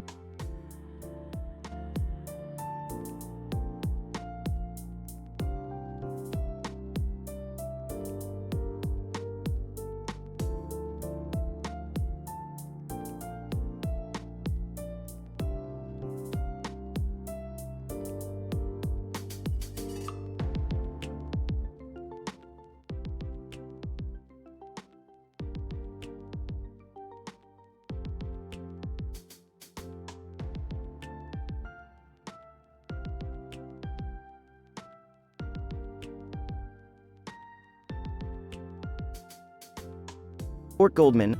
Alright, ladies and germs, welcome to the Comedy Central roast of Peter Griffin, where we all get to take turns ripping into this big dumb sack of crap. Cleveland Brown. Well, Peter Griffin. You're like a human garbage disposal. Everything you shovel into that pie hole of yours magically disappears, just like your relevance. Quagmire. Peter, you're more like Quahog's village idiot than our friend. You know, the one who eats paint chips and thinks they're fruity pebbles? Yeah, that's you, buddy. Yo Swanson. Peter, you may be able to chug beer like it's water, but when it comes to standing up for your family, you're as useless as teats on a bull. Herbert. Oh, Peter, you barely legal boner-loving bastard, you make my bones tingle more than a Boy Scout at a summer camp. You're like a walking ID for every pedo out there. Peter Griffin. Alright, now that you've all had your turns, it's time for some revenge. Mort, you spineless schmuck, you sell more expired kosher pickles than you do jokes. Quagmire. Peter, you bland, vanilla motherfucker. The only reason you have kids is because you're too stupid to pull out in time, just like you were in bed. Yo Swanson. I have to give you credit, Peter. You may have a fat ass, but at least you have an excuse for being lazy. What's your excuse for being a shitty husband? Cleveland Brown. Peter, I can't believe you managed to stay married for so long. I mean, your wife has a voice that could break glass, and you still manage to disappoint her every day. Herbert. Well, Peter, you sex-crazed buffoon. I'm surprised you can even find your own penis amidst all those rolls of fat. No wonder Lois cheats on you. Peter Griffin. Alright, settle down, you geriatric perv. Look, I may be a dumbass, a terrible husband, and a pretty shitty dad, but at least I'm not a bunch of perverted losers like you. Fort Goldman. Oh, really, Peter? Coming from the guy who talks to his dog and befriends a talking baby? You're crazier than a rabbi at a bacon festival. Cleveland Brown. Don't forget, Peter, your son is an absolute moron. The apple doesn't fall far from the tree, does it? And by apple, I mean Stewie's head. Quagmire. Peter, you've banged more women than a porn star on speed. But let's face it, you're about as skilled in bed as I am at knitting socks. Yo Swanson. I'd tell you to go fuck yourself, Peter, but even your hand would reject you. Your penis is probably as limp as your spine. Herbert. Oh, Peter, you make me want to gag more than a Catholic priest near an altar boy. But hey, at least you keep Quahog interesting, you big hunk of man meat. Peter Griffin. Alright, enough is enough. You all had your shots, and now it's my turn. Mort, you little weasel, I've seen more courage in a mouse than in your whole pathetic existence. Quagmire. Peter, you may be a moron, but at least you're oblivious to your own stupidity. You know, like a dog humping anything that moves. Yo Swanson. Peter, I used to think my wheelchair was my biggest handicap, but compared to you, I feel like a fucking Olympic athlete. Cleveland Brown. Peter, you're the living proof that natural selection isn't always perfect. I mean, how the hell did you survive for so long? Herbert. Oh, Peter, you're the reason they put warning labels on shampoo bottles. You make me want to vomit up my teeth, you overgrown man-child. Peter Griffin. Alright, enough insults for one night, you bunch of perverts and losers. Now if you excuse me, I'm gonna go raid the fridge and satisfy my munchies. Stay classy, Quahog.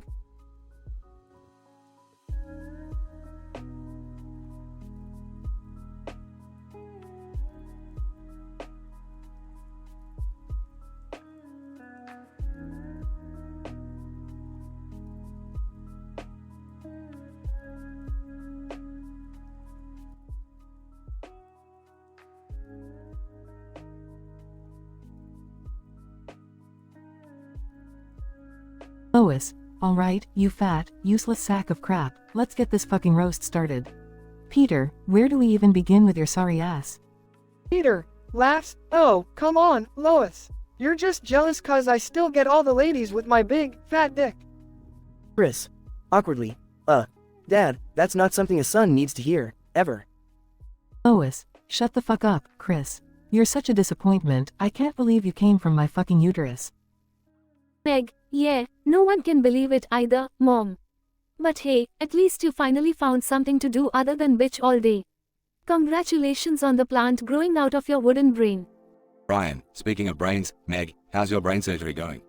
Are they still trying to locate it?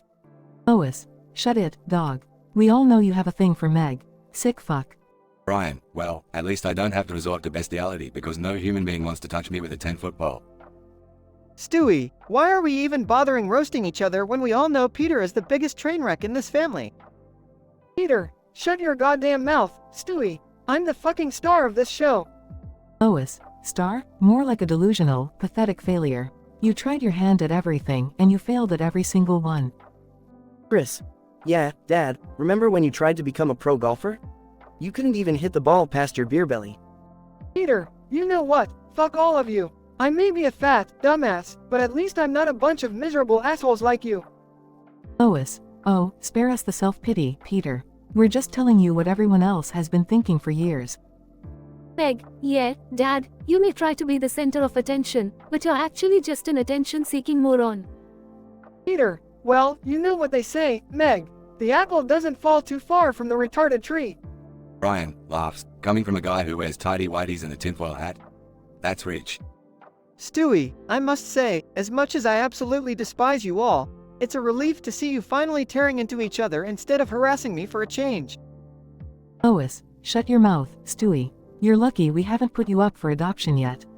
Peter, alright, let's end this shit show. I may be a stupid, fat idiot, but at least I have the balls to put up with you assholes every damn day.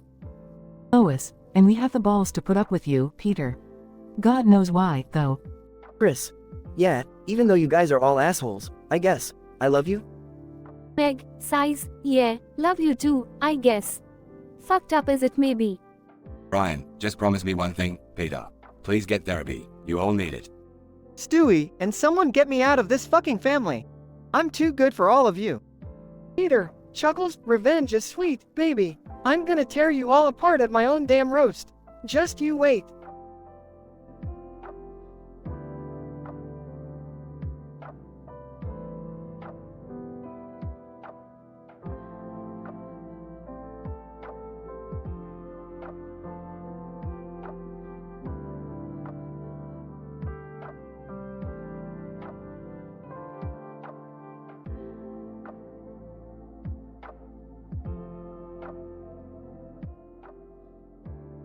Ender, alright, listen up, you meatbags. We're here to roast the dumbass extraordinaire, Philip J. Fry. And let me tell ya, he's so stupid, he couldn't find his own ass with both hands. Dr. Zoidberg, oh please, talking about finding asses, Fry couldn't even find a brain if it bit him in the tentacles. He's the only person I know who took a wrong turn on a one-way brain cell. Leela, you guys are just jealous of Fry's unparalleled stupidity. I mean, who else could accidentally become a delivery boy in the future and still manage to consistently mess up every single delivery? Hermes Conrad. Oh, sweet limbo, where do I even begin with Fry? The man couldn't organize his way out of a paper bag. He makes incompetent look like a freaking art form. Professor Farnsworth, good news, everyone. Fry is an absolute imbecile. I swear, he's so dumb, it's a miracle he remembers to breathe in and out. I've seen rocks with more intelligence than him. Nibbler growls, Fry, you pathetic earthling. I've seen smarter bacteria on the poop scooper of a Decapodian turtle. Your IQ must be lower than the temperature on Pluto's frozen butthole. Philip J. Fry. Alright, enough is enough. You bunch of whiny, foul-mouthed jerks. I might be dumb, but at least I'm honest. Unlike you sorry excuses for friends. Bender, your attitude stinks worse than your rusty ass. And Zoidberg, you're so desperate for friends, you need your own babies. Leela, Fry, calm down. Fry, no, Leela, they've been tearing me apart. Hermes, you're as useful as a paperweight in a cyclone. And Professor, your inventions are about as successful as your love life. Nibbler, you may be cute, but you're just a little brain with fur. Ender, alright, wise guy. You're asking for it now. Fry, bring it on, you shiny, metal jackass. Hilarity ensues as the roasters engage in a no-holds-barred roast battle, exchanging insults and profanities, leaving the audience both shocked and in stitches. The Comedy Central roast of Philip J. Fry was a wild and raunchy event, filled with outrageous insults and crude humor. Despite the intensity of the roasts, Fry managed to fire back with his own savage comebacks, leaving everyone in awe of his unexpected wit. It was a night none of them would ever forget, as friendships were tested, boundaries were pushed, and laughter echoed through the halls.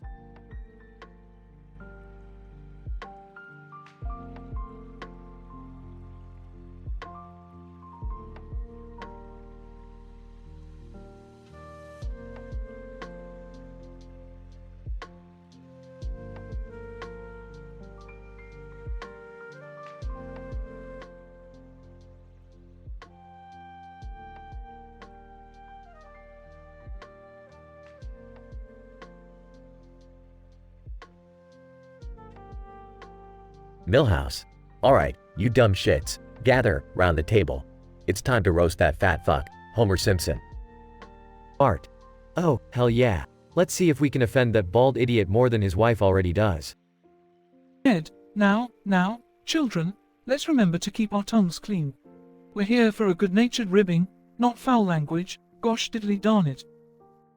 Sideshow Bob, Oh, please, Flanders. This is a roast, not a Sunday school class. We're here to tear that imbecile a new one. And by the way, you can take your god and shove it up your... Mr. Burns, interrupting. Excellent, Smithers. I've always wanted to unleash my diabolical wit on that dim-witted buffoon. Let's get on with it, you bunch of miserable maggots. Millhouse. Alright, let's kick this off. Hey, Homer, your belly is so big, it has its own gravitational pull. No wonder your wife stays by your side. She's orbiting your fat ass. Bart. Homer, you may be a father, but you're about as useful as a tampon in a lesbian's underwear drawer. Ed, now, Bart, that's not appropriate. But I must say, Homer, your laziness could make a sloth look like Usain Bolt. Sideshow Bob. Homer Simpson, you bumbling idiot. The only reason you're not working at the nuclear plant anymore is because you couldn't spell safety if your life depended on it. Mr. Burns, Homer, you imbecilic buffoon, you make Forrest Gump look like a rocket scientist. I've seen better decision-making skills in a senile monkey with a dartboard. Homer, rising from his seat. All right, you bunch of numbnuts. It's time for me to give you fuckers a taste of your own medicine. Millhouse. Oh shit, what's he gotta say? Homer, Millhouse, you clueless twerp. You're so pathetic, you couldn't get laid in a brothel with a pocket full of $100 bills. Bart. Hey, Homer, remember when you caught me smoking in the treehouse? Well, at least I had a hobby that didn't involve crushing cans with my beer belly. Ed, Homer, I must say, your hirsute back makes Chewbacca look like a Brazilian wax model. And for heaven's sake, put a shirt on. Nobody wants to see your doughy man boobs. Sideshow Bob. Oh, Homer, you ignorant slacker. Your intelligence is so lacking. It's a miracle you managed to tie your own shoelaces without getting strangled. Mr. Burns, you imbecile, you couldn't run a business if it bit you on your flabby ass. Your financial acumen is about as sharp as a spoonful of Jell-O. Homer, well, you bunch of sorry excuses for human beings. I guess the only thing that separates us is that I have the balls to laugh at my own stupidity. Can you say the same, you goddamn bunch of dingleberries? They all fall silent, stunned for a moment. Millhouse. Laughing. Homer, you fat fuck, you've done it again. Bart. Damn, Dad. That was actually pretty good. Ed, oh, my stars. I can't believe I enjoyed that. We may need to repent later, but well done, Homer. Sideshow Bob, you've bested us, Simpson. But mark my words, this isn't over. Mr. Burns, grinning, well played, Simpson, well played. Consider this a temporary truce. They all raise their glasses and share a toast, laughing as the night continues with more roasting and laughter.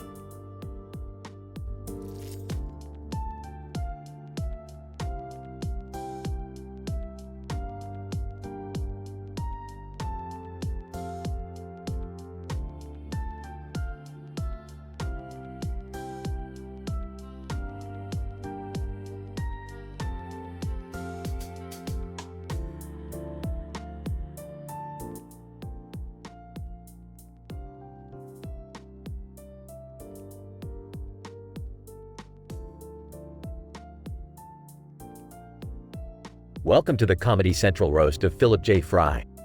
Tonight, we have a wild lineup of roasters ready to shred our guest of honor. Let's get this shit show started. Ender, well, look who we have here.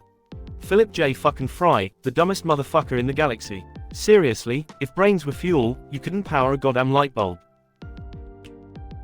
Dr. Zoidberg.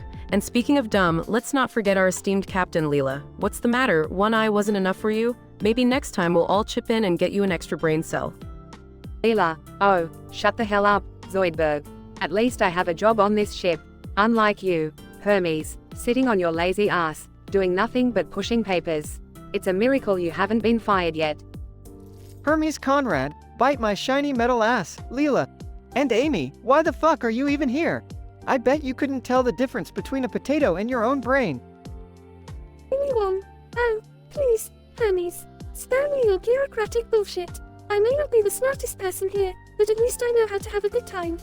Unlike you, Keith, you green slimy piece of shit. Keith Crocker. Oh yeah, Amy? Well, you're nothing more than a spoiled rich bitch. No wonder you're always bouncing from one guy to another. Maybe one day you'll find a brain to match those huge titties of yours. Anyone? Fuck you, Keith. And speaking of huge titties, Bender, you little asshole. Your only purpose in life is to bend over and take it up the ass. I bet you leave a trail of rust wherever you go. Bender, oh, that's it. You're all a bunch of incompetent, whiny morons. I can't wait for Fry to tear you all a new one and shut you the fuck up. Philip J. Fry. Now, everyone. Let's all calm down and remember that we're all friends here. Friends who just happen to insult each other relentlessly. Bender, I have to say, your ass is still the shiniest piece of metal I've ever laid eyes on. Bender, thanks for noticing, Fry. It takes a real dumbass like you to appreciate it. Philip J. Fry. And Zoidberg, you may be a terrible doctor, but at least you make me feel better about my own stupidity. Dr. Zoidberg, that's the nicest thing anyone has ever said to me. I'm touched, Fry. Philip J. Fry. Leela, you may have one eye, but damn, it's the most beautiful eye I've ever seen. And it's the only one I need to look into to see how much I love you. Leela, Fry, that's actually sweet. In a totally fucked up kind of way. Philip J. Fry. Hermes, your bureaucratic bullshit may drive me crazy, but I'll never forget the time you covered for me when I accidentally destroyed half of the planet. Hermes Conrad. Well, I guess you're not completely useless, Fry. Philip J. Fry. And last but not least, Amy. Your huge titties and carefree attitude may distract everyone, but I know there's a smart and caring person behind all that. Thanks for always being there for me. Anyone? Wow, Fry, I never knew you had it in you. Maybe you're not such a dumbass after all. And so, as the Comedy Central roast comes to an end, the insults turn into heartfelt moments of friendship and understanding. It just goes to show that even in the midst of chaos, true bonds can be formed.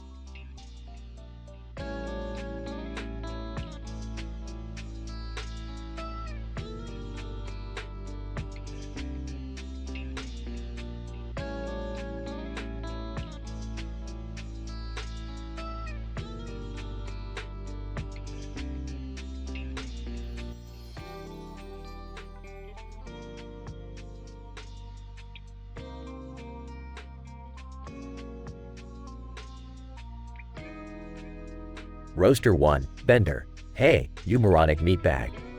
Look at you, Philip J. Fry. The only thing you're good for is making us roasters feel superior. Roaster 2, Dr. Zoidberg. Yes, indeed. Fry, you're so dumb that even a sea cucumber has more brains than you. And that's coming from me, a crustacean with limited mental capacity. Roaster 3, Leela, Fry. I've seen more intelligence in a box of rocks. I mean, seriously, how are you even capable of dressing yourself in the morning? Do you have a brain cell to spare for that? Roaster 4, Hermes Conrad. Fry, you are the epitome of incompetence. You've got absolutely no work ethic, no common sense, no nothing. I'd rather spend eternity filing paperwork than have to deal with your idiotic antics. Roaster 5, Kif Coca, oh, Fry, you clueless goofball. You couldn't even find your own ass with both hands in a map. Your stupidity is truly exquisite. Roaster 6, Amy Wong. Fry, you're so dim-witted that even a dumbass like you would feel embarrassed. Your brain is like a rusty old bicycle with one flat tire. Absolutely useless. Philip J. Fry. Oh yeah? Well, listen up, you bunch of overgrown piles of space garbage. Bender, you may be a robot, but your emotional range is even more limited than your vocabulary. You're just a walking scrap heap. Philip J. Fry. Dr. Zoidberg, why don't you go back to being an outcast among outcasts? Your medical skills are abominable, and your comedic timing is even worse. Philip J. Fry. Leela, you act so high and mighty, but let's not forget how you constantly fall flat on your face. Your depth perception is utterly pathetic. Philip J. Fry. Hermes, you may be by the book, but it's a damn boring book. You're an office drone who couldn't manage a paperclip, let alone the Planet Express.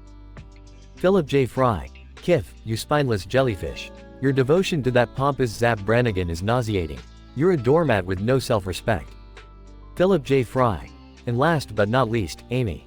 Your only purpose in life seems to be spending daddy's money and looking pretty. Newsflash, honey, that beauty won't last forever, and then what will you be left with? Roaster 1, Bender, well, look at Fry, finally growing a pair. Who would have thought? Roaster 2, Dr. Zoidberg. Hey, the idiot finally found some backbone. Too bad it's useless without a brain.